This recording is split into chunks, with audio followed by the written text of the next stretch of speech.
What's going on? Whatever. Oh, gee, ooh, that was loud that time. I know y'all heard that.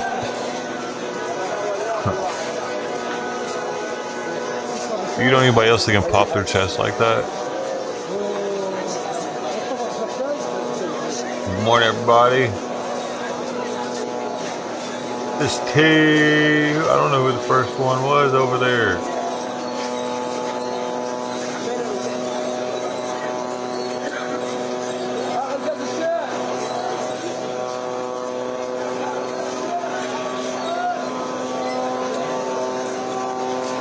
Looks like the first, oh, it's a T.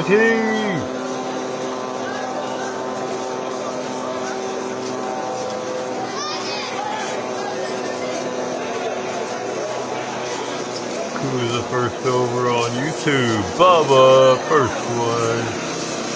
I gotta over here to.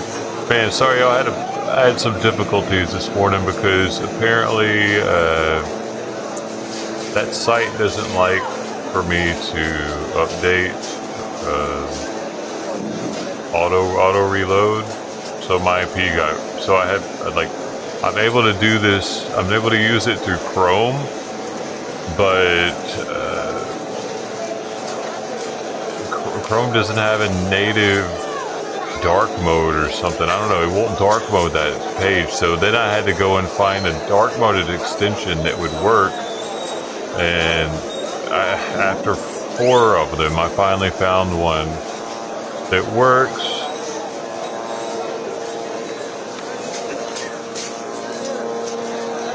Dude, I can't pop out your. Oh yeah, I can now.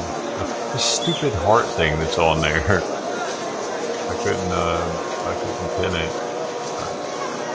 But yeah, that's why it's orange now, because that's what color this dark mode that I'm using makes it. So it's a little tacky, but that's what I got right now. I have updated news, right? Whatever, dude. I didn't think I was going to be able to have it anymore. I thought the IP would have been blocked on the other browser also, but apparently not. I put it at a more of a random reload time. I have it so that it will either randomly reload anywhere between 1 minute and 1 minute and 30 seconds. Maybe that'll help with getting past whatever system that was that triggered it.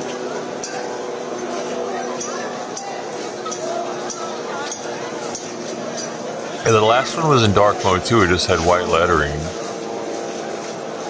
What, this one's easier, you think? The orange lettering is easier to see? It might be. Because the other one was kind of gray.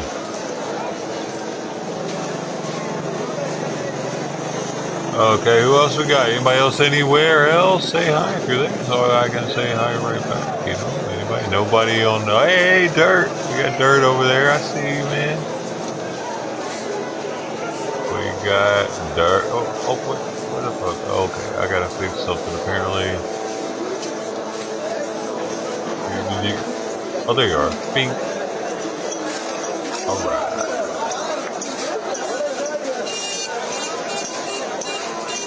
Approaching the cabinet, please. I think that's it, though.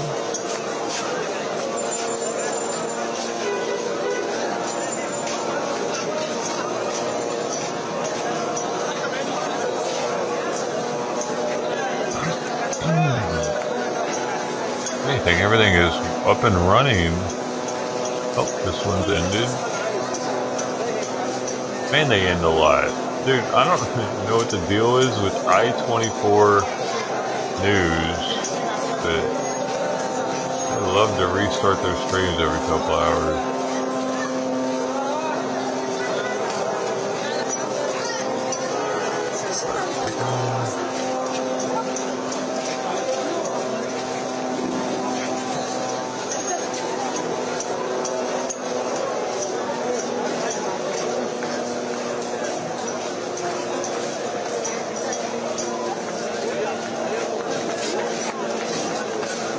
People on Twitch, we got 5 people on YouTube. We looking like on the likes on YouTube. Hey, we got more likes than we do people. That's amazing. Thank you.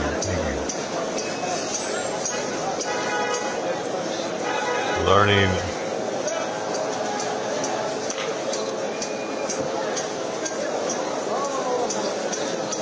Learning CSS so I don't have to rely on extensions to get dark mode. Why is that?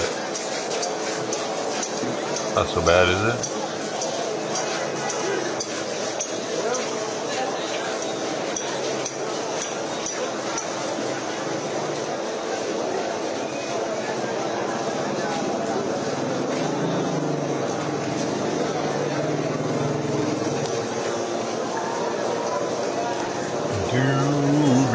Doobie down.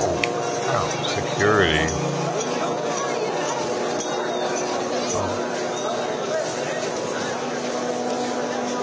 All the streams, what do you mean? All the streams can see it. If you see it on the stream, they see it on the stream. Durr. All the streams see the same thing. It's just they can't use it.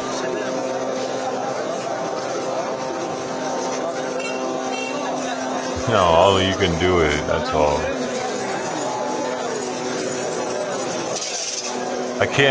I can't broadcast different things to different platforms. That's impossible. Anything that triggers on the stream, it actually triggers it, goes through my OBS, and then comes back to you. So like if you push that Twitch stuff on Twitch, like the Twitch points to trigger the sound, I had to do all kinds of stuff on my end so it knows to send that to me from you so that I can send it back to you through my audio.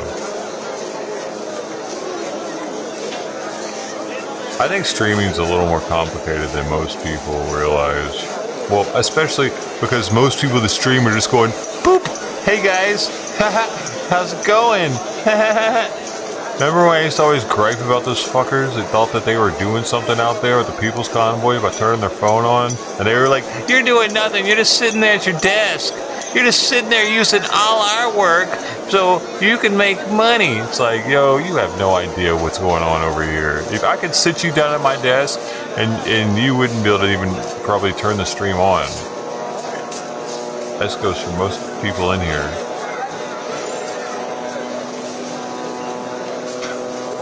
You wouldn't even know how to connect it to YouTube. I'm connected to 7 different platforms right now, baby. We got Twitch, YouTube, D-Live, Kick, Rumble, Twitter. Is that all of them? 1, 2, 3, 4, 5, 6. Who am I missing? Africa TV! All the way out there in Korea. How could I forget?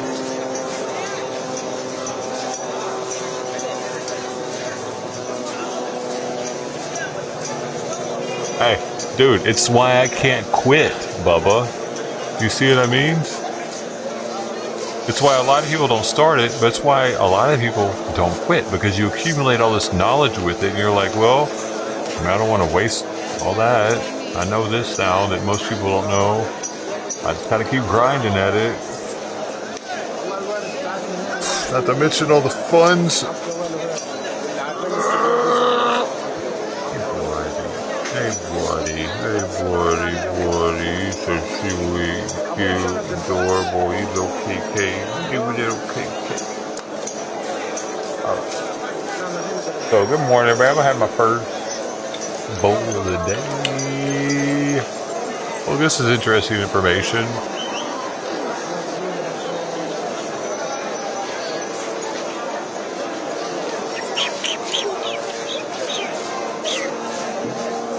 I don't know if I believe that 1.8 million Palestinians are displaced right now.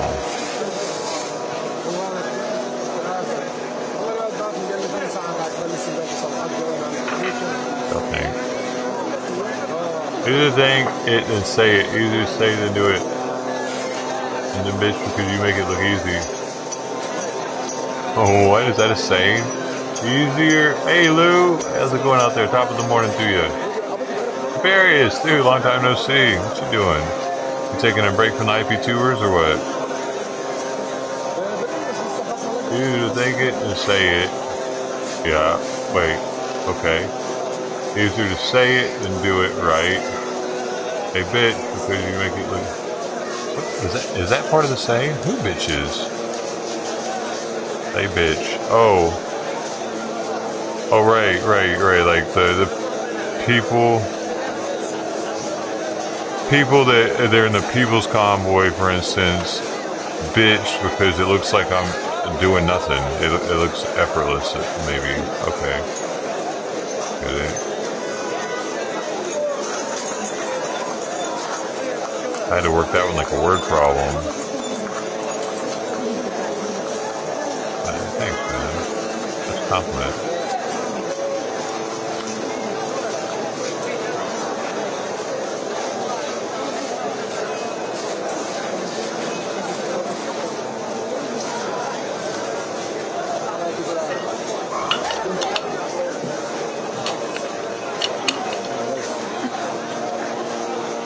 Yup, I was in need. Or we wouldn't have this many people here, dude. Seriously, if I wouldn't have put... not to pat myself on the back, really, but I realize that. If I wouldn't have put as much effort, my personality being involved with this, there'd be nobody here. Right? Like, I would have pushed everybody out. But I think maybe people can see that. This ain't the normal stream. There's a lot going on here. It's not bullshit. I try to put stuff here that matters. Put stuff here that other people don't have. Like this little weird height meter that's next to me that shows like how many people have talked on that stream in the past 5 minutes. I've never even seen that on anybody's stream before. Anything like that. Maybe because it's stupid. I don't know. I kind of like it. Because if chat was rolling, boy, that thing would be cool looking. All the different numbers going across it. How many people are talking over there?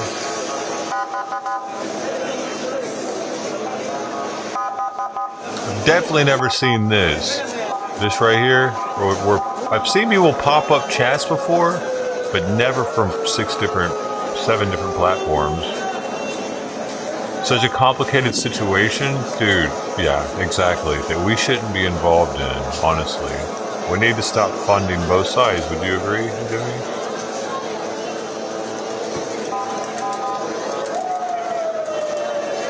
Welcome. Hope you come back to see us sometime. Now that you know that I'm not a side picker on this one. Sure. I mean, there are times I can pick a side in a situation on this, but as far as this whole war, dude, they're both the same.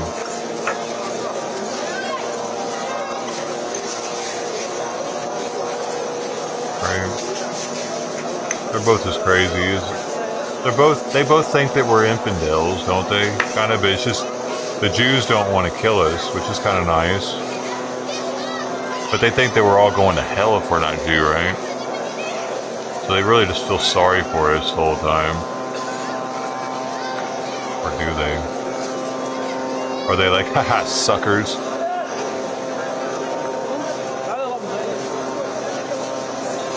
What was his name? The dancing genie flames is probably my... I don't know what that means. Hey, appreciate you creating the drama free, Sisti. I'm the most drama that happens around here, probably. It may be best for Palestinians to leave Gaza. That's what I've been saying, dude. I've actually been saying that. Like, maybe it's time to come in and get it. Give it up. I don't know, man. I mean, the Jews have moved multiple times, you know? They've given stuff up. Like...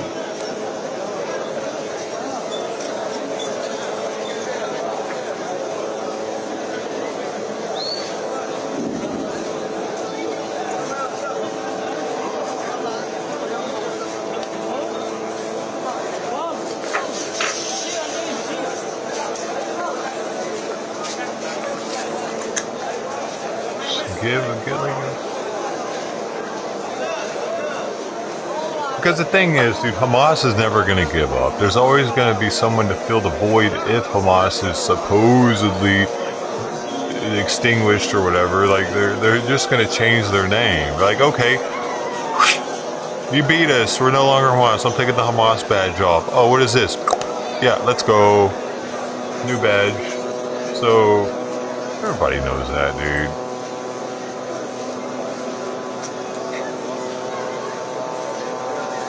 The fact that Israel thinks that getting rid of Hamas is going to do something, they don't have anyone to fill the void of government authority once Hamas is eradicated. So what then?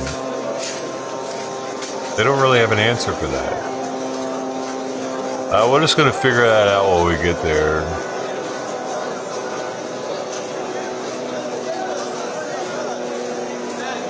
It's kind of important. They're talking about like eradicating the government of this area, but not having anything.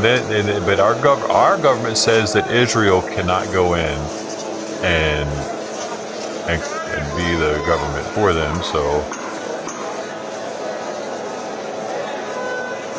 seems like we're going to be at a standstill. That's probably when World War III will pop off.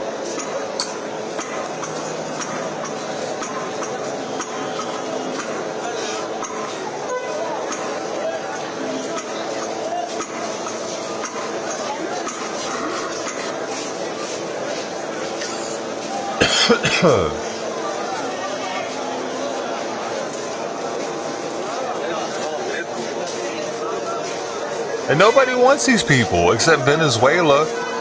I mean, there are very few countries that allow Gazans to travel to them uninhibited or unhindered by a visa.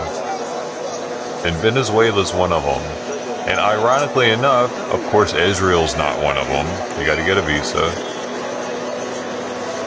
Afghanistan's not one of them. They got to get a visa to go there. Here's the thing. They got to get a visa to go to Egypt, dude. They can't leave West Bank or Gaza without getting a visa. They have to write paperwork about, can I please leave my city?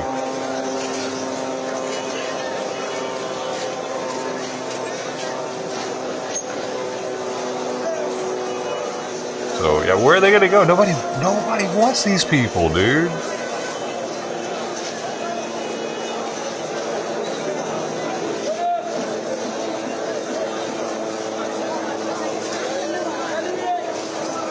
Like, the places they could go, they don't want to go because they're shit. Like, who wants to move? Who's actively moving to Venezuela? They're jumping ship as we speak. Every country should just take in refugees at this point? Why? So, why?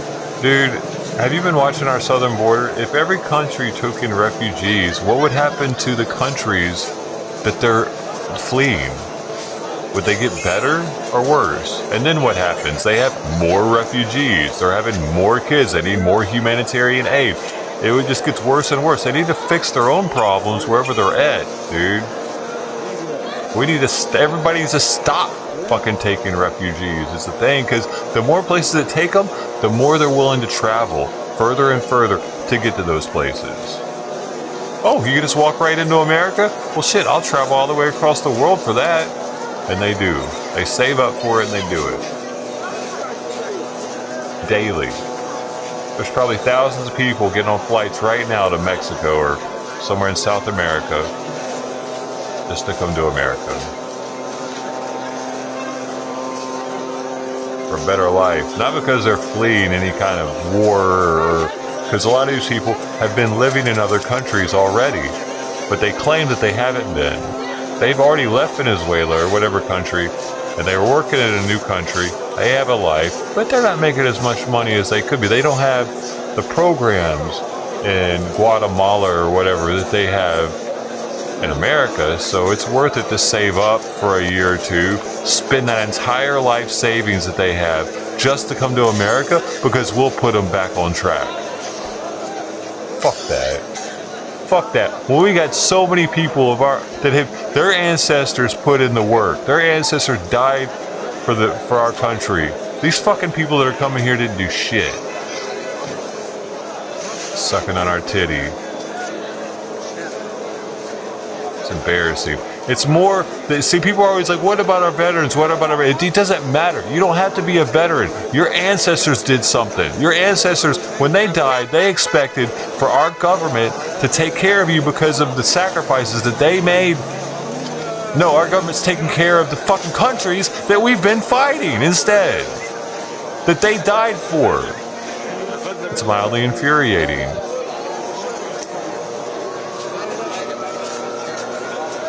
Dude, Lou, come over to Twitch and say stuff. You know better. You can't talk on YouTube. Go anywhere but YouTube if you want to actually... I don't know why y'all love YouTube so much. I have to use YouTube because I have to use it for content. But if any time your words don't come across, just come on over to Twitch, even just for a second, and say it. And you can go back to YouTube. I don't give a shit. But, I mean, it sucks to not be able to communicate, doesn't it?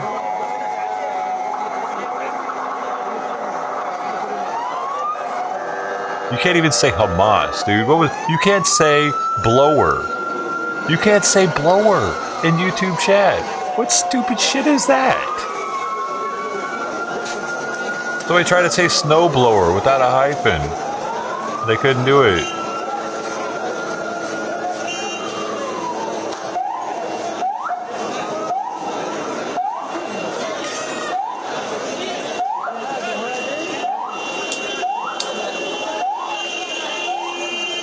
The fact you can't say the word Hamas while we're watching stuff that has to do with them directly.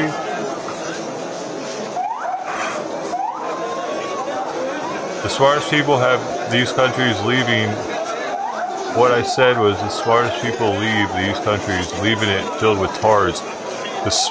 Well, not necessarily the smartest people leave though. Because we're getting a lot of people that are fleeing their country because they are criminals. They lose their passports on their way here and they can become somebody else if they want to, if they're fleeing a war-torn country, right?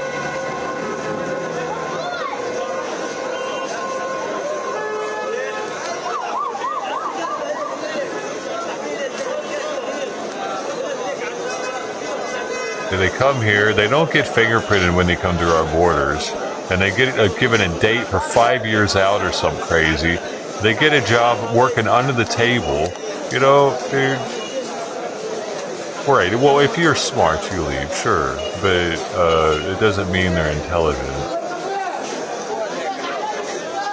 If they're coming from another country, it doesn't actually mean their IQ is high.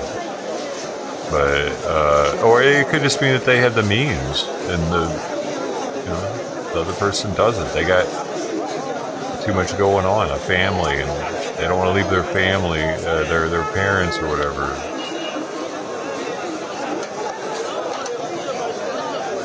I look at like the fucking cowards that come in here because, like, why don't you care about your country at all to try to fix it? You just jumping ship.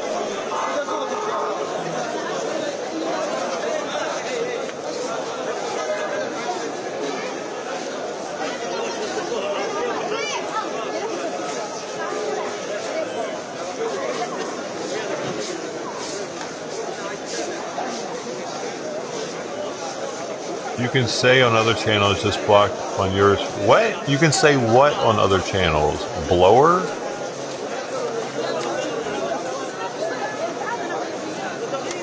Or if I can say it. Did I block it?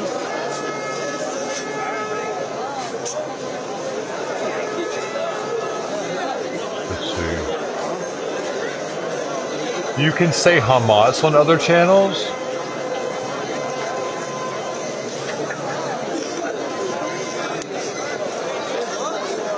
Yep, it sure did not say it on YouTube.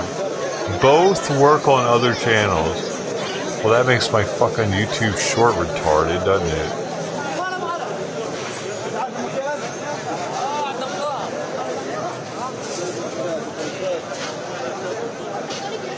What is that? What? Where the fuck's Golden Coin at? What did he do to my channel?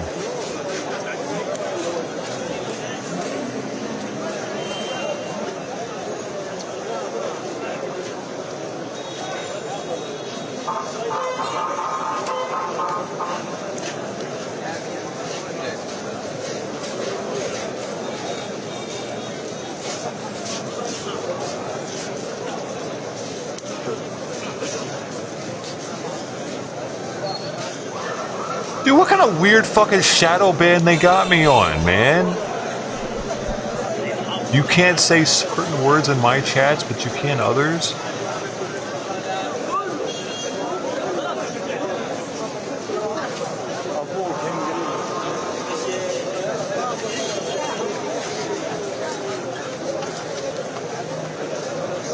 Let me check something.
I got it on allow all comments, too.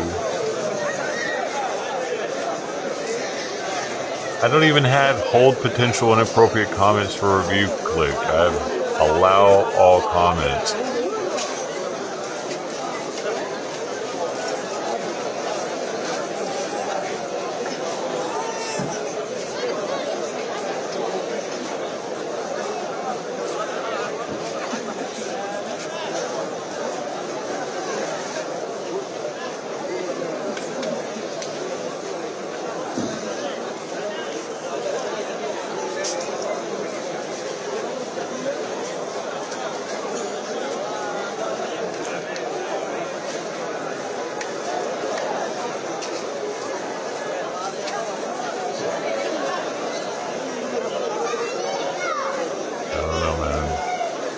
They've done some something to my. They've tweaked my algorithm or something. So.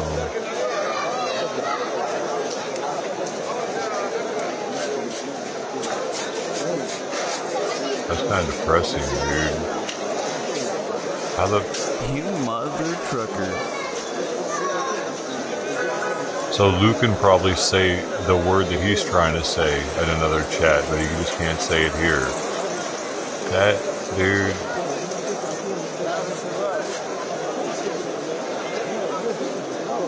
That makes me want to fucking slap somebody, dude. Whoever the fuck programmed my shit to do that. That's so whack, dude. Somebody must have done that. They were like, oh, put him on the they can't say words thing. They can't say words that they're on this certain list. Boop.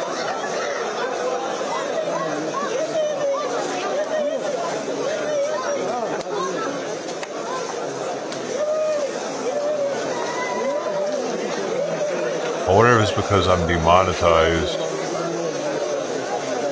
You automatically get put on some list where you can't say trigger words.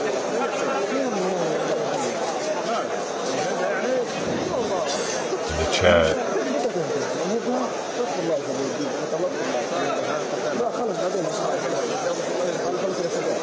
Because it's a no, the chat's a known repeat offender of it or something.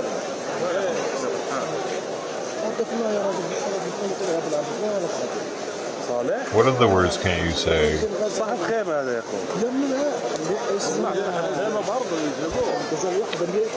What other words do you guys know you can't say in here? You can't say tard apparently. Can you say tard elsewhere?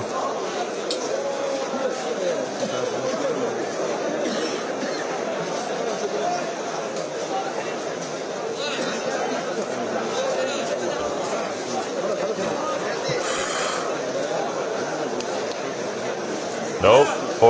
Oh, I can say tard. Can you say tard? Fuck you, Tiger Woods, you stupid shit. What are you doing making me lose viewers? Fucking... It's always the black guy, ain't it? Why are y'all so racist? I saw you leaving because the black guy was on the screen.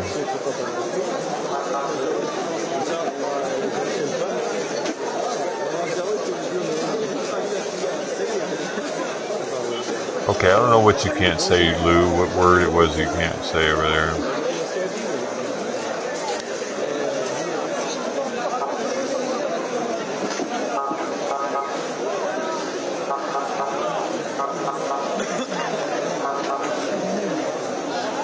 Oh, you can't say retard on Twitch?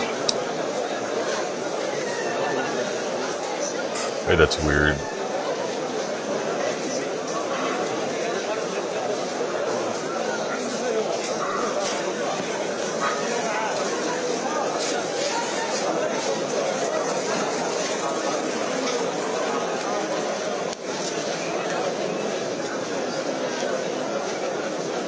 Man, I think that the words are harder to read in the news now through that orange, but I don't know if I can get them to be a better color. Orangino?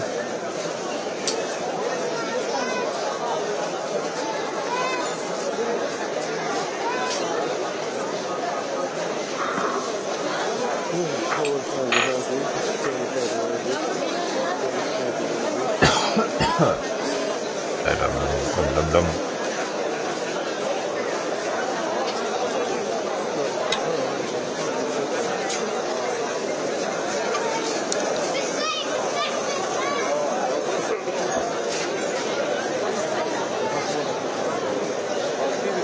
Even worse, if the word tard wasn't blocked, it was something even less. What was it?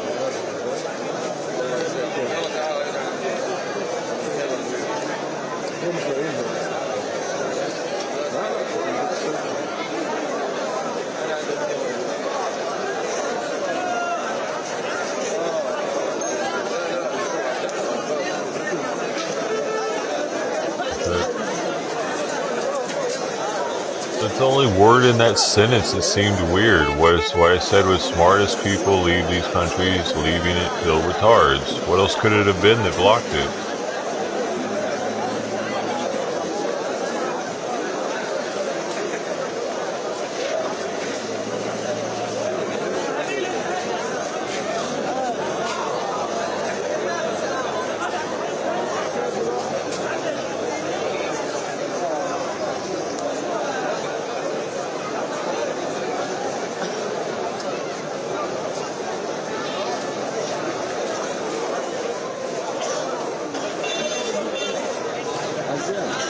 Dude,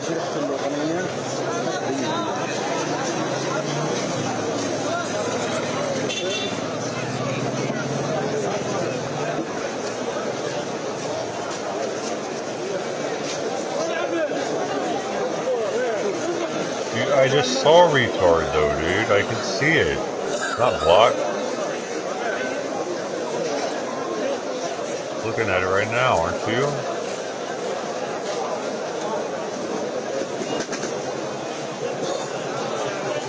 I'm looking at retard. It popped up on the screen even. Look. If it does that, then it was in YouTube chat.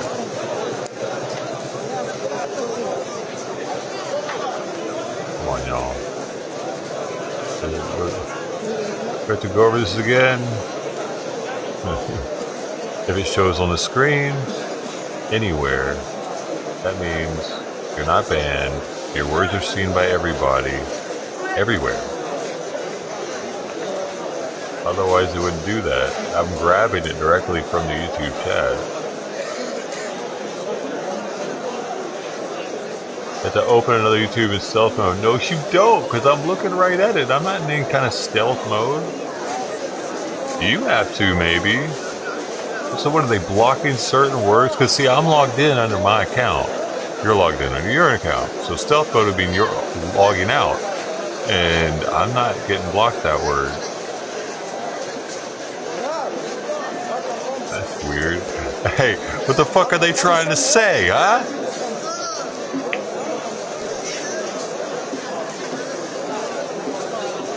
That's like when I was communicating with song titles with the guy that hacked my Spotify account. Are they trying to say something? YouTube? You little motherfuckers? Not cool, YouTube. Not cool at all. Kicking a man when he's down. It lets me see. Well, retard's not being blocked for me, dude. I don't know what. So it lets you see what's being blocked here for you, maybe. Yeah, whatever. It seems like YouTube blocks certain words for certain people. They're starting to precisely block, like.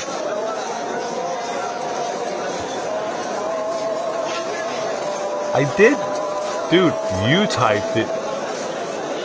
God damn it, dude. You typed it and I saw it and I'm able to put it on the screen, Bill. I wouldn't be able to do this if it wasn't in my chat. See that? So do you need me to pop my chat out and show it to you? Here, I'll do all that for you. See this, Bill? You see it right there? That's my chat, my live chat from YouTube. There you said retard. And you said you can't say it. You have not typed? Okay, yeah, I never said I did. Are we good now? Oh my gosh, is it too early?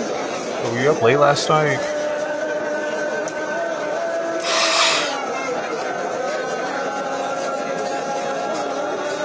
So what I'm saying is YouTube blocks certain words for certain people. I can see retard, but you can't. That's where we're at right now with the word blocking on YouTube. I don't see Mr. Bill typing retard. So you went over to YouTube and you don't see it? Must be a setting. No, I'm telling you, it's YouTube trying to tell me something. They want me to see the word retard. Do you get it?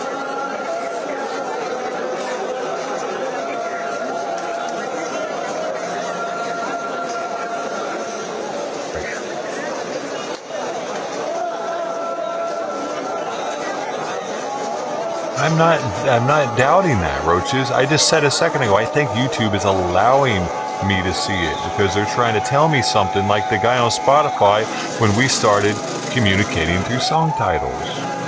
Dude, I'm clipping on this sound source sometimes. It's too fucking hot. I need to go back to this one, I think. Boom, boom, boom.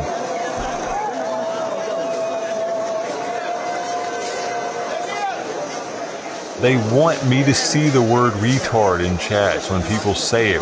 Like, you know what I'm saying? Because what happens is it deletes for that person that types it.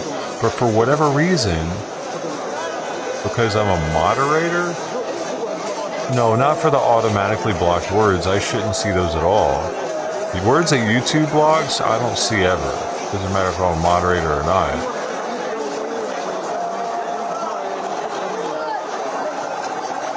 It's always been like that. Like, it wouldn't have it on my screen. Like, dude, I would have seen this by now. You know what I mean? It's just that word.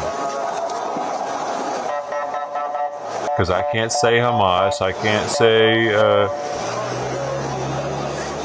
let's see.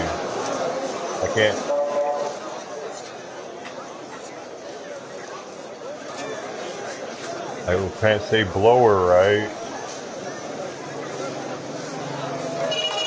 So they pick channels that people, like, some words can't be said in a channel, but they also make it so different viewers are able to see those words.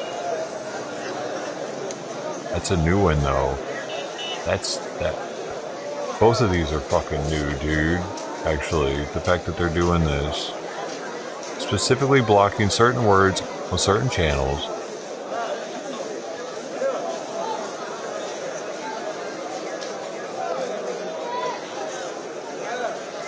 As well as allowing certain words to be seen only by certain people.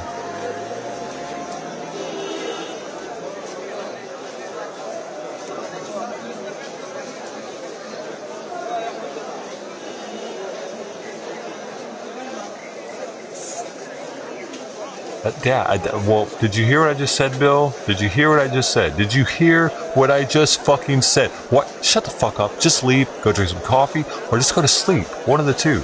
I don't know, man. But I think everybody else knows what I'm saying. But you're just running me in circles. I'm tired of fucking explaining it to you, dude. It's a click of a button they could do this type of shit. Because these words, there could be words that are dude, I think that they specifically are letting me see the word retard, honestly. But whatever. That's weird. Somebody else try to type the word retard and let's see if I see it, but it gets deleted by you. Because it happened once. Has anybody else done it? Or was it just a goof? Did it just happen to slip through?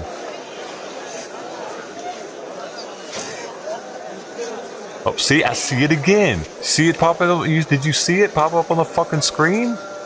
I bet you can't say that in anybody else's chat, or it will show up. I see everyone's retard. That's not a setting.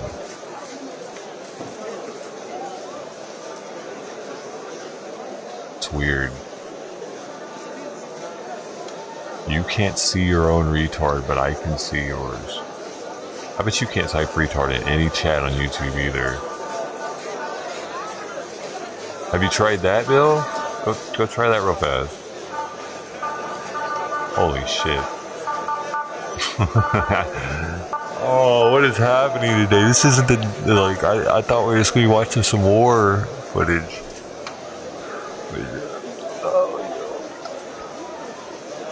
What are they up to on YouTube, dude?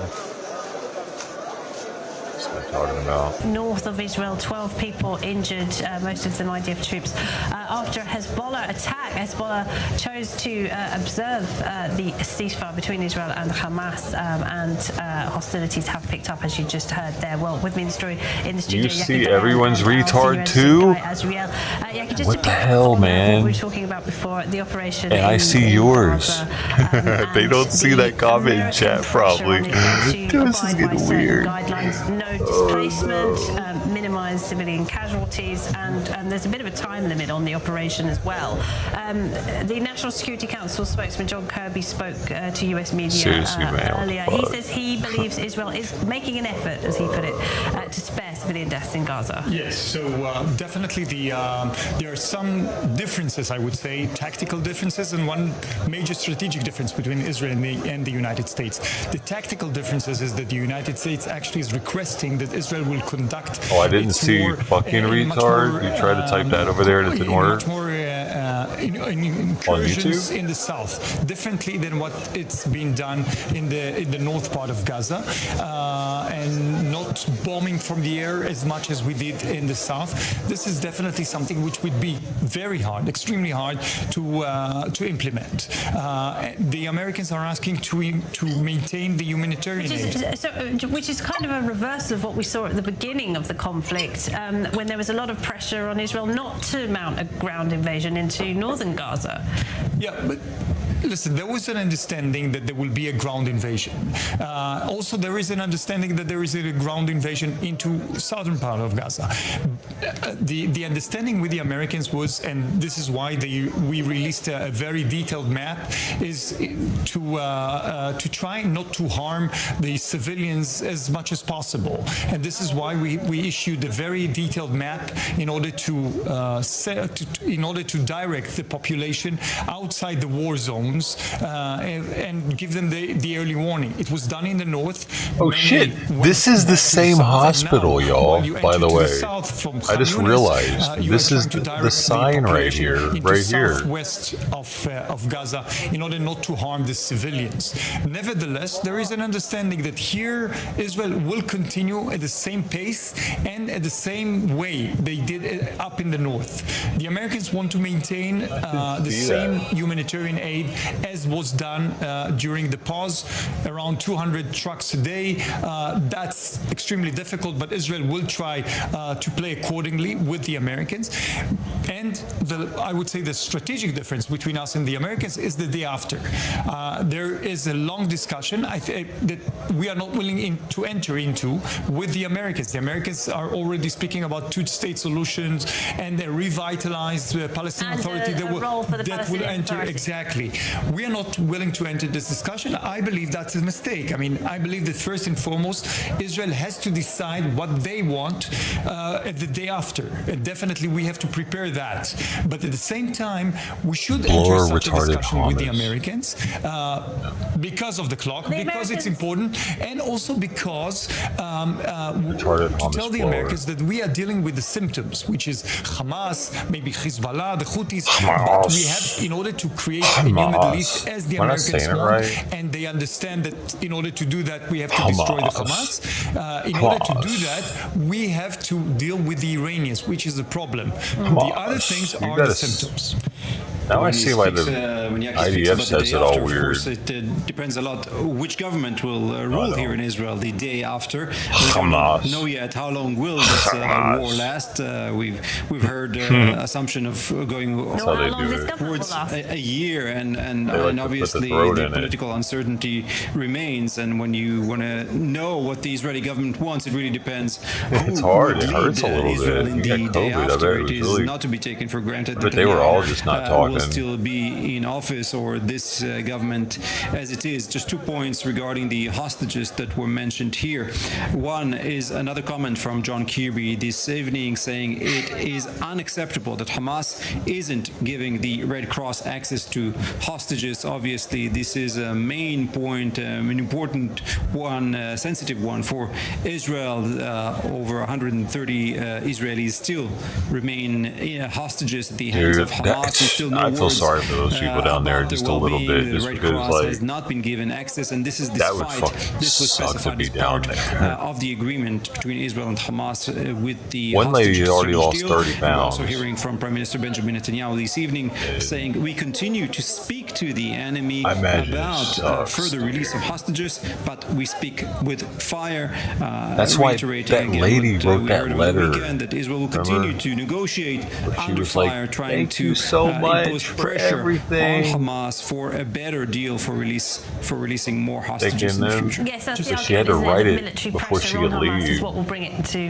Absolutely, and it has proved itself. I mean, this point, but we have to understand that once the ground operation starts, and it started, as I mentioned, this is extremely hard to stop it, to reverse it. Now it would be much harder to stop that. Obviously, if there is a serious, I think it's still very easily all die. I mean, once the And they, this you could ground see it in their operation. eyes As long as at you the have Red Cross, air Red Crescent operation, that's much exchange. easier to stop. But once the ground forces started to can see move, it, that would be the- much harder the to stop. fear in Having their said eyes. that, no doubt that if there is a serious offer on the table, I mean, definitely it can be stopped. But this is much harder. And when we see that the ground operation started as it has today, we understand that there is no serious deal on the table.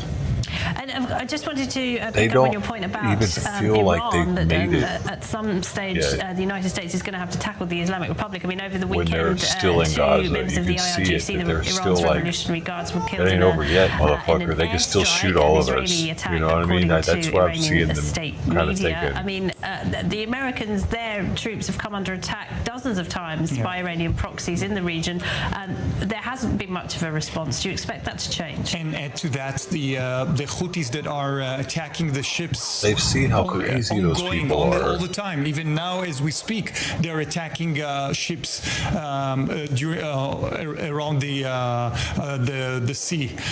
So yes, I mean here the American administration, there is a difference. But let's say first, there is a difference within the American administration between the Pentagon and the White House. The Pentagon wants to be much more aggressive towards Iran to attack their militias in Syria and Iraq. The White House does not want any escalation with the Iranians. They are in an election year. They want to contain the escalation, to contain the war with Iran. So this is why we don't see a much harder response coming from the American forces.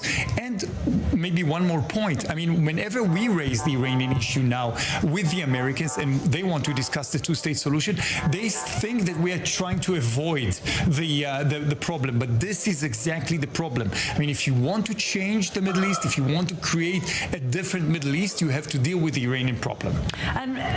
Thank you, Yaki. And just on that point of the Houthis, of course, it was the Biden administration that removed the Houthis from a list of terrorist groups. And now we have seen direct attacks by the Houthis on Israel, but also on international shipping as well. Yeah, well, obviously the Americans say they will re-examine that decision. Hey, does First still work just on to YouTube? recap what's going on today, well, a senior official Or of the ever Pentagon has told Al Jazeera that both missiles and drones were launched toward the USS Carney today in the Red Sea, and saying they are aware of reports of attacking of cargo ships in the Red Sea. We also heard a report from the Qatari newspaper Al Arabi Al Jadid from Yemenites, from naval sources that the Houthis have attacked two boats that were suspected to be Israelis, and we also heard from the spokesman of the Houthi forces in Yemen saying today that the Houthis will return to attack Israel after it has resumed its attacks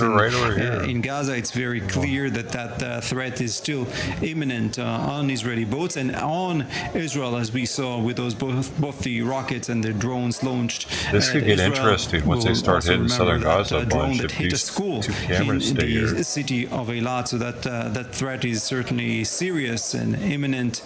Israel and the US are well aware of that, and that is not only Israel's problem, of course, when it comes to the Red Sea. Well, yeah, I mean, that's a British ship, an American ship, the USS Carney. I mean, this is becoming a real headache for the Americans. We'll have to see what reaction we get. Let's go back up to the north now, though, because we want to talk a bit more about Turismo finals are happening right now. Based in Lebanon. We're joined by Shadi Khalloul. He's the director of the strategic partnerships at the Alma Research Centre. Great to have you with us, Shadi. So, on YouTube. Hezbollah, of course, chose of its own volition to observe the ceasefire that Qatar brokered between Israel and Hamas. Now hostilities it shows the drivers and everything from different countries. Pretty neat.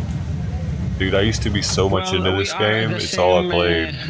At a wheel. We stopped at the ceasefire and we returned back to the same spot. We saw a huge attacks today also in our forces in the northern front. We saw an attack in Bet Hillel. We saw another attack by Hezbollah on Zar'it. this afternoon, and we can see here as citizens living in the border here with Lebanon, we saw those attacks actually from our homes. We saw the smokes, we saw the attack, we hear the explosions. This is a situation that we live in this northern border, and people live in fear from a very big monster that's sitting close by in our borders, and we still don't know how it will end up. And of course, thousands of people have had to leave their homes. The economy has ground to a halt. We're coming on for 2 months now that this has been going on. I mean, I've asked you before, but how do you think Israel should respond? Is it going to have to wait till the threat from the south is dealt with, and then we will see Israel turn its attentions to the north? Well, I am siding with my thought that we need to eliminate the threat on the north. If it can happen peacefully, that's the favorite option, and which I doubt it can happen. And if it happen, I don't think, if we hear some people talking about international community pressure on Lebanese government to retreat Hezbollah and to make him implement 1701 resolution. Got a gurney. And bringing international force to be in South Lebanon, which is actually the situation as it should be since 2006, but he just pushed him out of frame of those cameras, but he's right there. This will happen again. So if he it just won't wanted to come happen outside, peacefully, I I guess. think the only option is to go to full-scale war with there them, it is. because people will not allow another October 7th here in the northern border, and we know it's a huge threat. Pushed him out of frame, though. Greater actually than Hamas threat in the south, and the atrocities and the crime against humanity that Hamas did in the south. We can see it in a greater way here in the north.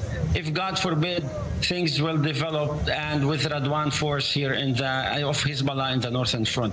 So we should initiate something here that if they don't want to peacefully retreat and disarm according to 1701 and 1559, we, Israel, would need to take care of this threat here. And Shani, these attacks on Israel have not been without cost for Hezbollah. They have lost dozens of terrorists, haven't they, in attacks by Israel. How is Hezbollah, how is Hassan Nasrallah spinning this to the Arab world? Because we see there has been a lot of criticism of him and the group for not getting involved more in this war. I said that before, and I will say it again. Hezbollah care less about Hamas and Palestinian Sunni Muslims. They are a Shia terrorist ISIS group. Shia belong to Iran, Iranian proxy, strongest proxy in the region. They get their orders from Iran, and Iran as well, using those Palestinians as actually cards in their hands only to implement their strategy of controlling the whole entire region from Iran till Lebanon, controlling the Arab countries in their way, Iraq, Syria, and Lebanon, and that's the main mission for them. So they sacrifice Hamas for that now, and they are trying to show some solidarity and joining them in the northern front, especially when Hamas started that attack in October 7. Hezbollah don't want to show himself as only a follower. He's always the strongest proxy, and they should be the ones who are leading this actually a fight against Israel and not the opposite. So I suspect that they will go now in a full-scale war. It might happen only if one of the sides, either us in Israel or them, will have a retaliation, and in this retaliation will we might cause a great damage or casualties in the other side, which will develop to a greater conflict. But for now, I think both sides have understanding that they can keep the clashes in the border without taking this further.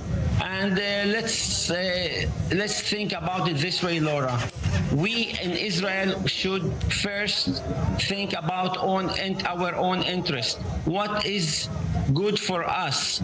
If it is good for us to eliminate Hezbollah, and now it's the time to do it, then we should do it. It's not about other people's interest. It's our existential existence. Either we exist or we don't exist. That's what we think here as citizens. We are here living in this border. We feel the threat. We feel how the other side is ready actually to attack us. We actually in Alma Center followed Hezbollah and in the borders for the last 10 years, and we saw them in our borders before October 7th, ready to attack us with Radwan unit. So we should not take this risk. We in Israel, as Israeli leaders, I call all of them, watch out what's gonna happen if Hezbollah has tunnels that not crossing tunnels, and these tunnels can reach the border a little bit before the border, and they can attack at any point if they have different tunnels that are not discovered, or with their parachutes and different other attacks at once with drones, with missiles, with these tunnels, they can cross and still cause a damage, and the threat is great to our northern communities and cities in a great actually scale. Shadi, thank you very much. Shadi Halul there, he's at Alma. You gotta go, buddy. Thank you, Shadi. And You're too excited. The multiple intelligence failures which Where the hell led is to Zira the Hamas terrorist attack. Where's the English at? Oh, that's not the right one. And the Unity Explorer. Now, this is at least the third time since late October that the USS Carney, which is a guided missile destroyer deployed in the Red Sea, has shot down either a UAV, better known as a drone, or a missile coming from Houthi-controlled territory inside Yemen. That's live. according to the Pentagon. The Pentagon also stresses that no one was injured in Sunday's incident. Of course they weren't, because we're fucking badasses. They probably shot it down 10 miles away. Washington, D.C. Sarah, there's something. And as we were mentioning earlier, top U.S. officials are becoming increasingly insistent that Israel must follow international law and protect civilians in Gaza. New remarks by the Vice President and Defense Secretary follow the resumption of... They could tell that it's a missile versus something else now. I think their radar is that good. They can differentiate between missiles, small aircraft, rockets, because of the heat signature possibly that's combined with it. Would they see heat that far away though? Satellites maybe. Yeah, they might be tracking them with satellites. Well,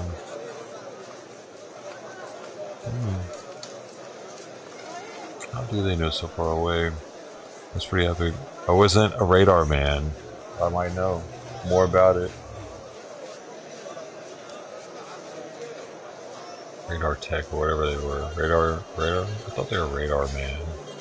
Wasn't that radar man rating?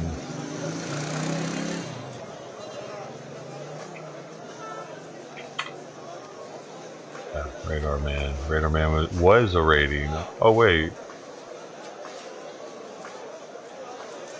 It's not anymore? Radar man was a rating in the U.S. Navy and the U.S. Coast Guard during and after World War II. The following ratings existed during the war from now from those perspective. And this radar. What do they do away with it?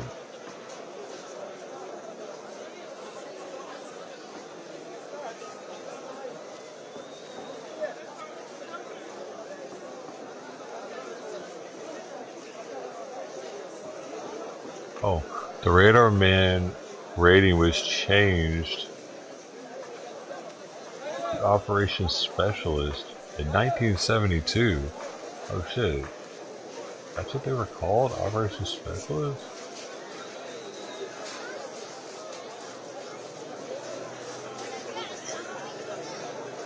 operational duties assigned to the OS rating, electronic warfare operation, and maintenance to the electronic warfare technician, EW, and its radar maintenance duties to the electronics technician rating. Oh, I see.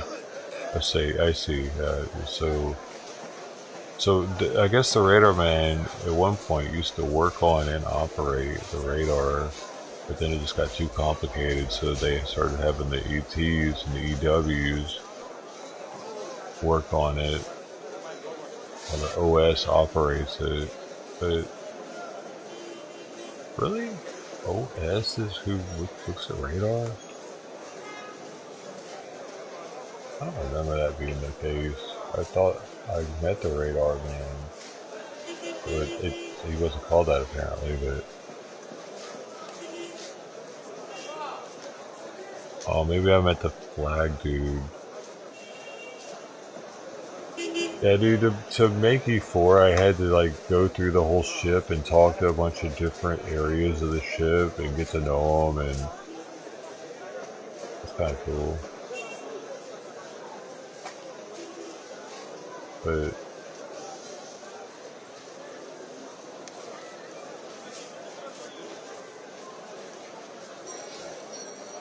Operate surveillance radars.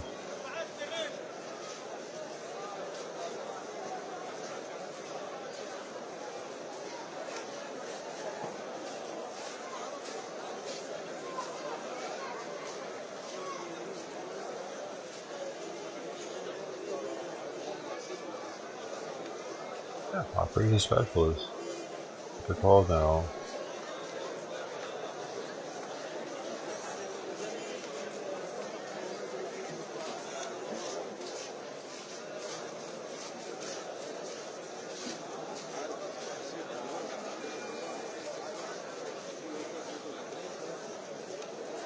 Yeah, radar men were responsible. So up until 1972, one job was responsible for operating and maintaining radar and electronic warfare equipment. It was probably just, it got so complicated it was too much for one rating to handle. But that's interesting though that they wouldn't have that, but sonar, because I was a sonar tech that operated and I was trained to work on the equipment, but there were also sonar techs that weren't trained to work on the equipment. All they did was operate it. So I'm surprised that radar didn't do something like that.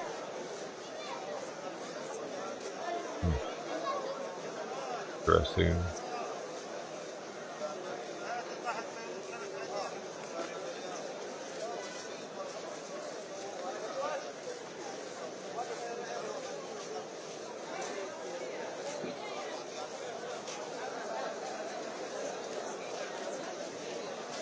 Operations specialists do a lot more than just look at radar too. I guess also maybe computers got really good at differentiating stuff for the, like in the beginning they would have to look at this weird like it was like looking at sonar almost, like they were looking at a screen to try to figure out if something was a plane or not from radar bouncing off the stuff really far away. We got to the era where computers could do that for us, differentiate it. You didn't have to have the person. I don't think sonar has gotten there yet though, even because it's so obscure looking on broadband sonar for passive. You had to be able to hear it. You had to be able to like listen to really differentiate. If it account repetition, the cavitation in the blade. You count that, or like you find out the RPM, then that'll help figure out the make and model of the sub, depending on what area of the world you're in.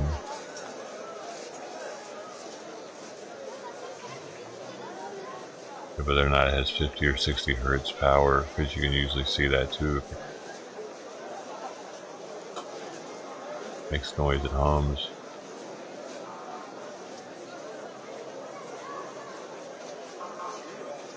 Not in our subs though. They're silent.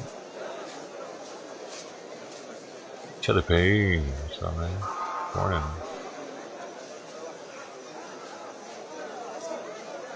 We had war games with our subs once. We couldn't find them the entire time.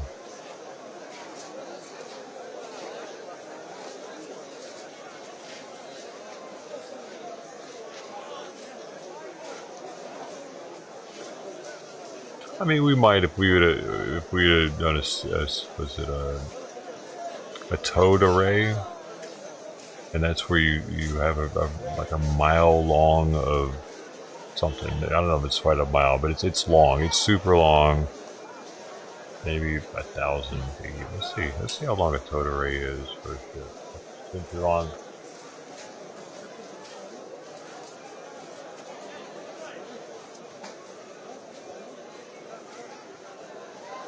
Okay, it's just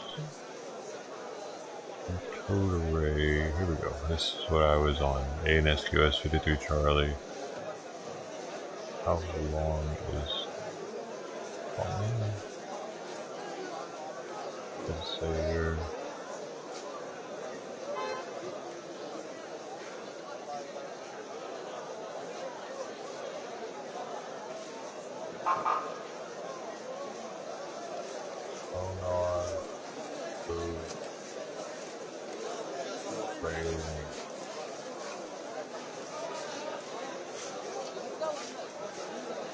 It's acting weird all of a sudden.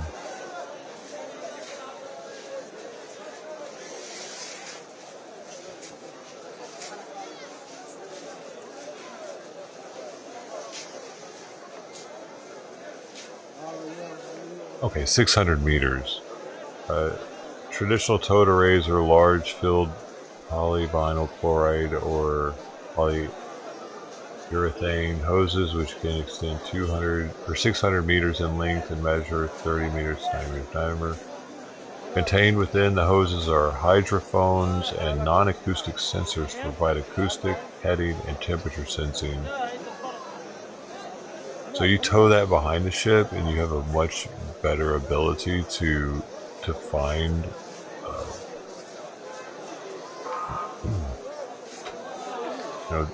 subs of this day, because they're so nuclear subs are pretty quiet, and you got to get the sonar away from the ship noise, because the ship makes so much noise that interacts with interferes with the passive sonar.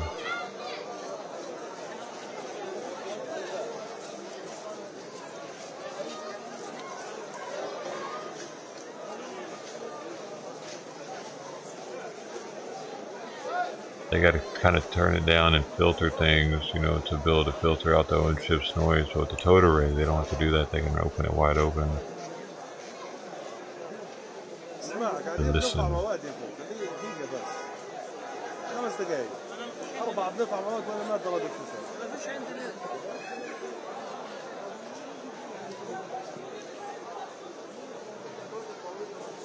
You can imagine it's a pain in the ass to put the towed array out though and bring it back in.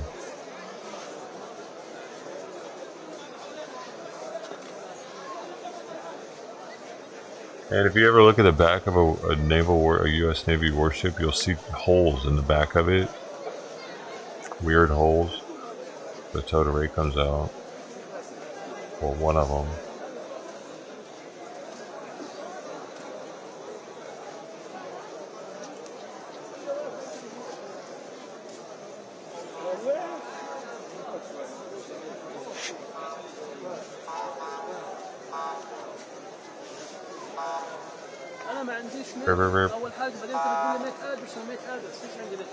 Yo.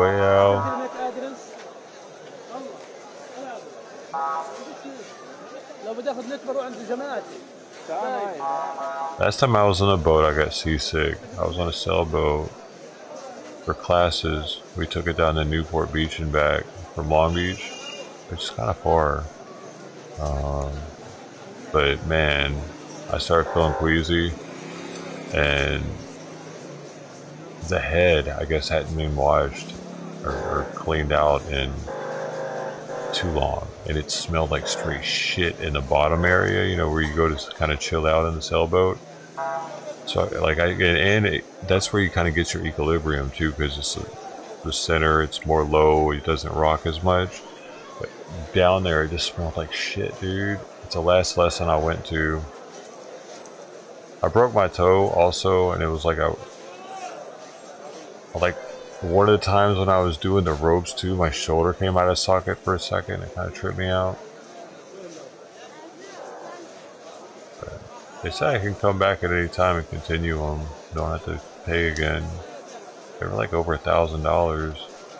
At the time, I had money in crypto and everything, and I knew it was gonna pump. I was thinking about buying a sailboat and just doing some crazy shit. And I lost all the crypto money too.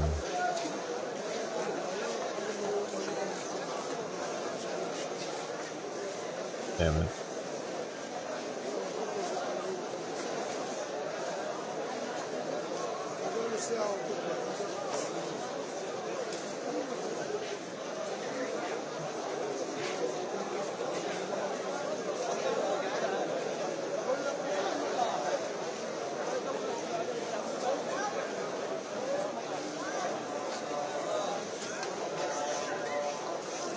You look cute being seasick? That's kind of a weird fetish.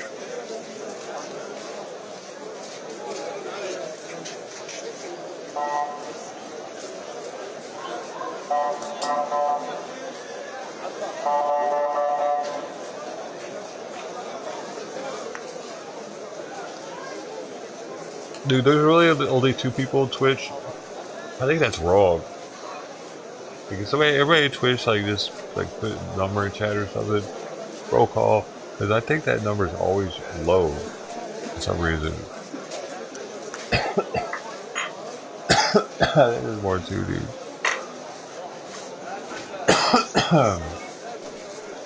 There's 2 there. Maybe there's only 2.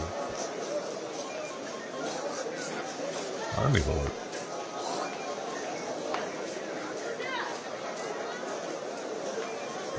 I forgot I could look. Which is the you can look in the chat. Let me see.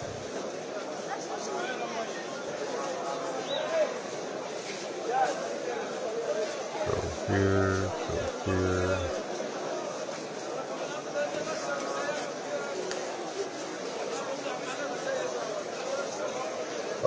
Roaches, moments. Yo, Grant's here. Why don't you say anything? Alright, we might have some bots here. I gotta. Alright, I'm gonna.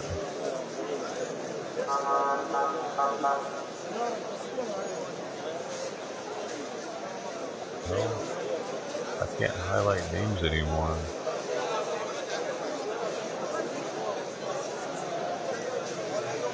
Like the shit. You don't. Why don't you set? If somebody said this to me when I was asleep, why don't you set up Twitch to save the links so people in the room can share? Your gatekeeping sucks. Twitch is shit. What? Why don't you set up Twitch to save the links so people in the room can share? What does that mean? Say what links? Your gatekeeping sucks. Could I get some? And their name is Stop Animal Murder and Torture.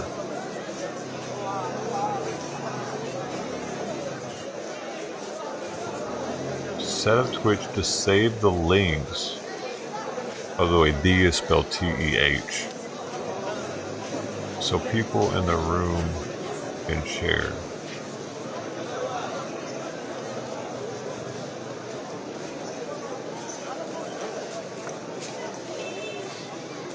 Something at night someone said that. They messaged me like I was up. I just banned somebody too that was like trying to talk to me about the meat I was eating and how I was genociding animals or some shit, and I was like, you gotta go pink. So it might be them. Weirdo. Why are so many weird people out here on the internet? You guys be less weird, please. Wherever. Yo, J-Right, I was using the cup, you missed it, man. I've been using the cup. Oh look, see, it's still over here. What's in here? The remnants from yesterday.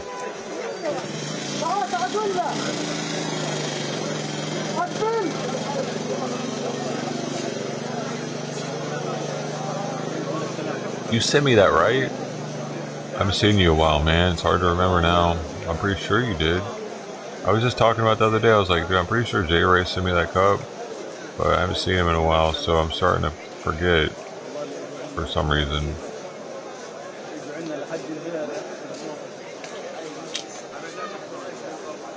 J-Ray from Indiana. Indiana now.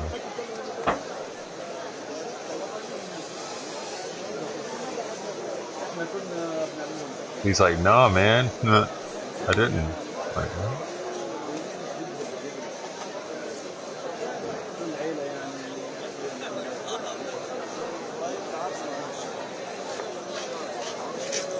I need to do something very soon. Simon gets his medicine at 9, so I need to.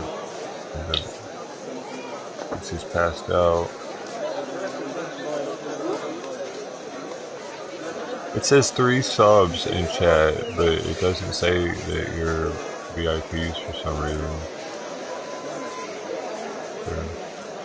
Maybe I have it set up different.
Yeah, he's at 20 right now, which is kind of higher than. I think he's Oh no, he's not completely asleep, so that's okay. He's just kind of chilling. I'd be able to tell if he'd have been completely asleep, if I'd have touched him right there, I would have like kind of seen him wake up.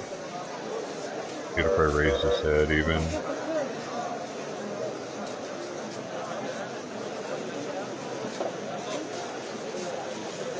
Hey, Professor OC, Dust Bunny, welcome.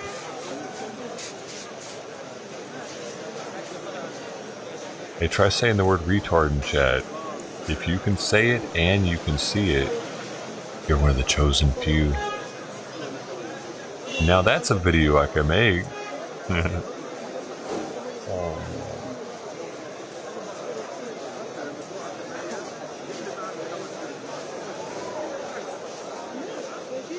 Jay Wright said it. Do you see it also in chat? Jay Wright? No, you could say it on Twitch. It doesn't matter on Twitch. Everybody's chosen. You're all retarded, pretty much, on Twitch. Yep. Well, you're not one of us then. GenoFast is.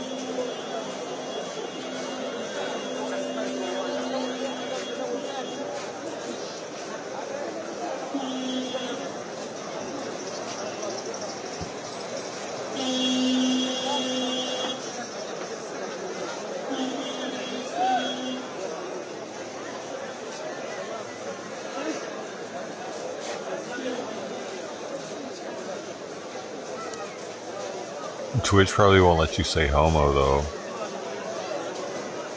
We're testing these things out today. I seen it in the back chat. Right, you can see it on the screen because I'm seeing it. But if you can't see it, when you refresh, like it's like not in chat, when you press from top to live, it disappears on you. Oh, you can say homo on Twitch. Interesting. I think you might be able to say almost everything on Twitch. I have a Twitch bot set up, and now I have it set up with AI. It's something new. But Twitch will block things, but I have it on the lightest setting. Just because I gotta be careful. You can see it? How do we prove that he can see it, y'all? How does he prove it?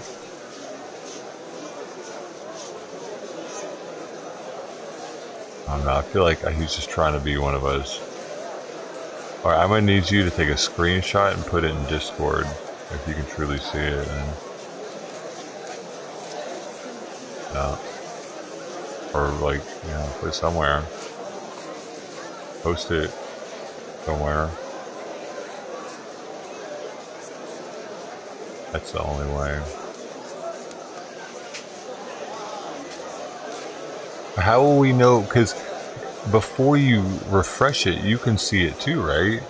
It doesn't just automatically disappear. It looks like it looks normal until you do the live top chat or refresh the screen, right?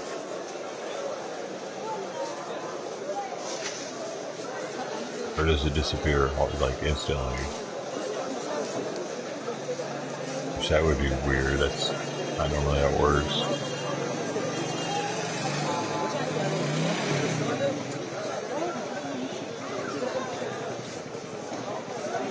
Alright. Would he be able to screenshot it after he presses enter? If he doesn't refresh or try to check, is what I'm asking. Nobody knows?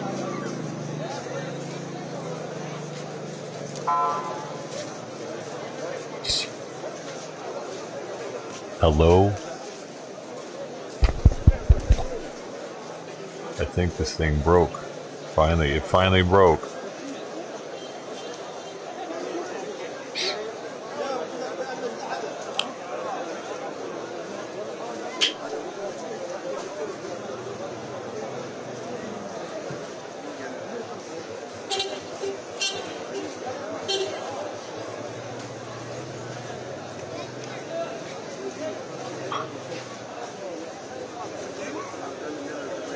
What? Oh, that's you? It's you. It's Lou. You're Professor OC Dust Bunny.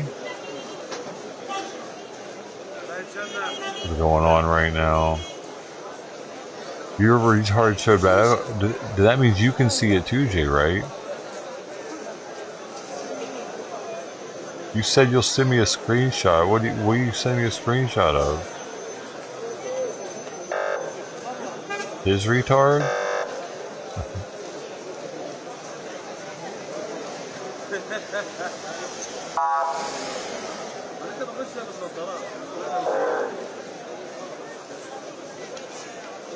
You're Professor O.C. That's funny, aren't you?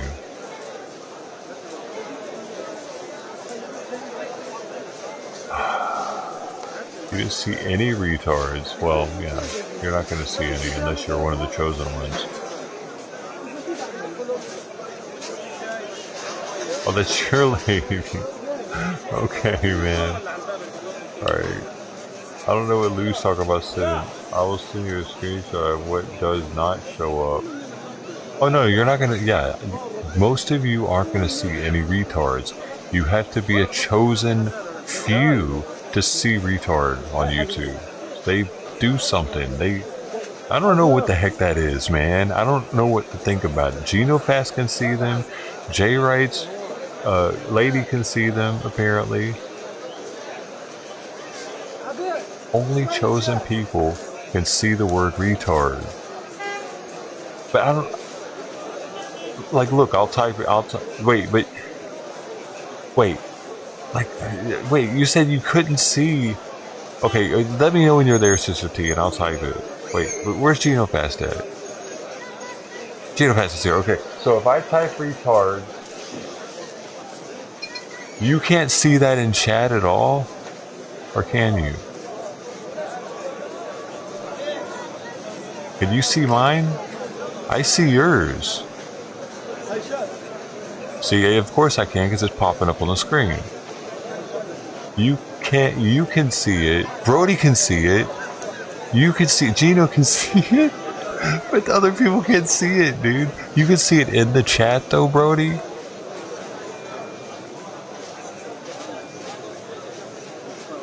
Jack sees it.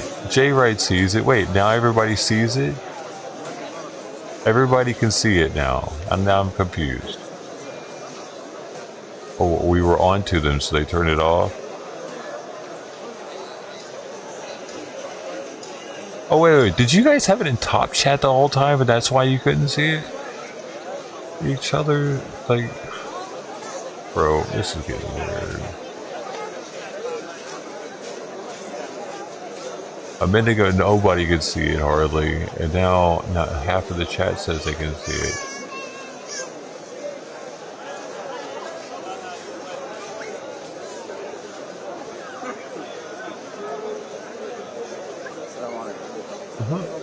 They didn't see it in top chat.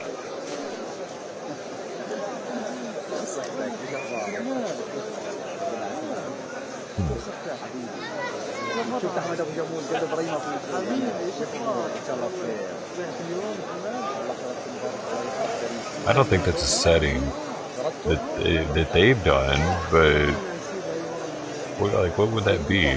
Show me, like the click. Did you click the show me only soft? Like, don't ever shock me, YouTube.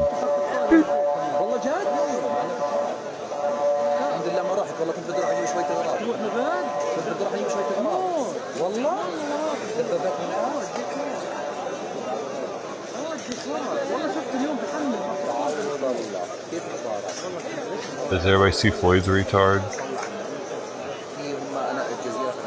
I'm gonna get put on the list for having this many retards in chat.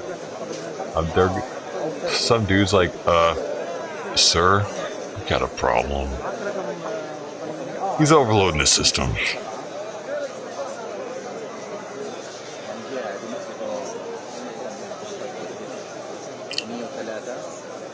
It's probably a personal keyboard issue. Keyboard? I see tons of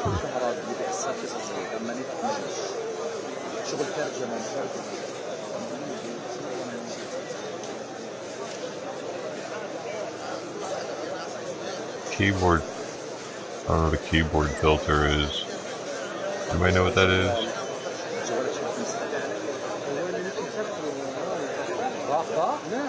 Oh, your shows Floyd's, Jay's doesn't. Yeah.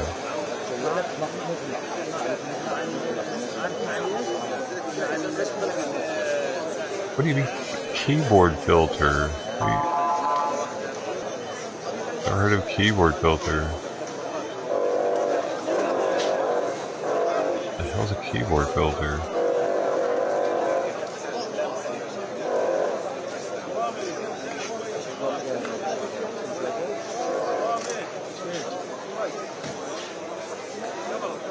Does anybody else know what it is?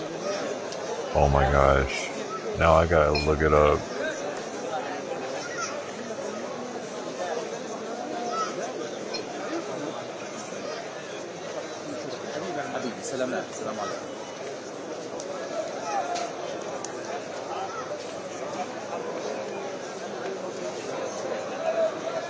A keyboard filter converts each keystroke into a scan code based on the layout and back into a virtual key. What?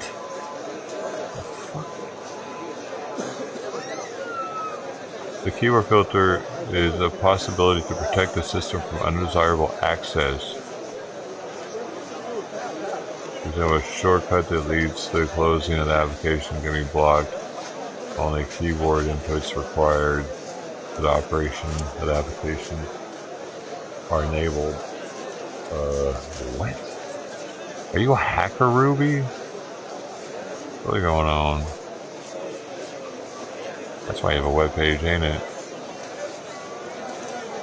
You're a programmer or something.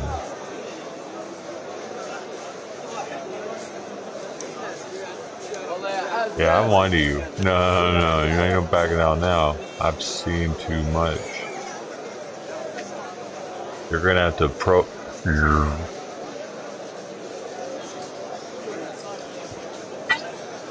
You're gonna have to erase it on memory with that pen.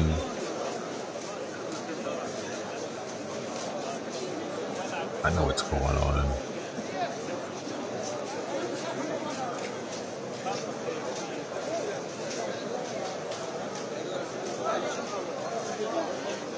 Well, here to all you retards out there. Welcome. The select few, the chosen ones. YouTube wants you to see all the retards out there, all the words. They want you to see that. You went all day with no weed? Heck yeah, man, that's awesome. I went all day yesterday with no alcohol.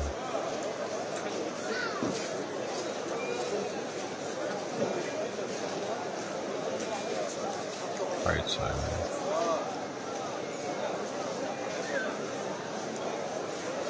Got an oil cart. What? That's weed. What are you talking about? That's weed, Chili Bean. Oh my gosh.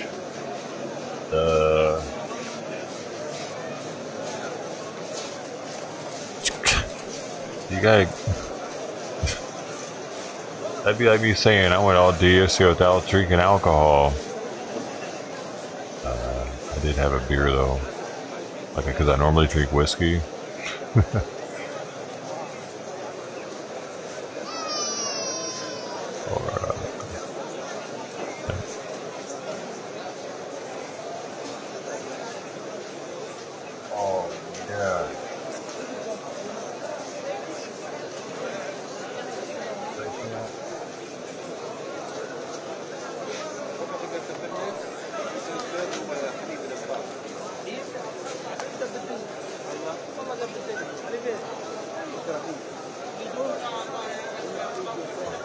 Bag with side.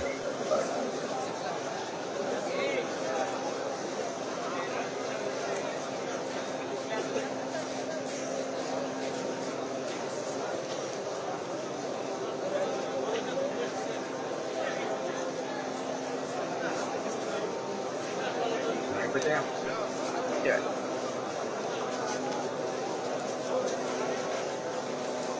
Right back. Gotta weigh it out first.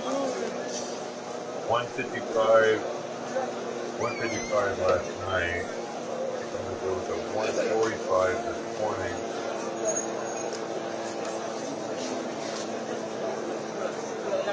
Meow, meow, meow, meow, meow, meow.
Okay, we're gonna go with 140 even. It's much smaller. It's like almost half, just half of it actually.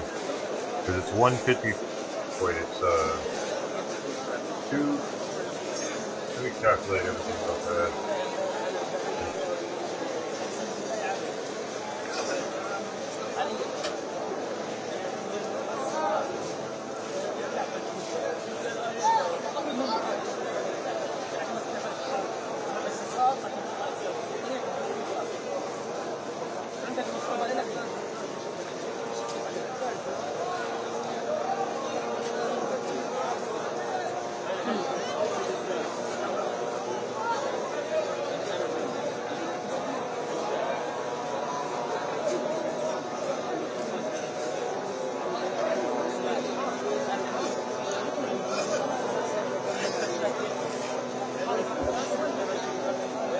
What I call it, 155 milligrams, 255 milligrams per pill.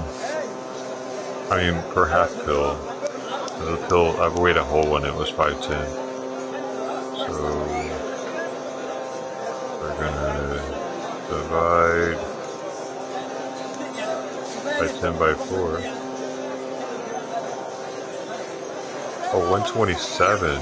Damn, I guess I get down to 127.5 actually, each dose. Alright.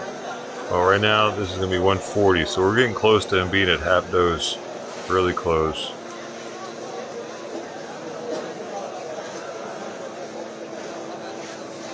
For some reason I thought it was like 135 or something. Father, buddy, power.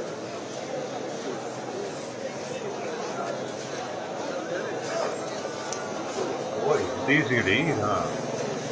I gotta wash my hands.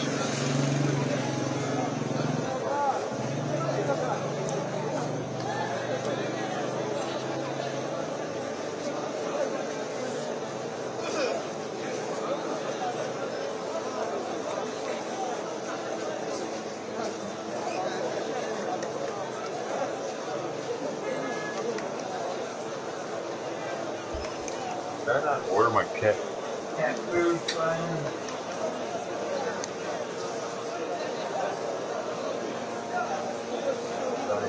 Face out on that.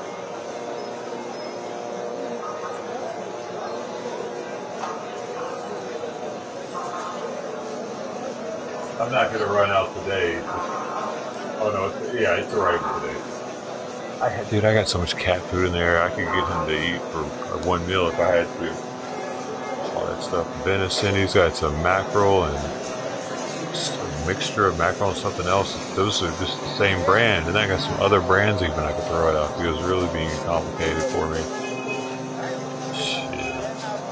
There's like $600 in cat food in there. Oh, and a case of dog food they sent me on accident. I might need it. The end times. Oh yeah, I need to write this on the, I was like, why am I still standing? Well, one, Simon's in my seat, but I need to write this on the calendar so I don't forget it.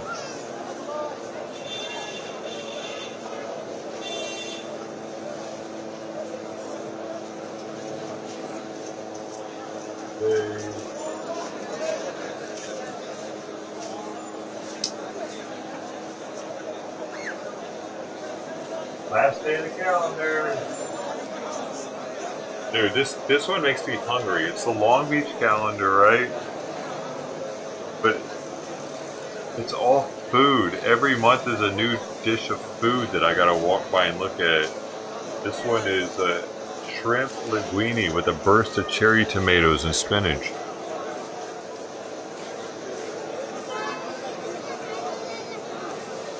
The Long Beach water, whatever it's supposed to be diverse cuisine for a diverse city. Wow. Yeah, man, hopefully this year's is better. I mean, whatever. It's kind of weird, ain't it?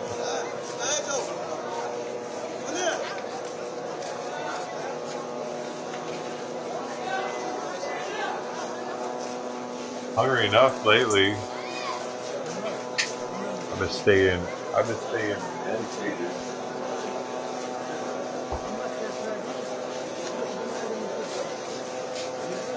This is the new one. This one doesn't say, look, see, 2024 calendar, already got it. And, same utilities.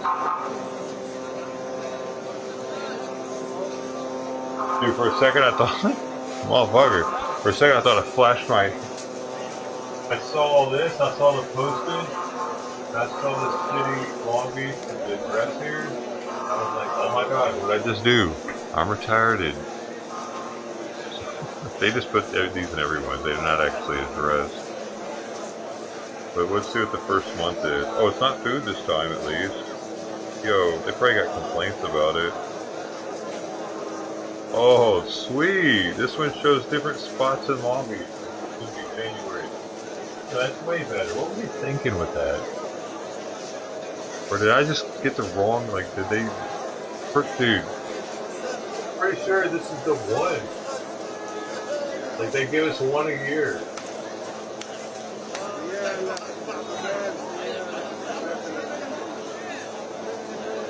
Yeah. I bet a lot of people are like, bro, you're making me hungry with this thing. I want a diet. I had to take their calendar down because I was on a diet.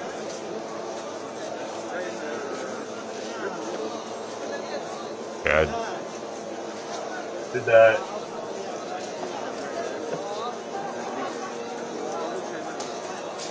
We got some more.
There's a thumbtack.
Sorry.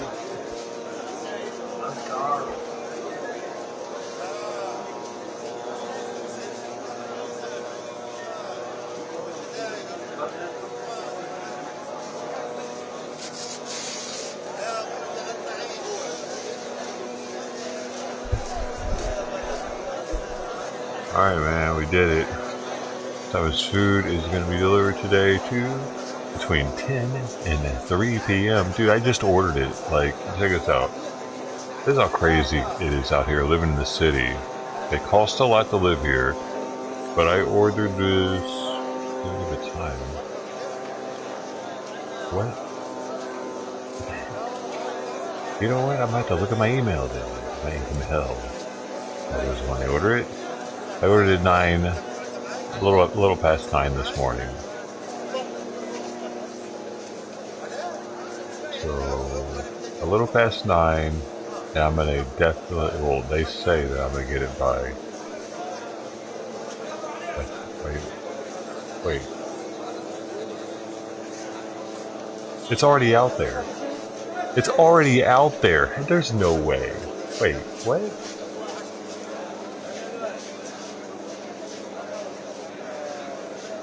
Hold up. What time did I say I ordered it? Oh, no. That's not when I ordered it. That's my email for it arriving. I was literally talking about it. No. I was talking about it while he was out there delivering it. I didn't know. I wonder if he heard me. I ordered it at 7:30 a.m. off Amazon. And it's already been delivered. Less than 2 hours. Dude, you can't get that, like, in some rural area.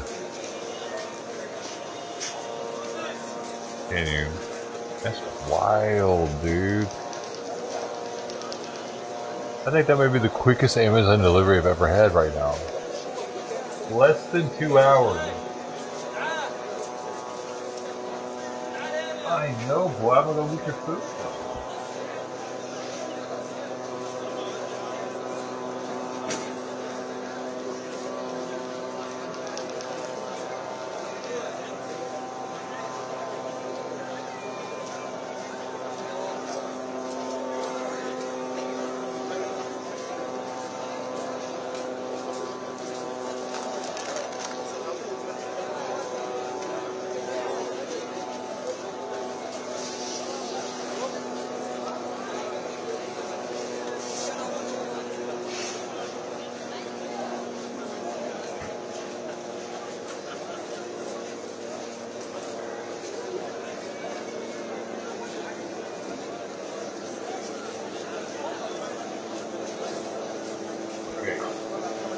So now, the big question is it going to be the right food? Because they get this wrong so much lately that, like, I've got loads of food in there that I didn't pay for because I had to be like, look, you sent me the wrong shit again. Alright, let's see. I like this packaging. It's packed in paper. It's just wrapped in like a paper bag type thing. This is the first time I've ever seen this. This is the best packaging that they've ever used for this food. It's so simple. Yeah.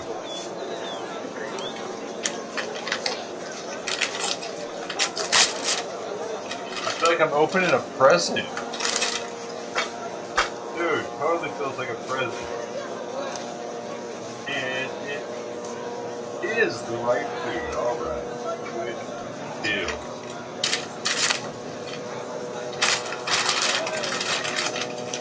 And I got it for a deal. It was still $51 with tax and shit, like with it getting here. 51 out the door for 12 cans. No, for 24 cans, which is 24. No, that's 12 cans. 12. This is 12 days worth of Simon's food. Costs $51 if I get it on sale.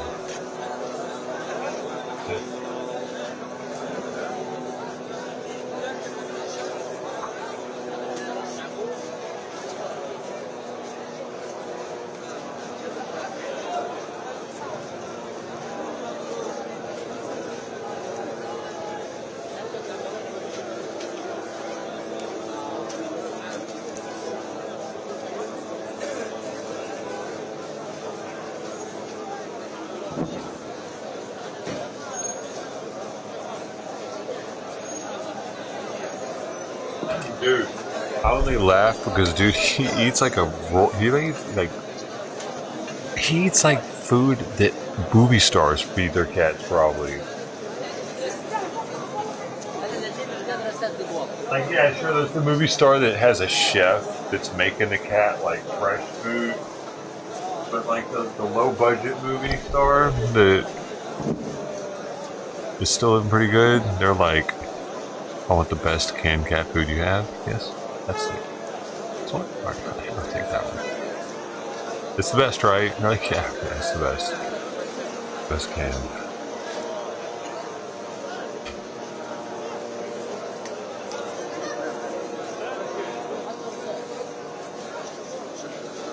They're not going to use?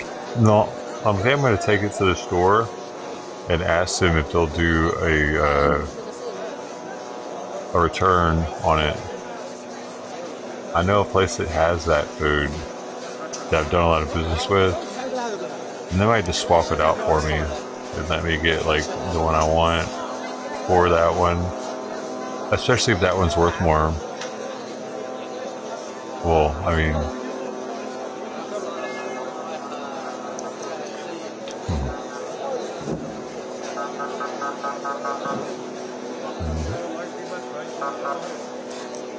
barrels I trap eat anything. Well, I'm sure they do. This is really expensive cat food, though. I need the money. I need to get cat food for cat food. One of them's dog food, too.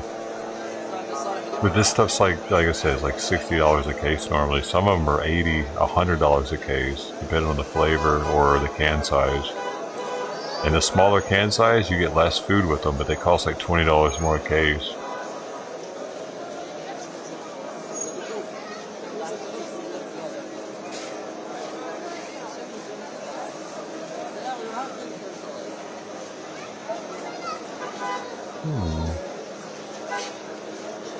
Mercy prep supplies. Are you gonna eat cat food?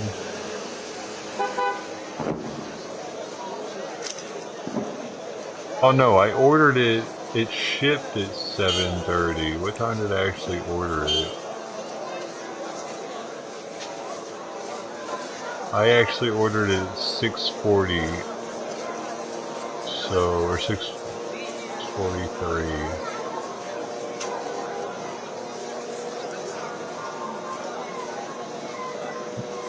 So it took 6:47, 3. It took like 2.5 hours, right? Roughly. That's not too bad. 2.5. I thought it was under 2 though. But it pays to order something at 6 something in the morning apparently.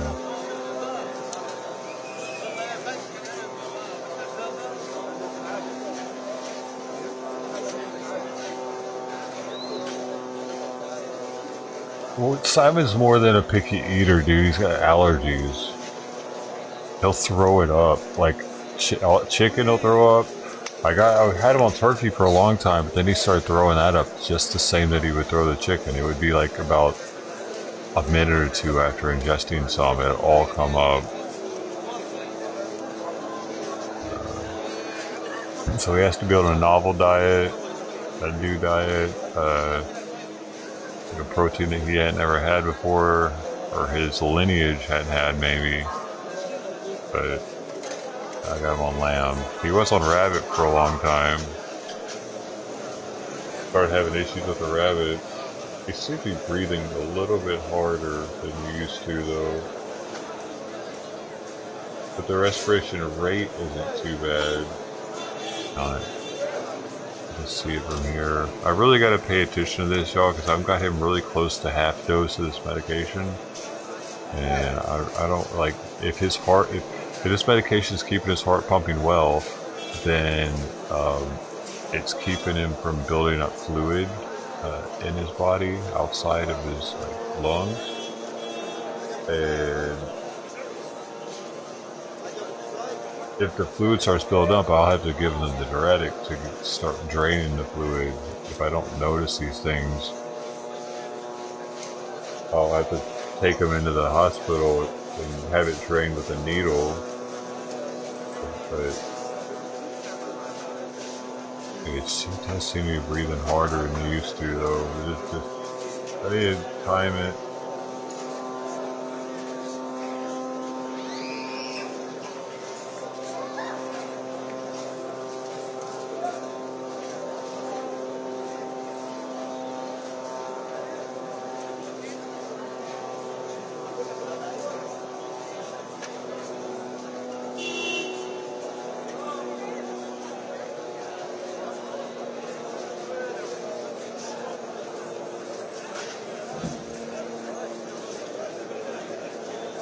I didn't start it, motherfucker.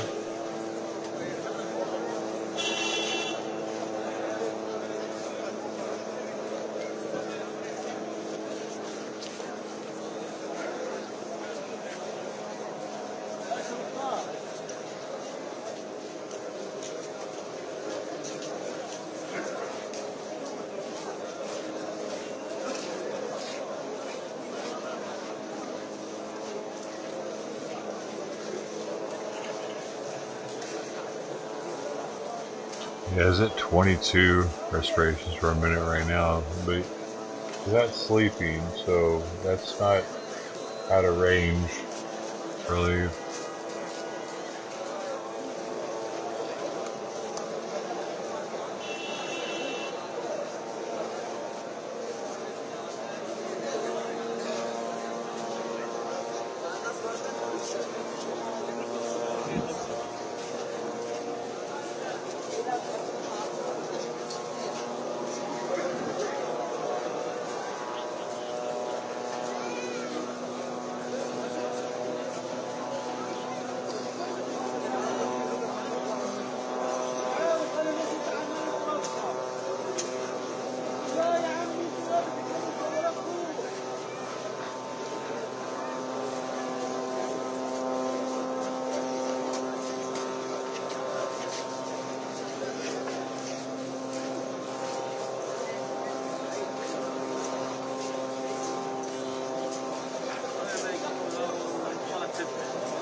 Hey, B-Dog.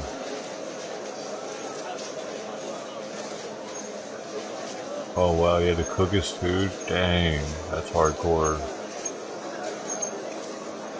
I mean, it's a little different for dogs though, I think, actually, than for, like, cooking for a cat is just like, they're so much more finicky than a dog is. Dogs pretty much eat anything. As if it's human food, they're eating it.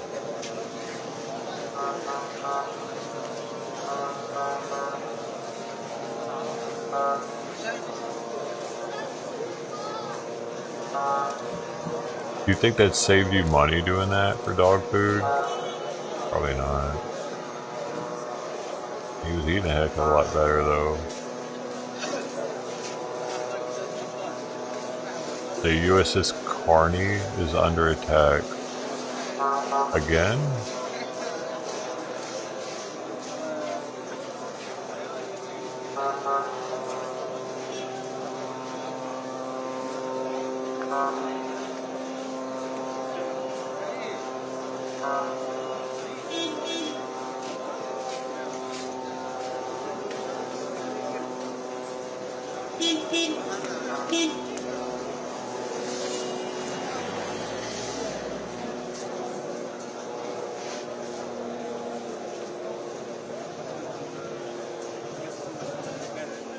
What the heck? Where's that thing at?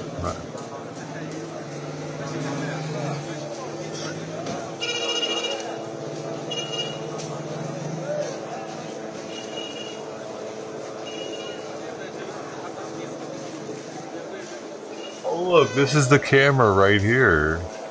The camera that we're looking at for the front of the hospital is right here next to this tent. Look, there's the gray of the tent right here. Look, somebody's at it. Somebody's at us right now. That's him. He's looking in it. Dude. Breaking news. Breaking news. There's our camera guy. That's cool. They're pretty ready to see the Reuters camera guy.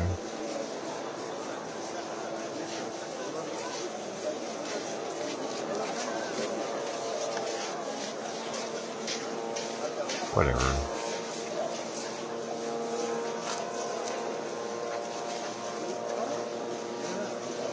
Did anybody else notice that camera over there? I'm like Jason Bourne of live streaming. Yeah, I point out the obvious. It's only obvious after I point it out though, ain't it? Somebody said that's all I do on my stream, just point out the obvious.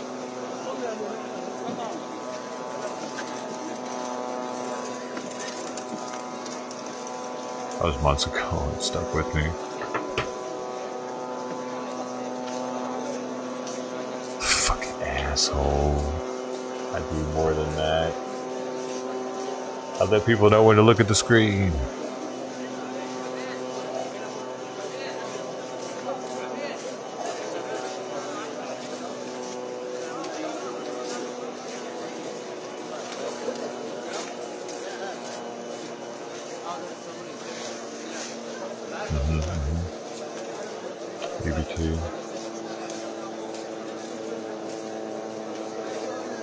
EBT's fun, ain't it? It's like being on Supermarket Sweep. I had EBT. I remember when I first got EBT, of course it was on the card. Well, we had it when I was a kid though, at one point, where you had like the actual paper stamps. That isn't nearly as fun, because the shits look like Monopoly money. Everybody knew that you were handing over some food stamps. So it was a little more like degrading. Before they had the card, you know, I mean, now you got the card, you look like, you pretty much just look like, you gotta kind of like be like, yeah, it's EBT. You kind of have to say that. But in the beginning, people didn't even know what EBT was really like, so it made it kind of cool too. And California was one of the first to have the cards. This is like early or mid 2000s. That's what, it was before they let us have hot food too. I was in the transition of them letting us have hot food. That was pretty sweet. We could start getting stuff at 7-Eleven. That was a game changer. Before that, if you like went to the grocery store, you could only get like the cold fried chicken. which is good. A little cheaper too, but hey man, you can probably a lot cooler to get some hot fried chicken sometime. You had to get like the cold cut sandwiches. You couldn't get any of the hot food in the grocery store, but they changed that to where people with EBT could actually go to places like Subway, fast food places. They didn't change that back when I had them. We couldn't go to, like, I never actually got to go to Subway and stuff. But we did start to go to like 7-Eleven or get like a hot dish from the grocery store. Yeah, the fast food thing's fairly recent, within the past few years.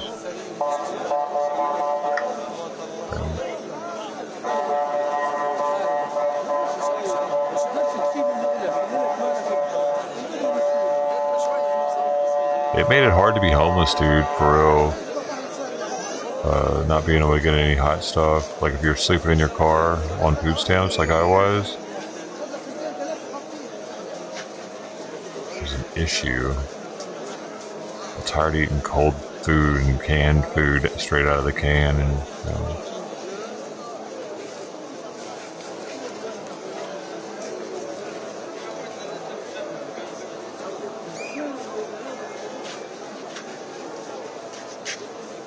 Lunchables.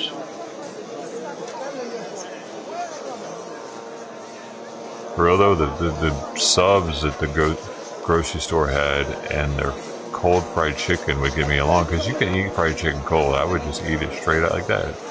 That's the thing.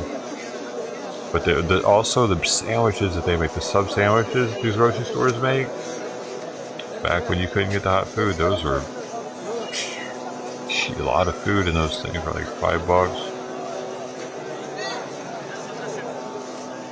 back in the day. It's different than if you have a place to cook stuff, but like sleeping in your car or worse at a tent or something. Food stamps are kind of like they were like hard to use. Like we just buy a bunch of cold food. We expect me to have a cooler to put this shit in? Or just go to the grocery store constantly, every time I'm hungry. Of course you can buy snack crackers and shit like that, but I mean, who wants to eat a bunch of junk food constantly?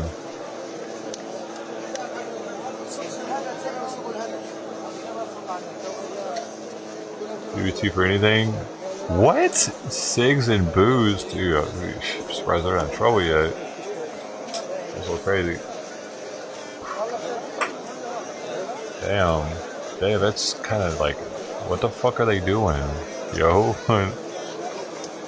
not cool. Not cool, store. No, you usually can't. Here on the camera is a tactical flu and authorities act predictably. Oh, right, yeah, we gotta watch the watcher. Uh-oh, homeboy's talking. Do we have one on English? وإرسال للقوات الفلسطينية إن من دعم للمجزرة الصهيونية. That's the main dude from Hamas, dude, and we're not getting anything from anybody else in English on it. I have an English station on here. An English station on here. Oh, they ended this. They might be airing it. Hold on. Fuck! Why do they have to end their stream every whatever time? Years old. He is a French citizen. They're not talking about it either.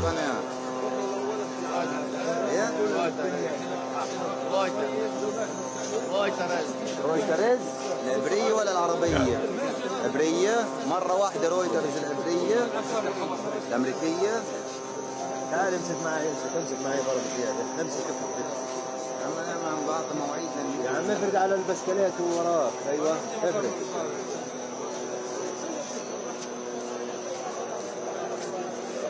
علموا الكاميرا كيف تصفر. لا شوف هاي هيك بتصفر الاشياء.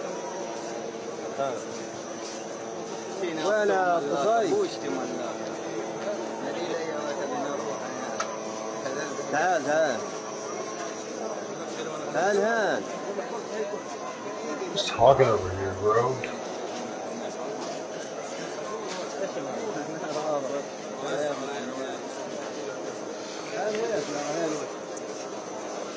There must be the tent talking loudly. It isn't these people that are in front of the camera. It's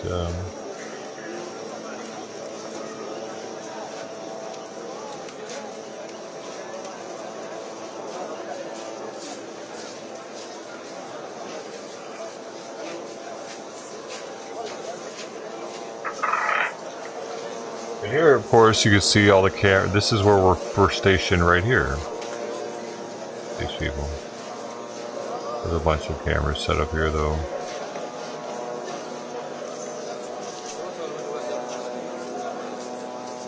This is one of my favorite things to have in one of these types of streams is two angles of the same one, and they're synced fairly close.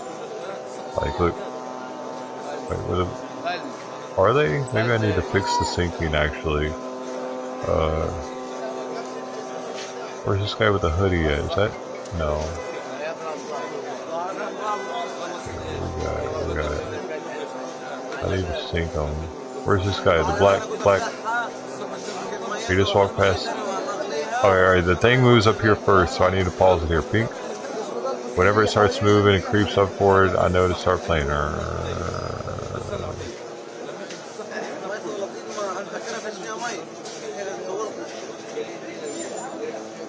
Did it already move?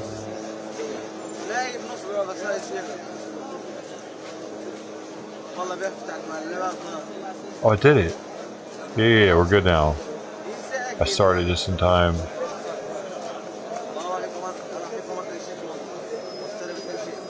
I think. Oh,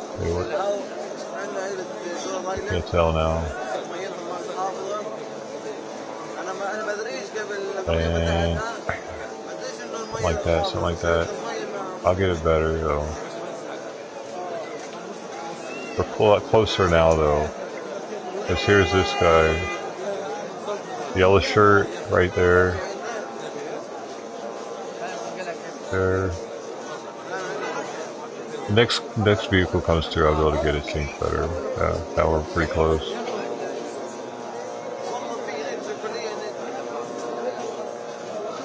That's better.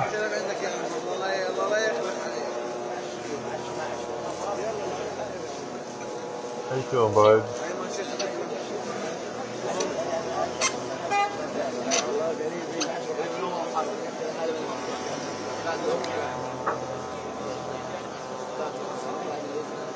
An hour and 15 minutes, I give him some more food.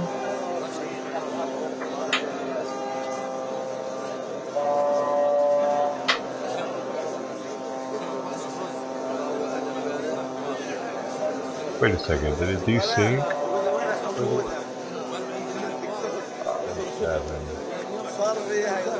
Alright, the kid in the cart, where is he? Right here. I look away for a second, there's the kid in the cart. So this one's way fast. We pause this for a while. And we'll play. I think we're closer now, so I'm getting a little bit closer. Okay, this is like obvious.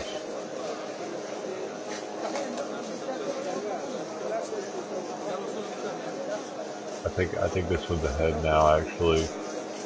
Alright, so they're right in the red. No, brown jacket left side. Yeah. This one's ahead. I need to bump this one up just a little bit.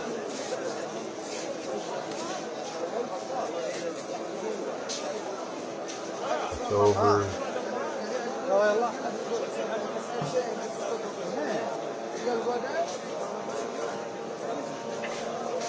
Okay, 5 seconds. Okay, guy in the vest, he's there. He's here. Oh, okay, I'm going to bump it up just a tad more. 5 seconds might be too much. And the jacket, right here. That looks about right, actually. Yeah, I think that's about right.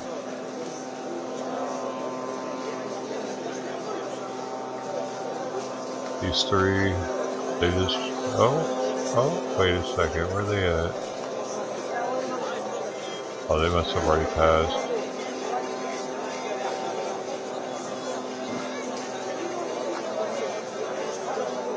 I might have it too fast now, actually. Back it up a little bit.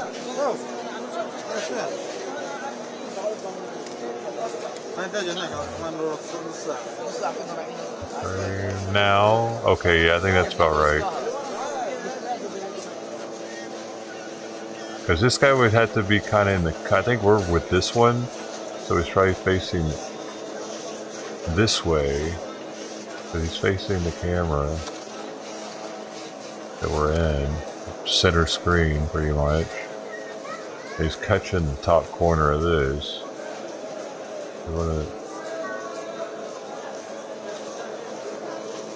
Gray shirt should be in frame. Yeah, there he is, right about now.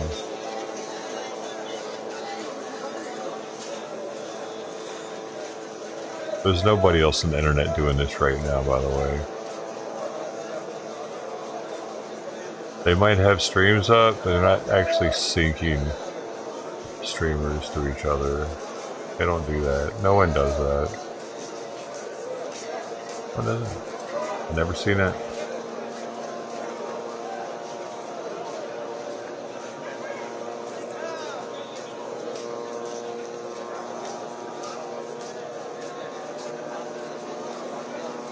You know what I hear? I hear you meow. I hear you roaring, homie. Come here. Come here. Come here. Come here. Come here. Oh! I did the work for you, bro. Alright, so this kid, where is he?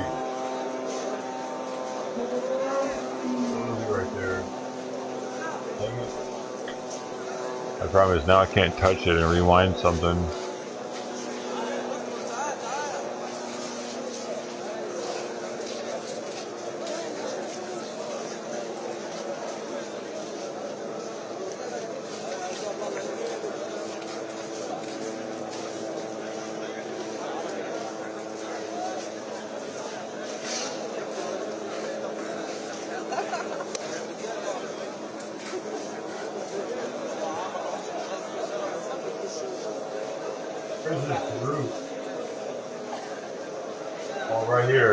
Wait, is this them? I don't see the blue.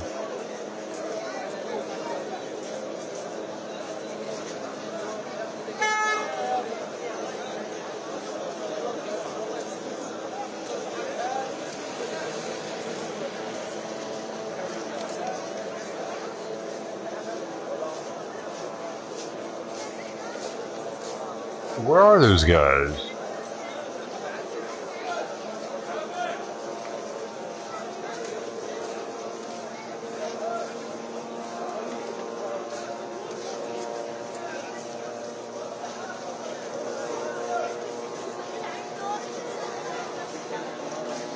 This one needs to be a little faster.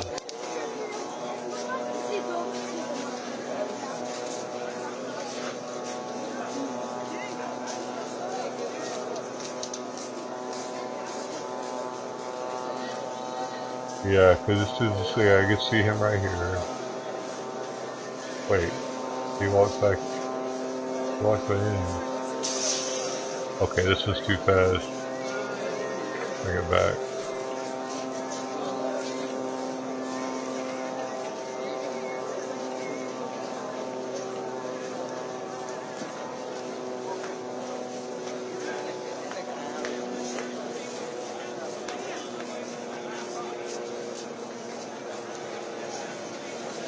Man, I also do it by catching hand gestures in both. I'm able to.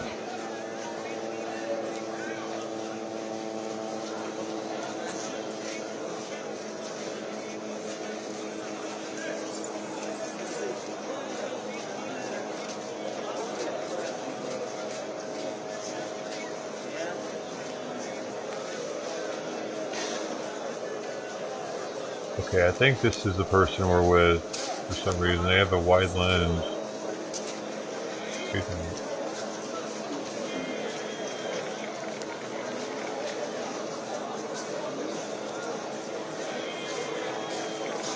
Far off is it?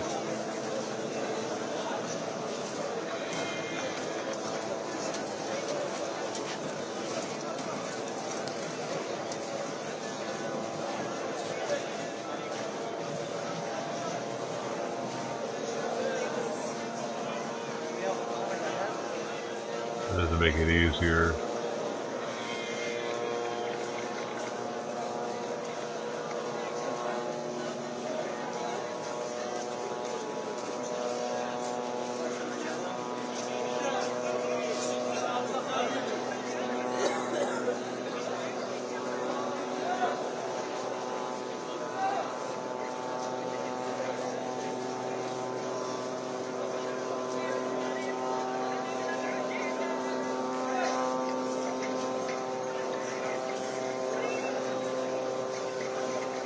Like, we get to see what that dude just did. He came out, used the phone, and went back in the hospital. Because I was watching him here, and then I watched what he did up here. And so it's pretty close enough. So we'd be able to do that. It might not be perfect. I'm probably like a second off.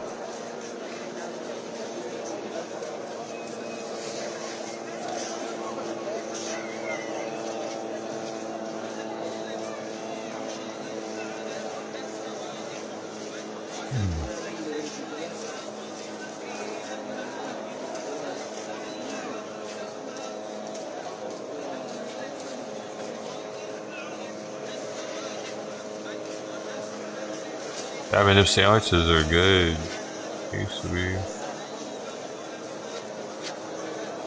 They had all so many different kinds.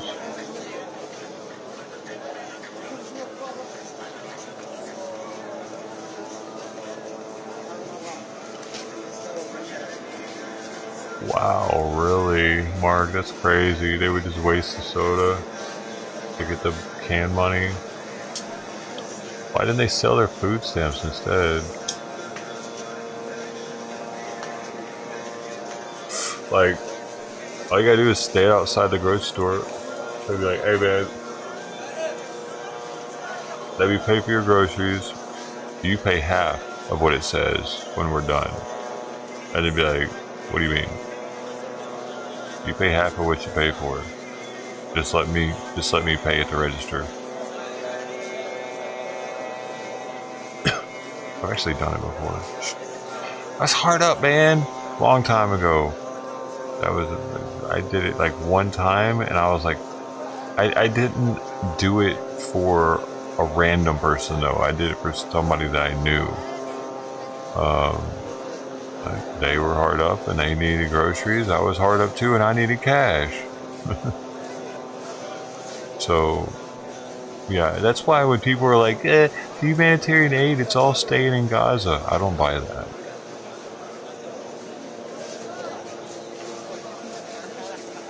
They're taking it, selling it for less to elsewhere, I feel. It's going through the tunnels to Egypt, and they're selling it. Probably to Egypt. Egypt likes cheap stuff too, don't they?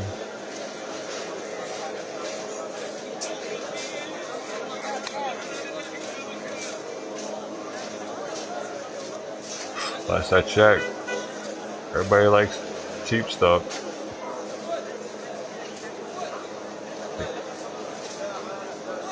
Half price. American paid for the other half. American paid for all of it, actually.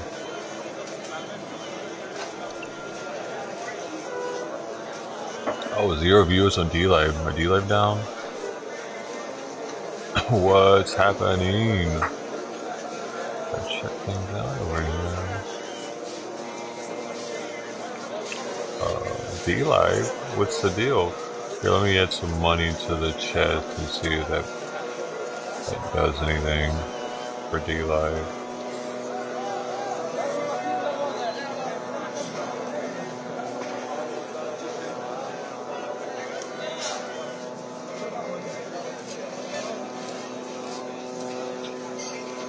forth over here.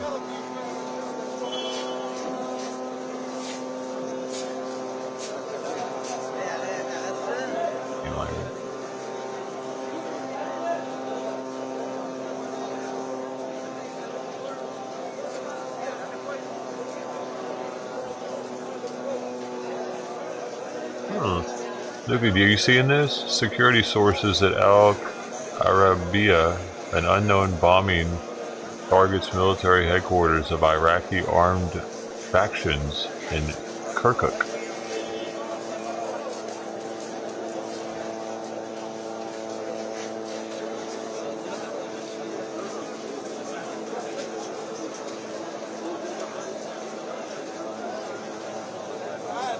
Israeli army fires light bombs in the airspace of the city of Khan Yunis, south of the Gaza Strip.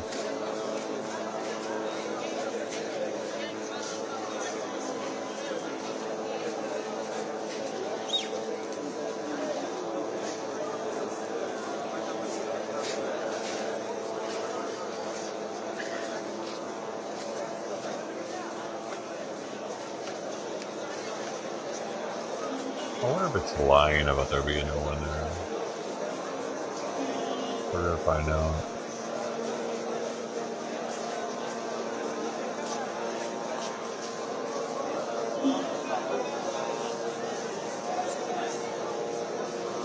I pressed the treasure chest.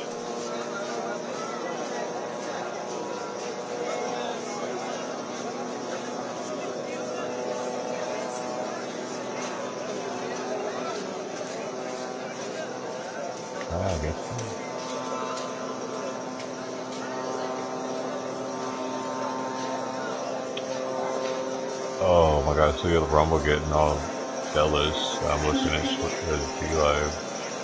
I see you guys over there.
Targeting vessels linked to Israel.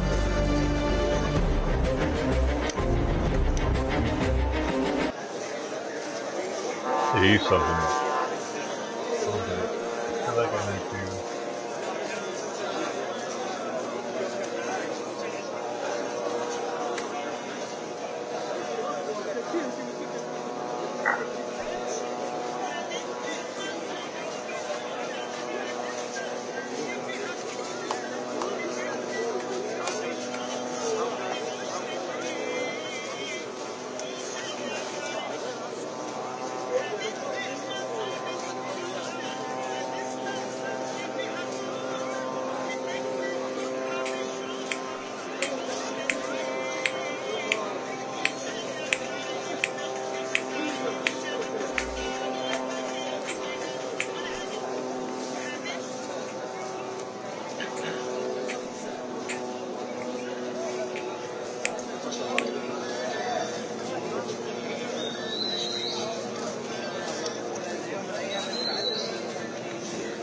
Almost ready.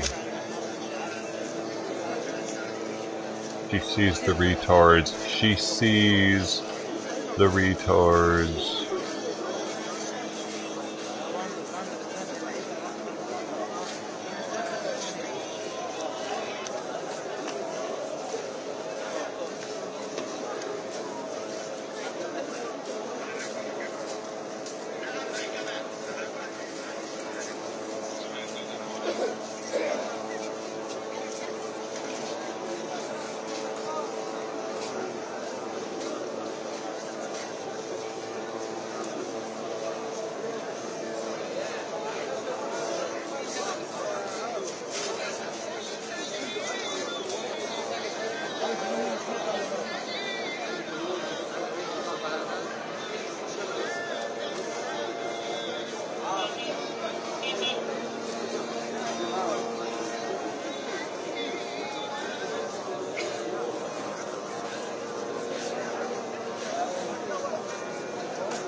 Just in case you are getting a drone action.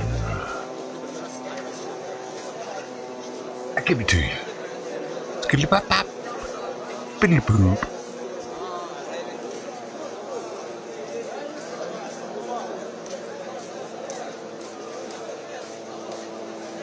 What's this guy talking about? Any drone rocket launch does trigger these alerts, even if they are several miles inside Lebanon when they're detected. So sometimes these are just precautionary measures. We'll wait to see what exactly the IDF gets back to us with and says this latest red alert is for. Very briefly, the Houthis claiming responsibility for an earlier incident. American warships and several commercial ships have come under attack in the Red Sea. Briefly, what is known about the latest incident in that part, the Red Sea? Right. Well, the Houthis are claiming that they are targeting Israeli ships, but there is no confirmation that these are Israeli-owned ships. Houthi the blowfish? What should be noted is just how close the U.S. carrier group is to all of this naval activity, and their sphere of influence in the Red Sea right now, of course, does implicate them in these attempted strikes. The Houthis, again, claiming that they're firing on Israeli ships, but there's no confirmation that these are, in fact, Israeli ships. Thank you so much. Correspondent Zach Anders in northern Israel. More to come from Zach in the coming hours. Thank you. Now for more, we welcome to studio Yaakov Lapin, military and strategic affairs analyst at the Jewish News Syndicate and at the Miriam Institute. Yaakov, thank you so much for being here in studio. Many developments. Oh, really? No way. We know about is there any footage of it? Just a short while ago in the southern Golan, also earlier in southern parts of the country, and also we know there are major developments inside the Gaza Strip, closer and closer to Khan Yunis. Tell us exactly what is unfolding, your assessment. So Khan Yunis is really the last stronghold, the fortress of Hamas as we know it. I think there's going to be a Hamas before the high-intensity phase of this war and a Hamas that comes after, and they will be very, very, very different entities.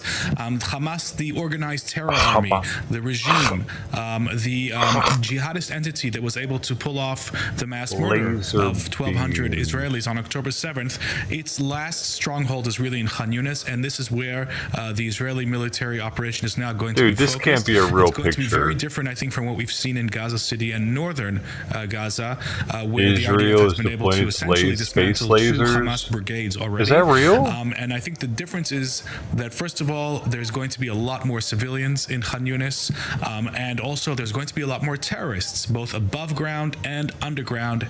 And there are going to be hostages. I believe Israeli hostages are likely to be in that area as well. So all of this will demand a lot more precision in terms of air power, in terms of when did they have this many rockets firing at them? We're going to unpack all of those details very shortly. Right now, though, stay with us. We're going to go to our correspondent Pierre Stegelbach. They were using it 5 days ago? Sderot in southern Israel. And wait, on the 28th, wasn't it a ceasefire? Earlier in the day, but most of these areas have been evacuated.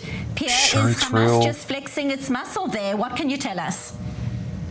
I don't remember that many rockets. This is for sure Hamas flexing its muscle and showing that it came out of that ceasefire, that week-long ceasefire, with having regained some strength really throughout the day. Basically, the communities surrounding the Gaza border were targeted by rockets. It came as far as Sderot and Ashkelon as well, not causing any casualties. However, in Sderot, it caused some damage to some infrastructure yesterday at night. We also received an example of Hamas showing that it still has the strength to launch rockets towards the center of Israel. There were rocket sirens in Tel Aviv, basically, and also in the surrounding areas. And only a couple of minutes ago, there was really a moment of scare here when in the area of Sderot, where we're at right now, and also Ashkelon, drones were detected. At least 8 drones were detected. And at first, it seemed like they were coming out of Gaza. There was gunfire that was heard even here in the city of Sderot. But now, just before we got on air, Benita, the Israeli army, the Israeli authorities said that it was a false alert, that there were army drones that were by a mistake intercepted there, but that really shows you how high Army the level drones? of alert is Whose here in the army? community surrounding the Gaza border. Israeli? Many developments. You're shooting down your own drones now? I'd say the lasers are fucking up a little bit. Gaza is gaining momentum. Really the military confirming more than 800 terror tunnels have been uncovered since the war started. Sir, we just shot down a commercial flight. Also, the US saying Israel is making an effort to minimize civilian deaths in Gaza. How so? What can you tell us? It had a terrorist on board. When the ceasefire ended, Israel proceeded and basically divided the entire Gaza Strip in blocks and in parcels, giving each block a number. And this is the protocol that they're following by to announce which number, which block needs to be evacuated next. We've seen an example of that today in the morning. The Israeli spokesperson in Arabic, I'm not sure if you can hear it, but we're hearing here heavy artillery fire in the back. We even saw flares and also an Israeli airstrike earlier here in the north. We're standing at the very northern tip of the Gaza Strip. Going back to this evacuation plan, in the morning the Israeli spokesperson Arabic announced that several neighborhoods of Khan Yunis there in the south need to be evacuated immediately, and also in the late afternoon the area of Jabalia here in the north and also the old city of Gaza City, Zaytun and Al-Shabaiyah were to be evacuated immediately. Now the sentiment in Gaza is that there simply is no safe space there, and as more than half of the population in Gaza has left or lost their homes, the question really is, where are they supposed to go? Are there really any safe spaces that can actually receive more people as of now, Benita? Correspondent Pia Stekelbach live from Sderot in southern Israel. Stay safe. More to come from Pia in the coming hours. Thank you. And still in studio, Yaakov Lepin, military and strategic affairs analyst. So Yaakov, I want to pick up on what we were talking about a little bit earlier, and that is the significance right now of Khan Yunis. Oh, well, I missed my opportunity right there. Hold up. I'm fixing these right now. Hold up. Also, heartbreakingly believed to be hostages there as well. A complicated mission for the IDF. Break down for us what exactly it entails. It entails relying very heavily on intelligence, the most intelligence-reliant phase of this war to date, and that's saying a lot because the entire war has seen unprecedented levels of intelligence injected in Israeli firepower strikes. But going forward, it's essential for the IDF to use its very, very advanced intelligence to know where to drop that munition, where the ground force can go, where it cannot, where the Gazan civilians remain focused and concentrated, and where they have evacuated. All of this is real-time information, and the Israeli digital command network is actually very well adapted to do just this kind of thing. Okay, that's pretty freaking close. Kind of, we're like a minute off of real-time. Warfare, real-time mass intelligence coming in and then operating and tailoring firepower strikes and ground movements in line with that intelligence. That's the challenge at stake, and it's also, going to be a place where I think Hamas is going to try and challenge those IDF battalions moving into the southern Gaza Strip in a much more significant way than we've seen them challenged in Gaza City and northern Gaza so far.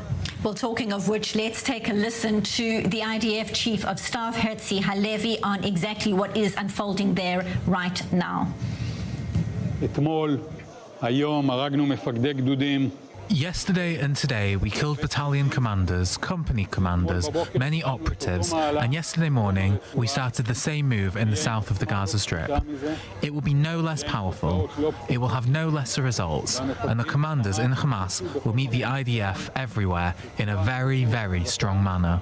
I know that part of it is the abilities, and a large part of it is the fighting spirits you bring and the experience you bring as reservists. And we have the capabilities to do it in the most thorough way, just as we did strongly and thoroughly in the north of the Gaza Strip. We are also doing it now in the south of the Gaza Strip, and we'll continue to deepen the achievement in the north of the Gaza Strip. Yaakov Lepin, your insights on what we just heard there. Well, he's giving, a very important update on things that have been accomplished so far. 2 Hamas brigades, which contain within them several Hamas battalions, have essentially been dismantled in northern Gaza. I'm sick of hearing him say fucking Hamas. Pissing me off, asshole.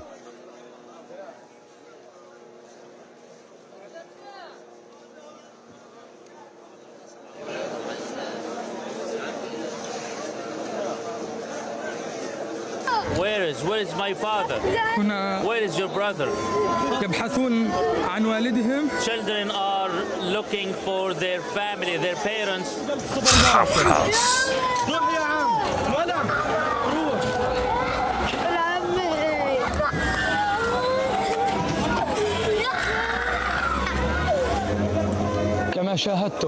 As you have witnessed, yet another massacre committed by the Israeli occupation forces against innocent civilians. Israel says it's committed to the release of Israeli captives held by Hamas. Part of its strategy includes launching more strikes on Gaza. It's committed to it. We are fighting to secure the release of all the remaining hostages, women and men, young and old, civilians and soldiers. It is only unrelenting military pressure combined with intense diplomatic efforts that has secured the release of those 110. There will be no one left behind. They were willing to fighting to bring back the remaining 137. The IDF has resumed targeting Hamas terror trade on the first day. 400 over the weekend, including extensive aerial attacks in the Khan Yunis area. The Israeli military chief has said in a statement that the operation in southern Gaza will match the one in northern Gaza. We are now joined by Imran Khan. He's live for us in Tel Aviv, and the Israeli military just doubling down on what it's been saying throughout the ceasefire, that the war must continue. That's absolutely right, and this is going to come as an incredibly disappointing statement to the Americans. The Americans were absolutely clear. Anthony Blinken, when he was in Israel, speaking at the War I'm pissed off. To the Times of Israel, said in no uncertain terms that Israel could not do the same type of operation it did in the north of Gaza as it giving Israel money now. Wants to do in the south. It just could not do that. And the fact that the Israeli military spokesman has come out and said this is a very interesting piece of information, because it means the Americans perhaps don't have the kind of influence that they might have hoped or thought they had over Israel. No, it's because we never have, dude. Why did they bomb our ship? For the United States, Kirby has been speaking on the morning talk shows in America. He hasn't criticized Israel at all. 4 shows he was on, 4 different times. These shows are very key to gauge American public opinion and American political opinion. He didn't criticize Israel at all. So it's likely that the Americans have simply accepted the fact that Israel is going to do what it wants to do, despite everything that was happening during the ceasefire. All that talk from the Americans that humanitarian aid needed to be seen as a factor in their war, the civilian casualties being minimized needed to be a factor in the Israeli war on Gaza. All of that seems to have gone away. The fact that the Israeli military spokesman has said this is going to be alarming for the international community. It's going to be alarming for the Americans. Absolutely. The Americans! Hamas you know what? Maybe the polls came in. The damage in Israel hasn't been significant. And they realized that Americans didn't want to send any more financial aid. Maybe there was a swing in the polls when Hamas claimed shooting 3 people at the bus stop in Jerusalem. That just happened, so that shit. People can dude, opinions change in an instant.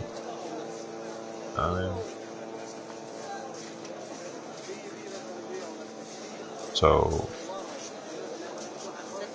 yeah. Fact that they can still carry out those attacks say about the Israeli effect? Because the way that a lot of people looking at this is these people let Hamas do Hamas things.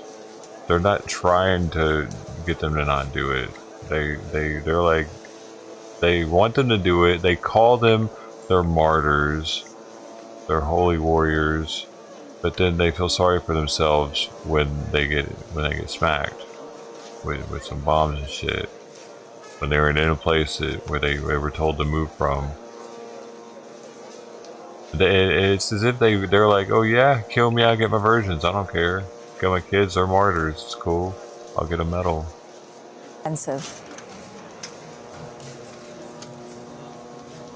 Well, this is a political message from Hamas. It's not about the damage they do on the ground. It's about the message they send when they go up in the air.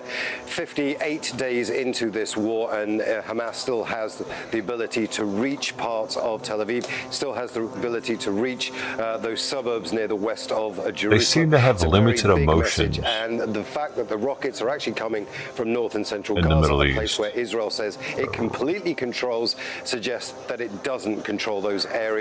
And that is a message that the Israelis are going to have to take on board. Imran, thank you very much for that. That is Imran Khan with the very latest live in Tel Aviv. They don't know any more emotions exist than anger in the Gaza Strip have been overrun with people madness, injured or killed in Israeli attacks. UNICEF spokesman James Elder is in Khan Yunis. And earlier he told us that what Israel says will be safe places are death zones. I'll tell you what I've seen in the last hour here at Nasser Hospital is death and destruction. The hospital, it's panic because everywhere you turn there are children with third-degree burns, with shrapnel, with brain injuries, with broken bones. There are mothers crying over children who look like they are hours away from death. There are medical workers who run from wounded child to wounded child. There are bombs that have been relentless. This is a hospital. It seems like a death zone right now. No way you can say that the aid getting in is a meaningful amount. It's simply not possible under this level of we have quadruple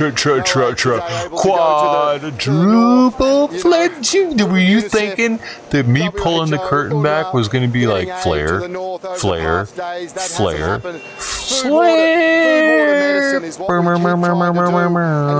That's 5 flares because there's one. That is required is not possibly enough, and that then speaks to the second threat that these people are facing, and that is one of disease. I talk to doctors all the time. I'm just looking at the flares. The person's actually dying and shit. I'm sorry, dude. I'm not trying to as you and I speak. The secondary one now is disease. Tweaking out all these flares just on this as many children, and I shudder to say that, died from a lack of water, a lack of protection, a lack of sanitation. Oh, look, it changed now. On the ground. It's that no is longer. The reality. Just in this hospital now, as I walked around and had people grabbing onto me saying, please stop the war, I had children holding my hand with empty bottles of water in a hospital seeking water.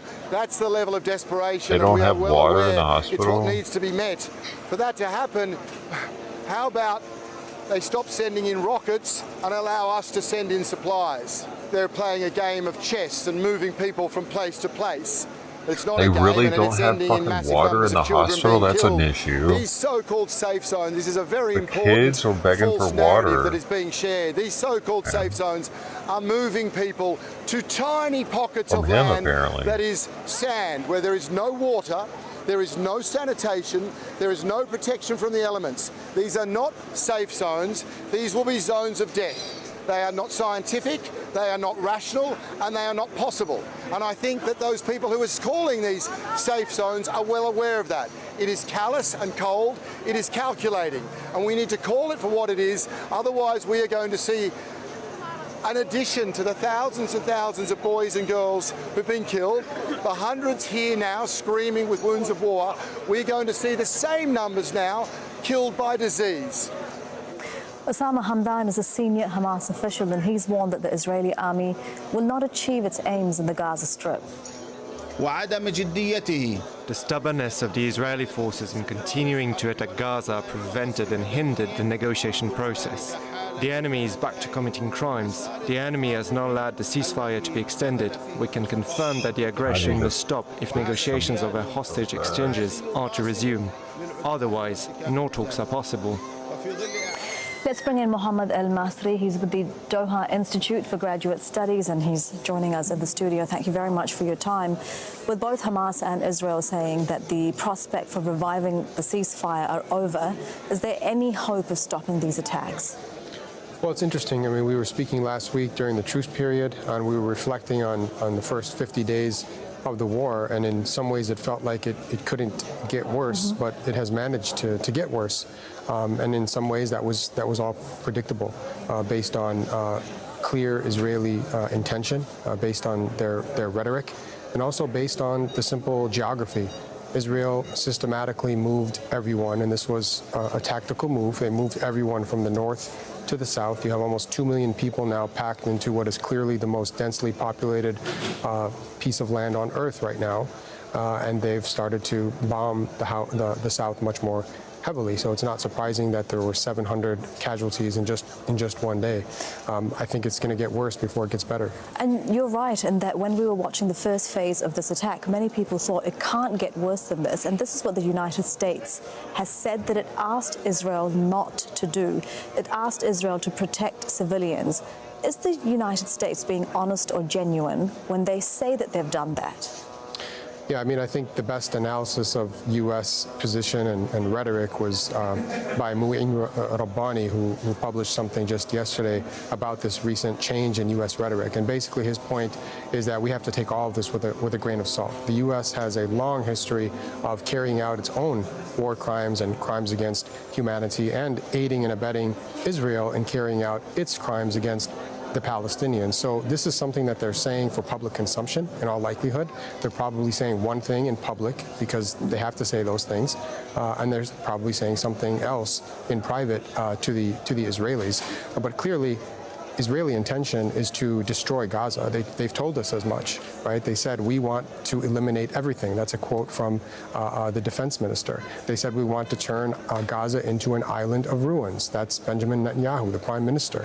And the UN has said, the UN Secretary General said a few days ago that 45% of the homes in Gaza are destroyed or completely damaged. We're hearing also from the UN that 1.8 million people are displaced with just so much at stake, so many people being killed. Do we need to stop looking away from the US as someone who can really bring a change to the situation? Because are they an honest broker in this conflict? Well, no, the U.S. is not an honest broker. Noam Chomsky wrote his famous book, The Famous Triangle, and his point was that the U.S. and Israel are effectively on the same team in this, against the Palestinians and against peace and against a two-state solution. So the U.S. is not an honest broker. I think what we have to do is take a bigger picture, look at the context. Israel has long wanted to annex Gaza. They want to drive the Palestinians out of Gaza. We can't just forget about the United States, however, because they're the only superpower. They're the only ones that can exercise influence over Israel. That's not going to happen unless there's internal pressure from the United States population.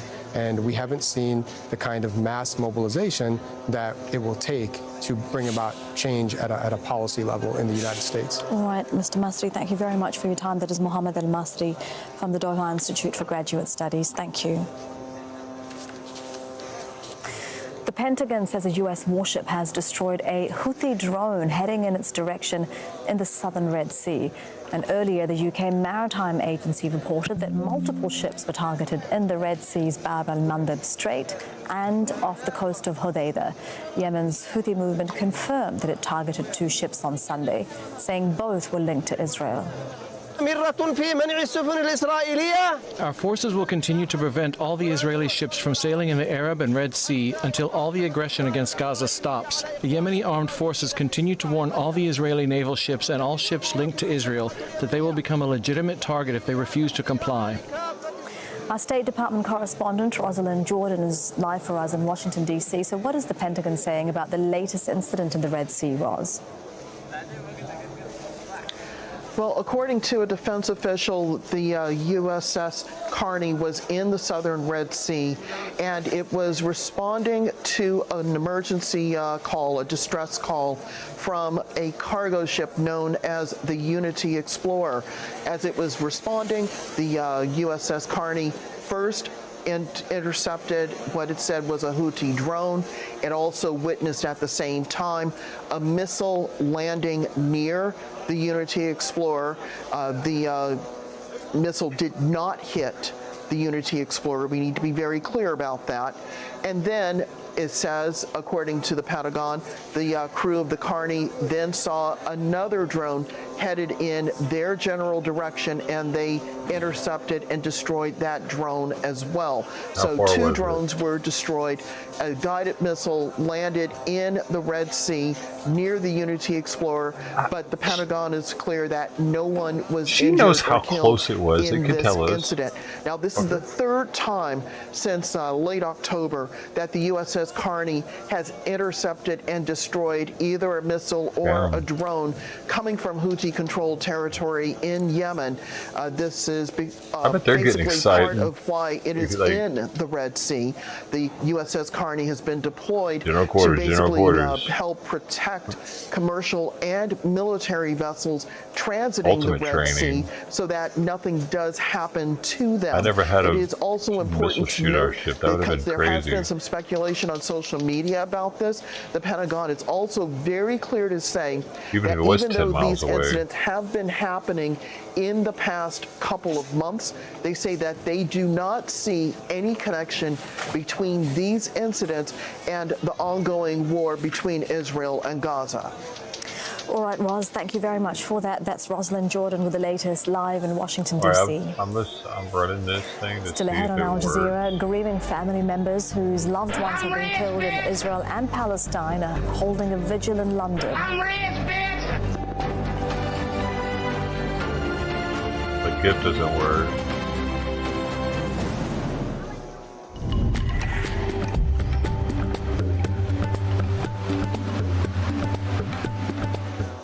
Hello, the weather's set fair across much of the Arabian Peninsula. Fine, dry, pleasant sunshine over the next couple of days. Barely a cloud in the sky, and the winds are falling somewhat lighter, so it really will feel quite nice just along the Gulf here. We'll see temperatures here in Doha at around 27 degrees Celsius in the sunshine.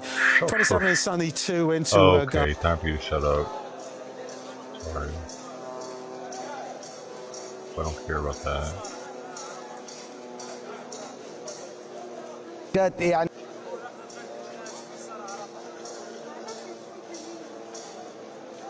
What's Israel talking about?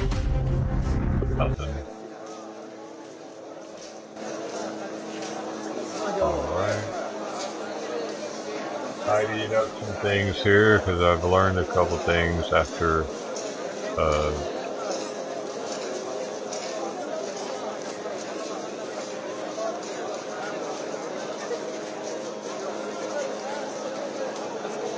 while working with these bots.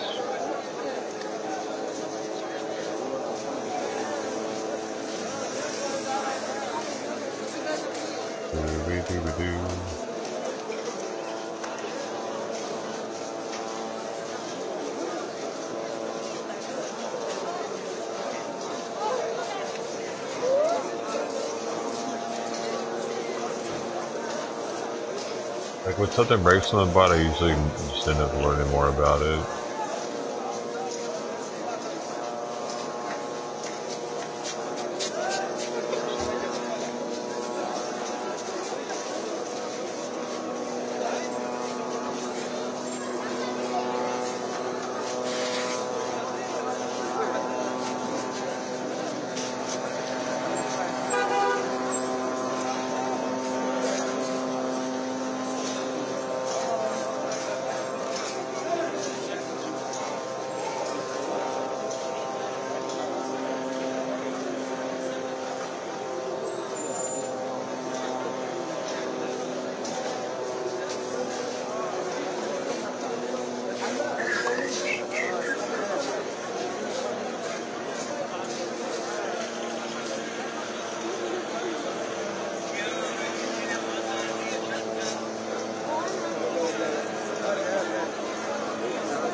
I can finally save that now. Alright. One more thing here.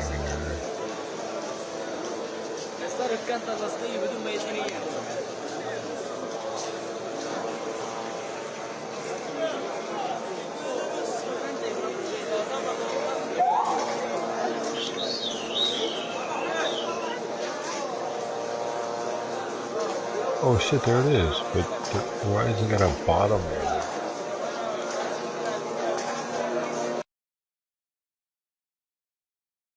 Cookie?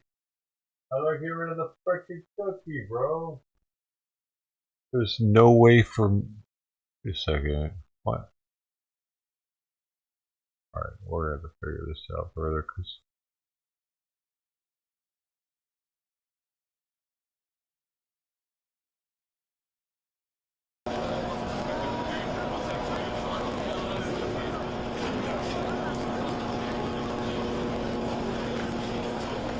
There goes the sink.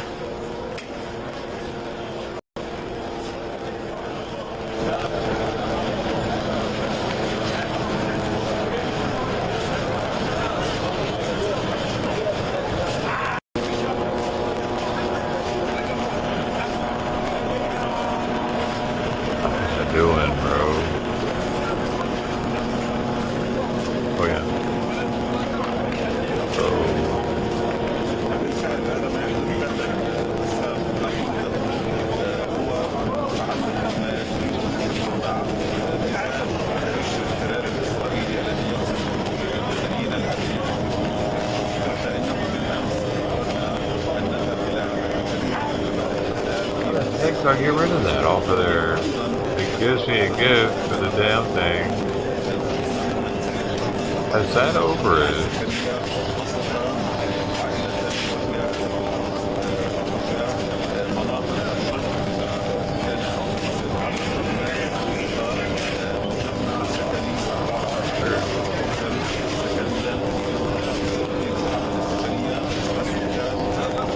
Because it's just grabbing it. I can't click on the site itself where it's grabbing it from.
Well, that's right. I got that gift link from Giphy, but I don't know how to make it to the cookies.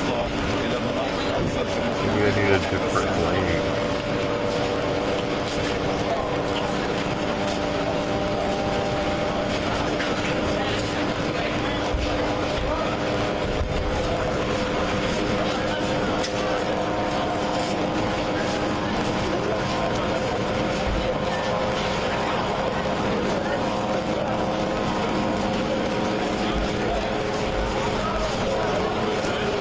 Maybe since I clicked on it from my computer, and that's where I went to the site and did it myself on the page.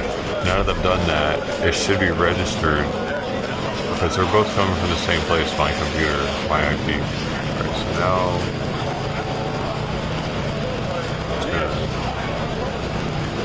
okay. And then it should be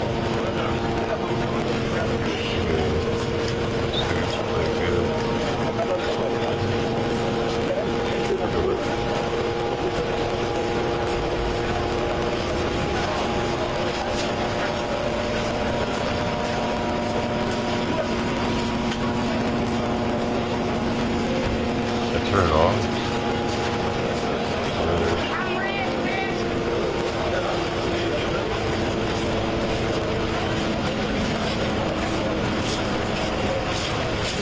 How does it work?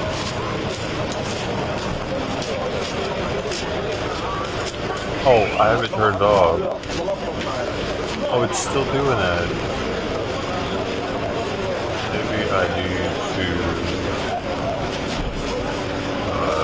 refresh the browser when stream comes active. Let's see.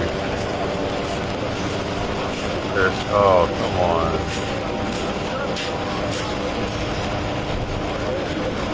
Not gonna let me do it or what?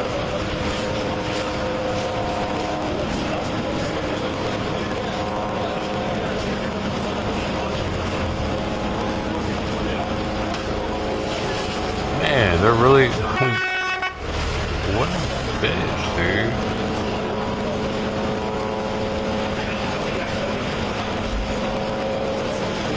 Because I used to have that with a filter on it that made it translucent, or like you can see through it a little bit.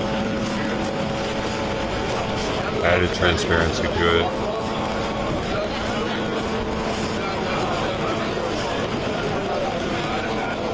I wonder if it does the same. Probably the same thing for the Twitch product.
This one will be twitches.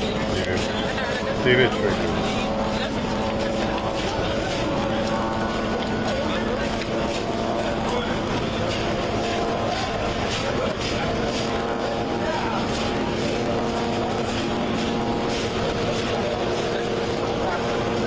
I do it with my account.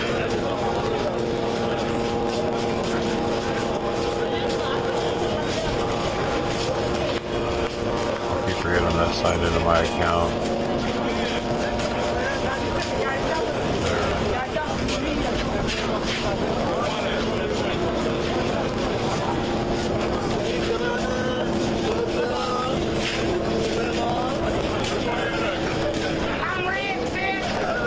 Oh, see, look, it works on Twitch.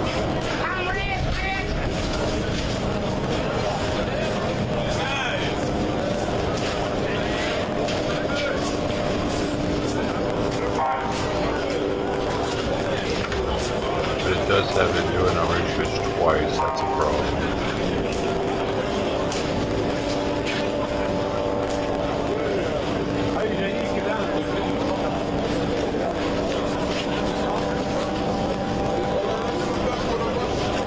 Oh, I get it because I did it, yeah. I mean, it won't for everybody else though.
I thought that. Smoke weed every day. Hold on. Is it that? Which one's?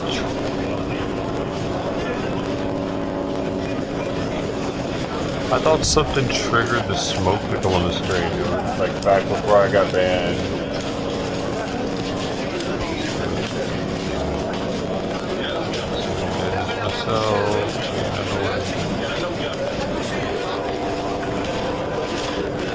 Smoke weed every day. Wasn't that? Was there not?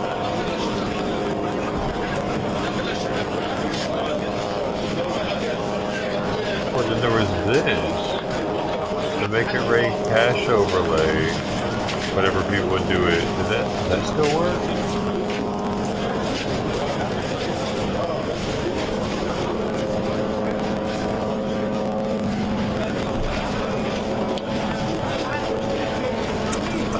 I'm sorry, I'm fixing this right now. I'm fixing this. I'm signing out. Signing back in. How do I do that?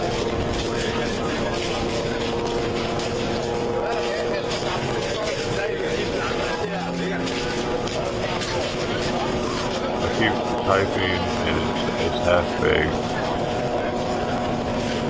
Hopefully now. Am I typing with me now?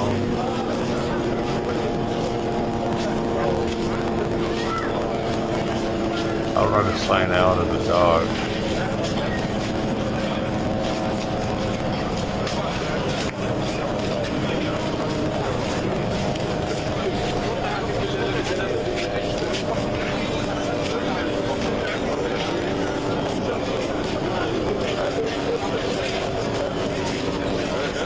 Going off of my Chrome sign in. No.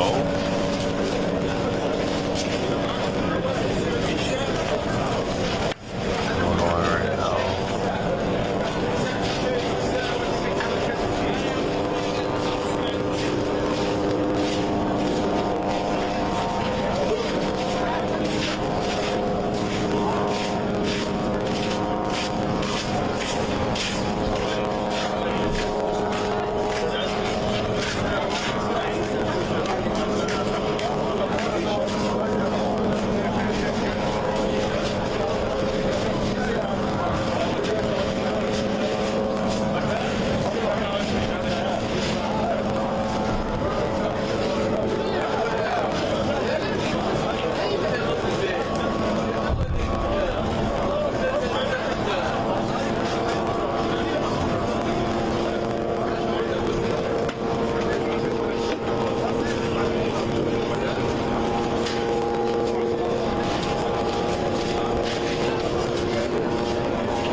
But it still signs me in.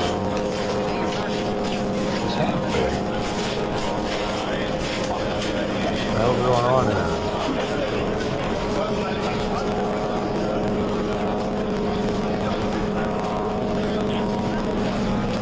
I need something, I guess, to figure this one out. I'm sorry, I get stupid.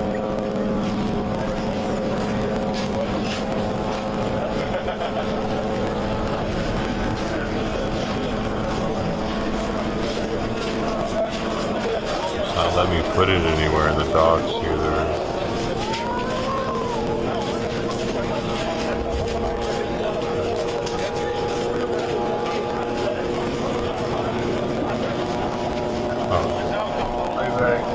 Simon's food too.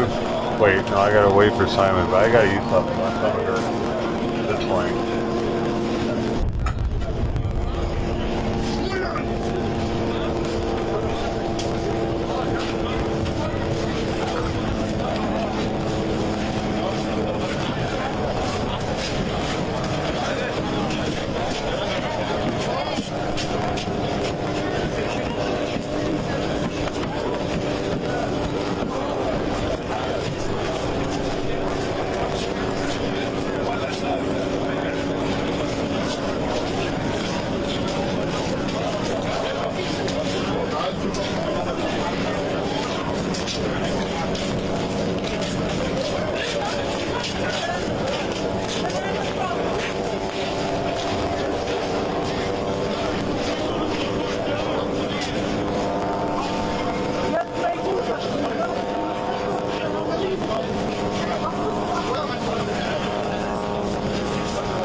I'm about to break the seal, so I don't know what this means, y'all. This is the 7th seal on the Matzos, Holy Land, handmade in Israel.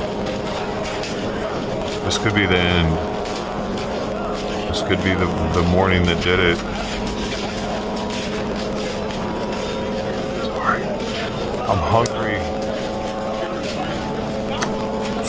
Sorry.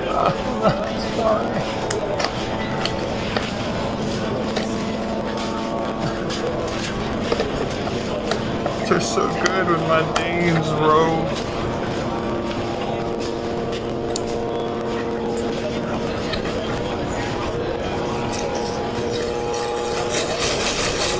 Oh, Easter can't get here quick enough, man.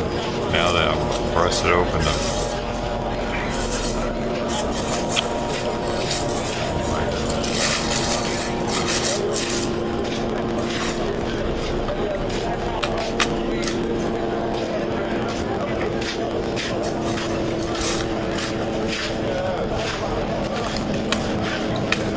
be blessed. Am I supposed to say that when I eat this cracker? I'm supposed to, oh, I'm only allowed to eat this cracker if someone says that. Otherwise it's sacrilegious.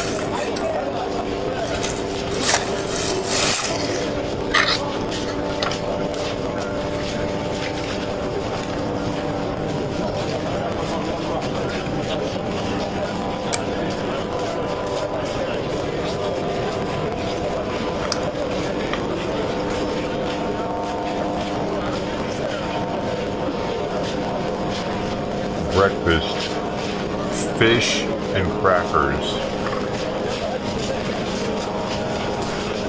And this time, it's not the best one. It's the worst one out of all of them. Pepper, cracked pepper. There's like whole peppercorns in here, and then there's cracked pepper. And it's like kind of like stuck together. You eat it in chunks. Peppercorns are kind of neat though. It's a fish. Y'all eat fish for breakfast too? I feel like I'm Asian.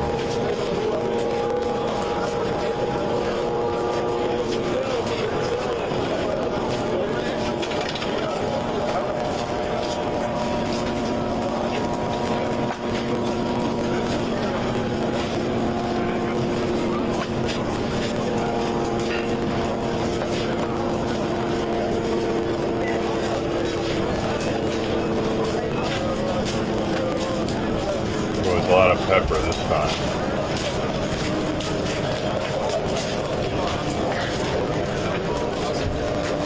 Oh yeah. With these styrofoam.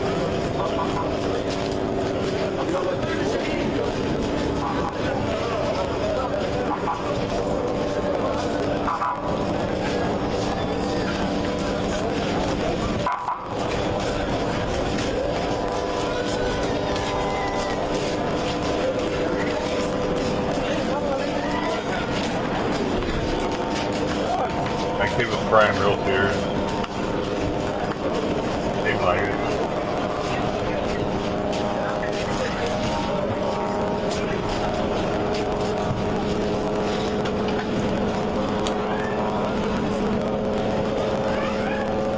Yeah, this guy's talking. It becomes dangerous in this part of the world. Hold up. We follow the threats on the state of Israel over the drowning and other eliminate receive the terror is yet the IDF on operation against the fight on form by the IDF, and yet why is it not being perceived right now? Talking of which, IDF spokesperson Daniel Hagari is speaking now. Continues and expands its ground operation against the Hamas strongholds all over the Gaza Strip. All over the Gaza Strip, whenever there is a Hamas stronghold, the IDF operates. The forces are fighting face-to-face against the terrorists and eliminating them. The Chief of Staff held a security assessment with the head of the Air Force and emphasized the strong cooperation with the Air Force, both with eliminating Hamas tunnels and terror launching sites. The attack of all these sites reduces the threats on the ground troops. The IDF, together with the Shin Bet, are working around the clock in order to hurt these threats, in addition to the ground operation, to use the ground operation to expose the enemy.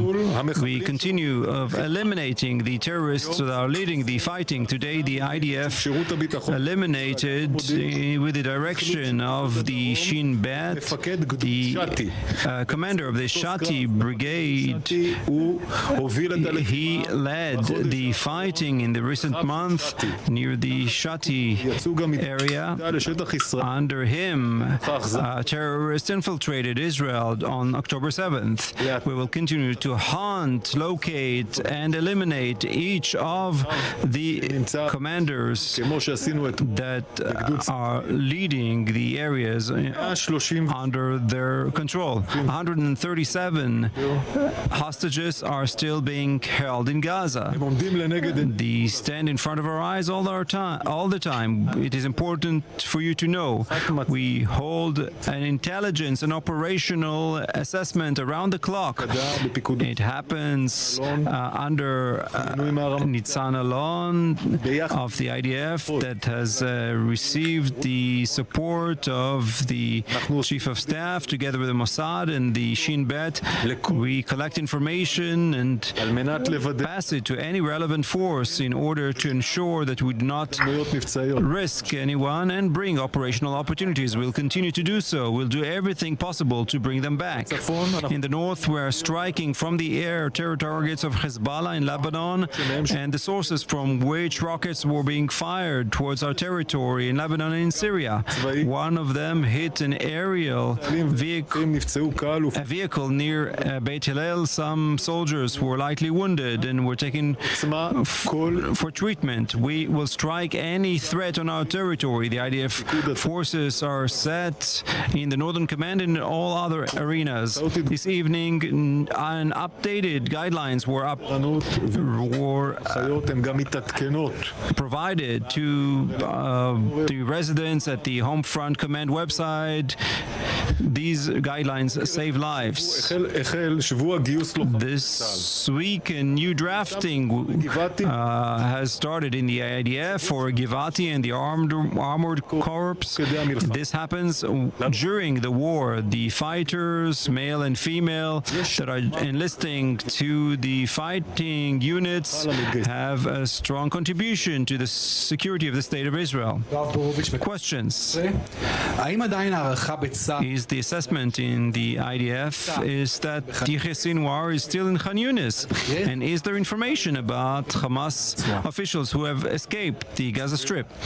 We follow, together with the Shin Bet and the intelligence forces around the clock, in locating the senior Hamas leadership in the Strip. We do this all the time. The goal is to eliminate each and every one of them. I will not address specifically the information that we have. It happens around the clock, and one of the major achievements of this war should be the elimination of the Hamas leadership led by Yahya Sinwar. What are the targets being hit by the Houthis? This is an important question. Quite a few things happened around the Red Sea. Before I came into the podium, I held a check with the Fifth Fleet to have a better understanding. Today, rockets were fired towards two cargo ships that have no relation to the State of Israel. One boat was hit significantly and is in distress with fear of drowning. Another boat was lightly hit. This is part of the operation of the Houthis. The ammunition used by the Houthis are Iranians. The training, the methods are Iranian. It shows the negative impact of Iran in the region. It is a global problem and a regional problem. We must get rid of Iran next. Responds to this. Gaza, then Iran. See, that's where they're going. Becomes dangerous in this part of the world. We follow the threats on the State of Israel. The threats. We collect information and we examine all the abilities. We will respond in the right time and place. Thank you. Hey, look. Look.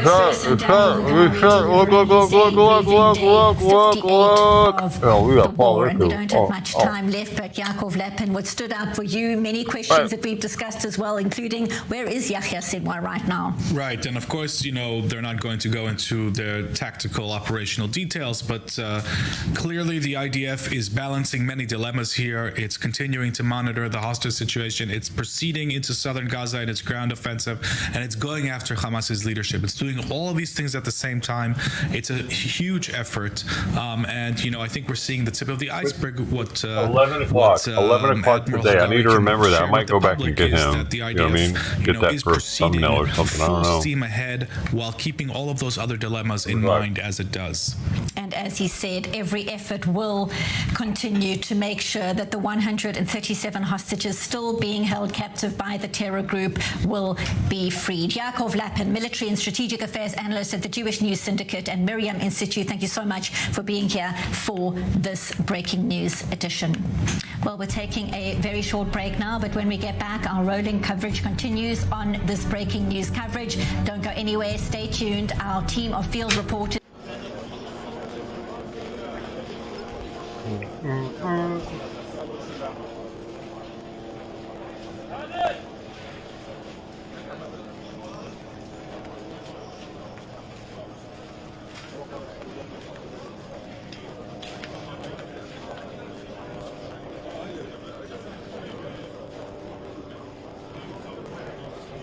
Whoa, there.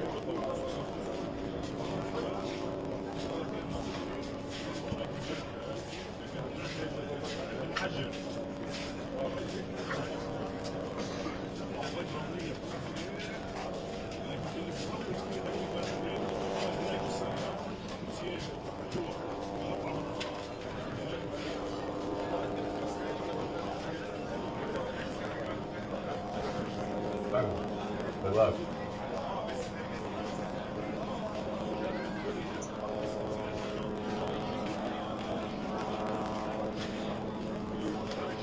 Fact that many hostages are believed, not confirmed, but believed to be there too. Your assessment? So on the one hand, in order to reach the outcome of eliminating the military capabilities of Hamas, the ability of the Hamas to continue to control the Gaza Strip, which is the end outcome that we have to get out of this operation. Israel cannot continue to live side by side this element, this threat in the Gaza Strip. There is no other way but to really go after the heads and the central focus of the Hamas, which is at the moment in Khan Yunis. I'm going to stop you right now because on our screen we are seeing live rocket launches happening in the south, in the Gaza envelope area. This happening moments ago. You could see those interceptions right there on our screen. That appears to be the Iron Dome missile defense system intercepting rockets heading right now towards southern parts of the country. Oh my God. So if anybody had a doubt what Hamas is all about, Hamas is all about the destruction of the state of Israel, attacking civilians in Israel, both what it did on the 7th of October with horrendous crimes, but both through firing rockets. And they also have they declare their aim is to destroy the state of Israel, and they continue doing so as long as they can. So we have to get rid of this terrorist element that has controlled the Gaza Strip since 2007. And the only way is by going into this densely populated area, and we have many Palestinian civilians there, and we have potential hostages there, which means that the forces have to act very carefully. Air power has to be used very carefully. The ground forces have to maneuver carefully. But whatever they will do, they will still be casualties, and we have to be aware of that. There might also be potential casualties among hostages, hopefully not, and they're using as much intelligence as possible in order to avoid this outcome. And they might also be civilian casualties under Palestinian civilian casualties, but we have to understand again that this is because of this tactic of Hamas of using civilian infrastructure for all the military operations, operating in tunnels underneath civilian infrastructure, and using civilians as shields and preventing them from leaving areas even when they are warned to do so. So Israel really doesn't have any option of, on the one hand, dismantling the military capabilities of Hamas, and on the other hand, sparing completely civilians in Gaza. And therefore, when civilians are harmed, that doesn't mean that Israel is carrying out a war crime. The laws of war acknowledge that this outcome could happen even and still be lawful. Something we're going to unpack very shortly, but right now, as promised, let's go to our correspondent, Pia Steckelbach. She joins us from southern Israel, and as we started this broadcast at the top of the hour, where are they supposed to fucking hide? In a field? Okay, here we are, kill us. What does she think they're going to do? Benita, well, actually, we could see that rocket being launched from Gaza and like rising up in the air. We could see it from here where we are at. It was right behind us, and then what do they do at any hood? They hide amongst their people to blend in, and also intercepting that get away with missile. shit. The communities of both Sad and These people live in the hood. Had, red alert, had rocket alert, and that is basically the picture that you had here throughout the day on a quite regular basis. You act like you live in the hood. Launched towards exactly these Gaza border communities. They also got as far as Sderot and Ashkelon, not causing any casualties, but for example in Sderot causing some damage to some infrastructure there. Yesterday night we also saw an example of Hamas still being able to fire, to launch rockets towards the center of Israel, towards Tel Aviv. We haven't seen that yet tonight as of now, but really throughout the day, rocket fire coming out of Gaza, targeting the southern communities here that are widely evacuated still, Benita. We also saw on our screens just moments ago that interception, Pierre. We could see the Iron Dome missile defense defense system actually intercepting that incoming rocket as well. We also, earlier on in the broadcast, saw dramatic images coming across from the Gaza Strip. It seemed to be flares. What is known about the latest on the ground there? What can you share? Right, Benita. Well, we do know that the Israeli military is pushing further down south. We do know that the Israeli ground troops are now just north of Khan Yunis in the south. We also know that the Israeli military is calling upon more civilians to evacuate now after the end of the ceasefire. Israel has basically divided the entire Gaza Strip into blocks. Now, the Israeli army spokesperson Arabic has called upon certain neighborhoods of Khan Yunis, of that southern city that the Israeli ground troops are approaching, to evacuate. In addition to that, also areas in Gaza City and also in the center of the Gaza Strip were asked to evacuate, as of course the fighting continues from the air and also, as we know, on the ground. And the military's goal was to get to Hamas targets in the entire Gaza Strip. Now we do know that they're pushing further down south, which leaves a lot of Gazan civilians without any idea where to go, because we do know that the facilities, the locations that are deemed to be safe, such as UN schools, are completely overwhelmed, and many people are just left asking themselves where they should go. But the Israeli army has a plan in place, the evacuation plan, to minimize civilian casualties. But obviously the humanitarian catastrophe is intensifying in Gaza. Also, as the Israeli establishment has said, that this war will not be over unless the targets are fulfilled, which are of course to demolish Hamas and to bring the 137 hostages back that are believed to be in Gaza as of now. Thank you so much. We will be coming back to our correspondent Pierre Steckelbach in southern Israel. Appreciate the update. Stay safe. And from the south to the north, let's go straight to our correspondent Zach Anders. He joins us from northern Israel, and sirens also sounding earlier up north. What can you tell us? What developments are happening on the ground? Well, in the last hour, we had a red alert for a community in the southern Golan Heights. We're still waiting for confirmation as to what exactly this was, but the IDF has already clarified that they believe that something was fired from Syria and that was the cause of the red alert here. Now, there were over 5 different launches that Hezbollah took credit for today along this northern front, with scores injured. As many as 12 are reported to be injured. We're waiting for IDF confirmation on the status of each individual. They did say earlier in the day, when they first reported that several soldiers were injured, that they were lightly wounded by some of the shrapnel that was the result of this ATGM, anti-tank guided missile fire, on their position. But later in the day, they clarified that the casualty figure rose and that it also included civilians. So we're still waiting for the confirmation as to the level of severity with each individual injury. But it is another day here marked by a significant fire along the north since this ceasefire ended. And during the ceasefire, it was much quieter, as Hezbollah claims that they were adhering to the ceasefire as well, even though they weren't party to it. It was considerably quieter, and now it has heated up once again, just as it was before the ceasefire. We were talking earlier, Zach, in studio, now that the tenuous truce has been broken, Hamas violating the pause on Friday, is Hassan Nasrallah and by extension Iran likely to ramp up its role in the war in the coming weeks? What are experts saying? What is the sense on the ground up north? I was looking for one. Well, I was actually looking for that one view. Of the sources that I have in Beirut, it does not appear that there has been significant changes in Hezbollah's structure of moving personnel and men, but you also have to include that caveat that many of the Hezbollah fighters, members, whatever you want to call them, did move south or start to congregate in the south of Lebanon before this ceasefire began, and that's been a consistent story for some time now. So if there was to be any indication based on movement of personnel and equipment, that would be difficult to say. Of course, the intelligence situation here is masked on both sides. The IDF not revealing what they see, and Hezbollah not revealing their positions or their movement. We do see a steady amount of observation balloons here on the north with these high-range cameras that are all focused and pointed towards positions all across across the northern border. But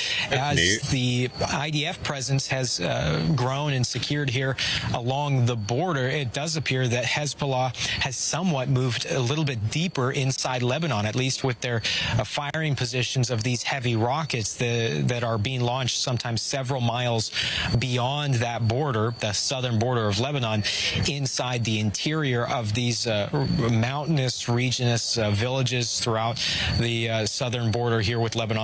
So it is hard to be able to determine independently with observational reports alone to be able to show any sort of status or readiness for Hezbollah. But you can take perhaps the IDF's position up here and the serious number of equipments and troops that are staged on the Israeli side as an indication that they do see a significant threat here. Thank you so much, correspondent Zach Anders, live from northern Israel. More to come from Zach in the coming hours. I've had this banana jam I'd like to bring you in here on all these developments we're hearing at the moment. On the one hand, there's rocket fire still coming from the Gaza Strip. It tastes weird on sourdough bread, heading towards southern communities largely evacuated. On the other hand, up north, there are also the developments Zach is outlining. And of course, top of mind for everybody, what this all means in terms of the hostages, 137 still being kept captive Mary by Sharp's, Hamas at this hour Mary inside Sharp's the hot Gaza sauce Strip. has jam also.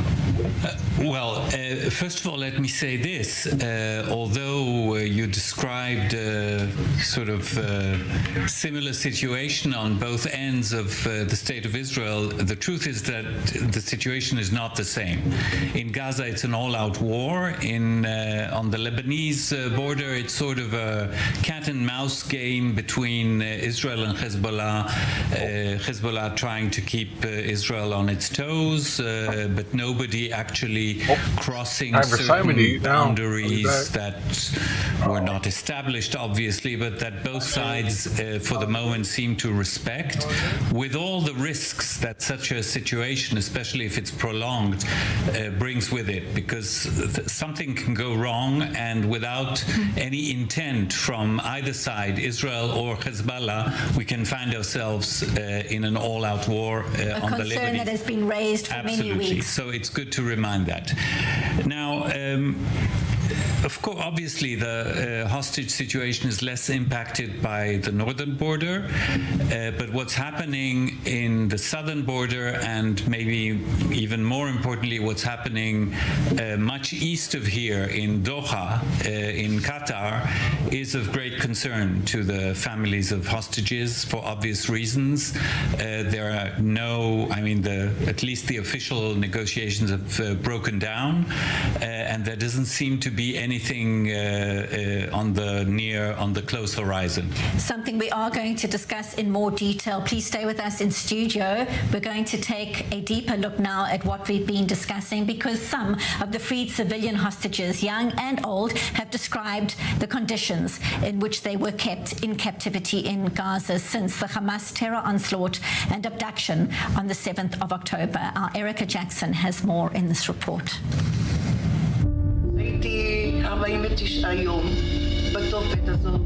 Nearly 2 months after Hamas's brutal attack in Israel on October 7th, freed Israeli hostages are now telling first-hand accounts of what it was like being kidnapped and taken into the Gaza Strip.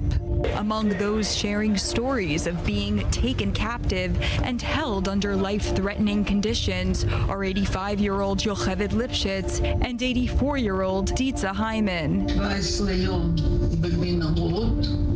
לא ישנתי כמעט, היה לי בעיה עם המזון, ובארבעה ימים האחרונים אני חליתי, פחדו שאני אגרום למגפה במנהרות שמה. האוכל לא היה רב מלכתחילה, אבל ככל שעבר הזמן, האוכל הלך ופחת, זה תנאים כמעט של רעב, אפשר להגיד. Those who have been freed also detailing the mental anguish of what it was like to be held against their will, including 44-year-old Danielle Aloni, who was kidnapped with her 5-year-old daughter, Amelia. הבנות שלנו ראו דברים שילדים בגיל הזה, או בכל גיל, לא צריכים לראות. סרט אימה. אתה מרגיש שאתה רוצה Wait, this is לצפות the one עצמך that... ולהתעורר מהסרט Wait. הזה. אני מדברת Dude, ואני this is the one that did זה היה מבעית. the letter, isn't זה it? היה מפחיד. אין סדר יום. אין כלום. ישנים, בוכים. כל יום נוסף שעובר הוא נצח שלא נגמר. אני פוחדת שכל יום יש שם עוד חברים בני 85 ויותר צעירים שלא יעמדו בלחץ הנפשי והבריאותי. והחובה המוסרית של הממשלה הזאת להחזיר אותם מיד, בלי היסוס הביתה. Those who have been freed echoing the same message that time is running out. כל יום הוא קריטי, גם בגלל התנאים, והתנאי מחיה שם הם מאוד קשים, והחמצן בתעלות הולך ואוזל. ואנשים שם בסיכון, אנשים יכולים למות. Yeah, it was her. פשוט לרצוח אותם. But TMZ did a report already on it, so it was propaganda. תוציאו את הילדים, תוציאו את כולם. חייבים להוציא את החטופים משם. אם לא נוציא אותם עכשיו, הם לא יצאו בחיים. More details are likely to emerge about October 7th as more of those who were kidnapped are expected to share their stories as well. Heart-wrenching details keep emerging, and so now for more, we welcome Netta Hyman, the daughter of 84-year-old Dietza Hyman, who was freed from captivity after more than 7 weeks, and she joins us from Haifa. Netta, thank you so much for speaking to us. We so appreciate it. After the brutal abduction and all that time in captivity at the hands of Hamas, your mom is back. How is she doing? She's okay. She's doing okay. She was very happy to see everyone and that everyone is okay here. Everyone from her family. She's doing okay. We are looking at the pictures of Dietza reunited with family. What a moment. Talk us through what it was like for all the family to have that hug that we are looking at on our screen right now. Difficult not to cry just looking at those images. Yes, it was very, very exciting and we all cry, we all hug. It was very exciting. Wait for this too long.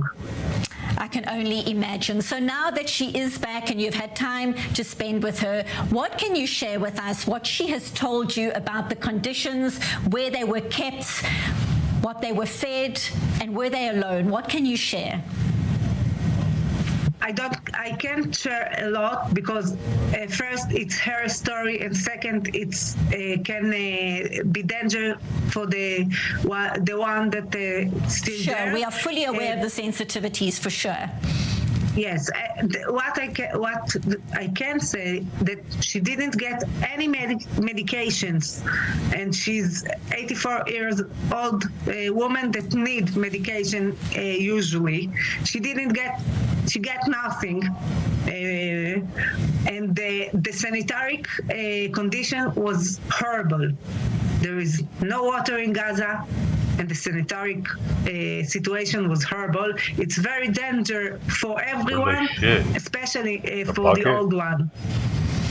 It is completely and utterly unacceptable to think not only are people young and old, all ages, being held captive like that, but as you say, no medication for more than 7 weeks, and we know how much pressure there was on the Red Cross to do something to get access. What do you make of that? The fact that human rights organizations across the globe couldn't put enough pressure on the Red Cross to get that access so that people like your mom could have had medication at least while they were being held by this terror group.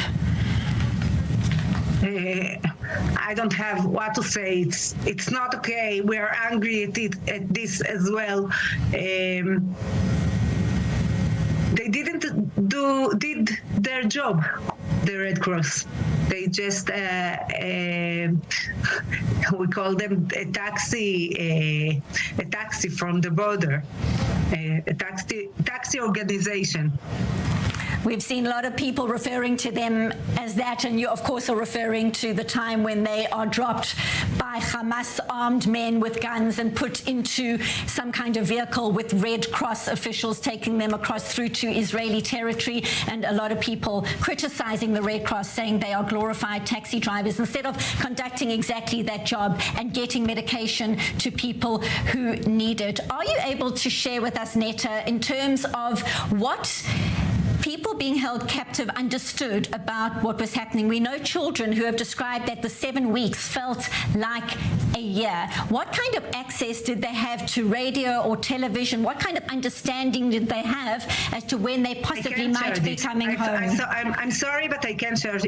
It's too dangerous. I totally appreciate that. I totally appreciate What did she that. ask? What kind of message, though, would you have right now for, as we were discussing here in studio in Qatar, these like in terms of what people being held captive understood about what was happening? We know children who have described that the 7 weeks felt like a year. What kind of access did they have to radio or television? What kind of understanding did they have as to when they possibly might be coming home? I'm sorry, but I can't share it. It's too dangerous. I totally appreciate that. I totally appreciate. I don't understand. I don't appreciate it. What does that mean? Why can't she share that information with the public? What?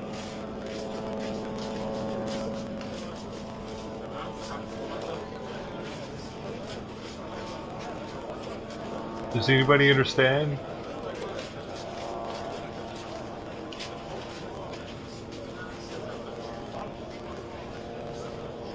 Until you want to help work this problem out, let us listen to this shit.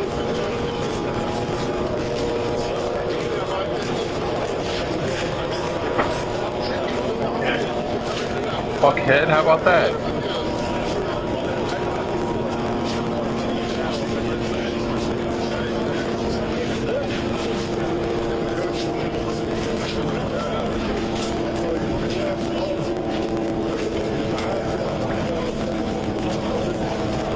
Too dangerous.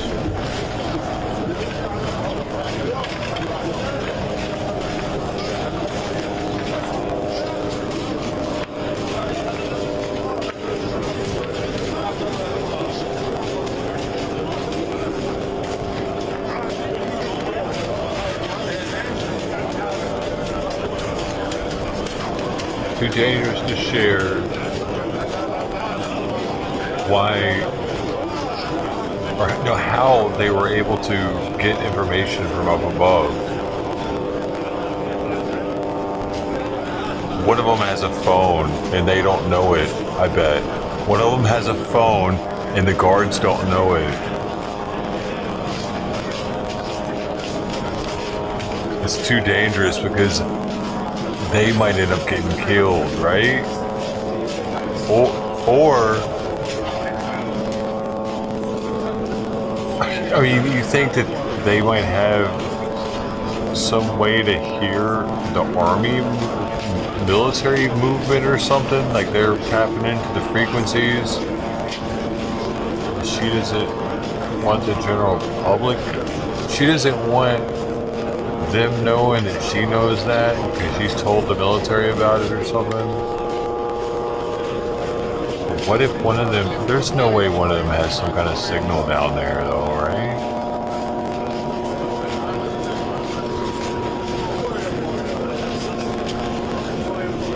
Oh.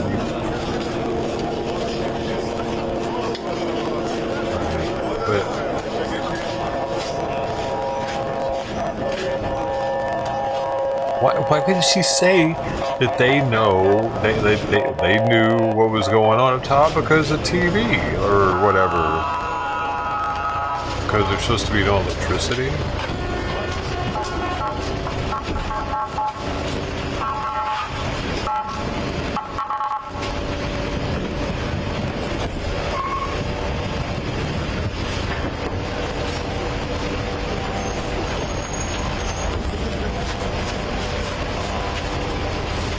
Exciting.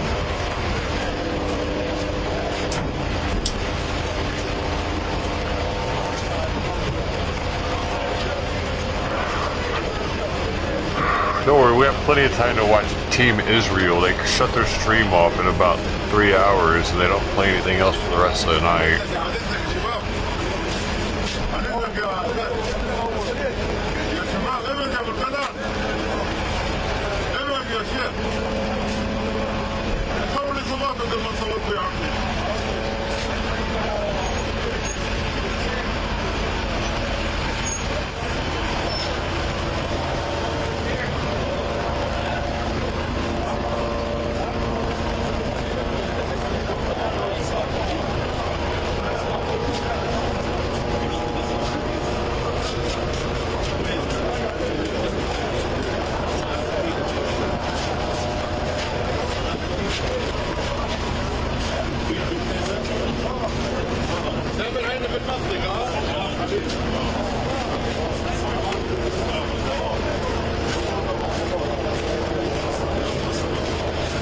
Go, Cranfox. Wait, what they are?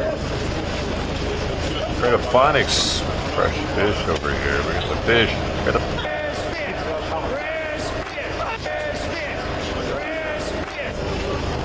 Happened a while ago. Oh, Caroline.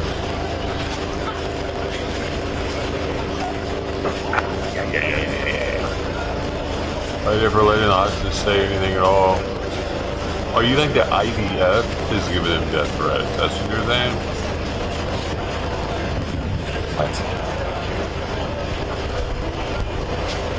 Maybe it's 101, bro. This is the one binary.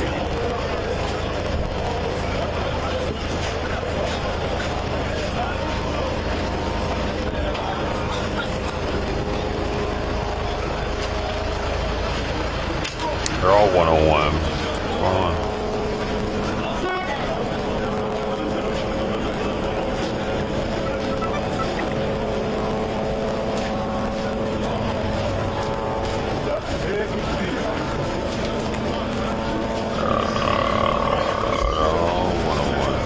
Hospital 101.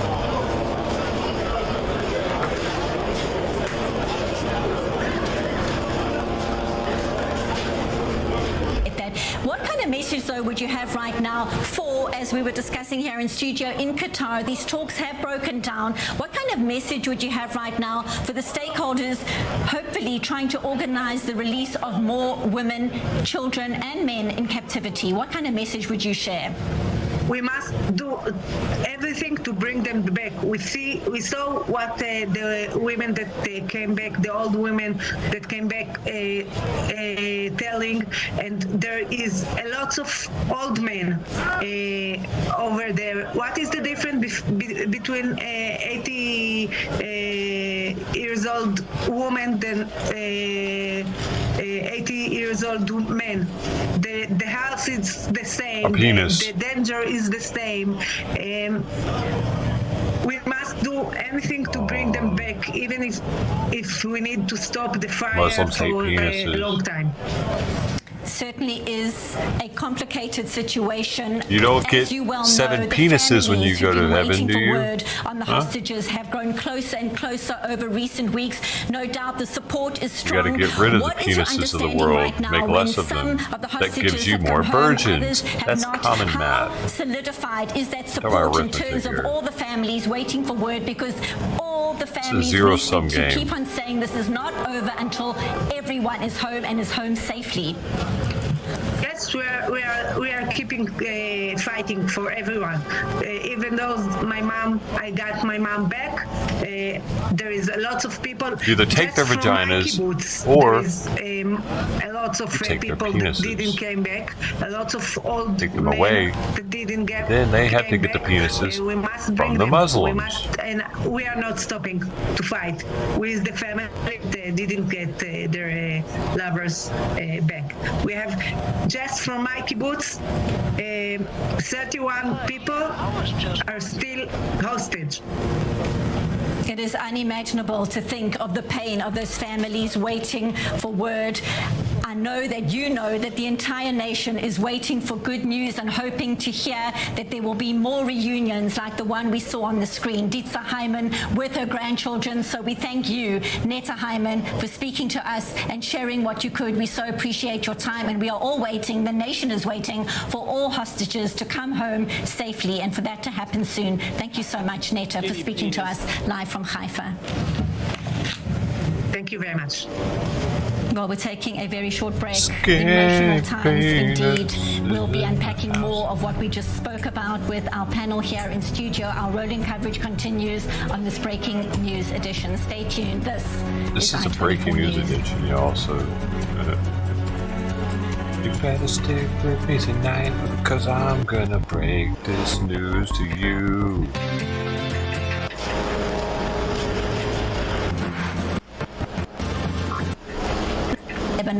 Breaking news coverage.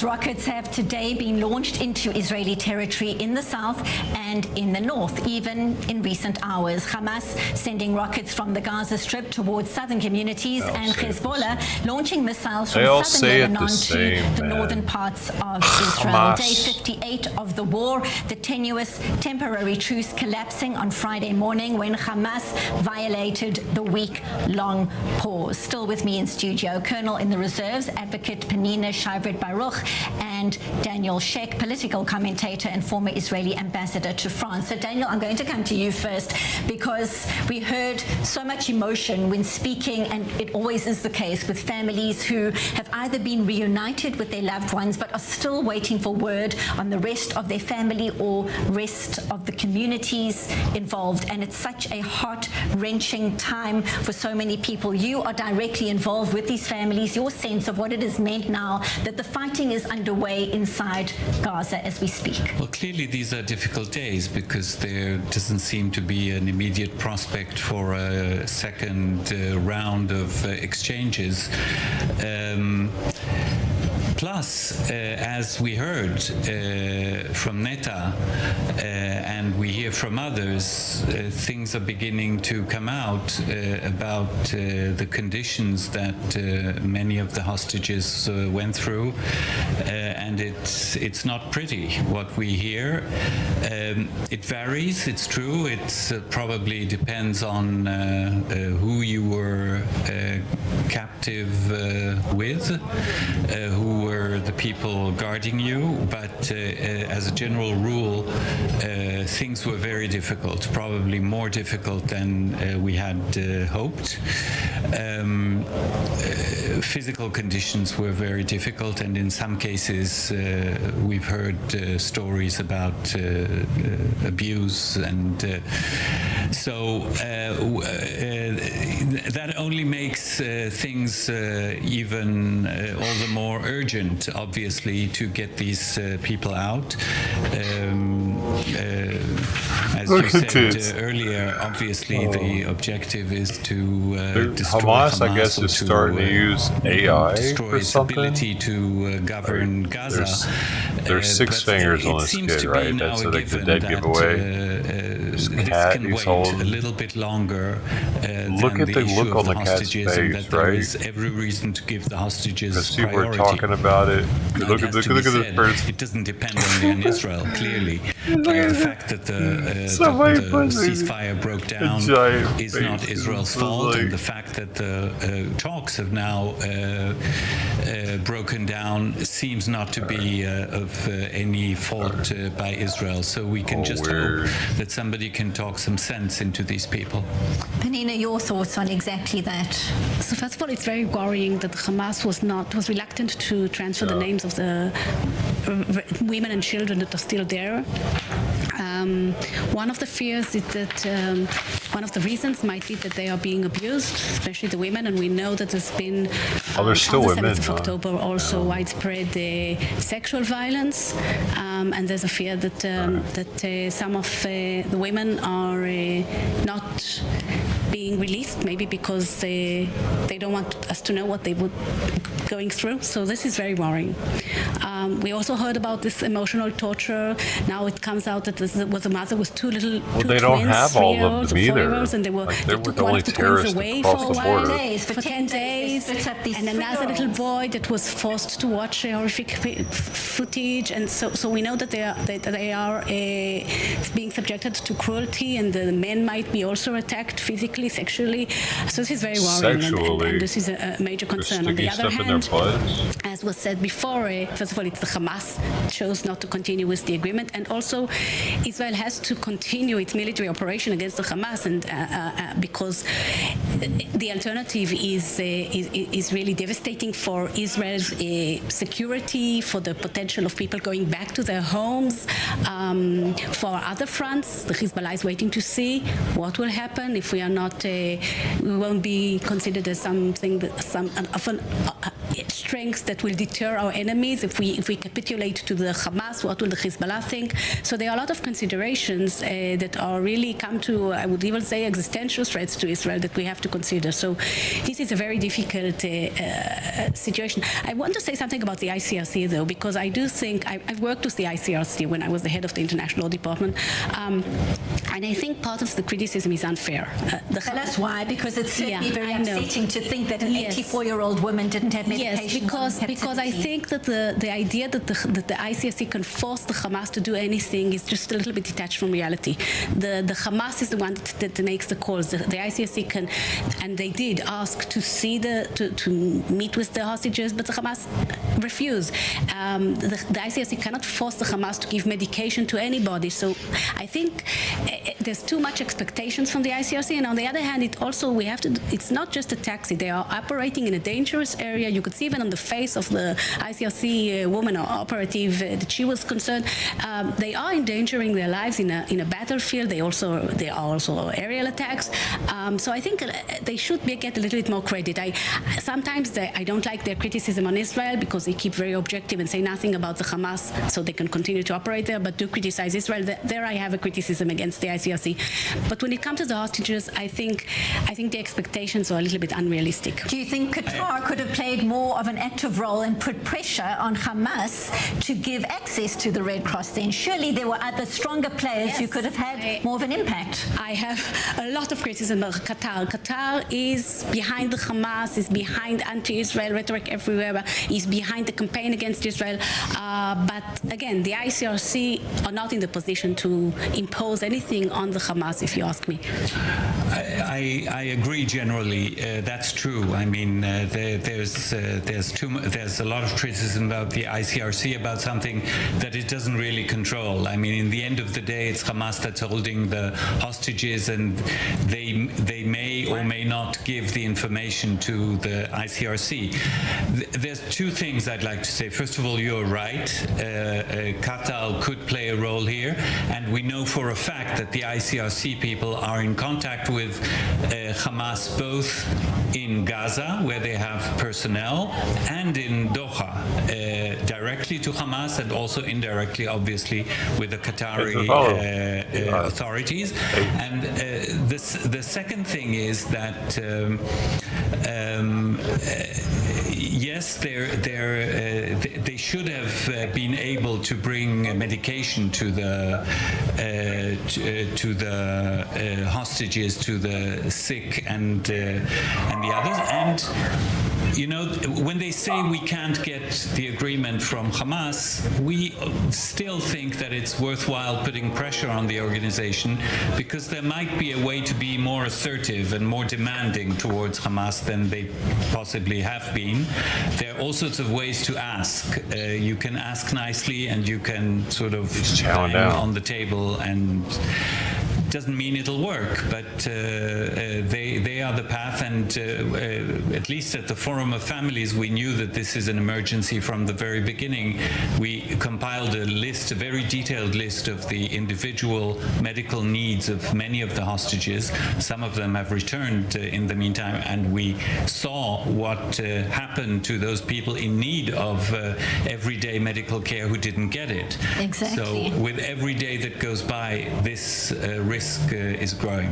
And also, of course, the human rights organizations around the world who couldn't help but see what had happened on the 7th of October, because as we keep reiterating, it was filmed by the terrorists in real time, so people could see exactly what happened. It went viral, they boasted, they phoned back to their families and said, look what we've done, we have killed Jews, and this was shown to the world. So Penina, your take on something we discussed earlier when it comes to the human rights organizations, women's groups, the UN women's groups took 8 weeks to find the words. They were silent for 8 weeks before they found a way to condemn what happened to women in Israel on the 7th of October. Your take? Which is outrageous. And I am part of the, we have like a civil commission that we've started collecting. There are others that are more active than me, but I'm also part of it, of all the evidence that we could about gender and sexual related violence against women and children and men too, by the way. And that as time passes, we get more and more of these horrific stories. And in all other cases, it's enough that a woman says, you know, these things happened. Here we have evidence and nothing. This silence from UN women. In general, the UN is taking a very, very one-sided approach. We knew it's one-sided against Israel. I don't think I believe that how much so. I mean, this has really revealed the true face of most of the UN bodies, not all, but most of them. And women organizations, well, some women organizations, by the way, a Palestinian, also women organization did say something about what happened here. And so you have different women organizations, but in general, yes, we see in so many cases human rights bodies that don't want to believe or believe and don't care, I don't know, but are really saying nothing about the terrible atrocities that happened here. And this is really making women and in general Israelis, I think, feel alone, feel that the world is really somehow looking at us in this twisted way, that when things happen to us, it's not a human rights issue. And Daniel, given all your diplomatic experience in this field, are you surprised at exactly this, how long it took for women's groups at the UN and other organizations, to be frank, to find the words to condemn what was literally going viral, live footage at the time, happening on the 7th of October, and certainly in the days and weeks afterwards, it was difficult to miss. Anyone who was on social media couldn't help but see what was unfolding on that day. My dear Benita, I wish I could say I was surprised, but the fact is, I mean, I'm amazed in the sense that this can happen, but I'm not totally surprised. Incidentally, the slight change in the tone of the Secretary General of the UN, Antonio Guterres, and the statement by UN Women, we had a role there. The Forum of Families wrote to our diplomatic group wrote to the Secretaries General, enumerating all the relevant organizations that had said nothing, like, for example, UNICEF, which 2 weeks ago on International Children's Day didn't find the words to mention, even in a sentence, that there were 40 kids at the time that were in the worst imaginable distress. And we mentioned UN Women too. And we had the letter signed by former Ambassador Coletta Vital, who used to be ambassador in Portugal when Mr. Guterres was Prime Minister in Portugal. So it shows you these little things in diplomacy that happen. And to her great amazement, that same evening, her phone rang and he was on the line, Antonio Guterres, and she spoke to him at length. And he listened, and the next day was the first more or less balanced statement by Antonio Guterres, and a couple of days later, this statement by UN Women, which, if there was ever something I could say too little too late, this is it. And when it came to that comment from the UN Women's Group, they couldn't find the words to directly blame Hamas. They could talk on some level about the atrocities that were carried out, but couldn't blame a terror organization, which again has filmed many steps along the way, including the way they are releasing elderly women, the jeering, the screaming, the phones that are filming when people are eventually being released from captivity is also jarring. Your thoughts on what that looks like, Penina, and what message is being sent by Hamas when it conducts the release of hostages that way? And then it also twists the pictures, because then it shows other footage where they are forcing those abducted to thank them and smile and wave. Smile, and then they say, look, what good relations, how well we treated them. I think the Hamas really it has shown its true face. It's a brutal, horrific terrorist organization that is worse than ISIS. It has a really Nazi kind of a mentality. But more than that, I think when you look at the crowds, I think we see what years of education of children from kindergarten upwards in Gaza and also in the West Bank to a certain extent, of dehumanizing Jews and Israelis, of teaching them that when they will grow up, their dream is to go and kill Jews and Israelis.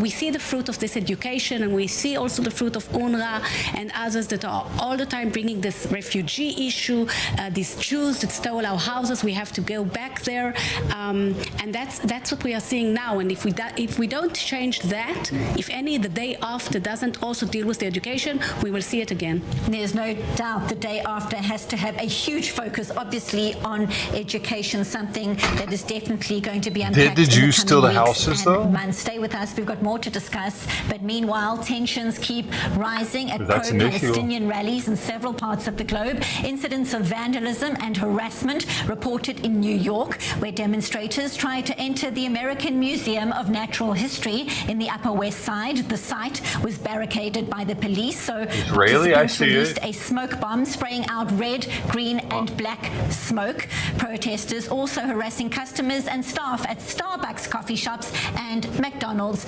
restaurants. And in London, Metropolitan Police arresting at least 2 participants at the Day of Action rally. Demonstrators surrounding a police vehicle blocking a road on Saturday. A coalition, including the Friends of Al-Aqsa and the Muslim Association of Britain, calling for another rally this weekend. So now, for more, it's a pleasure to welcome Chen Mazig, Senior Fellow at the Tel Aviv Institute. He joins us live from London. So Chen, anti-Israel protests continue, targeting McDonald's and Starbucks in New York and stopping police vehicles in London. How is this all being received in London? What is the public sentiment like more than 8 weeks into this war? I think that generally around the world, people have woken up to what these demonstrations are really all about, because there's not Israeli and Palestinian flags. People are not really calling for peace. And I think that from conversations I'm having with my British friends and colleagues, they are really disheartened to see that those protests that have been, marketed to the public as demonstrations for peace, and even the media has been covering them this way, are having those incidents week after week with chants that are racist and bigoted and anti-Semitic, that there are arrests every week. I mean, if you would go to a protest week after week and see that the type of rhetoric and violence that is erupting in every protest is something that does not represent what they told you it is, why would you go again? And I think that's why we're seeing such a smaller demonstration in the recent weeks than we saw in the beginning. I think that people are growing tired of the misinformation and the lies that they are being sold for in those demonstrations. Well, talking about misinformation or the way different developments are being perceived, you know the social media space so well. We know right now there are 137 hostages still in captivity in Gaza. We see the images, we're hearing testimony, people coming out talking about being held, in one case by a teacher from UNRWA. We're hearing about children held in tunnels, the abuse, the assaults, children separated from families as well. What is it in terms of a response on social media? What are you seeing to these horrifying testimonies and details coming out of what happened in captivity? it's really, I mean, it's insane. The responses we're seeing on social media are just nothing short of insanity. It seems like a lot of people have completely lost the plot on this story. We're hearing people saying that the hostages actually had it well. They actually enjoyed their time being abused and violated and held in darkness for weeks. Some people on social media really have bought into the Hamas propaganda that it's actually it's been great time for them. The videos of the release, which for all of us, I mean, us seeing this, we know how ridiculous it is to see the hostages being released and forced to smile at gunpoint. But for people around the world, people that don't know better, they actually think that this is what the situation is like. And we're hearing conversations from public officials in America, from elected officials being saying things that are just so bizarre. I mean, we heard today that it's actually the ceasefire that led Hamas to releasing the hostages, as if Israel only ceasefire, the Hamas would release the hostages. Why did they kidnap them to begin with then? I mean, there was a ceasefire, as we all know, on October 6th, but then they still invaded Israel and kidnapped those kids and kidnapped those families. Hamas is not interested in releasing them. The only way that they would release them is if Israel would, I mean, the only reason we got to the release deal and agreement was because Israel intensified the attacks. So, I mean, but people on social media, when they see that, they actually believe Hamas's propaganda. You know, we can argue why they're actually believing it, but I think the basic reason is that people are just not educated and they would buy anything that people sell them in short graphics and messaging, something that, you know, I try to also simplify the information this way, but I think we need to do more of that. It's still so staggering because, as we've been discussing many times, the fact of the matter is Hamas filmed what happened on the 7th of October themselves. Those images went viral and still people are questioning what happened. It really is mind-boggling. I want to turn to something you'll also know a lot about. It's the celebrity world, for whatever that means right now. Susan Sarandon apologizing to American Jews for an anti-Jewish speech given at a pro-Palestinian protest last month, in which she said that Jews are finally, quote, getting a taste of what it is like to be a Muslim in the United States. She's apologizing now, but give us an understanding through the cyber world, through social media, the impact when celebrities with a huge following on social media make ridiculous comments like that and then apologize a couple of weeks later. Yeah, I'm so tired of this trend that celebrities and supermodels and has-been actors are taking a political stand on something they don't know anything about. Even in her apology, Susan Sarandon failed to acknowledge the fact that Jews have been actually attacked in the Middle East, throughout the Middle East, before the creation of Israel. In her eyes, Jews come from Europe, and that we never faced the oppression that Muslims are facing in America. I think her apology was too late and really shallow, showing a complete lack of understanding of anti-Semitism or Jewish people or Israel, and yet she feels so emboldened to go into those marches and to speak up for a cause she knows nothing about. I mean, if you don't know anything about anti-Semitism and how it functions in society, maybe you're not the right person to comment on the Israeli-Palestinian conflict. Or supermodels like Gigi Hadid and Bella Hadid and their misdemeanor of a father and all of this family that has been engaging in so much hate speech and so much misinformation and violent hate speech against the Jewish community. They have no responsibility. They take no accountability for what they're doing. Gigi Hadid later on said something that she's sorry for what she said, but the damage is done.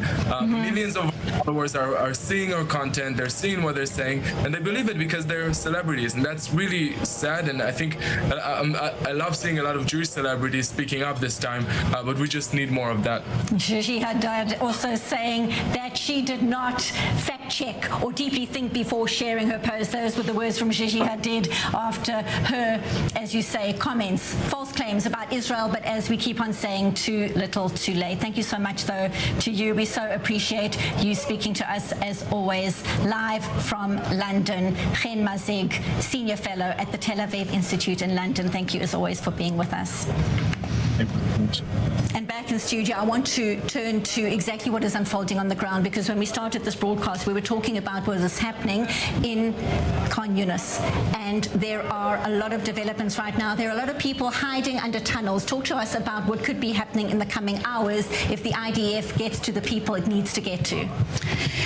Well, it's going to be very difficult. It's a very dangerous area. It's dangerous for the soldiers because it's populated. There are many terrorists there and tunnels, and there's also the danger of civilian casualties because there are many civilians there. The IDF did issue warnings telling people to leave the areas that it is operating inside, but still there are many civilians, and we know that the Hamas also prevents people from leaving and uses them as shields. So on the one hand, we could have casualties on our side, and on the other hand, if there are Palestinian casualties, civilian casualties, or any casualties, because the Hamas operatives are also afterwards described as civilians, there will be pressure on Israel. So it's really a very delicate and difficult situation. I think hopefully we will manage to get to the senior operatives and to the infrastructure there, but it will take time. It's not an easy task, and it will take time. We'll have to, it's not something that can be done in a day or two, I believe. And you know, for those saying, what about the lives of the Palestinians there, and why doesn't Israel spare their lives? It's very easy. There's a very good response. If someone wants to spare their lives, if the Hamas cares about the lives of civilians in Gaza Strip, in Khan Yunis, they can surrender. If they surrender, Israel will not need to use force to get them out, and all these lives can be spared. Daniel, a difficult question for you. Is a person who houses a hostage in their home, potentially a teacher, somebody regarded as a civilian, but not necessarily regarded as a trained Hamas operative, are they a civilian or are they a terrorist? Well, they're committing a war crime. So regardless of if they're civilian or military, they collaborate with the military, and they are committing a war crime. Taking civilian hostages, taking hostages in general is a war crime. You may take soldiers as prisoners of war. I mean, I'm under your control. In this case, that doesn't really apply since they are not a regular army. All the people they lock so up in any case, that is an abduction. That's how they see them as being abducted. It's all the same. They're children and shit. I don't know what they deserve, but anyone can draw the conclusions they want. But they are committing a war crime. A few seconds left. Your thoughts? Yeah, and legally, under the laws of armed conflict, a civilian that takes direct part in hostilities loses their civilian status and can become a lawful target. And this is, since this is part of the hostilities, they are definitely taking a direct part in hostilities, and they can be targeted. Will certainly be interesting to see if the whole world agrees with that. Lots to unpack in the coming weeks, no doubt. Colonel in the Reserves, Advocate Penina Shavit Baruch, thank you so much for being here in studio, and political commentator Daniel Sheck, former Israeli ambassador to France. Always appreciate your insights. Thank you so much, both of you, for being here on this day. And that is a wrap for this edition of our breaking news coverage. I'm Benita Levine. Eddie Hockenberg is up next. Our rolling coverage continues shortly. Thank you for watching. This is I-24 News Breaking News Edition. Thank you very much.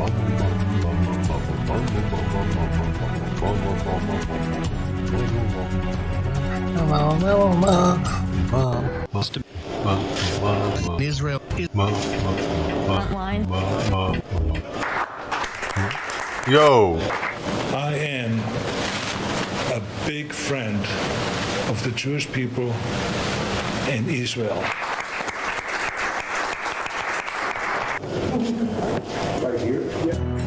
Okay, that's weird. Esta semana en News 24, Israel bajo ataque.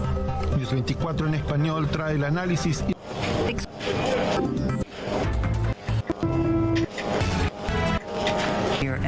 Oh, this lady's on now. Bedhead. Welcome to the special broadcast here on I-24 News as we continue our rolling coverage, day 58 of the war here in Israel. A bit over a week has passed since Daniela Aloni and her daughter, 5-year-old Emilia, were freed from Hamas. 3 days later, her sister, Sharon Cunio Aloni, and the twins, 3-year-olds Emma and Yuli, were released as well. Tonight, their grandfather is sharing the Hamas terrorists separated the twins 2 days after they were kidnapped, taking Yuli her mother's arms. So Sharon, her husband David, who is still in captivity, and Emma didn't even know if Yuli was alive. The accidental reunion in captivity happened when they came across Yuli by chance, when she was being moved between hiding places. Mother Sharon recognized Yuli's cry in the other room. A local Arab woman had her. This is only some of the chilling testimonies that only begin to come out. This past week, two notions somewhat evaporated. If you get on the ground, hostages will not be released. It's too loud or something, I think is what it is. You won't come back to it. It's kind of weird. Now, at the opening of the 9th week of the war, as both Israelis like the music with their news. Can it work again? And if not, what is the next exit point, so to speak? Who are you to judge? Muslims like the music too. IDF Chief of Staff Herzi Halevi is vowing there's still a whole lot to be done, but we will They make sing their prayers, both sides. Yesterday and today, we killed battalion commanders, company commanders, many operatives, and yesterday morning, we started the same move in the south of the Gaza Strip. It will be no less powerful, it will have no lesser results, and the commanders in Hamas will meet the IDF everywhere in a very, very strong manner. I know that part of it is the abilities, and a large part of it is the fighting spirits you bring, and the experience you bring as reservists. And we have the capabilities to do it in the most thorough way, just as we did strongly and thoroughly in the north of the Gaza Strip. We are also doing it now in the south of the Gaza Strip, and we'll continue to deepen the achievement in the north of the Gaza Strip. And we want to begin this broadcast not in the south, but rather in the north. I-24 News correspondent Zach Anders with the I-24 News team on the Israel-Lebanon border. Zach, Hezbollah was not part of the ceasefire, but joined it unilaterally, and it is opting out unilaterally as well. Almost just as the ceasefire ended, Hezbollah began striking IDF positions once again, the north becoming a hot zone with thousands still evacuated from these towns and communities here in the north, and for good reason, with several strikes today. Hezbollah claiming responsibility for 5 of these strikes that occurred throughout the afternoon, one of them injuring scores soldiers. At least 12 were injured throughout the day. The IDF began by giving some clarity to the first few strikes, saying that there were only a handful of injuries, and then we have not heard any report as to the extent of the injuries that occurred later in the afternoon. This figure also includes civilians as well. Yo, I'm about to be like 444, 44. Oh man, I missed it. There I was were looking at light the wrong injuries box. to soldiers, but we haven't been provided an update as to the status in the health of those civilians that were also included in the injury figures today. Jamming out. And Zach, you know, Israeli leaders day in, day out today very much included are talking about addressing the northern issue later. But what is later? And are we getting any, you know, a better sense of what it means addressing it? Well, if you speak to the soldiers that come up this way, they feel like they're here for a reason, and that this staging of the troops, the personnel, the equipment is for... Hey, you want to see some crazy shit?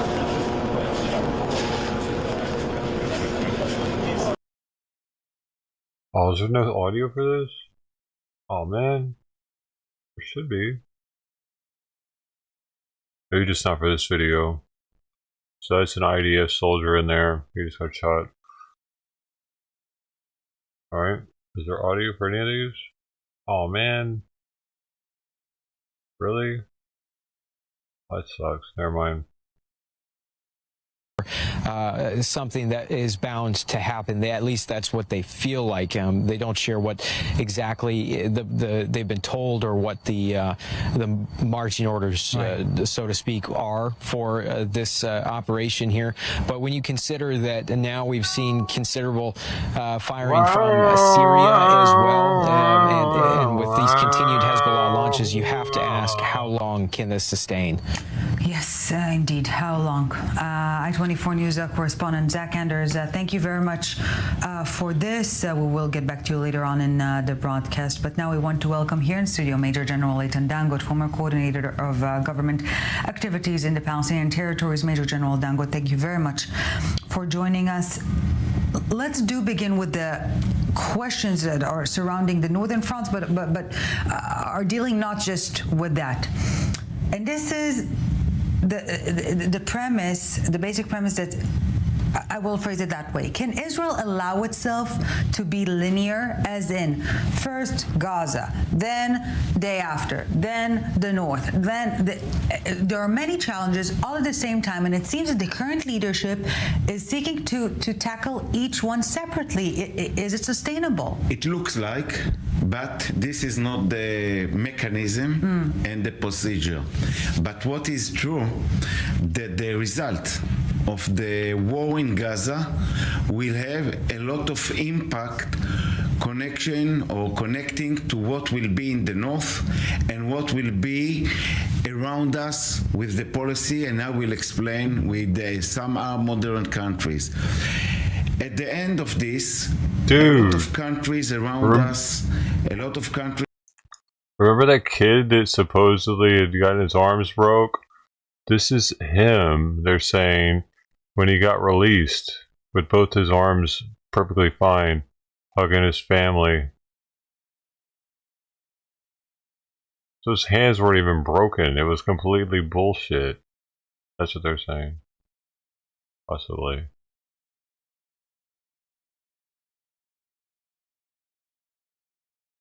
Made the Abraham Agreement from the West area, the United States, major countries in Europe, Germany, UK, and France are waiting to see the results. Above all, there is no difference because every one of them, even they don't state it here, are waiting for a victory of Israel, defeat Hamas, and move Hamas from its entity, because each one has its own connection and problem concerning such scenario. After it will be clear that towards the continuing of what has started 48 hours ago on the continuing of the war, it will be, you will see a change, in my opinion, that will take or considering what's going with Gaza, and also by Hezbollah. Hezbollah and Iran are looking towards Gaza. Hamas and Hezbollah is the main powerful of proxies for Tehran. Right. Tehran is going to lose the first one, Hamas. Tehran will be very, very sensitive in losing the major power of Hezbollah. You sure take your meds, everybody. Escalation. So, what I'm claiming is that in about this stage that has started, and today with the maneuvering of the ground core of the Israeli towards Khan Yunis and to the north part of Gaza, it means that it will be, I think, the major, we are now in the major and the important shift in this war, in this step, that the result of it will have the impact towards how this war will be ended, the timetable, etc. And even I can estimate, in my opinion, around 2 weeks, it will be the direction that will show us towards we are going. And yet, if we learned anything, is that we should perhaps focus not on the enemy's stated intentions, but rather on the enemy's abilities. And in terms of abilities, the so-called Radwan forces, the equivalent, much more powerful equivalent of Hamas's Nukhba, the Hezbollah's Radwan forces on the northern border, are very much capable of creating immense damage. But we will put a stop right here. One important remark.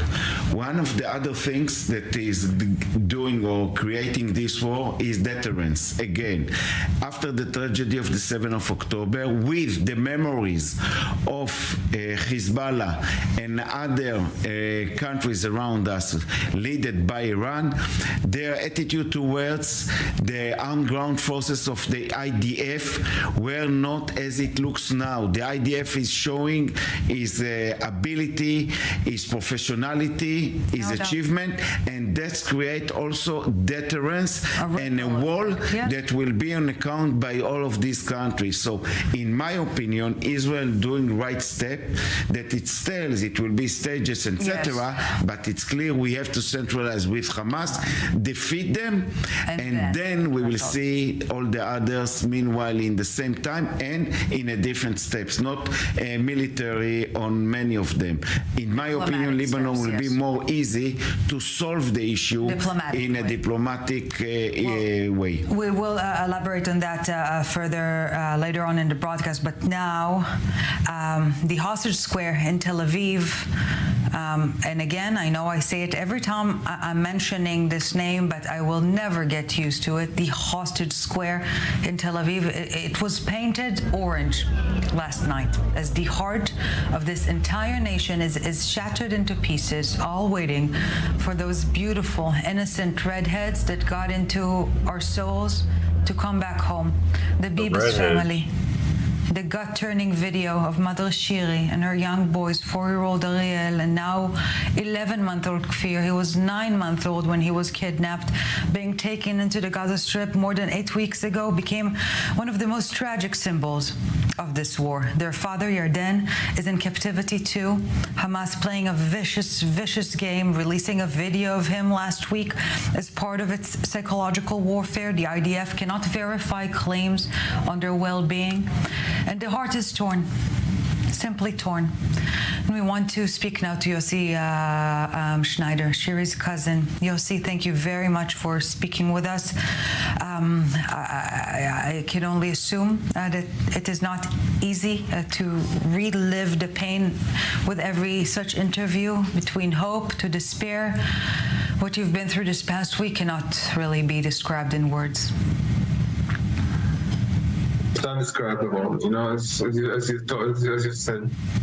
It's to wait times and times again to this list of people that should be released from this prison. This is not a prison, from the captivity of Hamas, but from this all underground.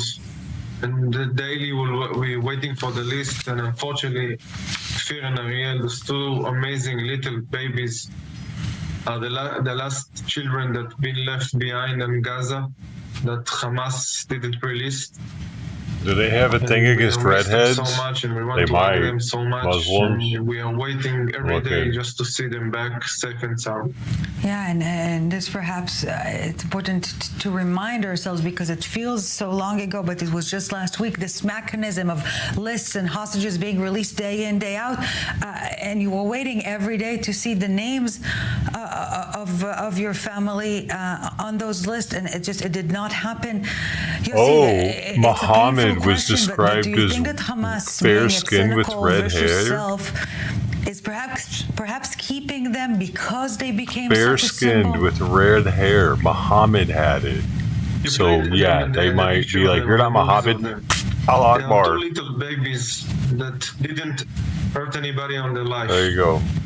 This terrorists from Hamas are not afraid of them. There you go. There was no reason for them to. Did you just learn something? It's not that the go. terrorist that went in near Oz was afraid that Kfir maybe going to attack them, or Ariel maybe going to attack them. They are vicious and bad, and they decided to take them to kidnap them, even though. And they're very fair-skinned with red hair. Their life, that they've been all underground. They're probably dead. Kfir was only 9 months old when he was kidnapped. He's almost 11 months old right now, almost 60 days. We don't want him to celebrate his first birthday underground in Sam O. He's supposed to start walking right now. He's supposed to eat formulas. He's supposed to. His first teeth are going out. Yeah, dude, white with red hair, pretty much. A white man with red hair. He needs somebody to take care of him. We all don't over know the if place. it's separated from Shiri or not. You have to understand, it's not. All this all this discussion is not a political discussion. Right. Those are babies. Those are innocent babies that have been held by those Satan of terrorists. And they're not a bargain. They're not like a peon in some kind of a game. They're not a playing card. their children that needs to come back and feel and be free and play and do whatever children are supposed to do. Well, Yossi, you've mentioned the Red Cross, and you have been in touch with many international organizations and entities and figures in those past 8 weeks. Unbelievable, 8 weeks.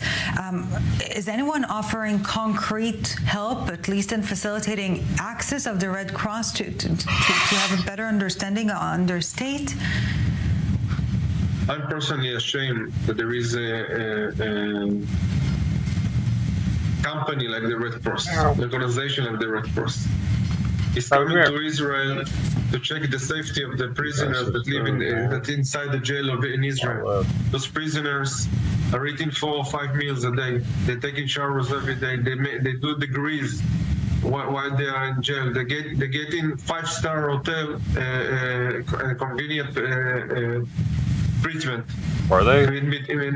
Between that, 5-star hotel. Didn't see the daylight for the last almost 60 days. Serious? They eat.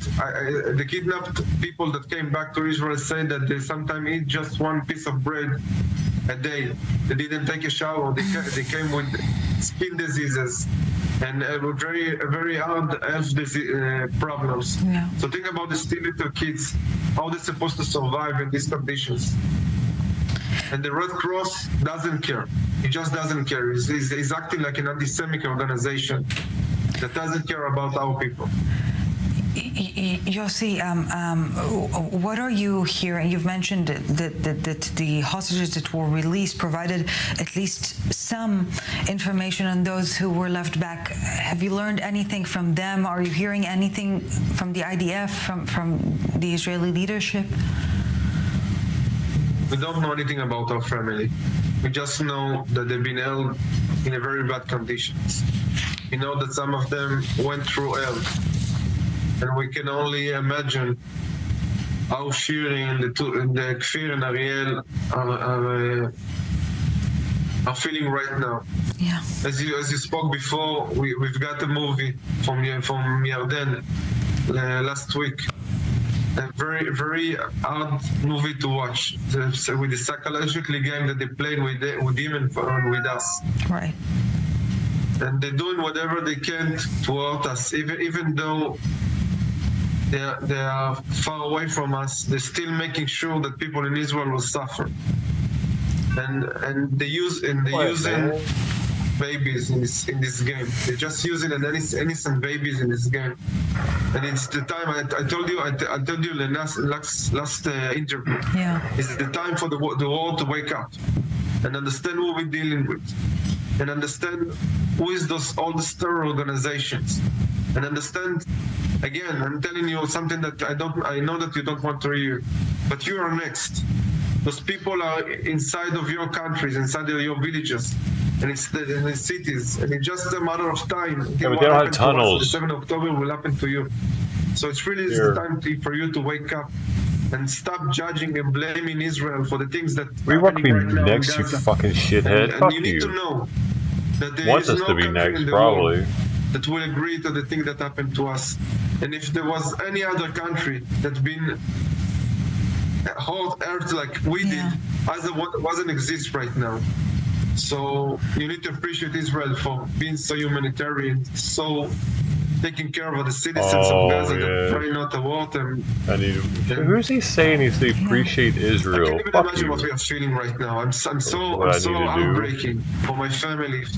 She Let your family, is only one asshole. sister that I'm glad to say that she survived this day. Yeah. And she's here alone. Her parents been murdered. Her only sister been kidnapped. The two nephews been kidnapped. Her brother-in-law been kidnapped. It's 3 generations of her family that disappeared from her life. 3 generations. You have to understand how serious it is. I have to understand this? No, I don't. No human I could be being with a fishing beating right now. heart can stay indifferent to Ariel and Kfir being held in captivity for 58 days now, with their mother and their father separated from them. Yossi Schneider, we are sending a big hug from here, and we are waiting with you for their return back home as soon as possible. Very much. Thank you very much for speaking with us. Please make sure that Kfir won't celebrate his first birthday on the ground in Samoa. Make sure that he will be with us, with his family. Please help us to do that. Dude, that whole family's dead. Why would they keep the family with red hair and fair complexion Yossi, thank you very when much Muhammad for was this. that? Thank you. Or they're just going to keep them as their present. I just want to keep them to go back to longer because they loved him so much. Tactics and the strategies on the ground after such interviews. They know this shit. They probably already knew this about Muhammad. As we speak, Israeli media is reporting that there were several operational plans to release the hostages, as in not as part of this or that deal with Hamas, but rather an operational operation that was set to release them, but all those proposals were nixed because of the fear that it will eventually lead to harm for the hostages. I think that this report can be true. Yeah. And it shows you that the main goal of the Israel, as it was declared from the beginning, not the beginning, the issue with the hostages was headed a few days later, after I think that Bibi Netanyahu realized that it was a mistake to declare only about the story of Hamas. You have to work with them, both of them. And all the way there are teams that are sitting and collecting intelligence and plan programs and checking whether it's worth or not worth changing the military operation according to entering intelligence, not to risk or not to make mistakes that will bring to a scenario that the hostages will be damaged because of them, as we know, because we don't know everything. And above all, this military operation is trying to press and to bring on the state of mind of Hamas to understand that their situation has become worse and worse. What does it mean? I think that even we are now in a military situation, for a second, we will not leave the opportunities of all the opportunities that these professional people, professional in operational field and intelligence field and sitting together can bring offers, suggestions on opportunities that during maneuvering and entering of suddenly of intelligence, I think always, and this is our duty to the families, to the population in this country, to change, to stop, to wait, because this life of those people are the main important thing, I think, for us, for everybody in Israel. This war will not end. And according what you hear about these people of Hamas, there is no any kind of bitterness, of calculation like we are thinking. This is something not us even sometimes, even now that we are in a war, and not the world can understand. Because for Sinwar and his fellows to take the baby or to separate two babies from their mother, it's something that goes only what is serving his psychological way of thinking. And we have to think on his way. There is no here any pettiness, any kind of anything.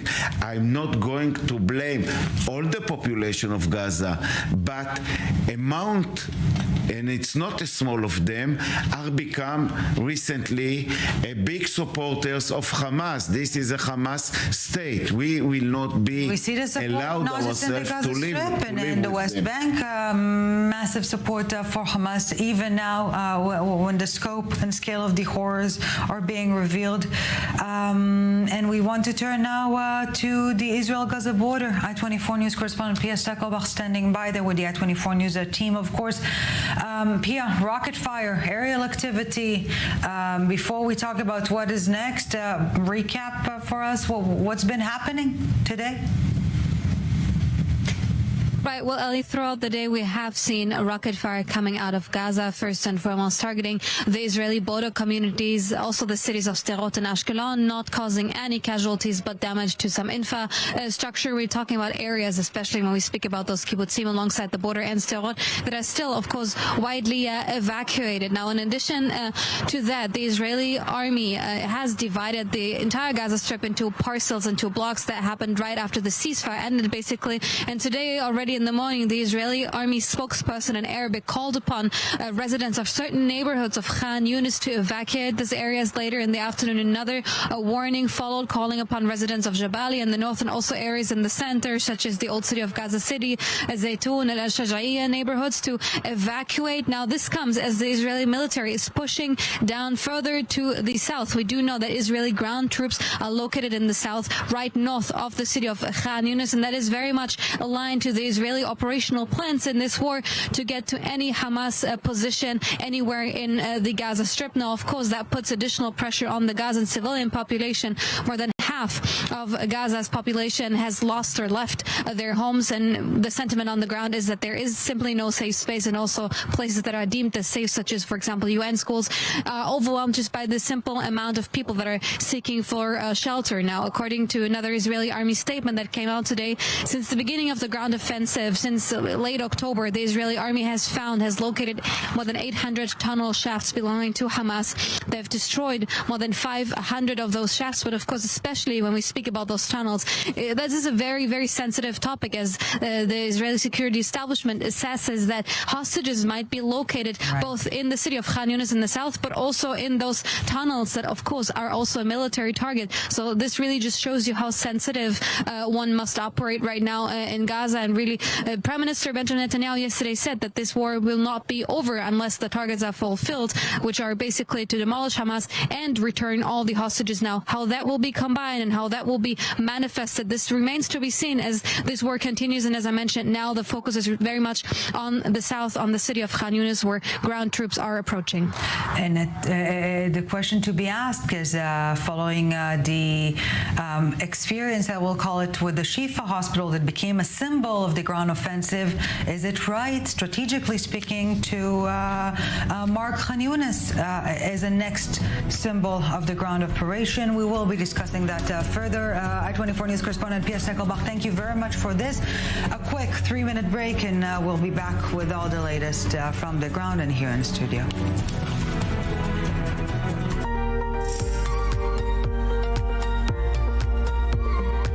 Israel is in a state of war. Families completely gunned down in their beds. We have no idea where is she as our soldier.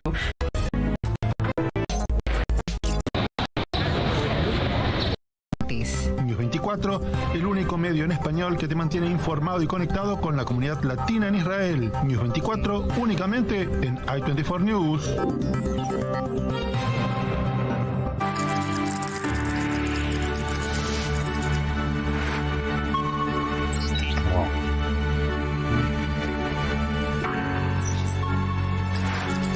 Shit, I'm just trying to keep my CPU under using 100% over here.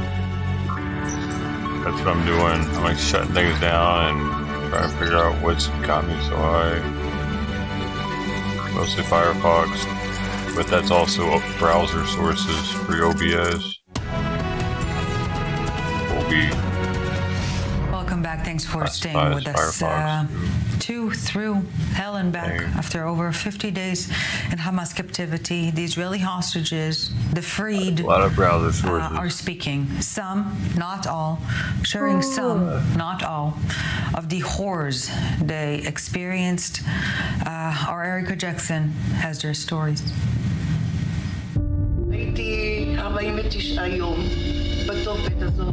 Nearly 2 months after Hamas's brutal attack in Israel on October 7th, freed Israeli hostages are now telling first-hand accounts of what it was like being kidnapped and taken into the Gaza Strip. Among those sharing stories of being taken captive and held under life-threatening conditions are 85-year-old Yocheved Lipschitz and 84-year-old Ditza Hyman. לא ישנתי כמעט, היה לי בעיה עם המזון. ובארבעה ימים eat or what? You're just eating. חליתי, פחדו שאני אגרום למגפה במנהרות שמה. האוכל לא היה רב מלכתחילה, אבל ככל שעבר הזמן, האוכל הלך ופחת. זה תנאים כמעט של רעב, אפשר להגיד. Those who have been freed also detailing the mental anguish of what it was like to be held against their will, including 44-year-old Danielle Aloni, who was kidnapped with her 5-year-old daughter, Amelia. הבנות שלנו ראו דברים שילדים בגיל הזה או בכל It's גיל. replaying shit. I don't want to watch this over again.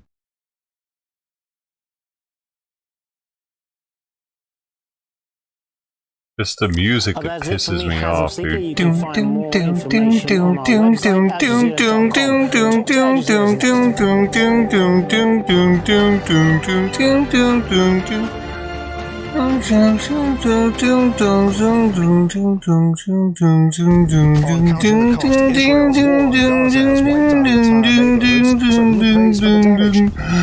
Believe how we believe. Feel how we feel.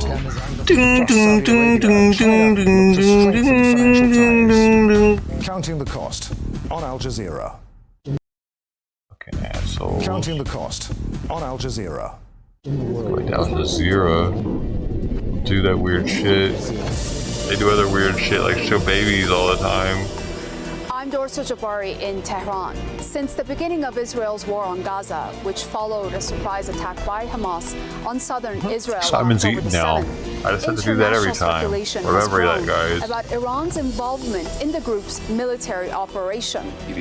Supreme Leader Ayatollah Ali Khamenei has denied reports that Iran has played any role, even as he acknowledged This the dude offensive sees as a vision success. from God. You can tell. Now, 8 Because he weeks tells into people he Israel's does, war, probably. the human toll is staggering. Thousands of Palestinians Yeah, I killed in felt Gaza, the being and intelligent. more than 1.8 million forcibly displaced. Increased Israeli raids in the occupied West Bank have killed hundreds of Palestinians and seen thousands arrested. After a brief respite during a 7-day pause in hostilities negotiated by Qatar, Egypt, and the U.S., Israel's bombardment of Gaza has resumed. International calls for a permanent Now they got the ceasefire fucking. are They growing, all as are have this accusations shitty music with everything. I'm done. I'm done with mainstream media, dude. We're just gonna keep them up. I'm not listening to that shit anymore.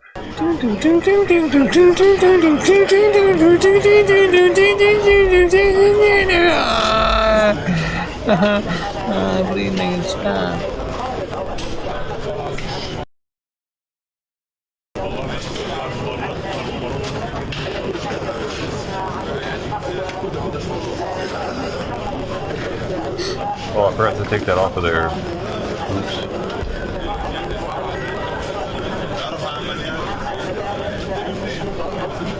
Are you brainwashed yet?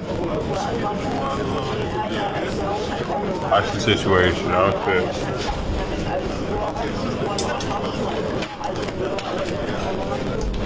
Sounds like a boring content situation.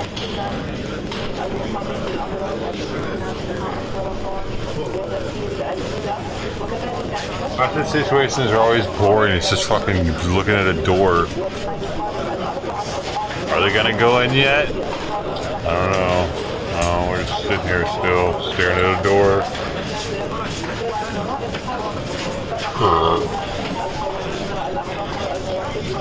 I'm a professional restreamer, dude. Unless he's got some chick by a throat with a knife and they got the camera or something like that. Something crazy, you know what I mean? It's probably not content.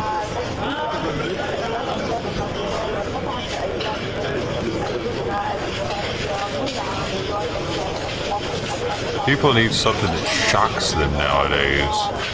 Really.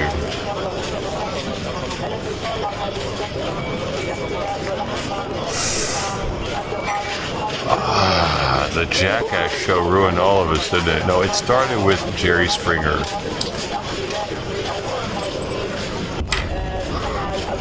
Jerry Springer, man. You know, they had to take that away from us. It was too good. It was too much.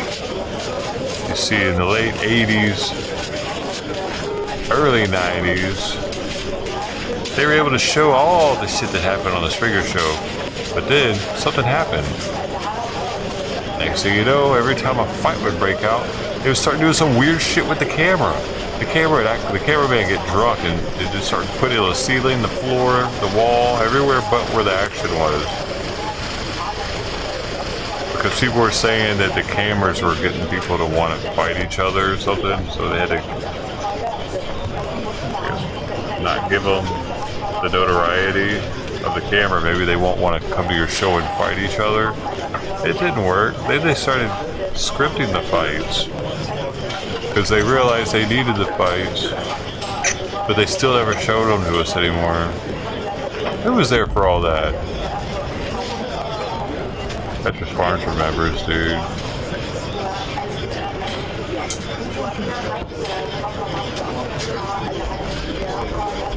None of y'all know what I'm talking about?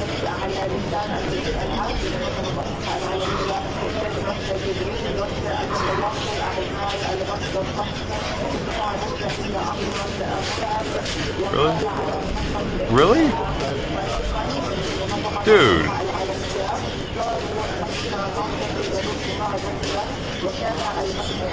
Back in the day, Jerry Springer, they would have fights and stuff. They would show the fights.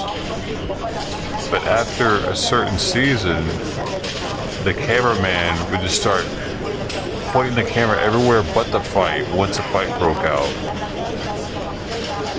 It was slightly annoying because that was like the reason why a lot of people watched it.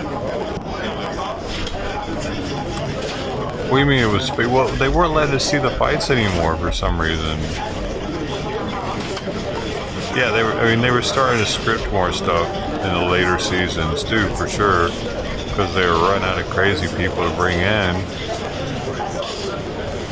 But in the beginning, I think a lot of those fights are actually real, and people were getting hurt, and they got sued or something because WoW said they had to change everything by not letting us see it anymore. Dude, these flares are right next to where the hospital is. Pretty cool.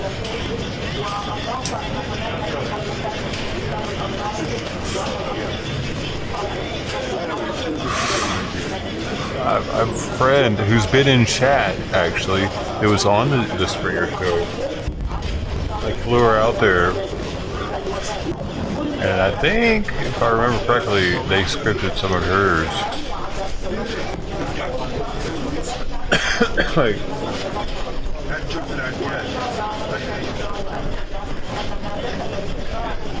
it's a free trip to Chicago for wannabe actors. Yo, Jerry Springer's dead though, isn't he? You know he was the mayor of Philadelphia at one point? I think I learned that until he was dead, actually. Pretty impressive.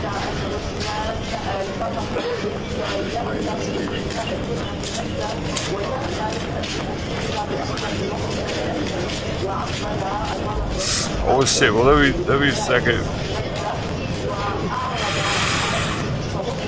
Dude, I wonder if the bot that or the bot can answer a question like that.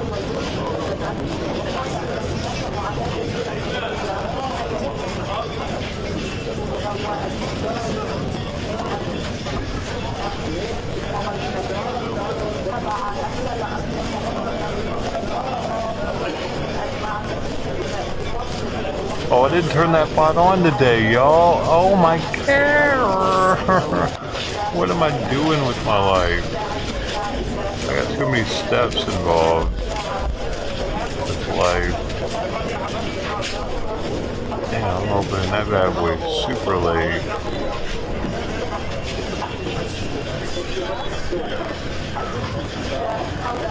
I thought it was open earlier though. Oh, hopefully it's not shutting itself down now.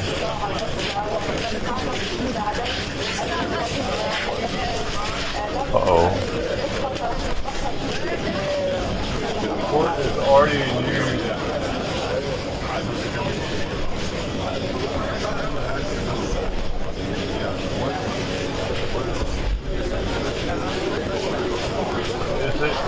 Oh, wait.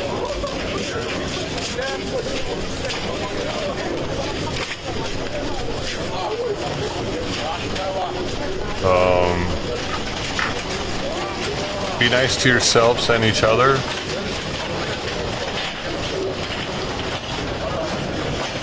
Is that it?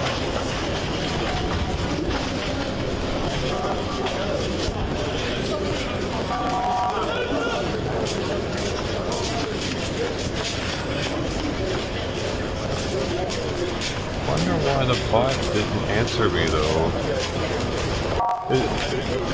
Is the bot not answering us now? What's going on here?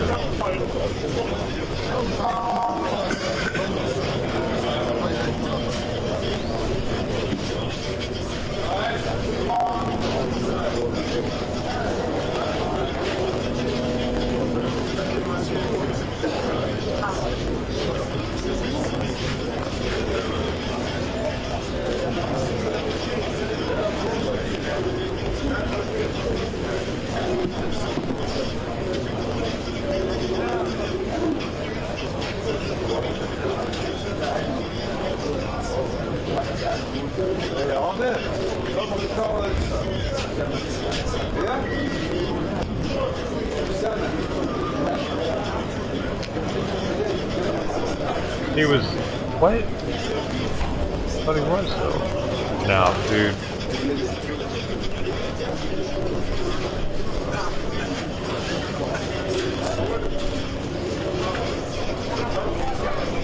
It wasn't Philadelphia though, it was Cincinnati.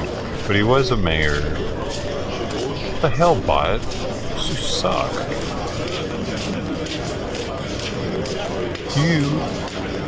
You lied to me, bot. They're kind of close to each other though, longitudinally. No, latitudinally. Longitude, latitude, latitude, latitude.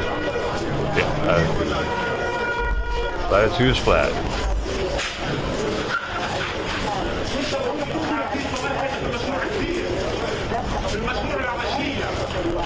Cincinnati is still a pretty big city. Right, biggest city in Ohio.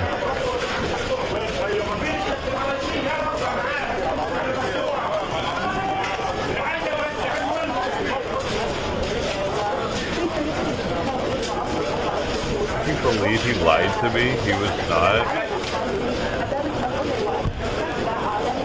That makes me want to turn it off. Not a very good AI bot.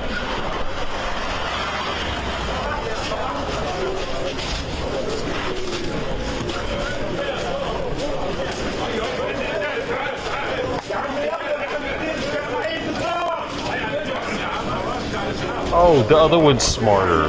That's the stupid AI bot. Okay, good to know. Try that. Let's see. Okay, the other one was free. This is the one I paid for. So.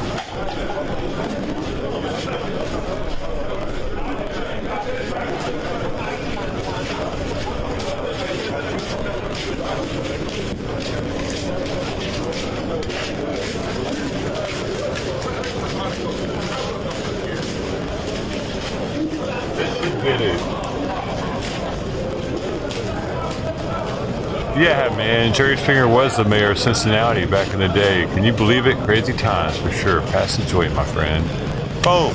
Yeah, dude, I was like, what? I'm paying for a fucking AI bot that's just lied to me? Oh, hell no. I was about to cancel him, dude. What is this stupid shit? Alright, now we're good. It's smart. You can ask it things and it'll give you answers to like anything. With the stoner vibe, do it. It's like searching on Google if you ask have they broadcasted anything on Twitch.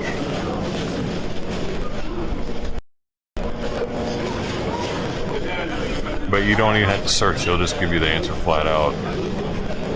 Pretty sweet, huh? I'm getting let's see how many messages I get with that one. I'll show you. Can I show you this? Don't dox anything. Yeah.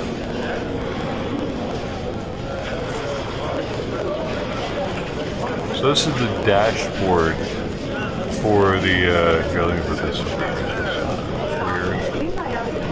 This is the dashboard for it. See, it shows I have how many AI generated messages I've left, of 1,000.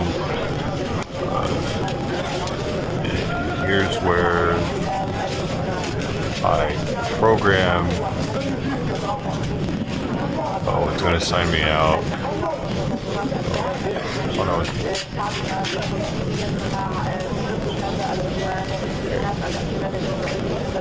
So the context. See, you're a very intelligent moderator for a stoner streamer named Osho. You act like a marijuana user. If asked questions, we answer them as if you are a long-time weed smoker who is very inquisitive. Feel free to use marijuana-related emotes. Dosho's cat's name is Simon. Half-baked broadcasting is your best friend. You always compliment the amount of hours I think but a viewer has watched the stream. It doesn't do it. The heck, ever. It was a test. I was seeing if it would do it when people checked their dough.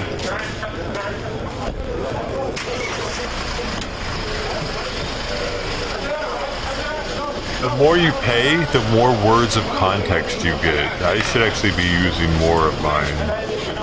Because if that's the case, right?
Monday. Whoa! People in the country. By some people. Oh my gosh! Probably the most hated by some. I don't want to be a salmon. Oh my god! But well, you gotta come to your. You gotta come to your own body. Holy shit! Come Monday.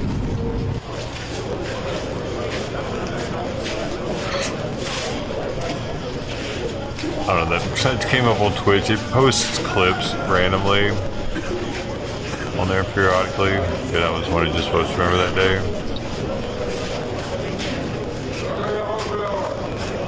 The serious stoner.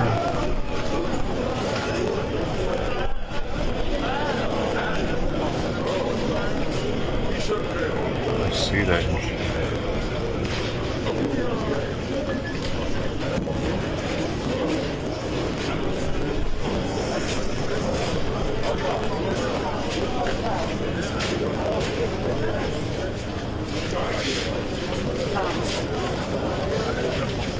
Okay, it didn't work.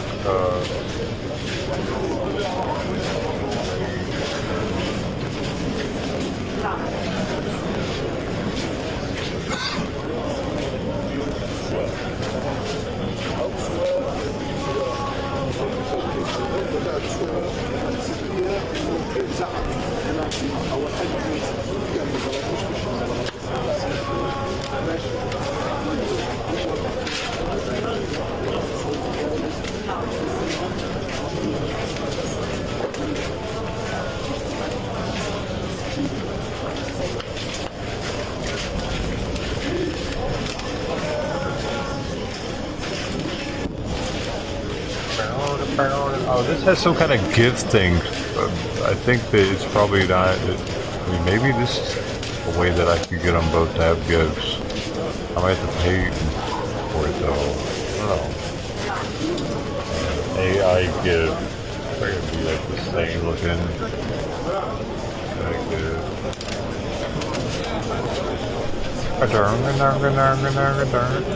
Alright,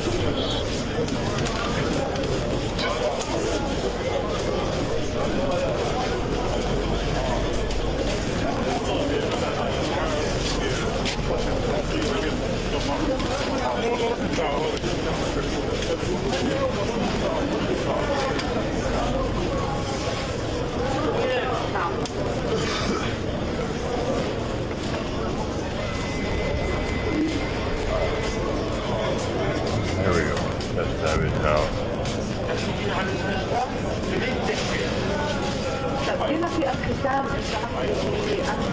Not working.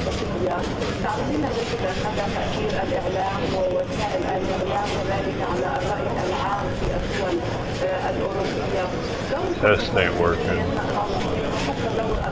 Oh, did I hide it?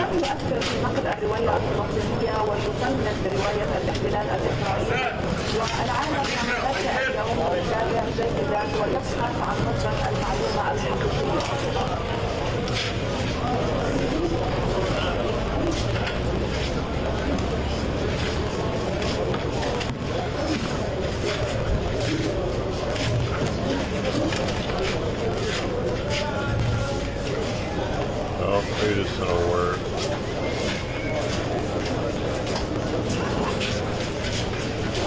Show me the money.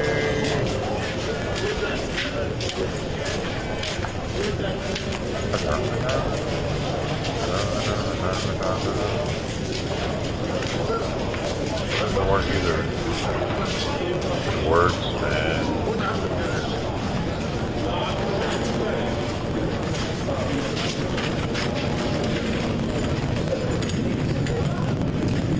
Yeah, it's powered by Giphy though. Same thing.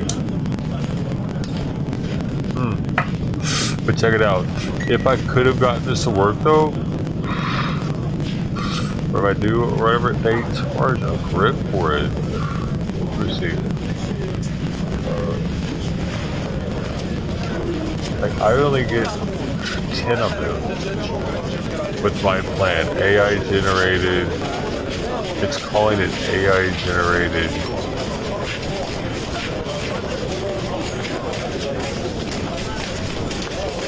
AI image generations is what it's calling. Sorry, because my cursor's so big, it covers up stuff. I can't read it.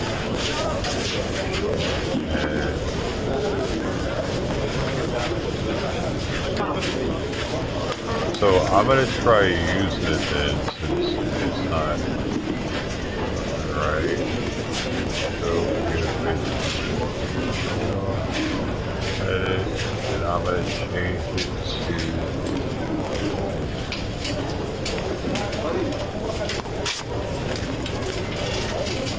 DIFY just for now. So we'll trigger the other one.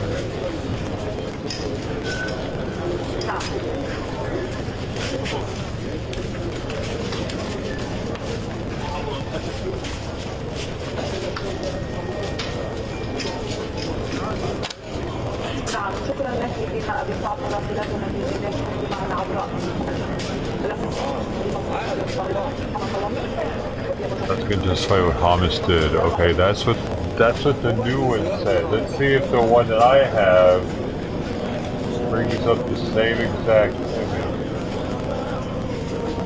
Nope. It's Israel's back. Huh. That's weird. Why is it bringing up different imagery? Damn it, man. It sucks. So I'm seeing now, though, that I could actually have two. Maybe, like, I could have that's the paid one for Twitch and put the free one on YouTube, and then I could have two if it's possible without using the same script. I can't believe it won't work on the bots, though. Oh, I finally got it. No, wait, it didn't take away. It didn't take away an image though, so maybe I don't have to pay for that. What is it that I have to pay for? said AI generated AI image generation.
You could roll dice, so y'all want to roll dice in here? It's a special kind of dice. Apparently they'll be on the screen.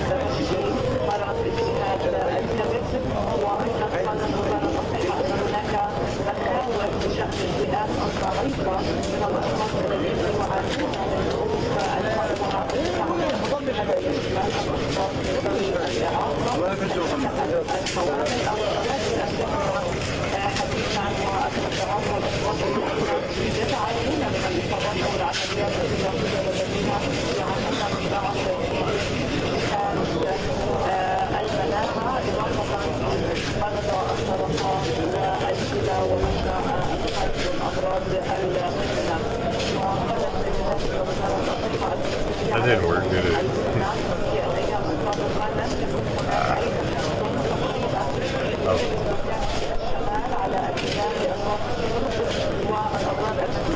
That one doesn't work.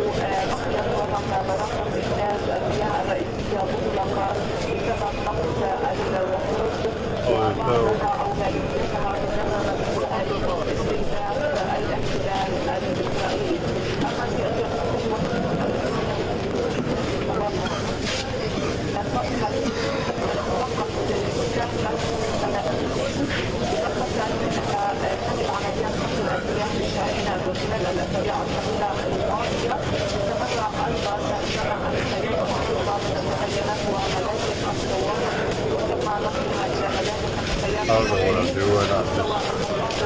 I gotta cover the dice for terrible.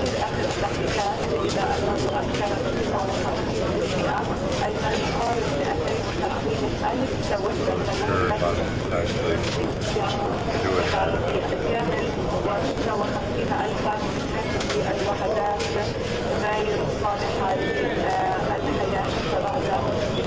and now it's dice time.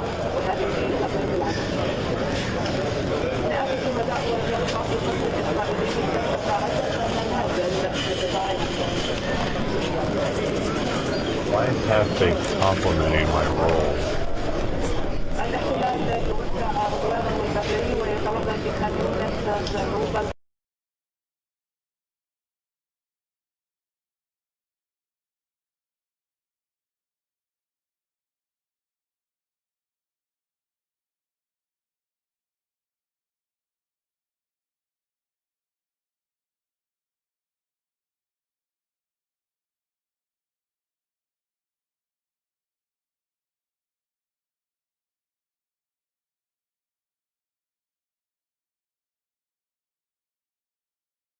Oh, it's congratulating for the points. It's not doing for the dough. It's actually doing what I'm asking, kinda. But what's interesting is that game specifically has like this question at the end of it that then the bot goes in to philosophically answer, I guess. What's going on over here, bro? Snacks, what's up? This year's the worst propaganda. That's why I watched both of them.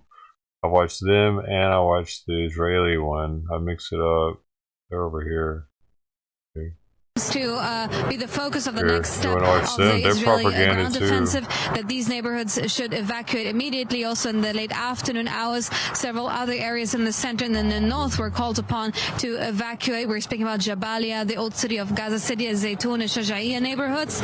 Now, the sentiment on the ground, however, is that there simply is no safe space in Gaza, and the question really is, there are more than half of the population on their way. There are more than half of the population of Gaza left or lost their houses. And the question is, will those areas that are deemed safe spaces, such as, for example, UN schools, will they be able to really receive another large amount of people that are now going to evacuate as the ground offensive is approaching the south? We do know that the Israeli ground troops are now just north of that southern city of Khan Yunis. The Israeli military today announced that the area where they will be active in on the ground in the south will expand in the following days and following times. And this is very much in accordance to what this operational plan of this entire war is, which is basically to get to Hamas bases, Hamas presence in the entire Gaza Strip. Now, we've also been hearing from the Israeli military that since the ground offensive started in October, the military localized more than 800 tunnel shafts and destroyed more than 500 of them. This is also another focus of course, of that entire ground operation, of that entire war, to localize the Hamas infrastructure, the tunnels, and also, and this is what Benjamin Netanyahu yesterday also said, to fulfill the war's goals, which is, of course, to destroy Hamas, but also to release and to free all those hostages, which are also estimated to be located inside of those tunnels. So that really just shows you how complicated that operation there is, to, on the one side, destroy Hamas's infrastructure, but on the other side, also to release those 137 hostages. How that will be combined, that remains to be seen. And of course, one of the goals of that now new map of Gaza, if you will, dividing the entire Gaza Strip, is to minimize civilian casualties. Whether that will be realized, whether that is actually possible, also remains to be seen in the coming days and possibly weeks. Yes, indeed. It seems that long days, long weeks are still ahead. I-24 News correspondent Pia Stekelbach and the I-24 News team in southern Israel, thank you very much for your reporting today. Thank you very much, Pia. Back here in studio with Major General Eitan Dangot. Major General Dangot, let's try to cut to the chase. Is there a real military response or strategic response to the issue of tunnels? Because as Pia mentioned, there are different components here, not just Hamas terrorists.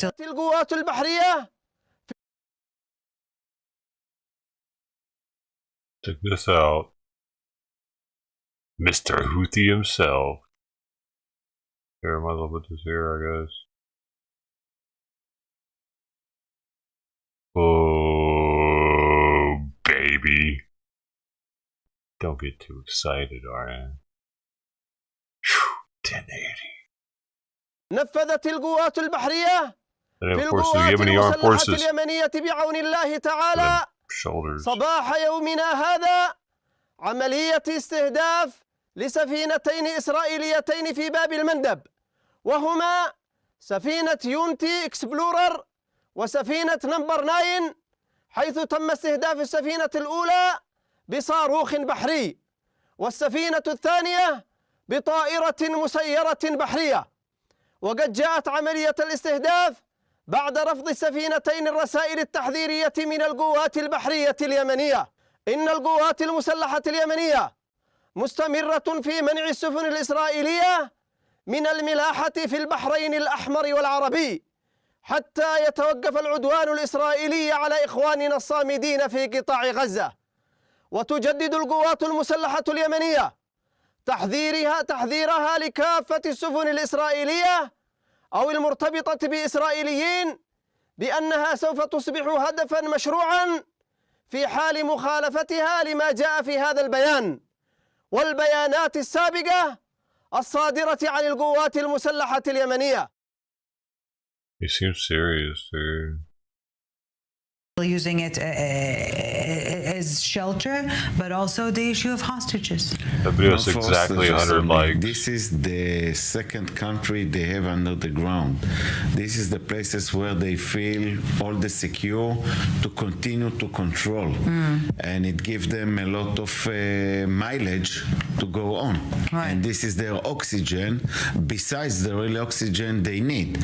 First of all, you have to remember that to come for such a big operation of tunnels, you need air, you need a kind of moving ahead things that will rescue the people that are inside. So living there, it's not so easy for those who are living. This is the start of my answer to you. What is the answer for the tunnels? Because if you are to make the living there more difficult, much more difficult, close much more piers that they can go outside, control. Your reporter informed that 500 piers has been destroyed from 800 that they were found. Some of them are by our use and needs for intelligence, but it's only not a big part of the piers that they have all over the Gaza. But if you ask me, there are two opportunities for how to deal with these tunnels. First of all, you can say we can go down and start to move and to fight. I think it's going with the head down. It's something that we should not do. It will be a great mistake because it's their advantage. They know the structure, the map, the direction and everything. We have other kind of technology to identify the tunnels, to try to estimate how it's going, the surrounding, the circling of the tunnels, the connection in the tunnels, what are the big and what are the small. It's need time. Besides, there are things that come down inside the tunnel, technology or another way that they can create situation that the people should go upstairs. Right. And there is from above all the things you can strike from the air that are entering. But with all this, what I said is principles and opportunities, it's very difficult subject to deal with. As more as we continue to control what is outside of the tunnels, and we know the main entries, and we have some estimation, the major part of the tunnels in the cities, not all over Gaza, you don't need everything, it means that we will get point of it and push the people that in the tunnels to a situation they will go up, or you break their kind of thinking, morale and other kind of things. This is a story. It's not as a white-black solution, but it has opportunities and we are working on them. And yet it seems that perhaps another surprise, so to speak, if we're talking about Hamas surprises to Israel, is Hamas's defensive state of mind, in which we're not seeing many face-to-face battles in the strip between Hamas terrorists and IDF this forces. This shows something about, because once in one ordered or instruct these people not to make, not face-to-face and even above, because they are building their structure as a military organization. They have a defense line and it was broken. And I think that above all, the loss of thousands of terrorists that is more and more going and growth the number, we are succeed and we will be able to succeed to bring Hamas to another scenario, like releasing, asking for ceasefire or releasing another part of group of hostages. The upsetting truth, it seems that Hamas still has much control over its terrorists, at least in the strip, not talking about depopulation in this respect. But we want to head now from south to north. I-24 News correspondent Zach Anders with the I-24 News team there near the Lebanon border. Zach, it's back to war mode on the northern front as well, and as we've been discussing earlier in studio, if there is a realization to an extent on the Israeli side that the enemy should be assessed not by its intentions but by its abilities, when it comes to abilities, Hezbollah is still with a lot of might. They do, and this is a regional conflict that involves Syria as well. Syria reportedly watching as launches fired in Israel's war on Palestine's Gaza. What is this? These brands directly helps the Israeli economy, and the Israeli economy is the fuel that feeds its military and... Oh wait, it's Turkish news. They might get me. They don't like us.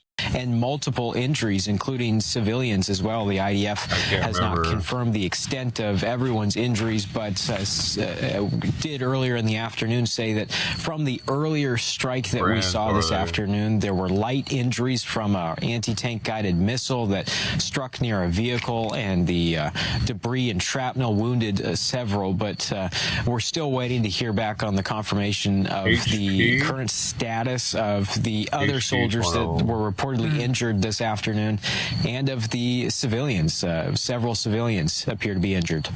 Yes, another day of war on the Israel-Lebanon border, and so far it seems that that would be the case for the days to come. I-24 News correspondent Zach Anders and the I-24 News team there on the ground in northern Israel. Thank you very much for your reporting today. And we're moving back south now because we want to put a spotlight on Kibbutz Nachal Oz, one of the places which were most severely damaged on October 7th. And our correspondent Uri Shapira is bringing us the story of this fascinating, resilient community right along the Gaza border, which suffered from rounds and rounds of terror and wars for decades until October 7th. Let's take a look. Hello everyone, and welcome to One India News YouTube channel. There are two kinds of rice available in the market these days. One is plastic and one is the original rice. Well, how to identify which is the original rice from the two? Let's find it out through these methods. Number Plastic? one, we've taken 2 bowls and kept both the kind of rice in each. Now we'll pour some water in both. After some time, you'll see that in one bowl, the rice has settled down, and in the other bowl, the rice is on the base of the water, like it's floating on the water. The bowl, which has settled rice in it, is the original one. And the other one, which has rice floating on it, is the plastic rice. Well, you don't have to use this kind of rice. Not good for health.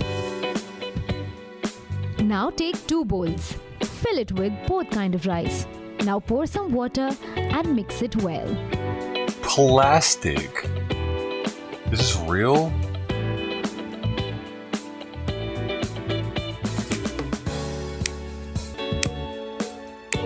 Now take these bowls and heat them in the microwave oven for 3 to 5 minutes. Who else is curious? What the heck's gonna happen to the plastic? You know you wanna know. It's gonna be a goopy plastic melted thing. Hold on, is it some sort of rice called plastic rice? After some time, take these bowls out from the microwave oven. Give me what you got, lady. Just listen to us as this song. Now you will notice that in one bowl, the rice is all set and ready to eat. But if we see the other bowl, the rice is not ready yet, and there is still some water left in this bowl. And if you take a closer look, you will notice that there is a thin layer of something different, which is quite unusual. This is the layer of plastic. Hence, this bowl has plastic rice in it, and the other bowl has the original rice in it. You have to eat this rice. Now one more easy way. Take a spoon, put some rice in it, and try heating it using a normal lighter, just like this in the video. After some time, you will notice that there will be smell of something burning, just like a plastic burns. If you do smell something like this, it means that this set of rice has plastic in it. Try this method. Take a frying pan and heat it for some time, and pour some rice in it, just like you can see in this video. You will notice that there are few rice particles which will start melting or contracting. This melting rice is not the kind of rice you should be eating. This is pure plastic. If you see this, plastic is also sticking on the pan unlike the other rice on it. And now, when you'll shake your pan, you will see that the original rice has come on the other side, while the plastic one stayed right there and got stuck on the pan. The rice on the other side is original, and the sticky plastic is the plastic rice, which is not right, and you shouldn't be eating that. Oh I'm my sure God. if you use these methods, you can easily identify the difference between plastic rice and the original rice, and hence you can lead a healthy, This is the life. news in India, dude. One India News, 1 million subscribers. Apparently, news of plastic rice in market is continuously coming from different places in the country for the last few days. Everybody is confused and worried, and if you are feeling the same and figuring out how to differentiate the difference between plastic and real rice, then check out our video here. Damn, they were having an issue, man.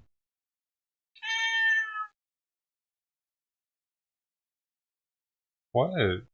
I mixed it. What?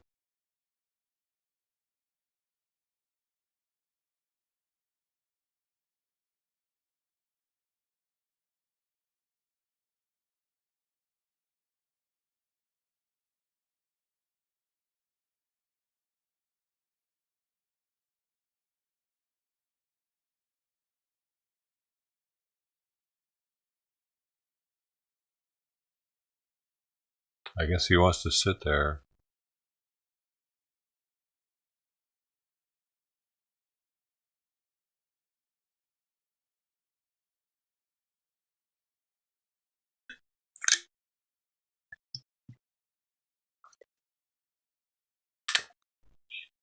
Shoot.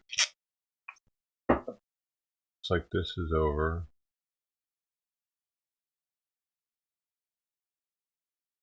رباعي أو عبر الريموت كنترول. What are they talking about? حجم الحشوة وطريقة تصميم المتفجرات في الداخل وفي معظم الحالات تكون مدمرة للهدف. اسمعوا الرقم جيدا، الجيش الإسرائيلي يقول بأنه نفذ 10,000 غارة جوية على قطاع غزة 360 كيلومتر. ماذا تفهم هذا الرقم الكبير؟ هل هناك إجرام أكبر من هذا الإجرام؟ هذا الرقم لم تتعرض له ولايات كاملة في ألمانيا خلال الحرب العالمية الثانية على مدار 4 سنوات، ودوسلدورف وغيرها لم تعاني.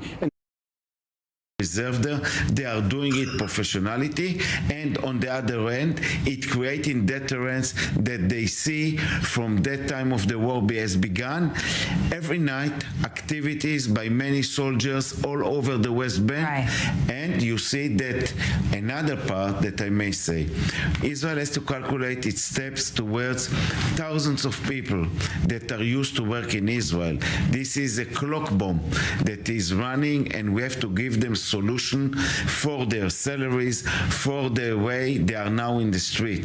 This is something we should do, even with the Palestinian authorities, even we are not receiving Abu Mazen leadership after what he said after this kind of massacre, but we have to pay attention not to help this fire to grow up without any reason that is needed. Not to fuel the existing fire further.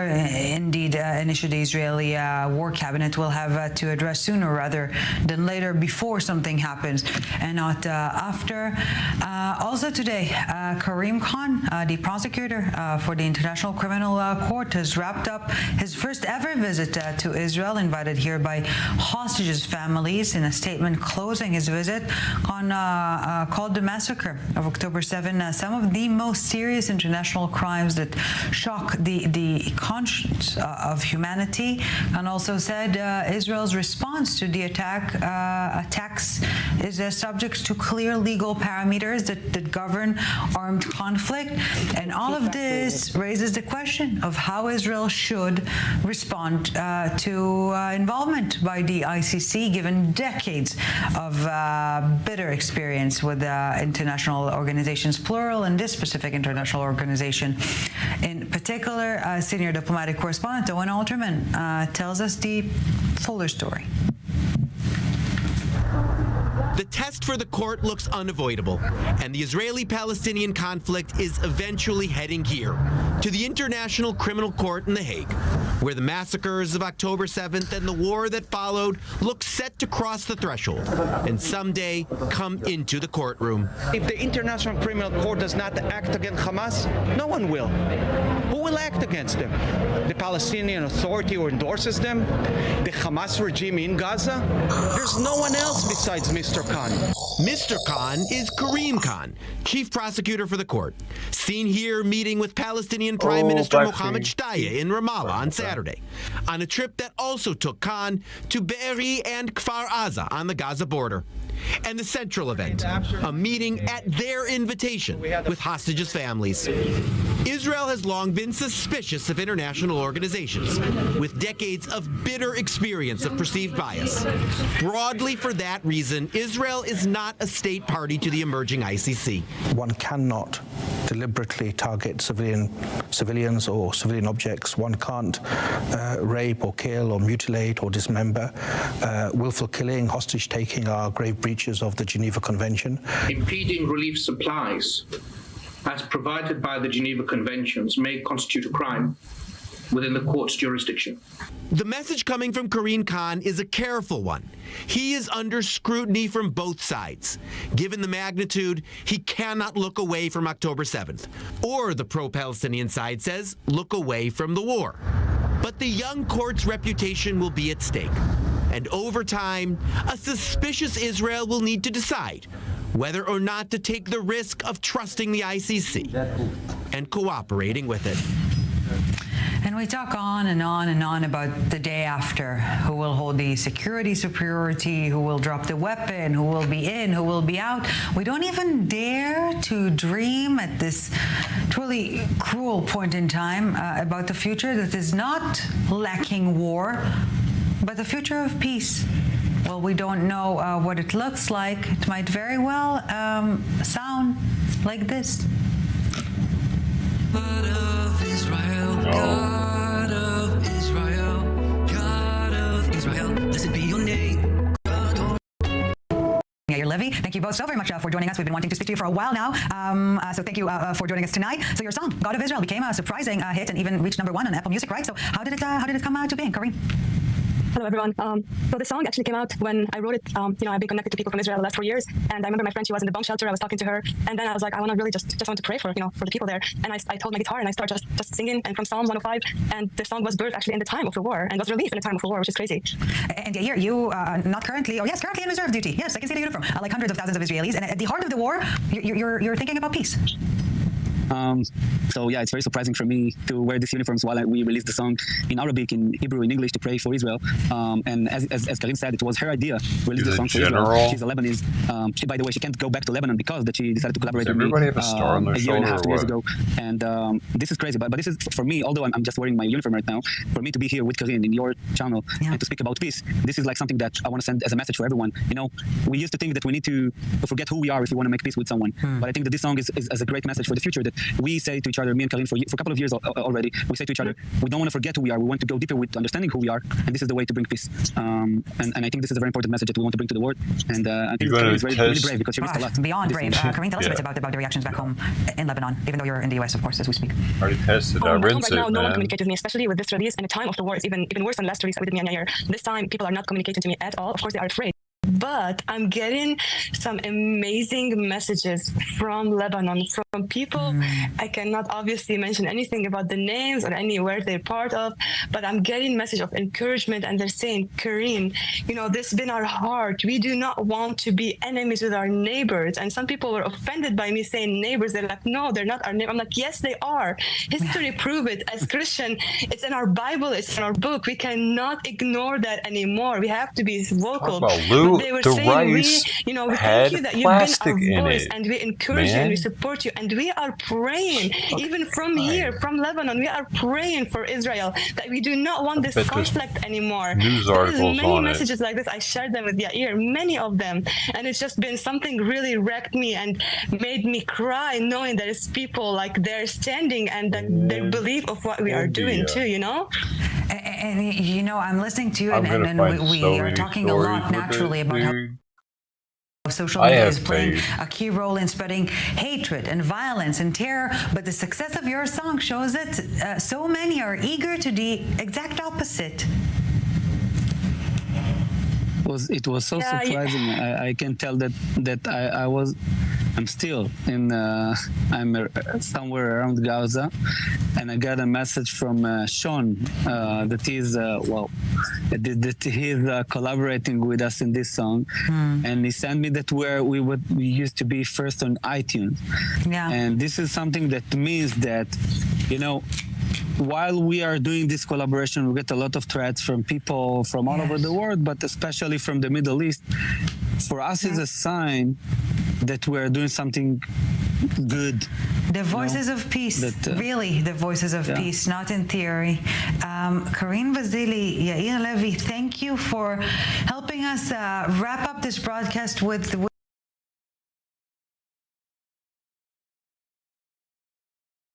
Always leaving, man. Always leaving, bro. That's it. They left for good now. Now we're stuck with these crazy fucks. Oh my God. By these drones and this missile on Sunday has nothing to do with the war between Israel and Gaza. Rosalind Jordan, Al Jazeera, Washington. Well, I'm joined now from Washington by Mohammed El-Basha. He is a senior Middle East analyst for the research firm Navanti Group. Thanks very much for being with us. So what do you make of what's happened here? The Houthis are Ansar, like they call themselves, are delivering on their promises that they're going to be targeting ships that are linked to Israel, either to Israeli entities, businessmen, or ships that are moving cargo in and out of the state of Israel. I think today's incident, the situation is still fluid. Details are coming in, trickling in, whether the two ships were linked or not linked to any Israeli companies.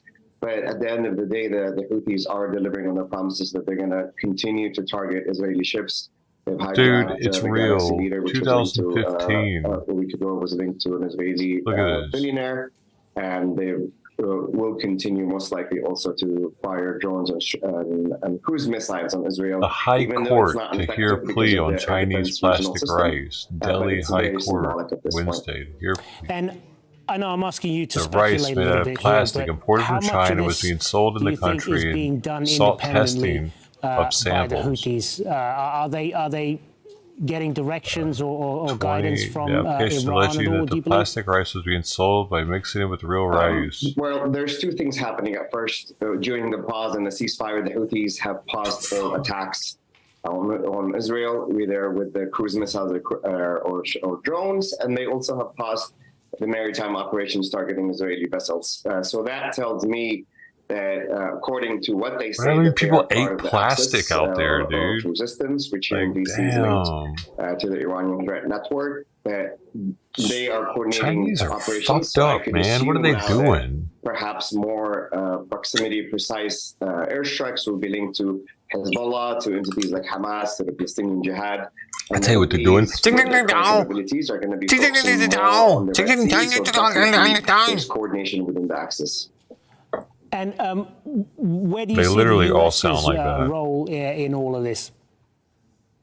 There's a dichotomy here in Or was that Washington, Vietnamese? One, there's a side now. There's growing. I need to hear forces Chinaman. and concerns to sanction the Houthis as a foreign terrorist organization, to direct a military strike. The last strike or public strike that the U.S. directed against the Houthis was in 2016. But the dichotomy here is that the talks are very advanced between the Saudis and the Houthis for a peace agreement that the U.S. is pushing for. It was part of President Biden's foreign policy. And so if you escalate, there's fears here in D.C. that these escalations of the drone strikes and of countering the Houthis with direct strikes or sanctioning them, that will derail these talks between Riyadh and Houthi-controlled Sana'a. And one of the fears when this conflict broke out was the fear that this would escalate beyond the region. So we have seen what the Houthis have been doing in the Red Sea. We've been seeing Hezbollah's sporadic attacks into northern Israel. But in both cases, they've been at a kind of low level. Do you expect that to stay the same, or do you fear it might escalate further on those fronts? With the current conflict, I'm afraid that all bets are off. Things could escalate very quickly. One thing I want to flag in my conversation today is the food security situation in Yemen. With these maritime attacks, I think there's a direct risk for the population in Yemen, also direct risks for other maritime infrastructure in the region, the Suez Canal. And we in Navanti working on food security projects, we're seeing already threats of how food prices will go up, and because of the maritime premiums and risks, and a lot of shipping companies and container cargo ships are going to be most likely avoiding the ports of Yemen. So that will add a lot of burden to the population that's been struggling with the 8 years in the humanitarian crisis. Good to get your perspective on this, Mohammed Al-Basha. Thanks very much. Thank you for hosting us. Still ahead on Al Jazeera. Plastic State of rice, unprecedented devastation. Rights groups warn about the dire humanitarian situation in Gaza.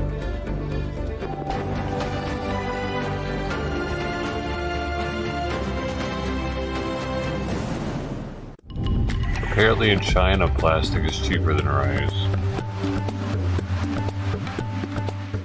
Hello, I'm pleased to say we have got some milder air now starting to push its way into western parts of Europe. It'll take a little while, of course. Comes in the form of wind and rain, and as it runs into the cold air, it will readily turn to snow on the leading edge. So this system just out into the Atlantic, that's the next one that's going to bring that milder air you actually want to get brisk At the moment, with them. high pressure in charge across central parts, so quieter weather here. Our winter system, that's now making its way across that western side of Russia. Clearer skies coming back in behind, but here you can see our wet and windy weather coming in. There's the snow on the leading edge of that. So across the Low Countries, pushing into western parts of Germany, and also some snow there for the Alps for good measure. Behind that, we have got bits and pieces of snow coming in across England, pushing across northern parts of England in particular. What am I looking at into Wales. That'll continue to drive its way further eastwards as we go through Tuesday. Not too bad across the eastern side of Europe. Sugar-like in Kyiv, signed earrings in Moscow, and then plenty of showers there into central parts of the Mediterranean with some very wet weather coming through and some lively storms. A little bit of wet weather too, just clipping the far south of Iberia. A little bit of wet weather too, just across the far All these north are only of $30, Africa, making its way further east.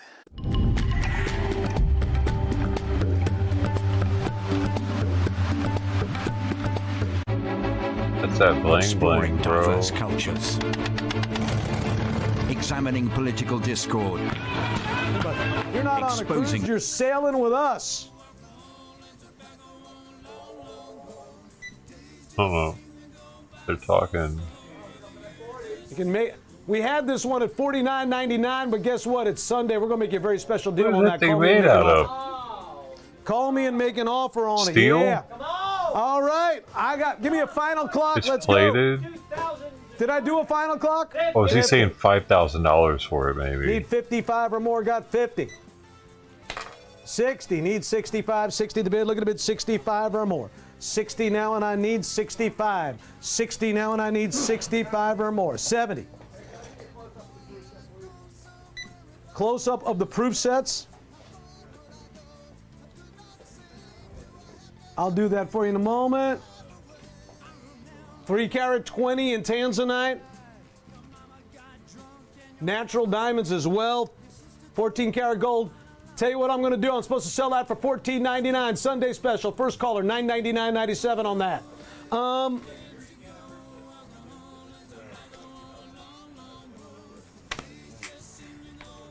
Juan, where's your rubber, man?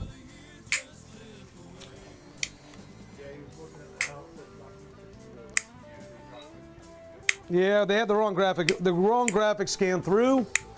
Somebody put the wrong rubber band on the set. So we have 1968, key year.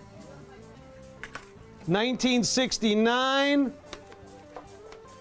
1970. And the special mint set from 67. Oh, those all silver, right? And I think this special mint set, let me double check the year on it. When they It's stopped doing 66, but silver. let me check it.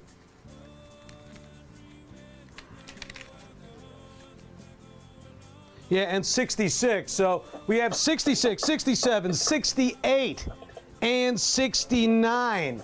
all in there, 25 pieces all the way up to 1970. All right, so there you go. Because we had the coin set wrong in the graphic, I'm going to give you a final 30 seconds to get in. Final 30, then we got to go. 70 now, and I need 75 or more. 70 the bid. 70 the bid, and by the way, coin set, 101 only. Can't match the bid on it if you don't win it. 70 now, and I need 75 or more. 70 now. What does this mean? I know some people like to sit around and wait for a bid match because they figure we have a lot of everything. A lot of items that we have here at America's Auction Channel are 101 onlys. So if you want to win it, you got to win the auction. 70 now, look at the bid 75. Are you getting all that stuff for $70? 70 now, look at the bid 75. Going twice. That works. All in. Last call. 10, 9, 8, 7, 6, 5, 4, 3, 2, 1. Sold. The arrowheads are out the door. Congratulations on the arrowheads. I have 4 more sets of arrowheads, so Sean, if your bidder wants more than one, let me know. If not, we're going to give everybody the opportunity to match the bid on all of these items right now. All of these items right now, you can match the bid at $70, including that proof set collection. 66, 67, so you only get one of the items for the 70? Pieces this is so weird. Dude. Give him a matching clock there, Jono. What? Was there a signature on that? Supposed to be signed, it said, bro.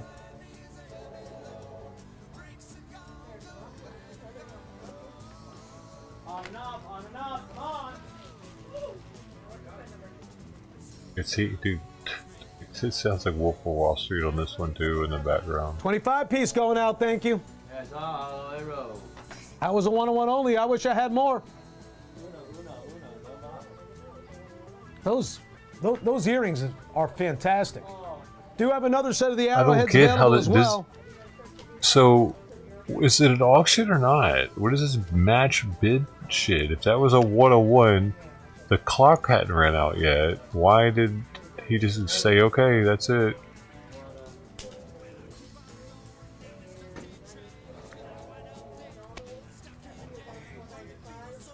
All right, before we do our next auction, I'm going to show these one more time. Those are actual gold. I want to touch Another set of the them. arrowheads going out. God, I want to touch them. These 4 coins right here. Now these are 24. These are 24 karat gold. They're pure gold. They're 1 ounce coins. They only made 29,000 of these coins in 2002 at the Chinese Mint. And if you buy all 4, the price we're going to give you is not that much above the price of the actual gold. And these coins have a very, very heavy numismatic value. Low mintage, and very low mintage, only 29,000. I mean, how many coin collectors are in China, let alone the United States and everywhere else in the world? That's not low enough. But not only that, because these have never been out of the original packaging, they're not actual coins. And I think they're all going to come out as mint states. I don't think they are. I think they're all going to come out as mint states. So, you know. They're not currency. I mean, they're I rarely use the word invest when they're not a coin. I'm now using it. They're not currency. All right, here we go. Next up. And if you buy the 4-piece, I'll give you a great deal on the Panda pendant. God, even the kid is like, get the camera out of my face. What the fuck? I was at Disney yesterday. I watched one of those old 1928 Disney cartoons. So we have a peace dollar loser. set. 28, 34, and the older 35. stuff, maybe. The new stuff $3 in all. The old Disney stuff is 1928, alright. the year of Steamboat Willie. 1934. You know what I mean? Women getting the right to vote. They were 19. Now they're trying to be trendsetters, but for the woke crowd. Opening of the Hoover Dam. Eddie Hoover put his old name on it, didn't he? I guess he wanted a better legacy than the Great Depression, huh? Right. Juan, did you put a gold chain in here? You did, didn't you? All right, gold lovers, 3.5 grams. Serpentine Link, 16-inch gold chain, 14K. Dude, these kids are definitely going to be in whatever terrorist organization is happening in 5 or 6 years. Oh, yeah. Garnet on one. Allah Akbar. Sapphire on the other. Allah Akbar. Is that a Tanzanite? Wait, let me look. Allah Akbar. London Blue Topaz. Good looking ring. Monopoly Fooled money me. only worth the It's also actual got a diamond price on on it. the gold market.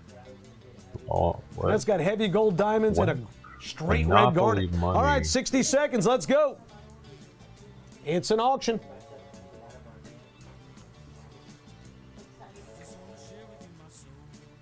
Oh, you're on 334, YouTube. biggest diamond studs in the house. Biggest ones I have in white gold. If you want white gold, 3 Give me carat around 07. or something. I only have 2 pairs of diamond studs above 3 Right. carats. Yeah, it has to Everything be. else what is it about a called when carat it's not a 94 coin, or though? less. Gold. $20. You never thought of diamond studs before as just a regular holiday gift, but we have it at that kind of price now, where it doesn't become something that you have to save up for years. 30 now, and I need 35. I haven't paid for one coin They're yet. still called coins. I haven't paid for one coin. Remember, you're getting all 3 piece dollars. 35 now, look at a bid, 40. 40 now, and I need 45. 40 the bid, look at a bid, 45 or more. 40 now, and I need 45. 45. 45.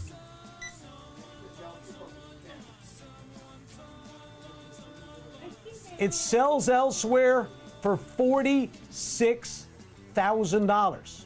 What? 7 carat 04. VS2.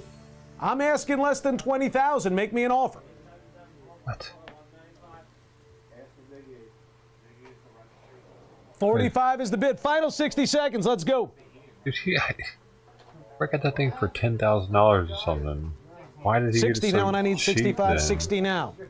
Hold on. 60 now. Look at a bid. 65 or more. It was so 65 needs 70. $100. $100 now. Look at a bid. 110 for 3 piece dollars. What How a about weird auction $300? That would be show. more like it. You want this coin, a 110 now, necklace, and I this need pendant, 120, 110 and the these bid. 2 random rings. 150 now. Still only $50 a coin. Still need to be closer to $100 a coin. 150, need 160 or more. Calls coming in. We could throw this random opal ring though. This Australian opal ring, that is fantastic. It's a 7 carat Australian opal. Look at that. That is pure Australian crystal. Now, friends, I should be asking on a 7 carat, minimum $3,500. You should minimum. care about what's Probably on your closer fingers. to 1,000 a carat, $7,000 on that. Yeah, Plus, there's 75 points of natural sparkly. diamonds. I'll do it right now. Well, The first caller, somewhere. $17.99.97. 210 once, 210 twice, 5, 220 now. What about you? 220 now, and I need 230 going once. But I like that dazzle the crowd with 220 my now. sparkles. And I need 230 going twice. All in. They call me Doe the Dazzler. Last call, friends. You're looking at a 3 piece dollar set. Oh, it's $3. You get $3 back. You buy this right now, they'll give you $3 back instantly. It's a rebate. Friends, on the piece dollar set, you have a 28 San Francisco. Only 1,600,000 of those minted. Only A 1934 Denver. 1,600,000. Only 1.5 million. That's And a not any of 1935 them. Philly.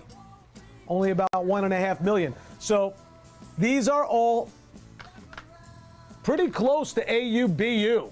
Those are worth And they are all millions from of low dollars. mintage Don't you years get for it? piece dollars He's and mints. giving those away That's right a now low because number he's a on nice that guy. set.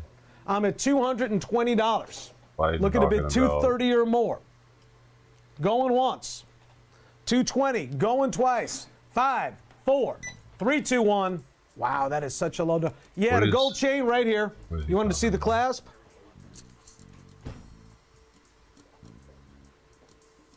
Spring ring.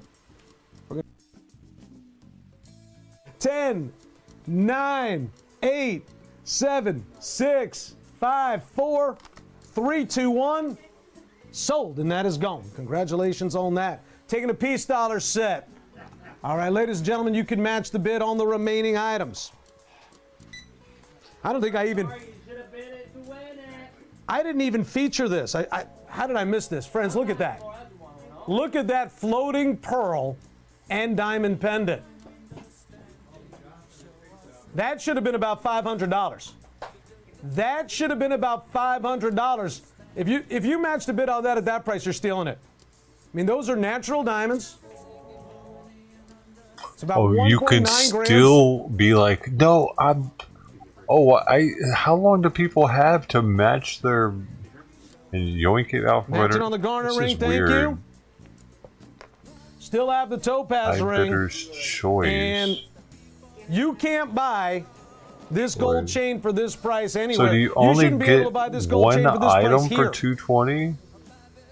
Once over 3 you grams find at that out price, if you're the high bidder, take advantage of that 16 inches serpentine link. Is it over?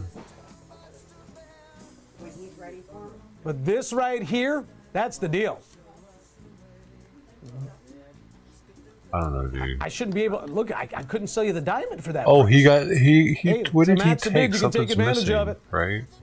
I do have one more set of the peace dollars available as well. Did we give him 60 seconds, John? Give him 60 seconds to match the bid.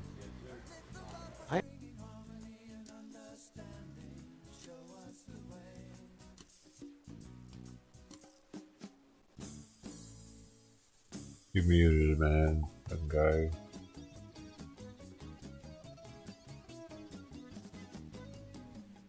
Between all right, military come on, match and armed the bid. groups linked to ISIL. Hundreds of people have marched in the French capital to protest against racism. They also condemned a draft law introducing strict measures against non-European migrants. Human rights groups say the immigration reform bill limits the rights of migrants and asylum seekers. Protest coincides with the 40th anniversary of the 1983 Equality March, when around 100,000 people held demonstrations against racism. Well, after 3 years, the United Nations has ended its political mission in Sudan. It was set up to support the country's transition to democratic rule after the overthrow of longtime President Omar al-Bashir. But as Hibben Morgan reports now from Khartoum, a military takeover and this year's war made its work difficult. The UN mission in Sudan, known as UNITAMS, was supposed to help the nation transition from decades of autocratic rule to democracy. Headed by UN Special Representative Volker Perthes, it came after the ending of another mission. But 3 years after it was formed, the UN Security Council terminated its mandate. We thank the Security Council for positively responding to the request of the government of Sudan to terminate the mandate of UNITAMS. We affirm the government's readiness to continue constructive engagement with the UN by strengthening cooperation with the country team to work on issues of recovery, rehabilitation, reconstruction, and development support. The tenure of the mission has not been easy. Ethnic conflict in Darfur, an economic crisis, and political tensions presented severe challenges. And while it came at the request of the government, not all Sudanese welcomed its presence. There were several protests against the mission after a military takeover in late October 2021. That takeover also derailed the transition to democracy in Sudan. Together with the African Union and the regional bloc IGAD, the mission tried to help steer Sudan back to its path to democracy, resulting in what was known as a framework agreement for the military to hand over power to civilians by April of this year. Then, the army and the paramilitary rapid support forces went to war. Perthes resigned in September despite the UN Secretary General publicly declaring his support for him. Antonio Guterres has now appointed a new envoy to Sudan, and the army chief has this message for him. We welcome the new personal envoy of the UN Secretary General and hope that he doesn't take sides, but if he follows the path of his predecessor, he will face the same fate. This deployment was likely one of the UN's shortest mission in its history, and one which was not able to achieve much in a nation torn apart by years of political turmoil and conflict. Hibben Morgan, Al Jazeera, Khartoum. Sierra Leone's government says armed men attacked institutions in the capital in an attempted coup last Sunday. Thousands of inmates are still on the run after they escaped from a maximum security prison. But the president is reassuring people everything is under control, as Nicholas Hawk reports. From her home in Leicester Village on the outskirts of Freetown, Aissatou Doumbia could hear the sound of gunshots and see the inmates of Pademba Road prison break free. A week after what the government describes as an attempted coup, Doumbia's greatest fear is not political instability, but being unable to feed her husband and 6 children. Especially the price of rice. It is skyrocketing every day. It has become worse. With $1.50, you cannot feed your family. Colorado Since President right now. Julius Maada Bio came to power, the price of rice has quadrupled and the value of the local currency has plunged. According to the UN, 80% of Sierra Leoneans cannot afford basic food items. Frustration spilled onto the streets last year, with demonstrators complaining about high prices. The government responded with police firing live rounds. People are suffering in Sierra Leone. Cost of living is unacceptable.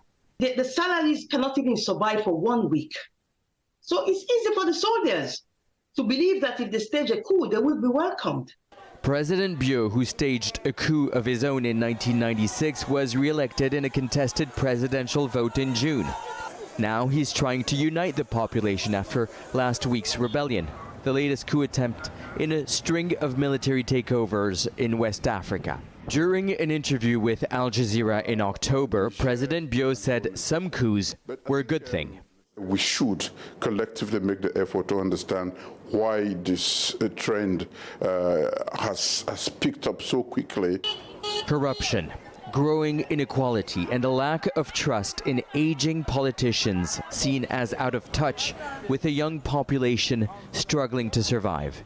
For Aissatou Doumbia, unless there is change, the future looks bleak. Nicholas Hawk, Al Jazeera. Hospitals in some areas of China have been overwhelmed after a surge in respiratory illnesses among children. Katrina Yu reports from Beijing. Hospitals across northern China are filled with families seeking care for their sick children. Some are waiting hours for treatment. Respiratory viruses such as influenza and mycoplasma pneumonia, a type of bacterial infection, have been spreading for weeks. This is China's first winter in 3 years without strict COVID-19 rules. Doctors say the end of pandemic restrictions are largely to blame. During the COVID time, everybody was just sheltered, everybody was sterile, in a way, sterile. So these kids haven't had any infections in the past. So now that they are now mingling in schools and crowded settings, it's as if they're getting the infections as the first time. So now they are just trying to build the immune system or antibodies again. The World Health Organization has asked China to provide more information about the uptick in respiratory illnesses. Beijing says the clusters are caused by known pathogens, but the surge has reminded many of the initial spread of the coronavirus. China was criticized for a lack of transparency at the beginning of the pandemic in 2020. It's an association Chinese officials are determined to dismiss. Recently, we have seen some clusters of flu cases among children in China. In fact, this is very common in many countries, and in China, it is under effective control. Authorities have urged community-level healthcare services and clinics to work harder.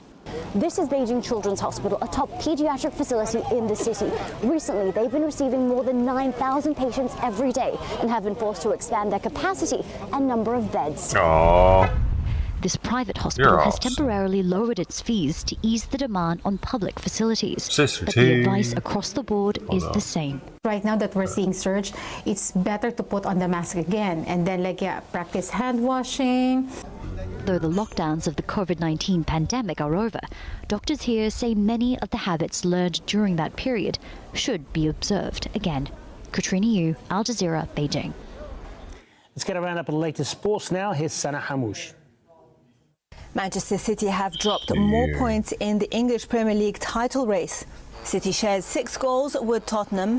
Jack Grealish scored his first goal of the season to put City 3-2 up, only for Spurs to grab a late equaliser through Dejan Kulusevski. City are third in the. Oh, if there's audio here. Oh. 60 seconds. What are they taking? Eagles are gone. I think I have another set, right? No, that's it? You can match on the Eagles. One set of the Eagles gone. Hey, Eric. And Eric, if you want, I'll put a bigger one in there for you, Eric, if you want another one. There's an oval, 2 carat 90. That one too? 2 carat 90 if you want to build a Morganite collection. It's bigger. There you go. Take advantage of it at $280. I have another set. Uncirculated. On the Eagles. The Eagles have landed. I'm rich, bitch! For being awesome. Hey, thank you so seriously, thank you, Sister T. Thank you for being here with me. Hey, Sister T. Here's your heart. And I'll tell you what, Eric, I shouldn't do a Cash App, so that's why it gets real awkward. Because your client bought 2, look at that gorgeous I'll put you one on the right Twitch there. side. I'll let you have that at the same price as well. Over there. But just yeah, because 40,000 you're being a great dough, client and customer, so we try to take best care of you got. This ring is a steal at that price. Absolute steal at that price. Have a gold chain at that price. Have another set of the Eagles. The dream Gotta alive. get ready to move on to our top of the hour auction. That 3.5 carat was a stunner. 350. 350, and I'll tell you, out of all of them, it's my favorite cut. The way that one's cut. Where did one go? I just had it. I got it right here. The way this one's cut, look at that. Look at the extra faceting in the oval. Gorgeous piece. That is a gorgeous piece right there.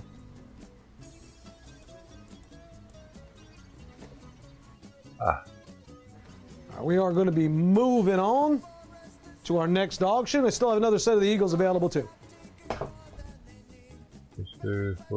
All right, here we go. Next, is it just the top of the hour auction already? I guess so. Top of the hour auction coming up. My goodness. Oh. Yeah. Let me get that for you. The 3.5 you need. Sister T, by the way. That's going to be 364142. Now I have a 7-piece coin collection mixing the Morgans and the peace dollars. This is a good one. But remember, there are 7 total coins in the collection. So when you based on our usual auction prices, the bidding should be starting in the neighborhood of $700. You're getting an 1879 Philadelphia Morgan, What that looks like. an 1886 New Orleans Morgan, an 1896 New Orleans Morgan, and a 1900 New Orleans Morgan. And then you're getting the 22 Philly, the 23 Denver, and the 26 San Francisco. They're not graded though. Peace dollars. This is a 1 and 1 only coin set. No match in the bid on that one. Also in the auction,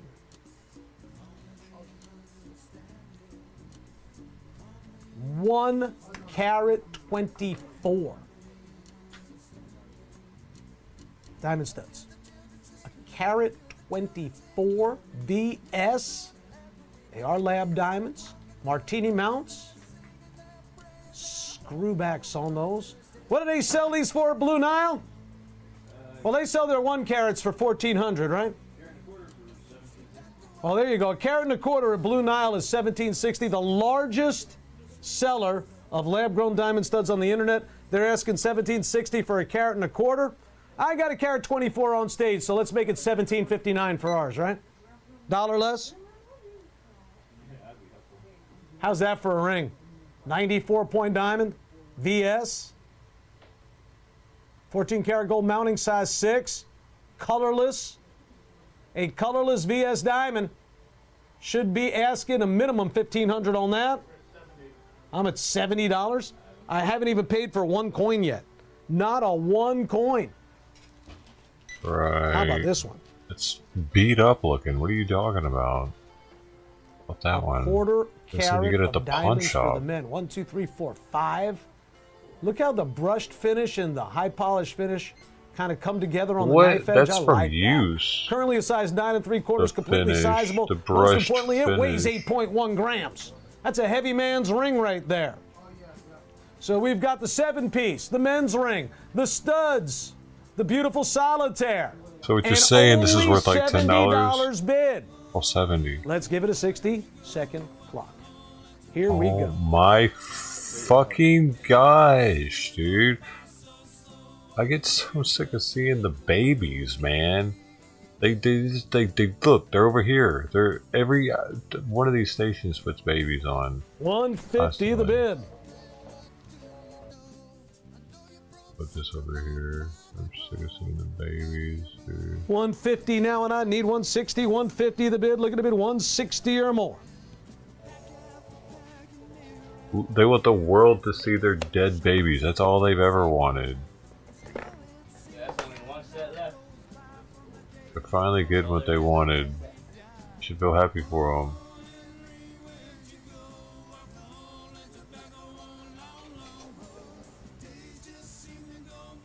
The babies are martyrs now. That's what they were wanting to be. $200. The parents want them to be that.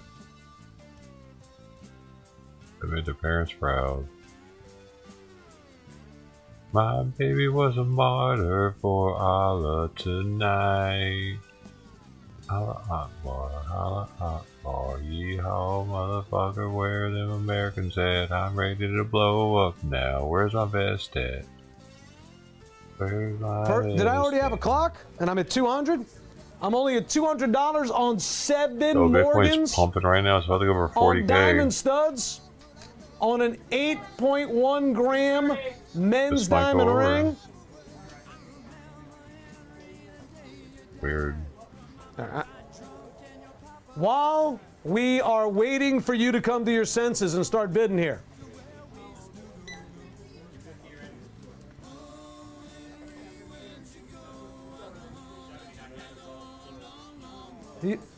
That is not a recast coin.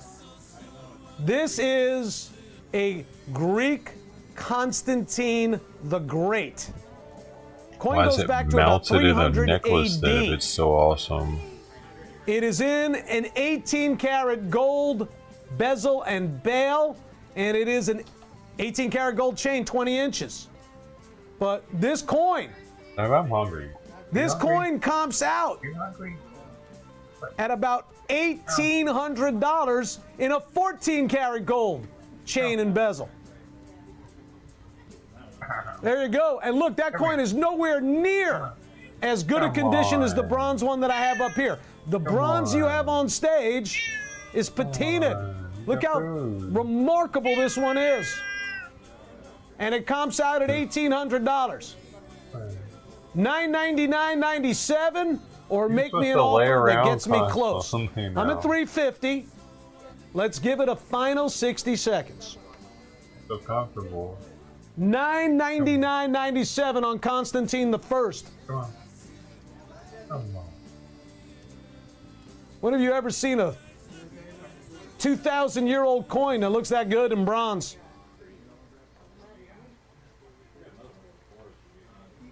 Roman Emperor Constantine the Great. Why would you try to swipe at me? You look like you're about to. You know that? What's up? Constantine was emperor between 307 and 337 AD. The bronze coins were made in the Mint of Lyon. I mean, I'm waiting on that one. Now I'm at 350 here. I need a lot more. I have diamond studs. I have a 92-point diamond ring. I have a men's diamond ring. I should be a lot higher. I should be a lot higher. That sounds like a Doors song, right? Baby, we could be much higher. Come on, baby. Light my fire. Clock is winding down. I'm only at $350 here. That's $50 a coin. I should be closer to $100 a coin.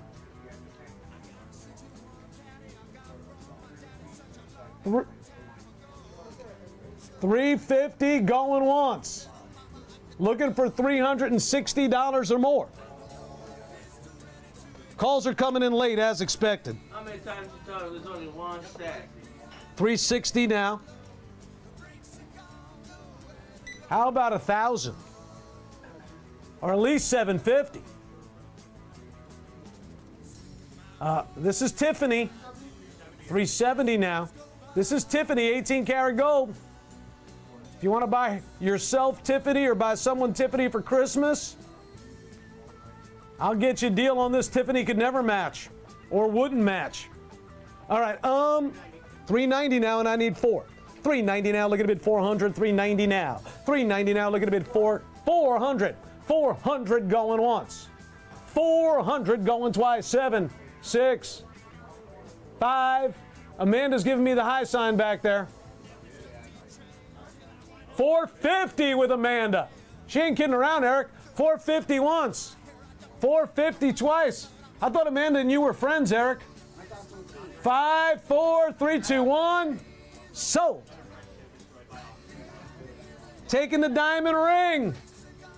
The diamond ring is gone. Ladies and gentlemen, I should never let you match on the diamond studs. You taking the solitaire diamond or the men's ring? Solitaire diamond ring is sold. I have the studs.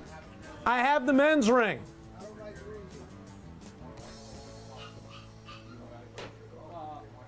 Oh, the one my daughter wanted, you taking that away from me? Okay. Yeah.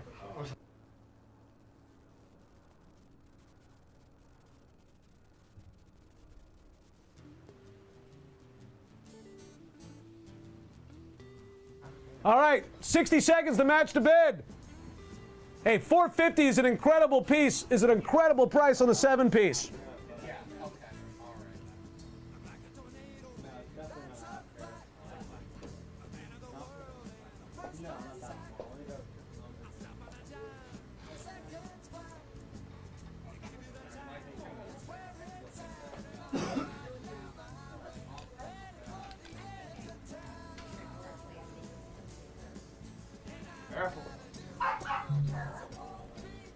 Wow.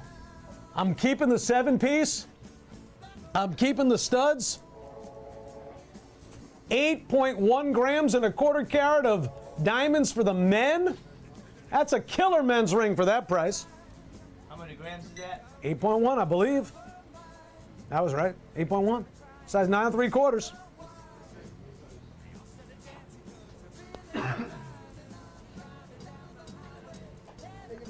Seven pieces out the door. That was only 1 and 1. That was a 1-on-1 only. Congratulations. Comes in a nice container too. Well, I can't believe them. I really thought the men's ring would be the first item to go, because anytime we get a men's ring like that with that kind of weight, and we're offering, we're offering it at that price, that's just crazy. But hey, every deal is a deal. All right, we're moving on. Next auction. Here we go. This is the last set. Yeah. Of all the final checked it for small plastic, currency guys, notes don't worry. from 28 to 35. So you got a $1 blue seal, $5 red seal. What year is that? 28. Last of the $2 red seals. What year was that? I love the back of that bill. I wouldn't do it in there.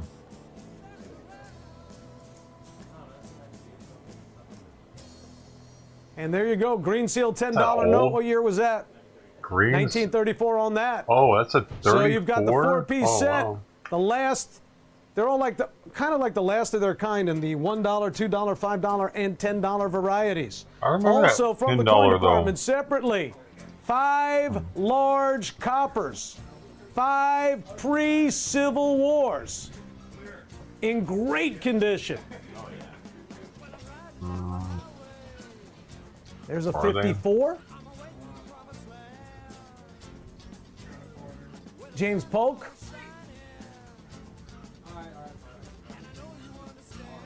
$1834.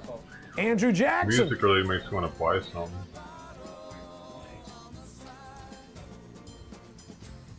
$1845. It's probably Frankie Pierce. No, it's a little early for Pierce.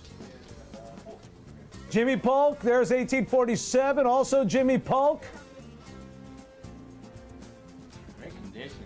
These coins are in insane condition. You're getting 5 of them. Starting to bidding at $500. 1851. All right, so you're getting 5 pieces there.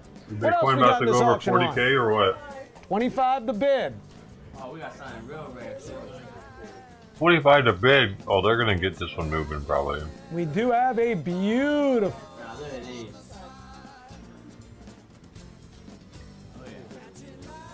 Oh, those are old.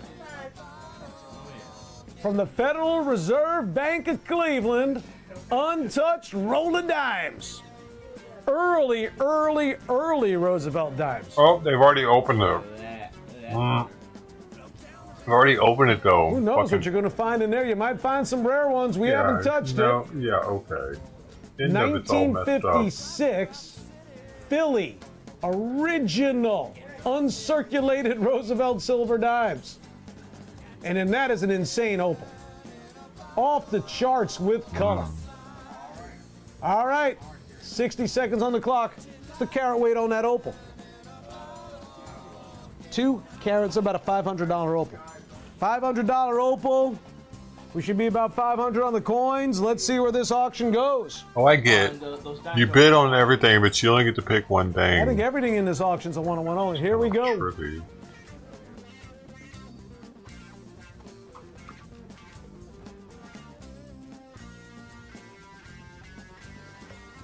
And I am resting at $80. That is a long way from where this auction hopefully will get. 90.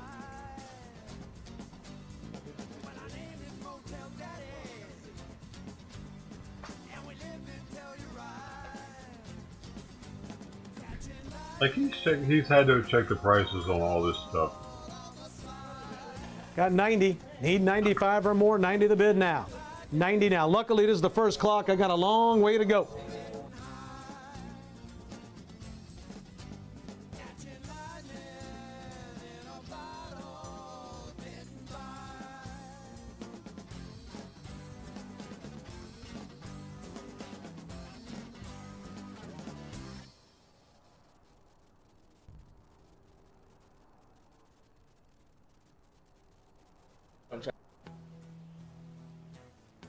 $150. $150. Got a 150 now. Look at the bid. 160. 150 the bid. 150. Need 160. 160. Need 170. 160. Need 170 or more. Damn, they're going in. What do you think Did they're I going do to the pick? second clock? Better do it. Let's do it. It's interesting to see what they're going to pick. Where are you going, buddy?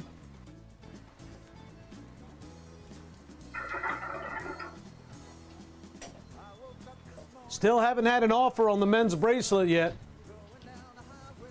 Size 8 3/4, 25.7 grams. I put it out there at 19, but I'm taking offers. 160 now. 160, look at the bid, 170 or more. 160 the bid. 160 D 170 clock is winding down.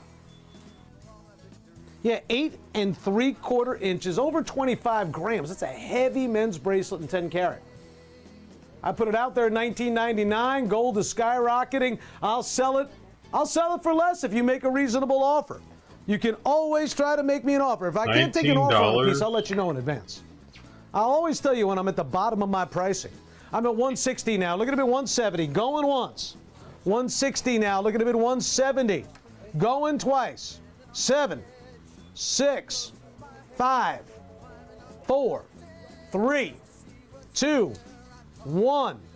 Are we done? Sold it. Gone.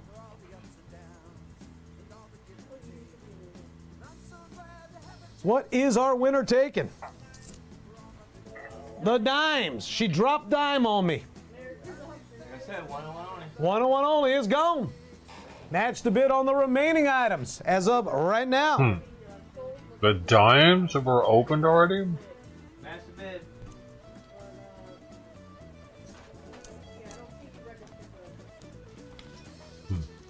I'll hold an item for them if they're getting registered, Heather.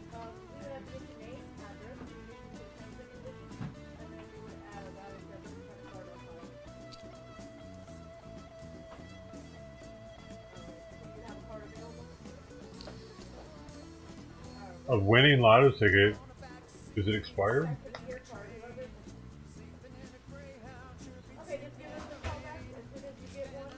Hopefully not.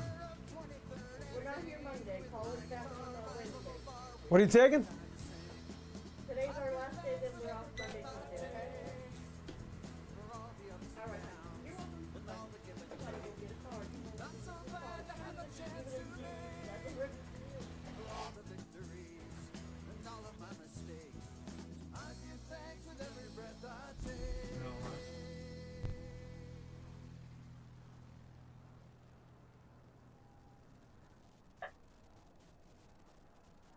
I think it's so long, man. Get some action here.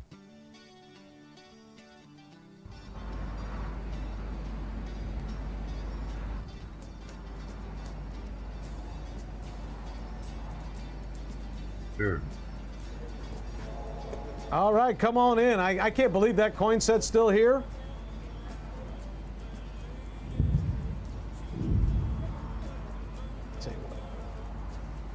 Oh, I see. He leaves everything up there and he keeps it at that same price to see if he'll get any people to randomly stop in and be like, registered. If you're getting registered and you want a particular item, just let us know. I will hold it for you, but you do have to complete the registration process. Now let's show this ring, Johnny. Now, if you're looking for an emerald ring for the men, this is about one of the finest I've ever laid eyes on. The emerald itself, Zambian material, about 6 carats faceted. It's a great gemstone. whatever he's starting these at is higher. It's like he's making money already. 22 karat gold nugget. Every time. Over 10 karat. So you got a 10 karat inside, full under gallery, 22 karat nugget all around it. You've got 4 natural diamonds. It is a men's piece. I really should be selling this for at least $10,000. At least. I'm only asking $39.99 on this. $39.99.97.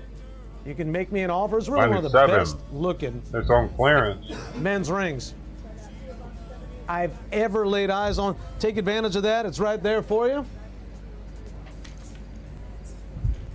And while I'm at it for the men, I'm going to show this bracelet one more time, and I'm going to take $200 off it right now. 25.7 grams, 8 3/4 inches, $17.99. $17.99.97 on that. That is heavy duty. And if your wrist is a little smaller, would not be too difficult to remove a couple of links for you. You could even make earrings out of it if you like. We could do that. That's a nice piece. $17.99.97 on that.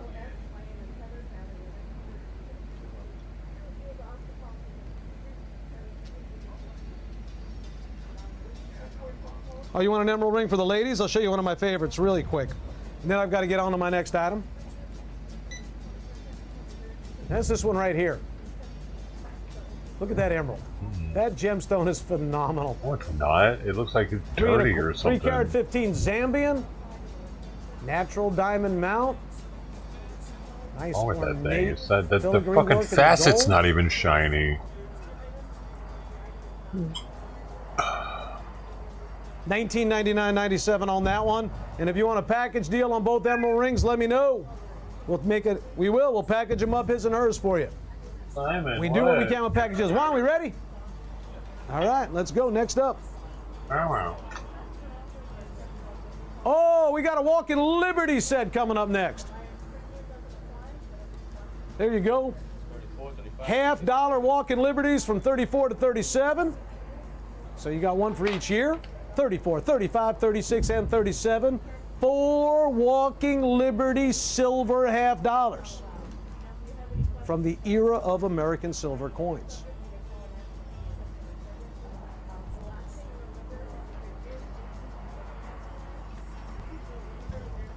There you go. Oh, that's some gorgeous coin. I love the Walking Liberty. Really is a really attractive coin. Next up, how pretty are those? Oh, and they're mounted in gold too. Golden Mist. I love Mystic Topaz, one of my favorite gems. And that is, they're beautifully cut. gold setting, 4-prong double rail. Those are really good. Oh, that's electric. 2 carat 61 on the opal. Full spectrum of color on that. Deep blue base too. You usually pay a little bit more for the darker base on the Blue Nile opal. That's crazy. Certain amount, that's a $500 opal there. And then last but not least, big blue. Blue topaz heart.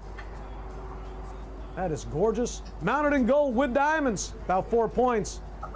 $50 the bid, 60 seconds on the clock. Let's go. I had to punish myself.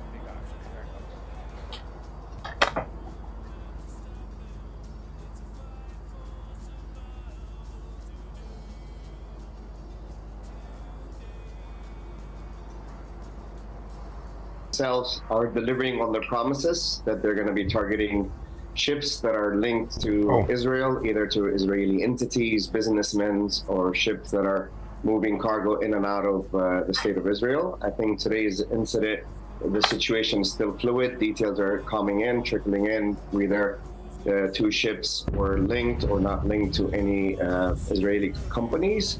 But only at the end of the day, the $55 here. Houthis are delivering on That's 4 the walking promises liberties. that I'm they're barely at gonna continue to $10 a target coin. Israeli ships.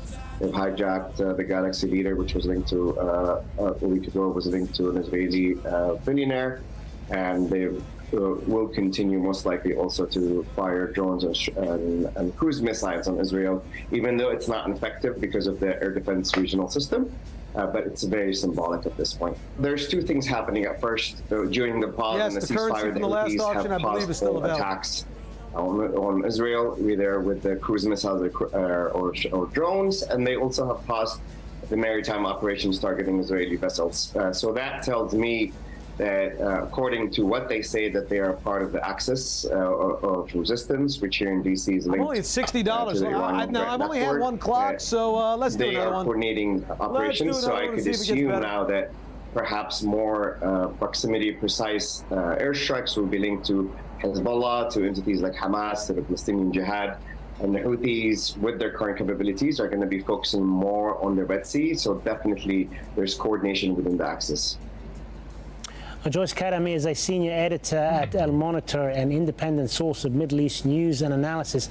She says Joe Biden's administration is facing growing pressure to limit Still Israel's only at war on $60. Gaza. $15 This per is coin turning to, on the Walking to Liberty be a half. highly problematic situation for the Biden administration. What we've heard from Vice President Harris and Secretary Austin is the most vocal public pressure in 58 days from Washington on Israel. But when you look at the war, the Biden administration is failing on a series of objectives in pressuring Israel. Washington wanted to extend the truce that collapsed on Friday night. Washington wants to limit civilian. It's not happening. What we've seen in 48 hours, over 700 Palestinians dead. That's more than the number that we've seen in phase 1 of the operation, where it took 4 days to get to 700 Palestinians. So when it comes to civilian casualties, the Biden administration has said in private conversations and its discussions with the Israelis that it wants them to be more attuned to its concerns, to use its military tools, its intelligence tools to limit those, but it's simply not happening on the ground. So expect this issue to be more to go more public as pressure from Congress, as pressure particularly from Senate Democrats grows on the administration. Still ahead on Al Jazeera, a state of unprecedented devastation. Rights groups warn about the dire humanitarian situation in Gaza.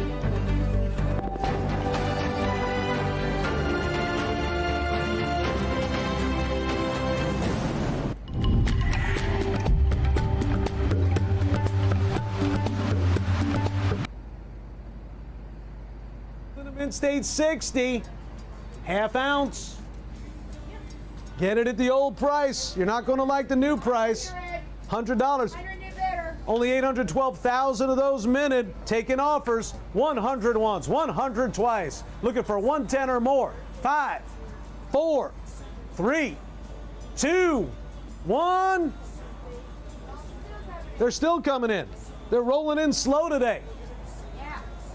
They're slower than my jets. 5, 4. They lost another epic showdown today. 3, 2, 1. Sold. Gone. Did it. Taking the earrings and the 4-piece. Earrings are gone. Those were 1-1 only. How am I fixed on the 4-piece?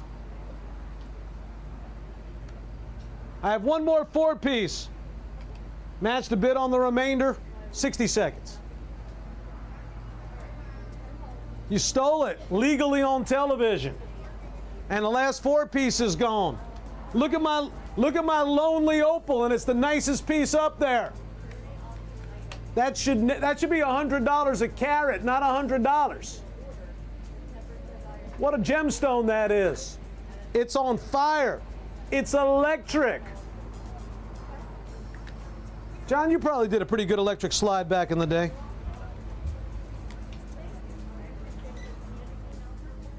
Somebody got $26 to steal that opal. 26 seconds, I mean.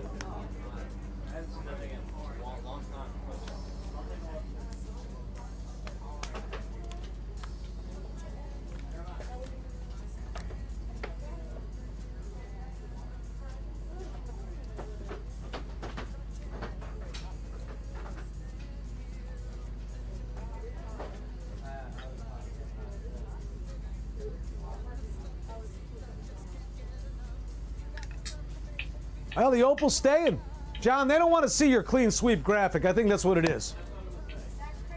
I love your clean sweep graphic. I just don't think they want to see it. That is just a fantastic gemstone. Speaking of opals, I want to show this to you while Juan is getting me ready for another one, because this is one of the finest. This is one of the finest opal rings we've ever shown. Now, this is Australian crystal, and remember, I'm on TV with way too many lights. This is what it's going to look like when you get it. This is an absolutely incredible gem. 7 carats of Australian opal. 75 points of diamonds.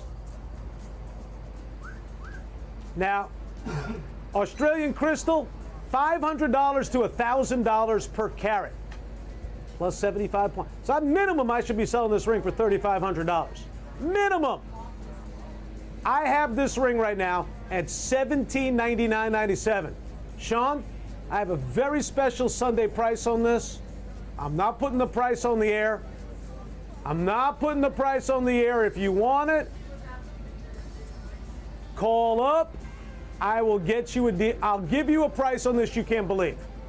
I'll get old Don Vito Corleone on you, and I will give you an offer you can't refuse on this ring.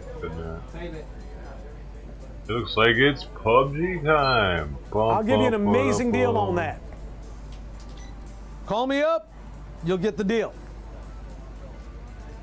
Oh, wow, you're getting big on the next one, huh?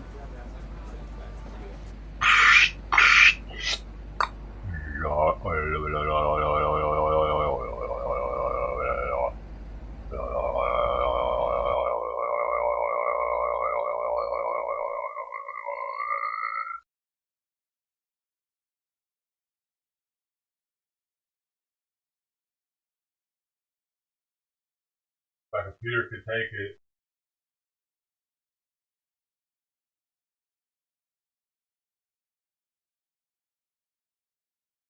It's already running at 100%, almost 88% CPU. There's a lot less browser sources over here. They'll probably dump me down. Oh, I'm at 100% now. Transition now.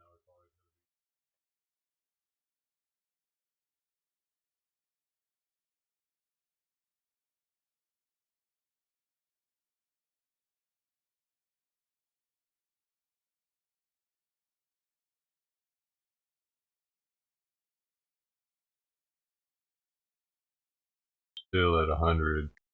Hey yo! This one's loud over here. Man, that means my...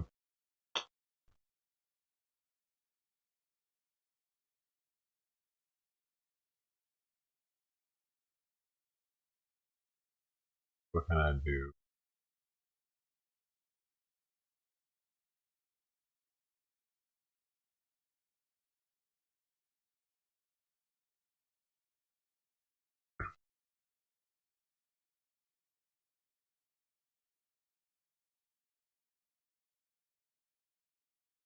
Here. And if I close...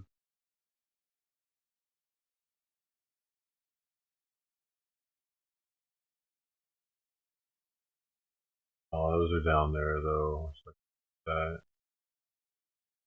Why am I still using 100% of my...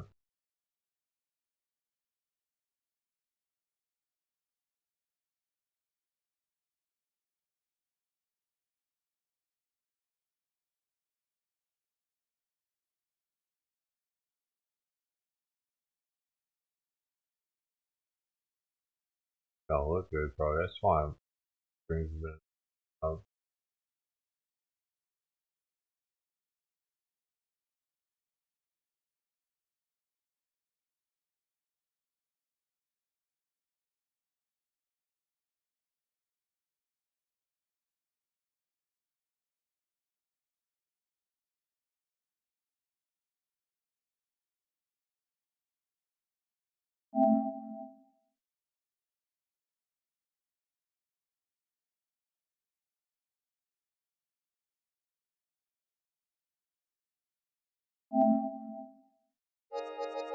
Okay, now I'm down to 74%. Going back up. 94.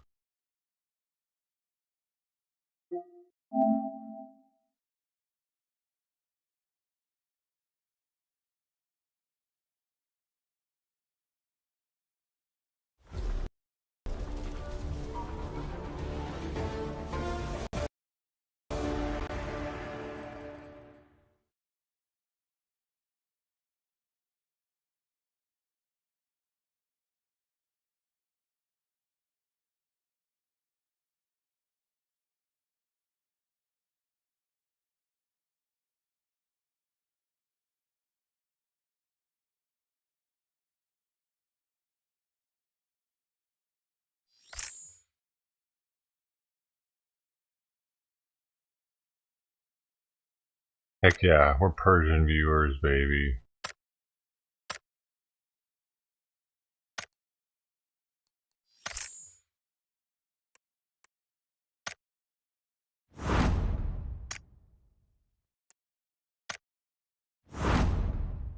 This is it. This is where it gives me the nice stuff.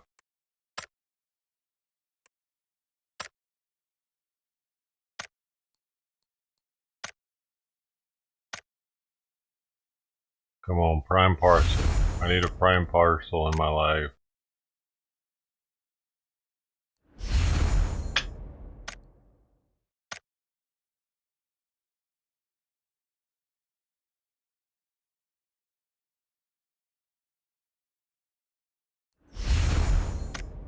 Let's go.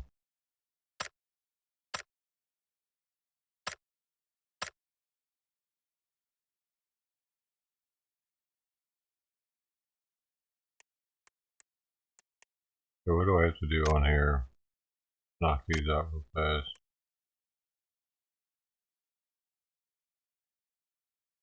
Oh, I can actually get to the next one just with these 3 right here. So survive 30 minutes in total. Loot 70 items in a single match. I need to loot. I'll just pick up a bunch of stuff. Get 8 total kills. Alright. 7 kill DMR. I need to use a DMR. So I put a 6 scope also. 6 scope DMR. I need to use a 6 scope DMR. Okay. 6 scope DMR. And I'll get that one for just 15 minutes. And heal 800. Just heal. That's an easy week. Still got to do the other ones though for the previous weeks.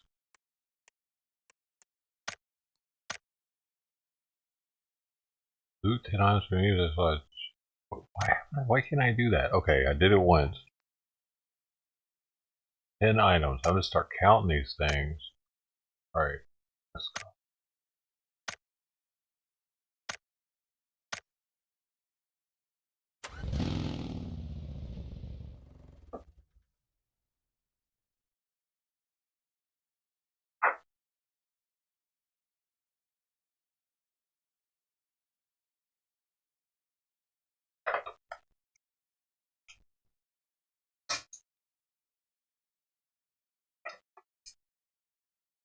I know what you need. You need a stick. Belly sticks, don't you?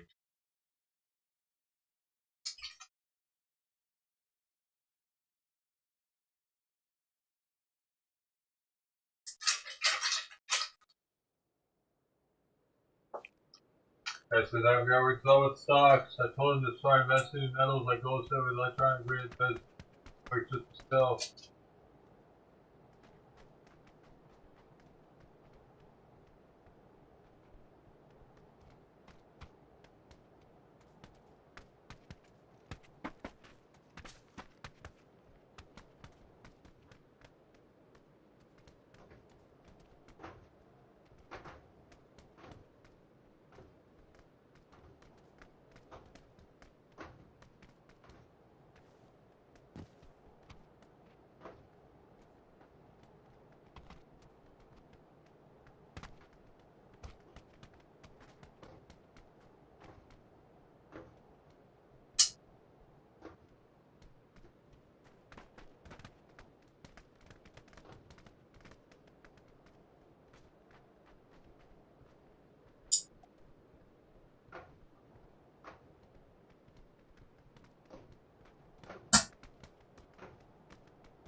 Hey.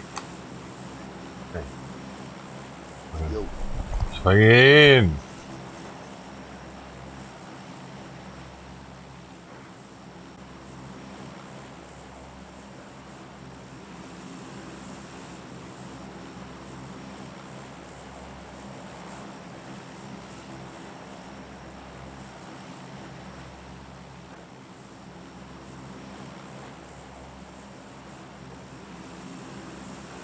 Oh.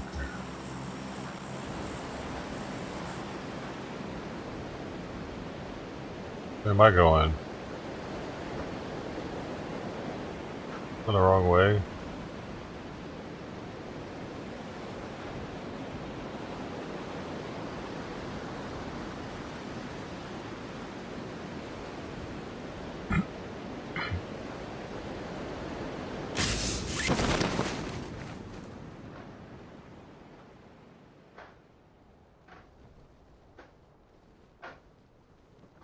I went the wrong way.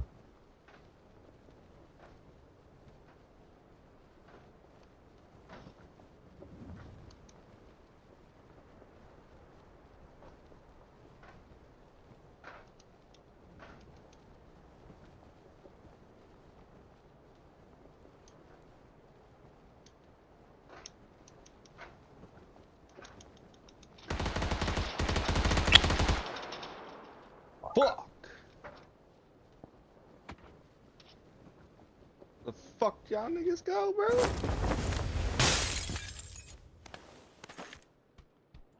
Motherfuckers.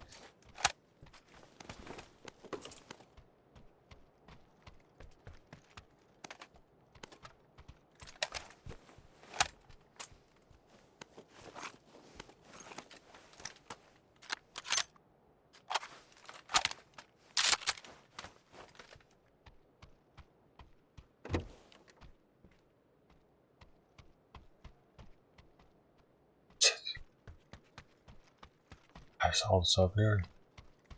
Kind of have to get out of here. This guy left already.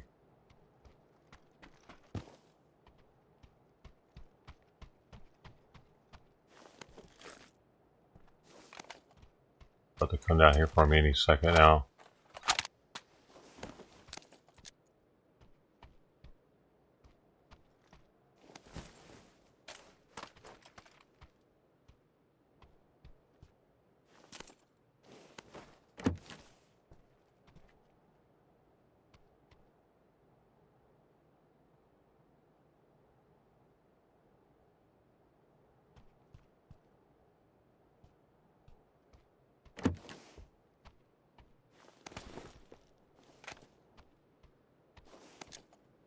I need to get out of here and get to my people. Fuck.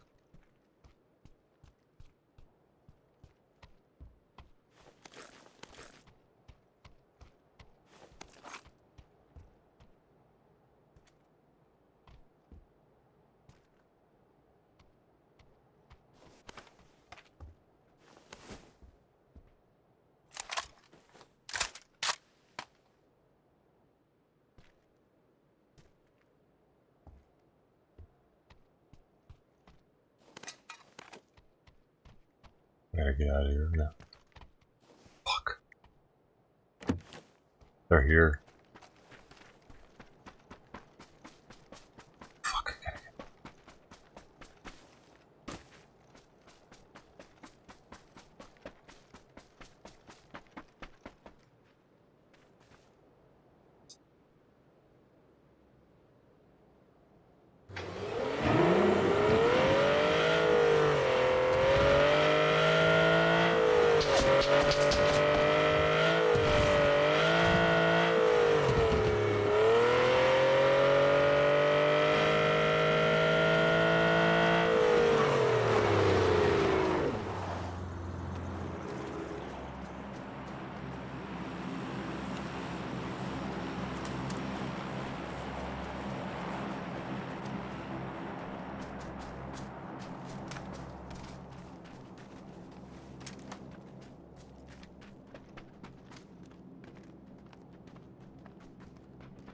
Where the heck was that gas? There he is.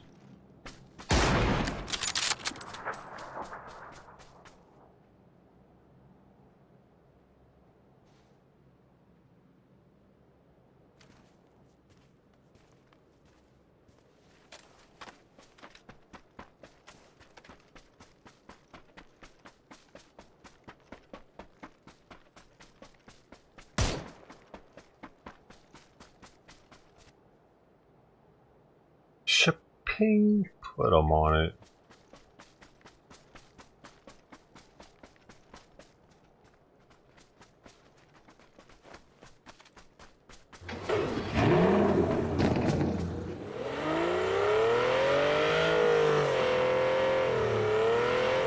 Actually, you want to get that?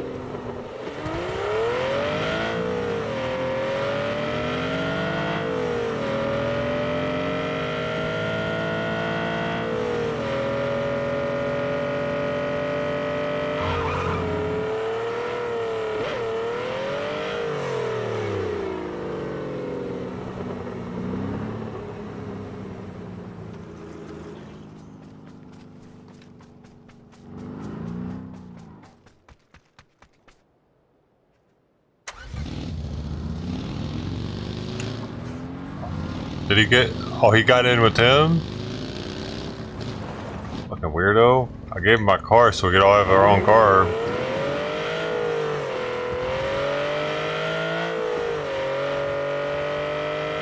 And then they left me? Damn.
Why the hell are we running all of a sudden? The fuck?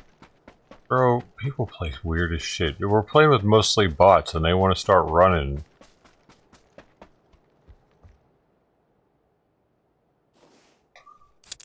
I'll catch up with them.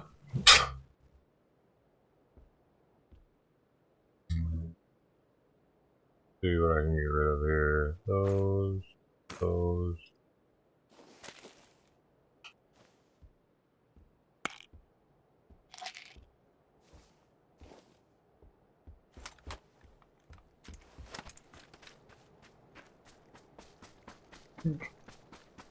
Fucking doofballs, bro.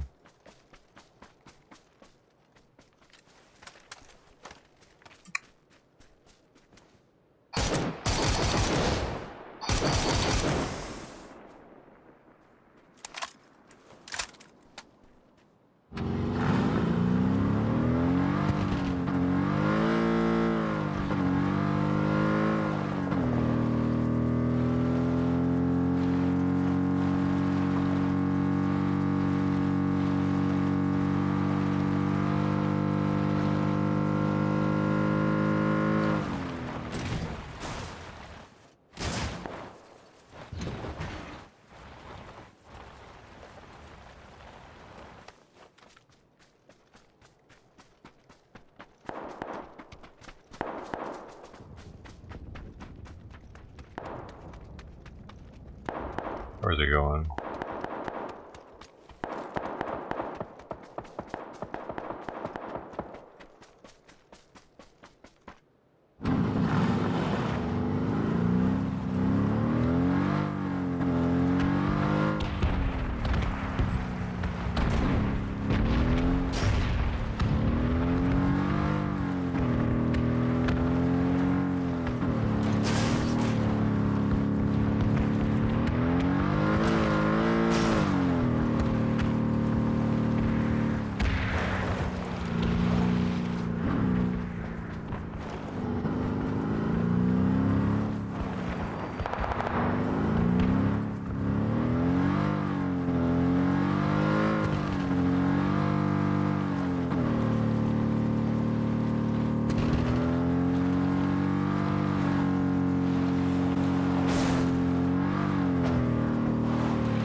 What are these doofuses doing?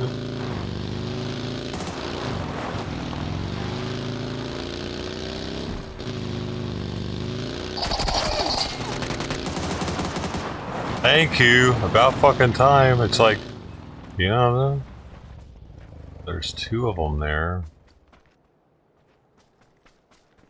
Hey, the guy's only shooting at me. Probably a good time to kill him.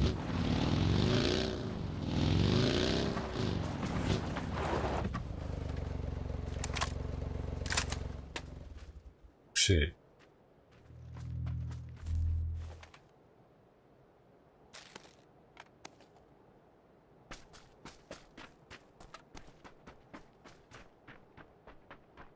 Why is he running? Dude, I don't get it.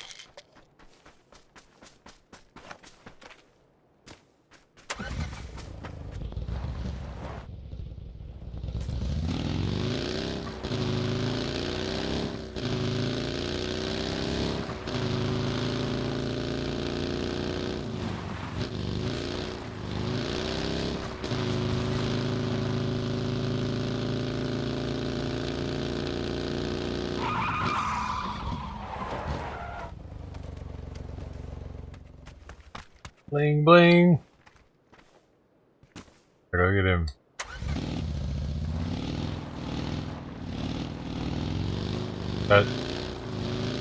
What's this guy do? Get in the driver's seat, man. What are you doing? You hold X and it pops you right over there. Oh my god, I'm playing with very new people. Okay. Playing with very new people right now.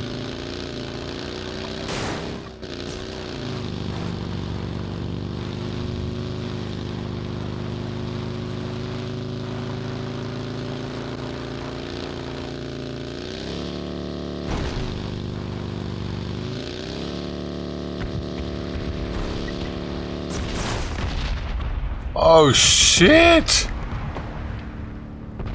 Ha! That's pretty sweet. I just crashed. I didn't get shot, I just crashed.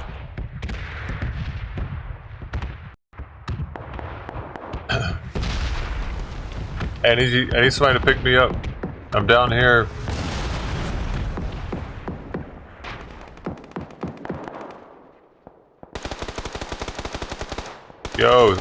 Yo, just run away from that shit. Hey. Come on, dude.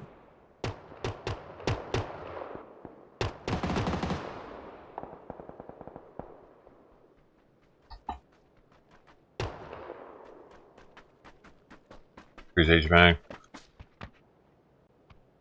Where's he going?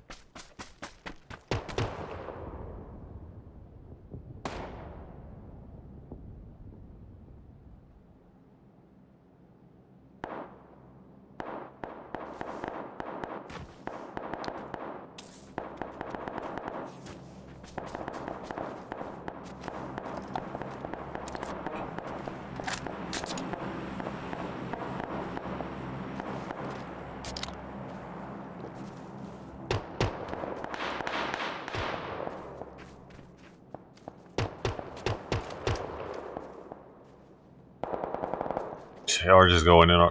Ours is going in already. Come on, dude. We gotta go. Fuck. Oh my god. Watch your ass. What's going on in this village?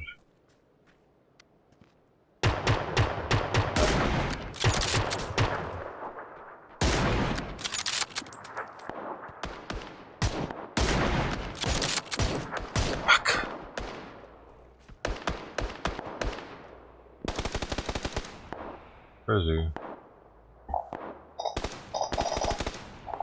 I don't see him. We gotta get in the zone.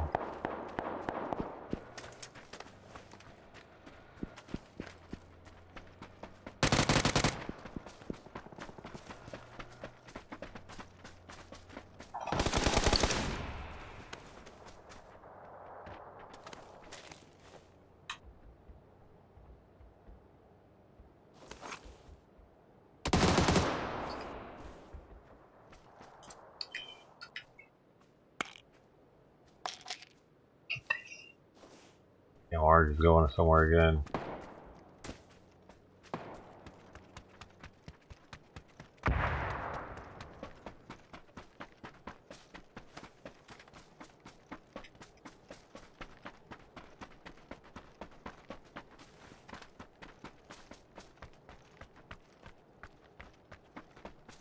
Where's the people left?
Oh no, the water.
Get one hit on him? Damn.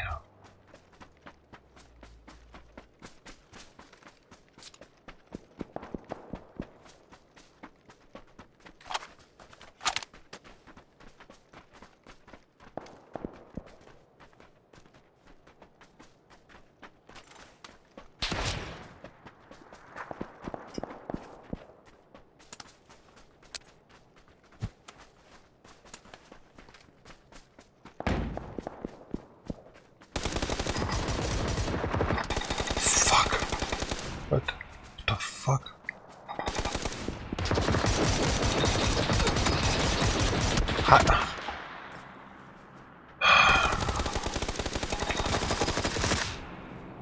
I couldn't shoot the fucking guy for some reason. I don't. Whatever. Not my favorite gun to have, but whatever. Just to get kills with a DMR. I'll be trying that again. Not with an ACOG. Too small of a scope for that thing.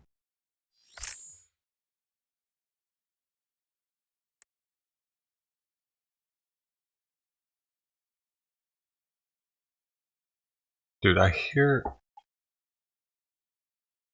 something from over here too.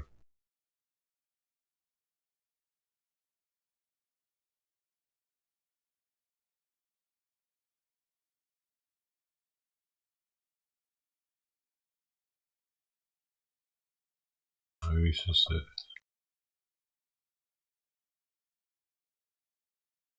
Got a white noise when I have the headset all the way up.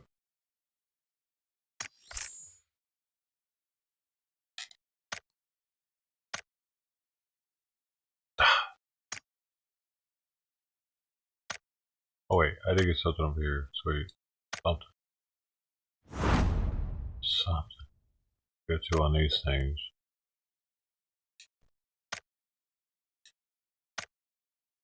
$1,740.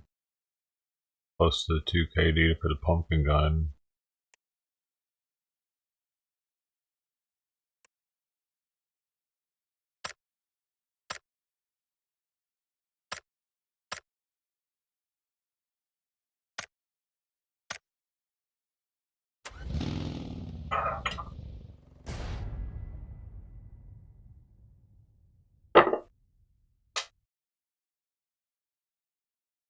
Oh, 7 minutes for food too.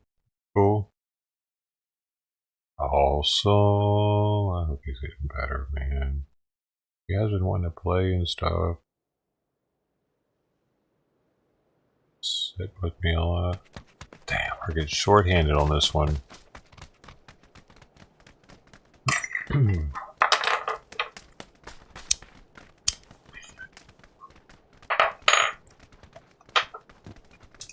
Just the two of us. We can make it if we try. Oh my god. Hey, are you gonna mute me? You gonna mute yourself like that? Why would you do that?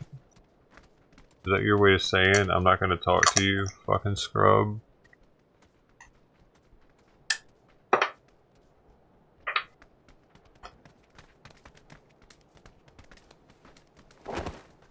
I have a banner, I have you know, I'm special.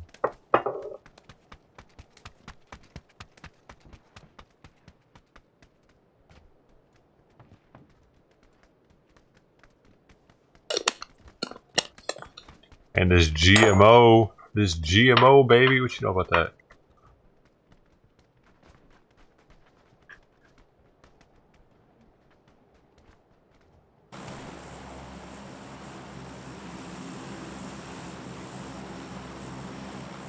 A very talkative crowd today.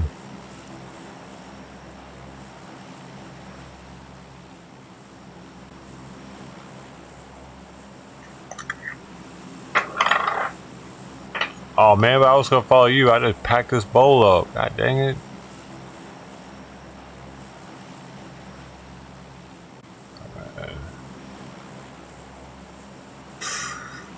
It's the two of us. You might as well let it fly a little bit longer, huh?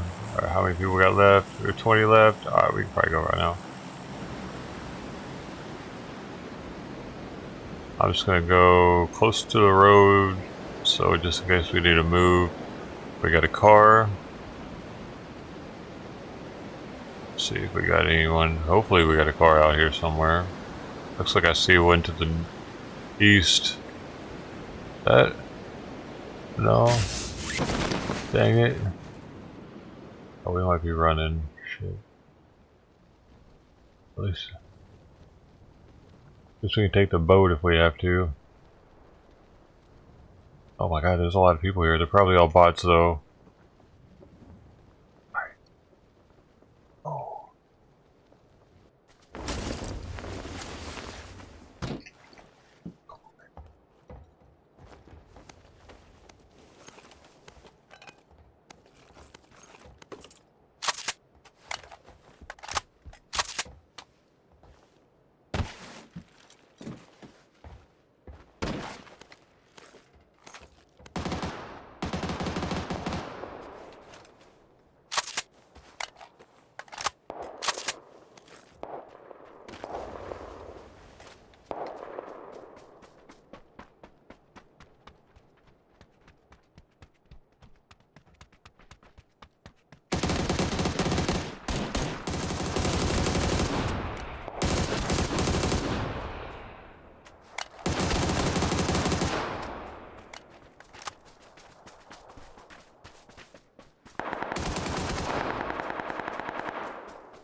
Nice. That was all of them. This guy killed the whole squad, man. Holy shit. Are you professional?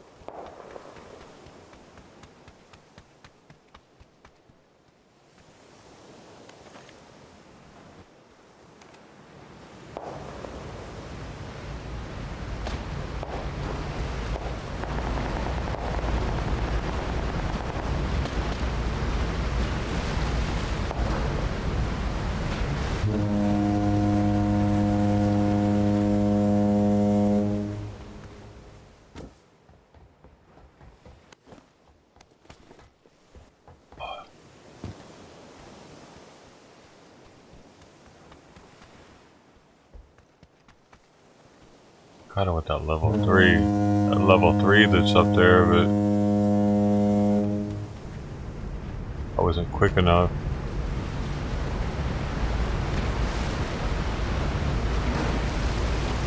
Oh shit, is he? Oh, is he here with me? Sweet.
Oh shit, where they at? Where they at?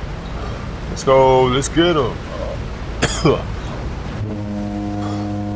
little horn, let them know we're here.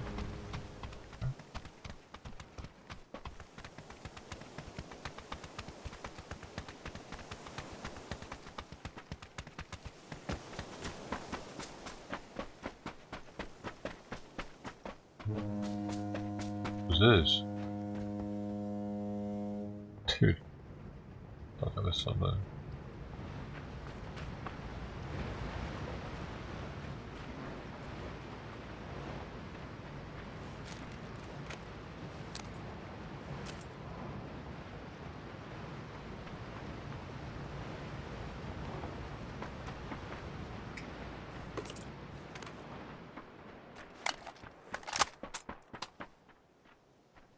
Bob's tabs here.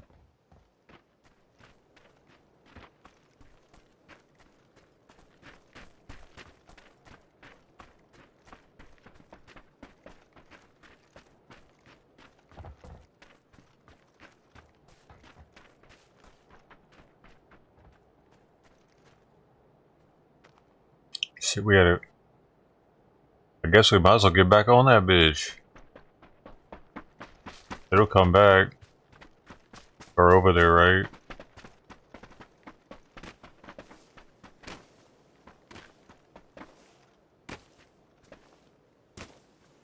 Oh, there's. We got a little bit of time.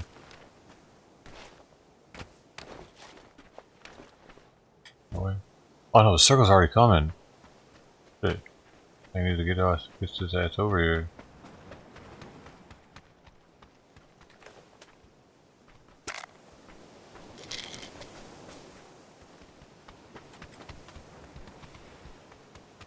And will it?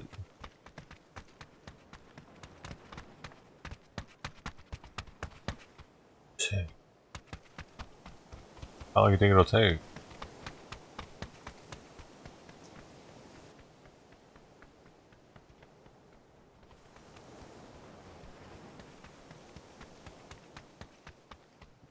It's coming back, right?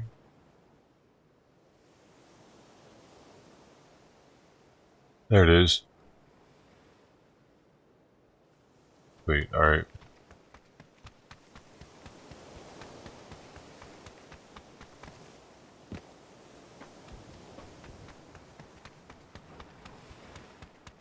Am I at the wrong dock or something?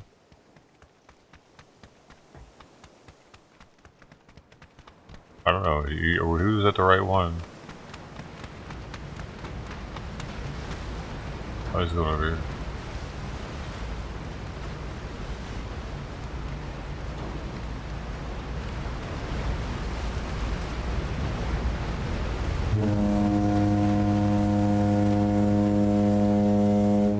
Let's go, bitch. Damn, there's a boat right there, too. Oh, I didn't see that.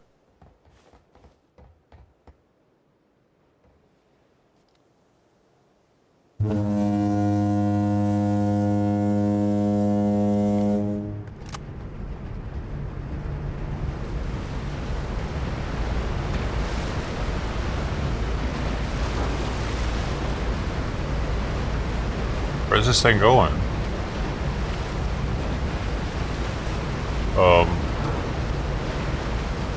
What the fuck? What's happening right now? It's going the other way. Oh, it's got to turn? Oh, for real? God damn, it's realistic.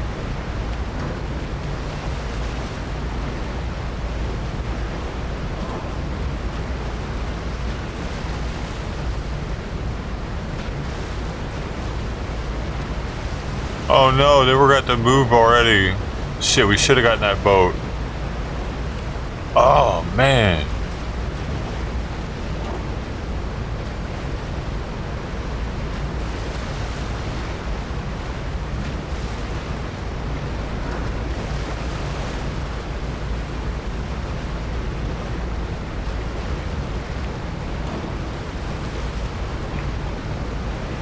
Dude.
It put it out there.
Alright.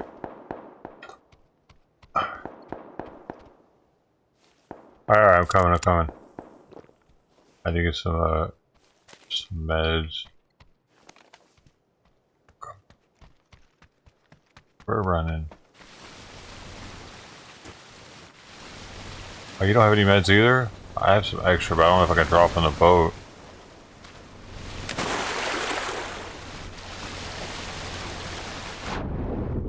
Oh my gosh, get the boat. Sure.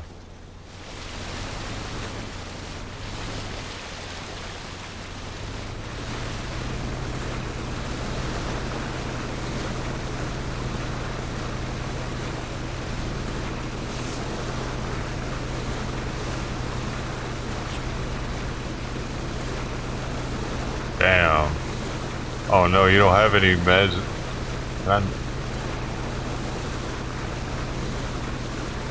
Drop. I could only drop them, which will probably put them in the water. You don't have any bandages? I guess it'll... Oh shit, I didn't know you're... Let's go, motherfucker, let's go! I realized...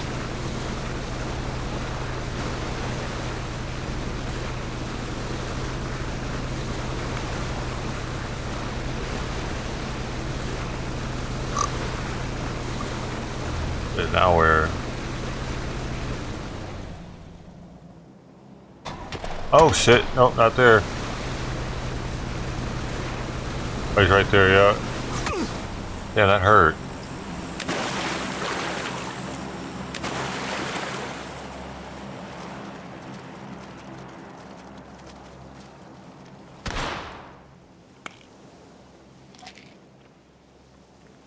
It's a bot, thankfully. Oh, he shot you? God dang.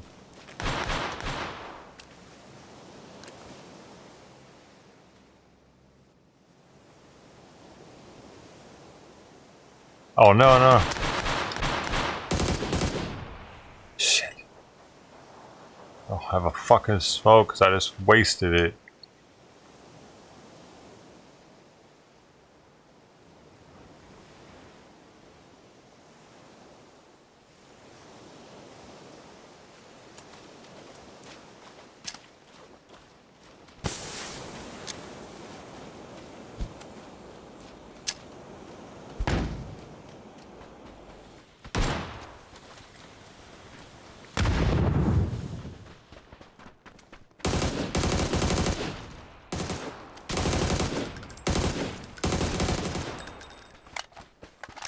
Got robbed on that one.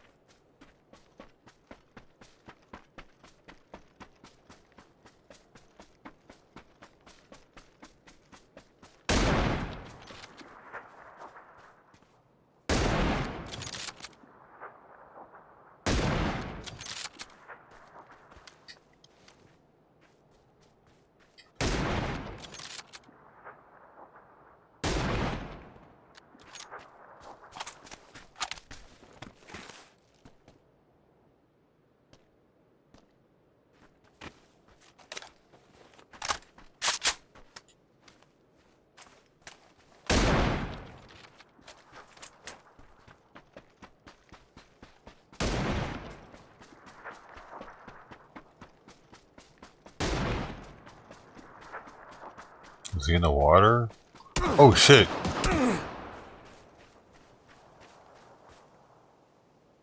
Damn.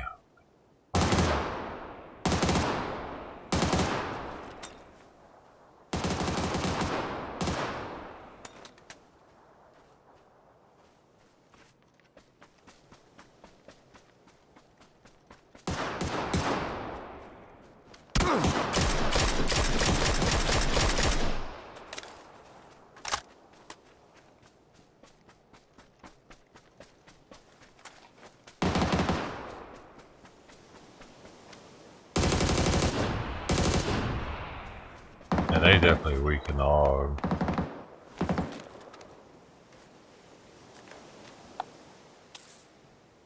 Oh my god, really? Oh, it's a bot.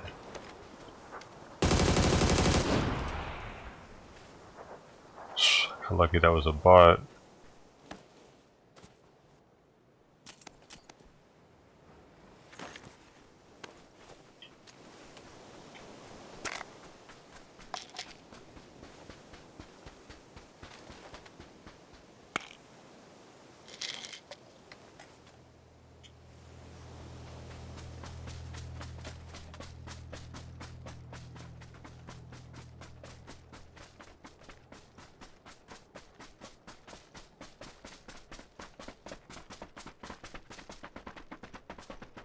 Mm-hmm. You're playing Fortnite? Heck yeah. Build or no build?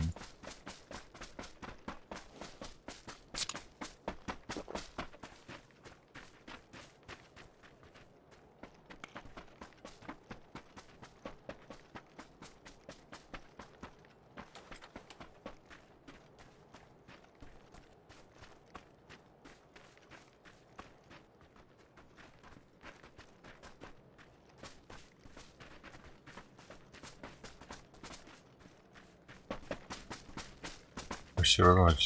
We should be going this way.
Fuck.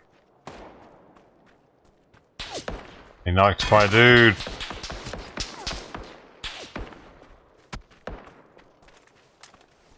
Oh, they killed him. Fuck. Damn it. Is he? I never even saw. Is that him? Oh, yeah, I didn't got anything that long range, dude. I can't.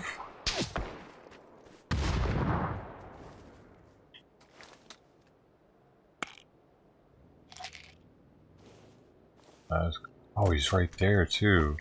This guy's about to come up for me, man.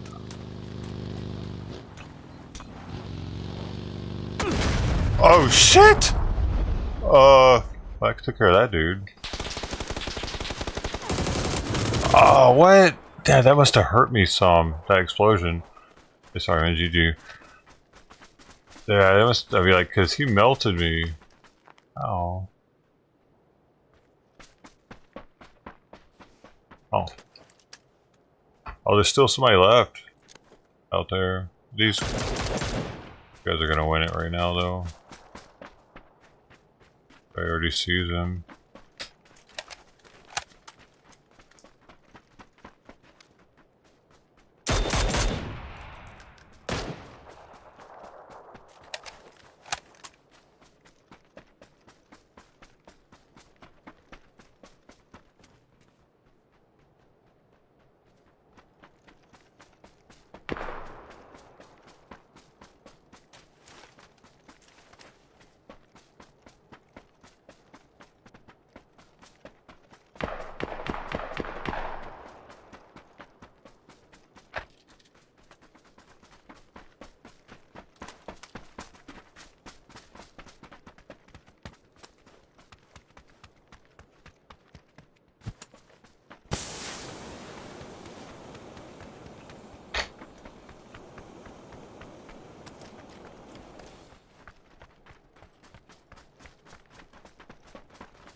He's trying to pan him. He's trying to. Oh! Oh man, he should. Damn it! He should let him. He should have let him pan him. No. Because he had a pan. Could have. It might have put something on the kill feed. He had a progressive pan. A tiger pan. I forgot you could throw the thing.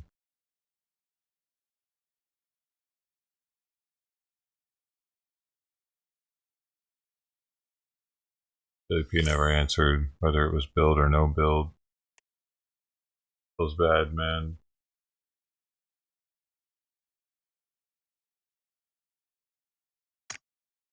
Feel bad. Only 10 days left of the battle pass. Don't you get it, folks? Oh my gosh, look at this. Oh, swing! Score. Score. You have to get those. Like, say I wouldn't have clicked that up there. And this thing like ended. Well, once it ends, it ends. It wouldn't have mattered. But yeah, you have to. They make you claim things, dude. It's like, bro, can't you just give it to me? I don't forget. I already earned it. Why can't you just hand it to me? Put it in my locker. Put it in my folder for me. I've lost things because I forgot to do that. So these are always piddly shit. And they used to give the BP coin or BP. Yeah.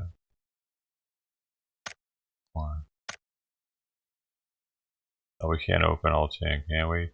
Let's do it. Boom! Don't do me dirty. Oh, there's something extra. Oh, that's it. Dang. Oh, fuck me over on that one. All that work for.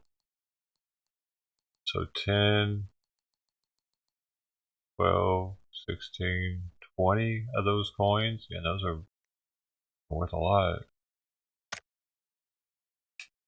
What do I have now? 1760. I think that once I have 2000, I'm gonna go and scoop this little trick-or-treat gun to match the pan. That way I can have like I can go into the holiday season next year hard. We start with Halloween. Swing. Plus, if I win this, that'd make it even more cool. One can dream. They want to. I can't get 4,500 of these things. There's no way. There's 10 days left. I got 1760. Well, we might have in this too, but yeah, there's no way. Unless I get it. Unless they decide to price it to me, or I don't know. Who knows? Maybe last minute I'll G-coin it up and try my luck at it. But it's not time yet. We got one more. Oh, we unlocked the key though, and one of those. I just moved 2 ranks. How'd that happen?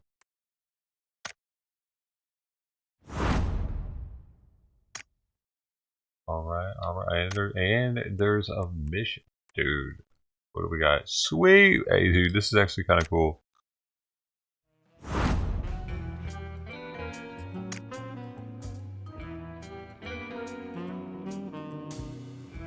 Oh, you can't see it. Oh, you can kind of see it there.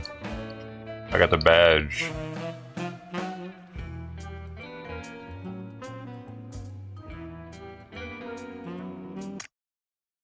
Okay, so get 1 kill or assist and loot 1 item from an enemy deathmatch. Oh, I only have to do that 4 times, and I get some more.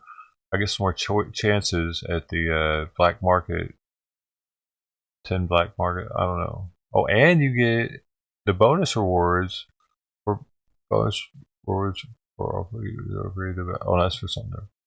Okay. Oh, and there's one here. There's one here. What we got? Oh shit!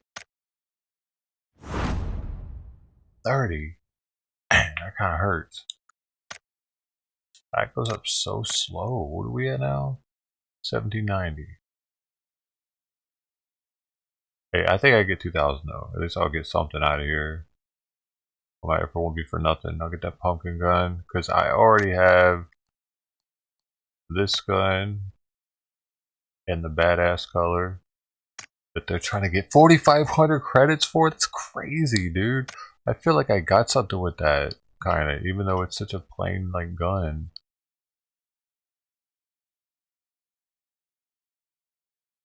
Upgraded, it looks alright, but man, I gotta figure out what I want to upgrade. I actually have some. I could upgrade right now, and I already have this one, of course. I would get that if I. Man, I can't believe they're giving that away for 2,000 of those coins now. Actually, there are going to be so many of those probably around. I kind of want this too, though. This one with the AUG, because it was my it was the first progressive I really wanted. I was like, yo, I just like a few things about it more than like I don't feel that way about this one or this one or this one. Even though they might have cool call signs, that's pretty cool looking. That'd be cool for Halloween too. Pop that on there. But I doubt I'll have 2,500 of these things. Naval. I'd want to be the gray one, man. Oh, you can even, yeah, you can buy these like smaller stuff like this pan. Still, oh, and this, like, this is my first battle stat gun that I got. I was all stoked on it. That's only 500 of these points now. So I see how they do this now. Oh, PUBG. Yeah. Kind of something. What's the word for it? Kind of scammy. They don't give the people that like grind for it the exclusivity they should. To make it easy, like 500 of those things, I can get so many of those different guns that were like hard to get. They were gold boxes before, and they're like the percentage chance to get one was super low. It's crazy, man. You do people dirty out here. It wasn't even that long ago. What was that, half a year ago with that?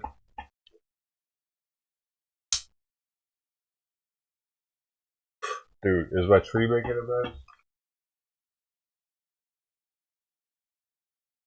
Heck yeah. Hey, don't ever get a guava tree. I didn't get it, it just came with the place.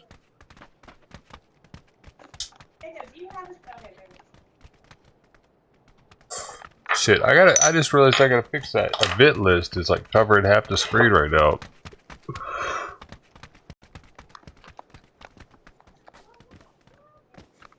Mom, don't look.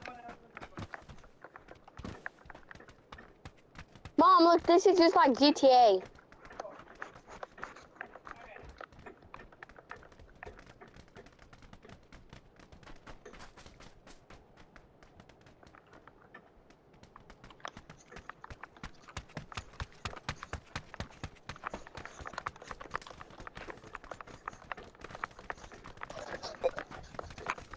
There. Mom, look now at the screen. We will be talking to them, probably.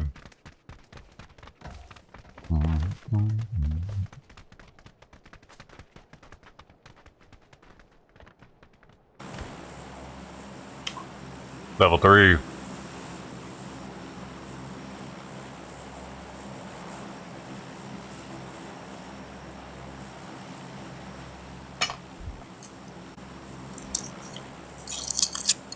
This is not GTA.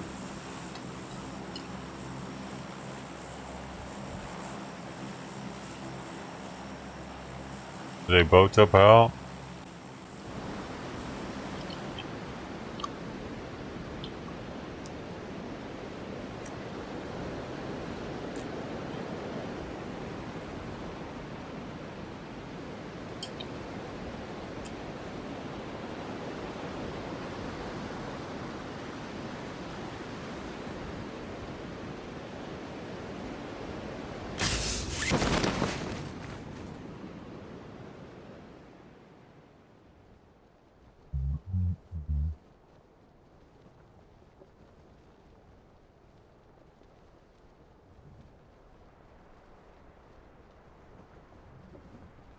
Stop acting, bro. If I come spank your ass.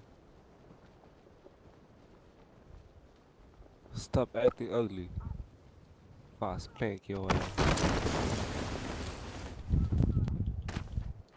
Oh shit, there's somebody here.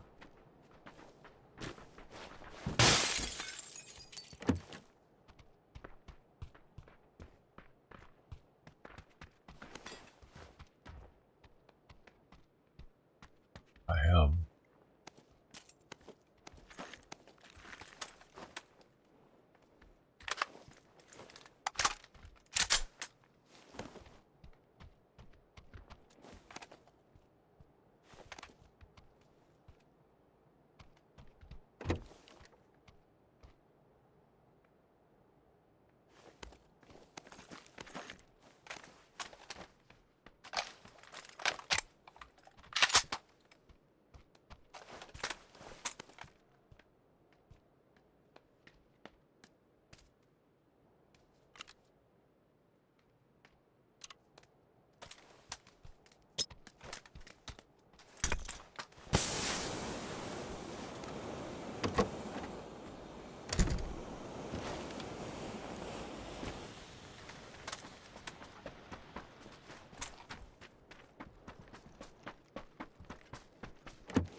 How am I get stuck on?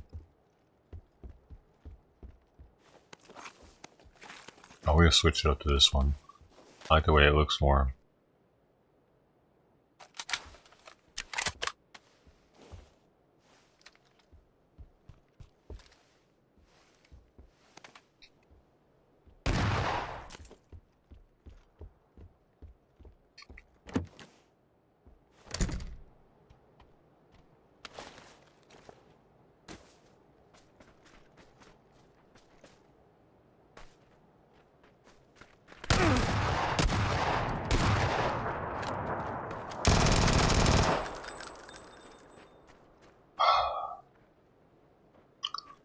Fucking idiot. I'm not even here. Like, I had that dude muted. Was he telling me he was about to come shoot me or something?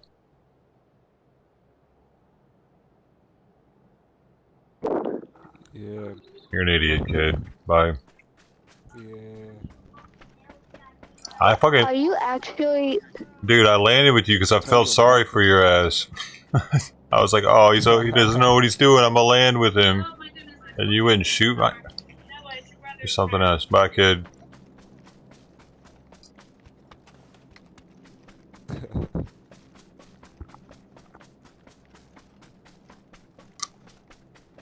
He really treating this shit like it's GTA, huh? Yeah, he talking about something. What is he talking But he said it was like GTA in the beginning. You heard me when I say that's not GTA. Yeah, because he said it. He thought it was. He was like, he started to say it to his mom or whatever.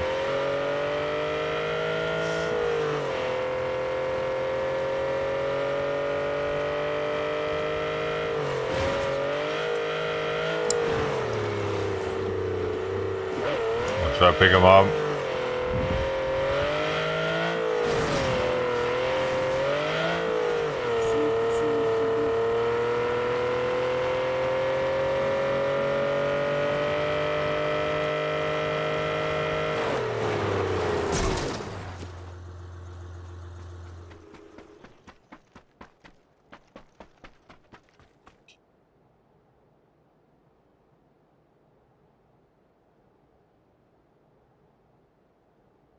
He disconnected while I was picking him up.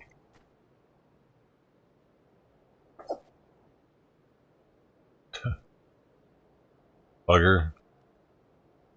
Well, at least I got this in a book.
Okay, he'll die.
I should have had that popped a long time ago.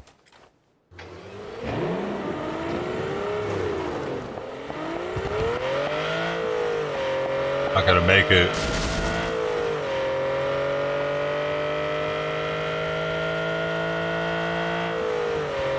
I gotta make it. Oh shit.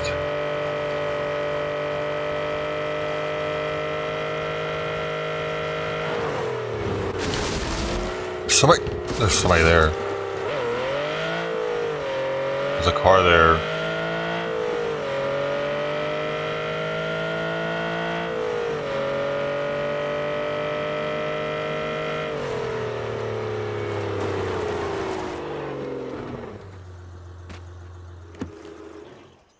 Come on, really? Was that 6 times? So I could use some help, bro.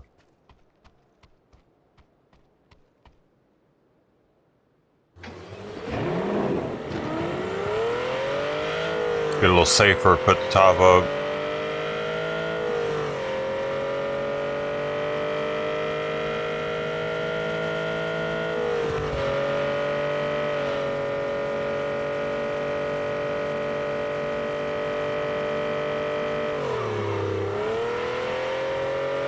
I thought that was a person. Motorcycle.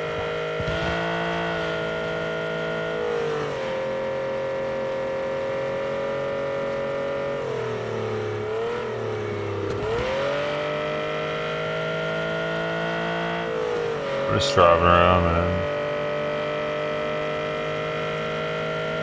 Looking for somebody. Oh shit, I ran out of gas. Oh no, hit the fucking tree.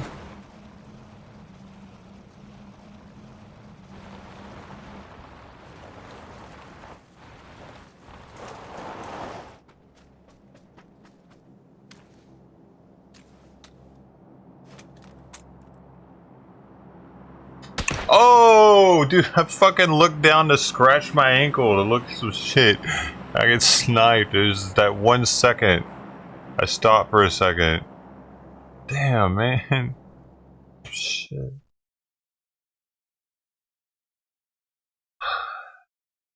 Like a bruise, bro. Hey, bro.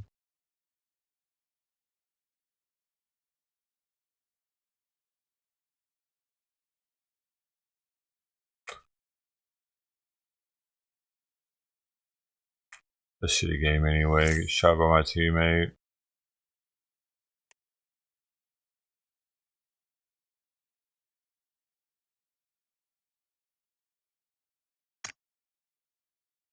Kind of shit. Did I get anything done over here?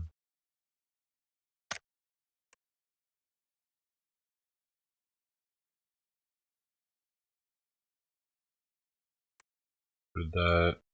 I did that once. Yeah.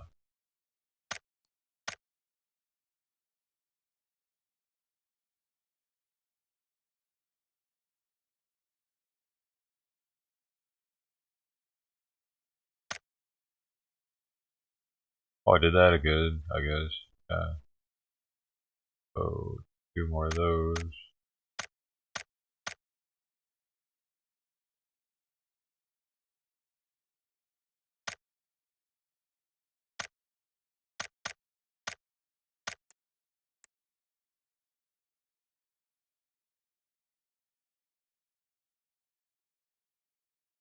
Man. Kill? I didn't loot? You got. Damn it. I'm not looting for the people I kill. People I ran over. Could have gotten a couple of those knocked out.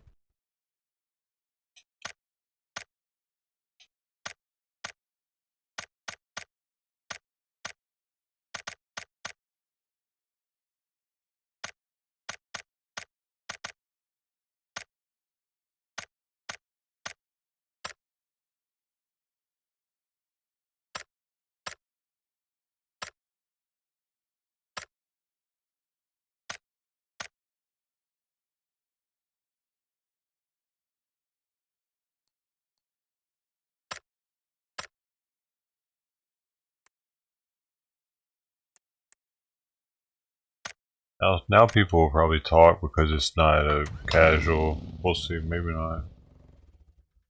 It's not guaranteed. Do. I lost my other two. Found it.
Bro.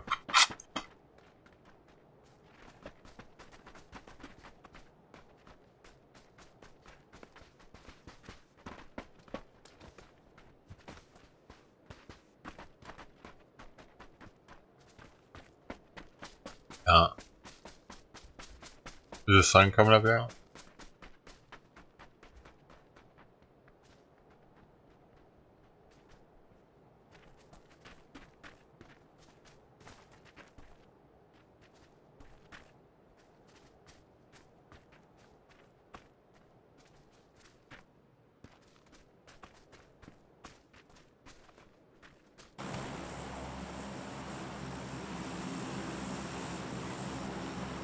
Oh, time to go.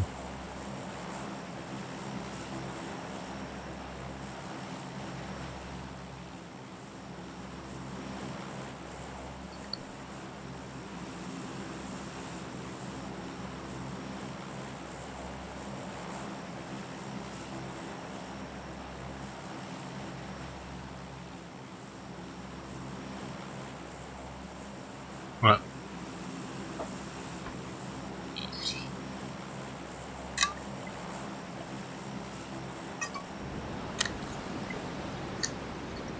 Yeah.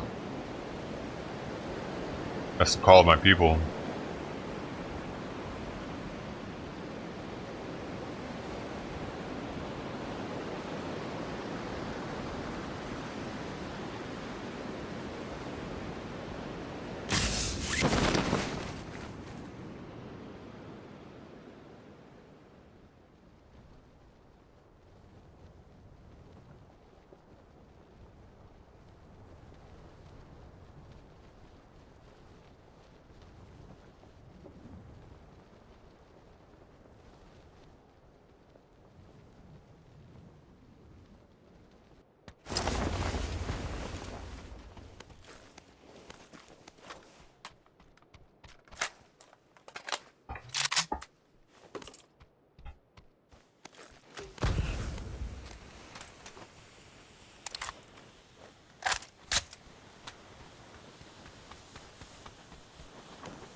I can't see.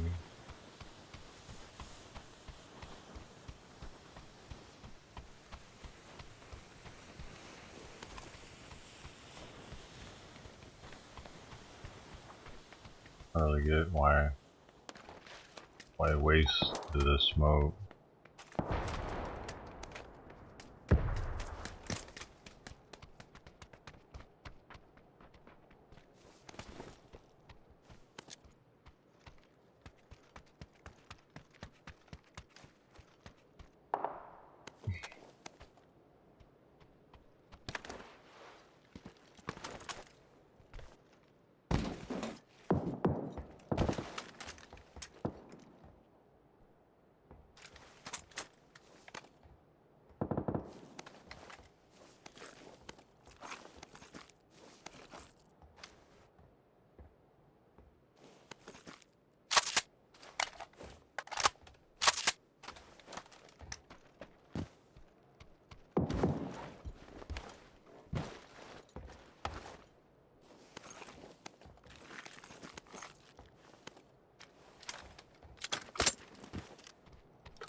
We're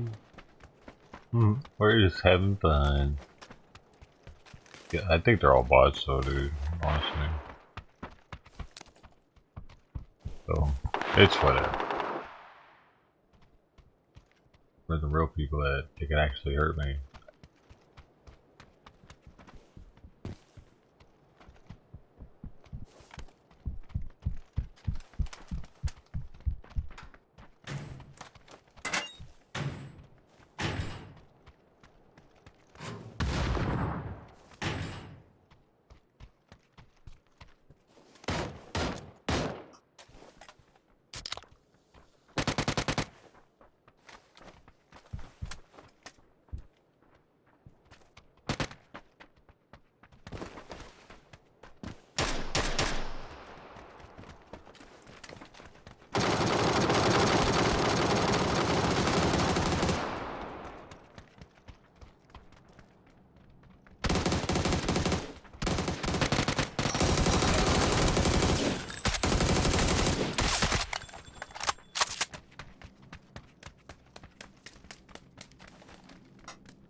Look.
'Cause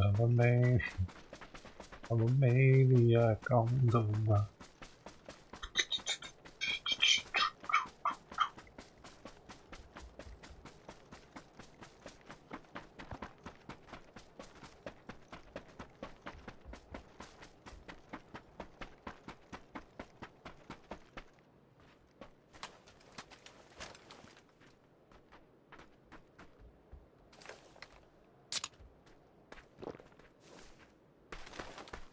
I can't get enough of them.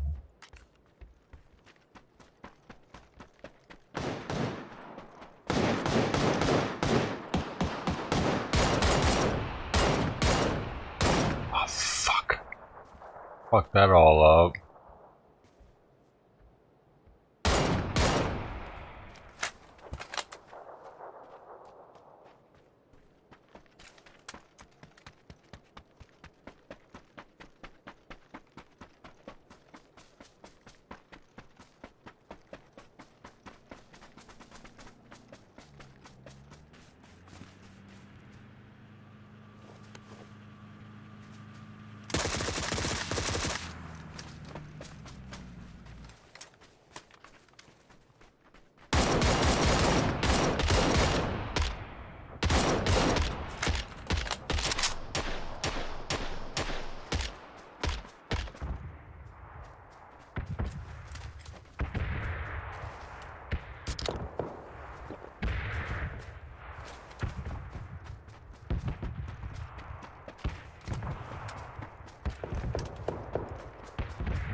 I have no idea where that's. Oh, it's. I didn't know. I know he was in there. Oh, he's about to die though. Hopefully, he didn't kill it. Oh wow, that's interesting. That's an interesting turn of events right there.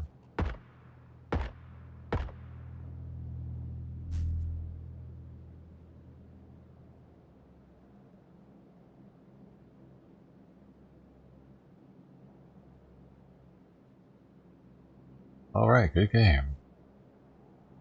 I don't think there's any point in me staying around, is there? I mean, I don't think there's no comebacks, man. No, time to go. Dude, would you stop fucking asking that stupid shit in here? Everywhere. You look like an idiot when you do that. Just say hi. You can tell if you're banned or not because your words will fucking either be on the screen or they won't be on the screen. Or when you check to see, but by refreshing the screen or putting live or top chat, it'll disappear if you're fucking shadow banned. Stop fucking being an idiot, dude.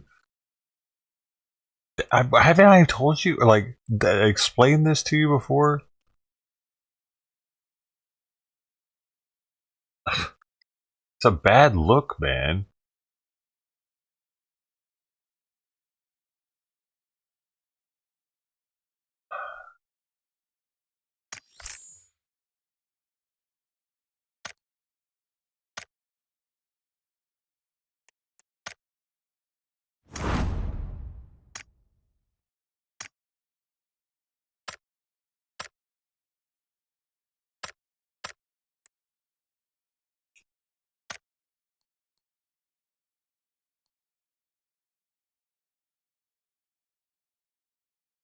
What? You're new? You're new to what? I'm banned from comments on regular. Why are you banned from comments on regular YouTube? Dude, that makes me want to ban you again.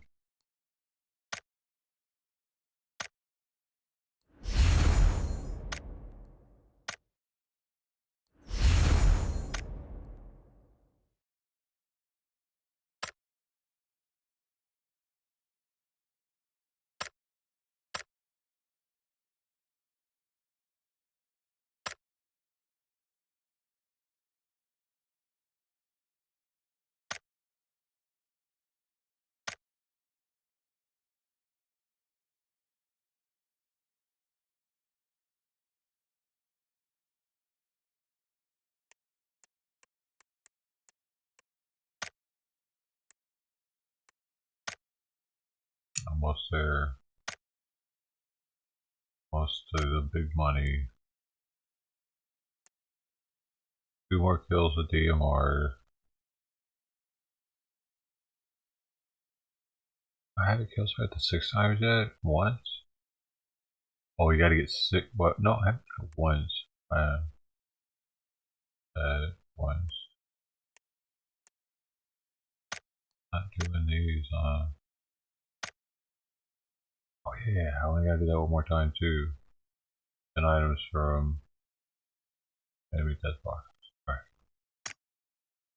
Loot, loot, loot, loot, loot, loot. I'm a little looter, that's what I do. This game teaches me how to loot. Y'all ready to go looting in the real world? It's deep. Okay. I don't think it's too deep, actually. I think you're probably saying stupid shit a lot.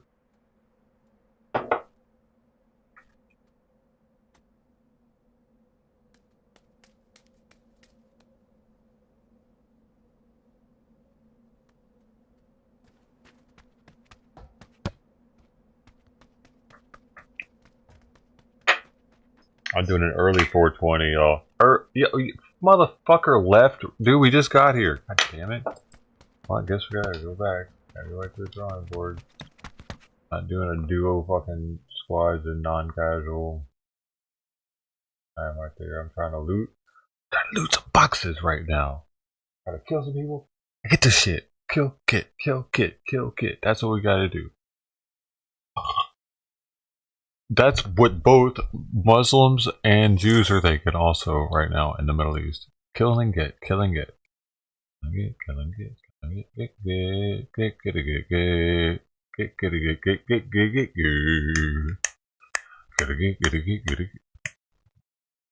Oh, it is that time though.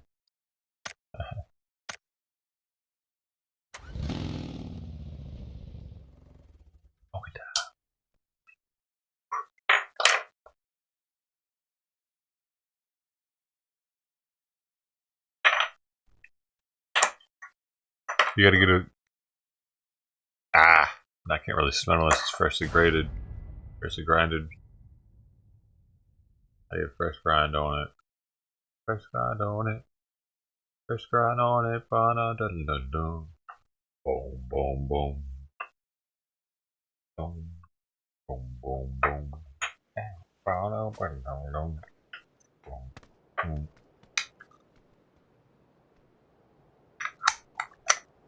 We got 4. Can you do it? Can you do it?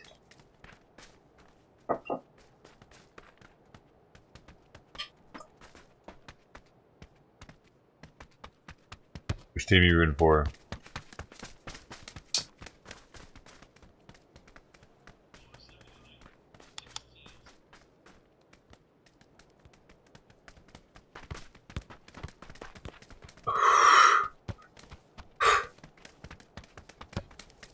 Why is he getting banned by YouTube, bro?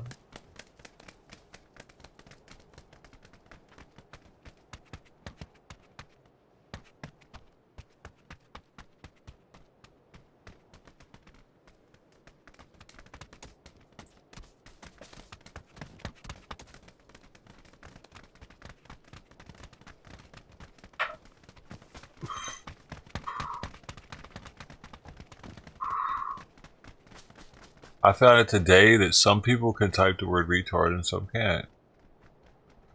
I mean, some can say and see it. They can say, and only the others that can say it can see it too. We see each other's retard. That's poetic. I see.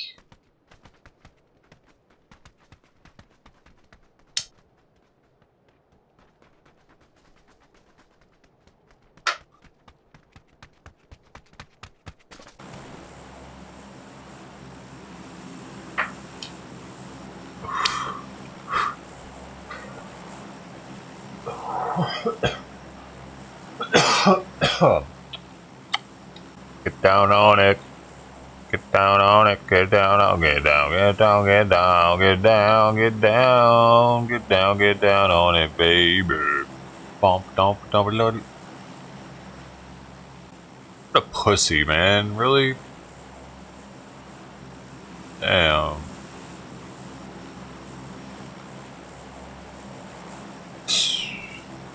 Jumped out right now, like horrible timing, buddy.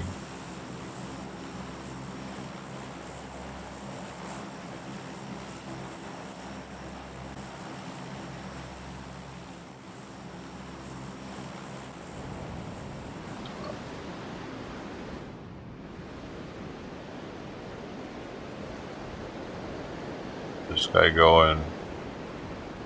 It's still burning. Well, already. Oh, where is he going? Where is he going? Where is he going right now? Be over here, I guess. Alright, Naval knows.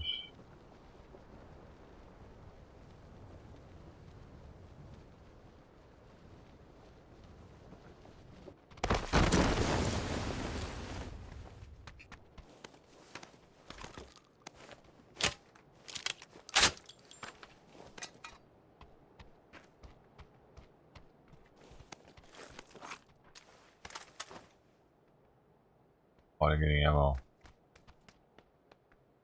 Fucking space. Oh, what? Oh, I picked up the wrong.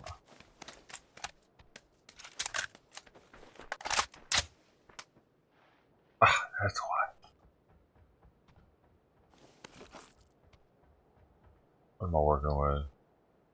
I want this. No. We gotta get crazy with it. Wait, there isn't any ammo for this one. I'm tripping out right now. He must have picked it up. No, I don't know. Where it could have went. I'll pick this up just in case.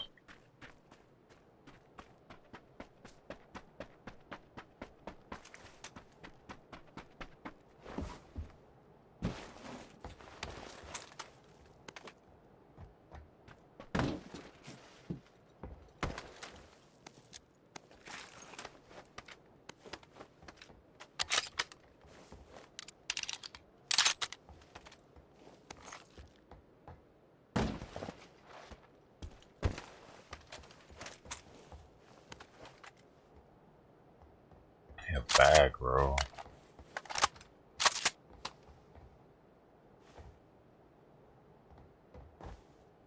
Oh, come on.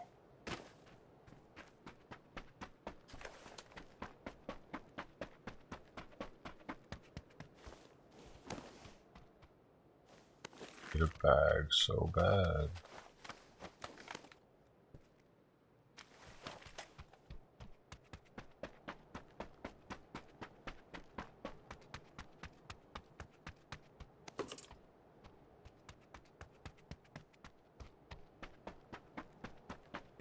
Alright. There's be a bag around here somewhere, right?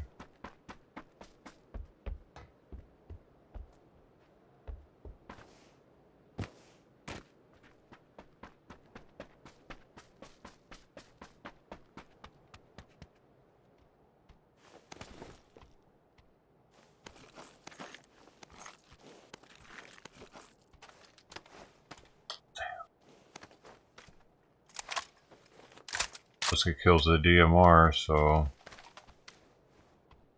gotta leave old Betsy. I'll leave old Betsy.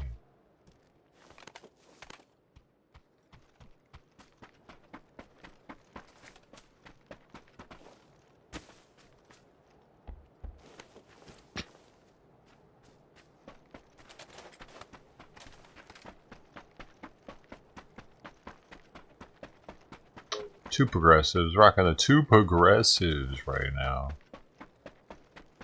The bunny.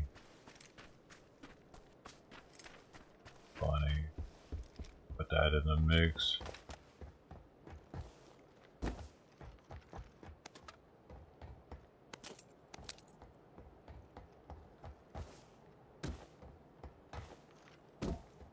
Ooh, little level 3 vest, thank you.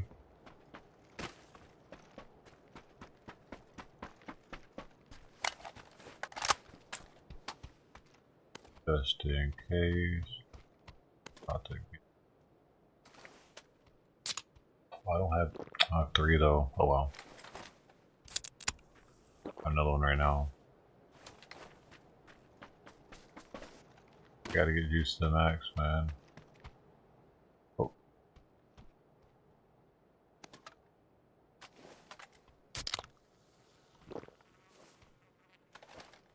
Actually, I want to switch it out. Why can't I got too much in my pockets, dude. Cover my butt. More important.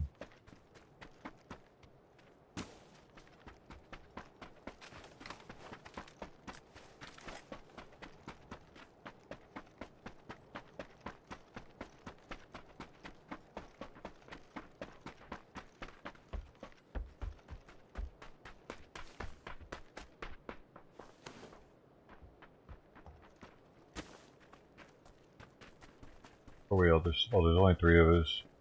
Oh, we're all here.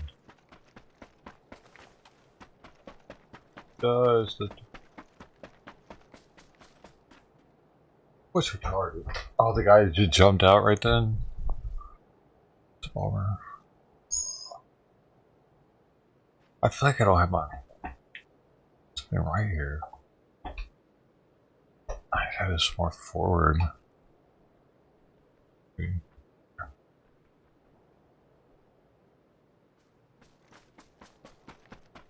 I get locked in.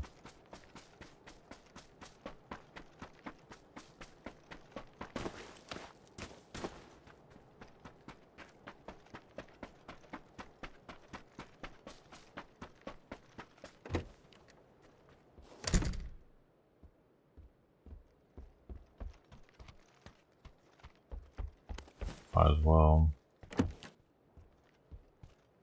pick up everything. We're ready to go, man. We're gonna be flying out of here. The door, bro. Forgetting how to open doors and shit, bro. A space. Got too many of those, so. Alright, how far we gotta go? Ready.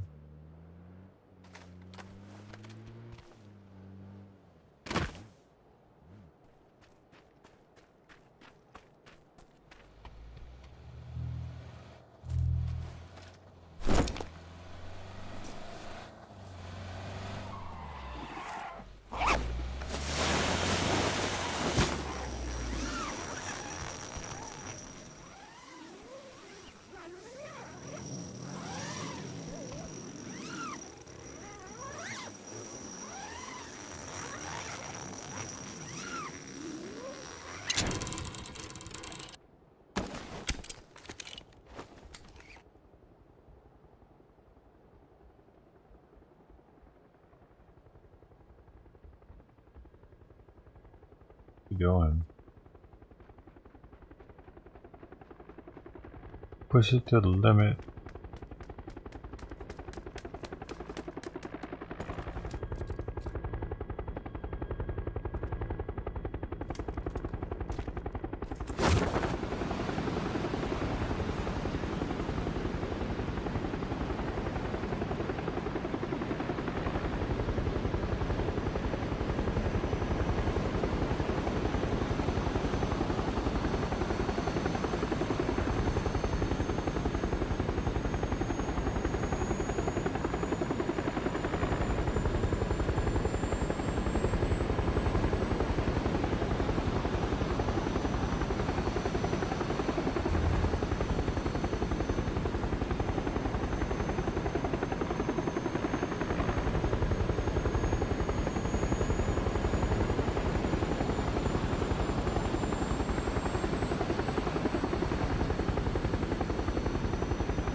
Where's my mark at?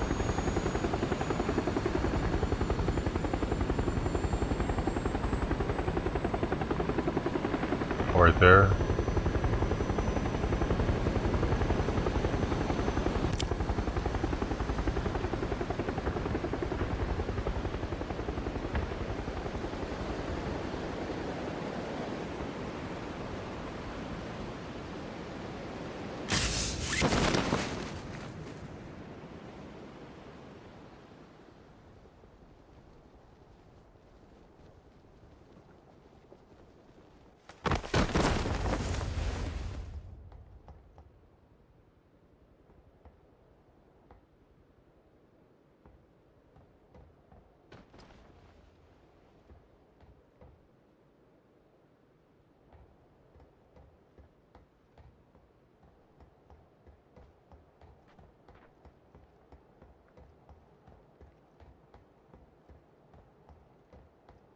Come on.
Retarded. Oh, you say you were able to? Are you able to see it?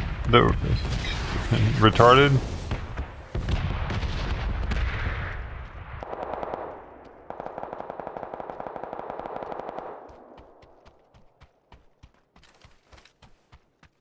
That's 6 times. Damn, man.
Bro.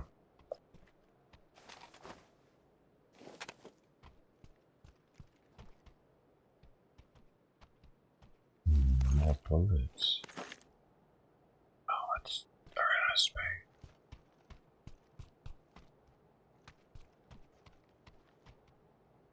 Oh, got big space for that.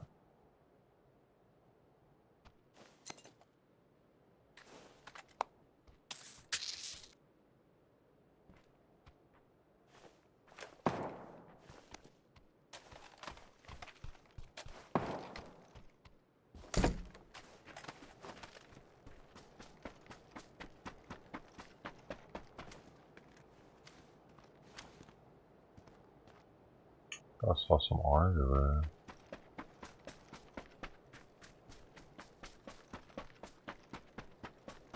Yeah, blue's way over here.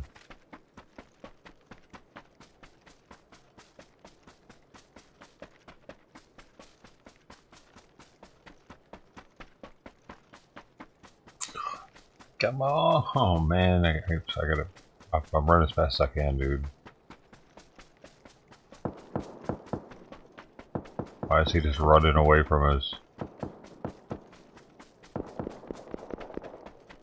the hell's he doing now? Now he's running perpendicular to us.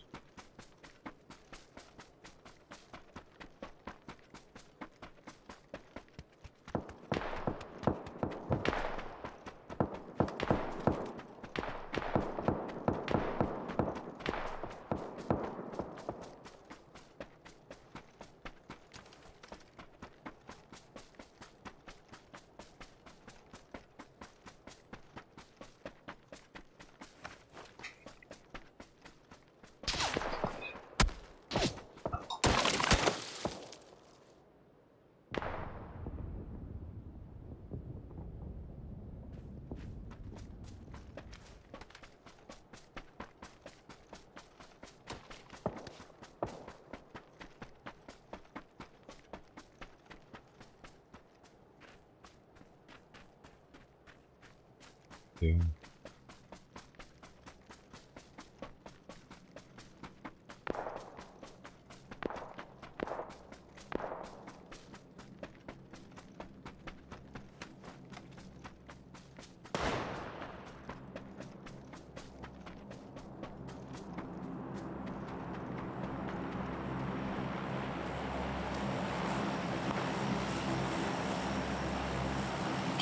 Fucking green's down. What?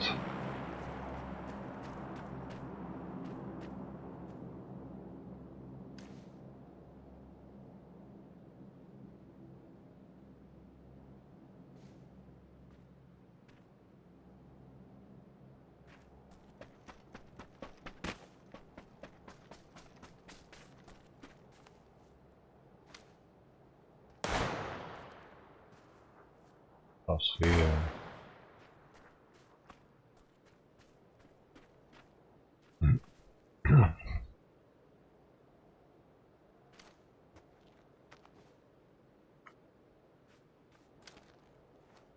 Far out for me to see. Make more elevation.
I don't know what he's looking at.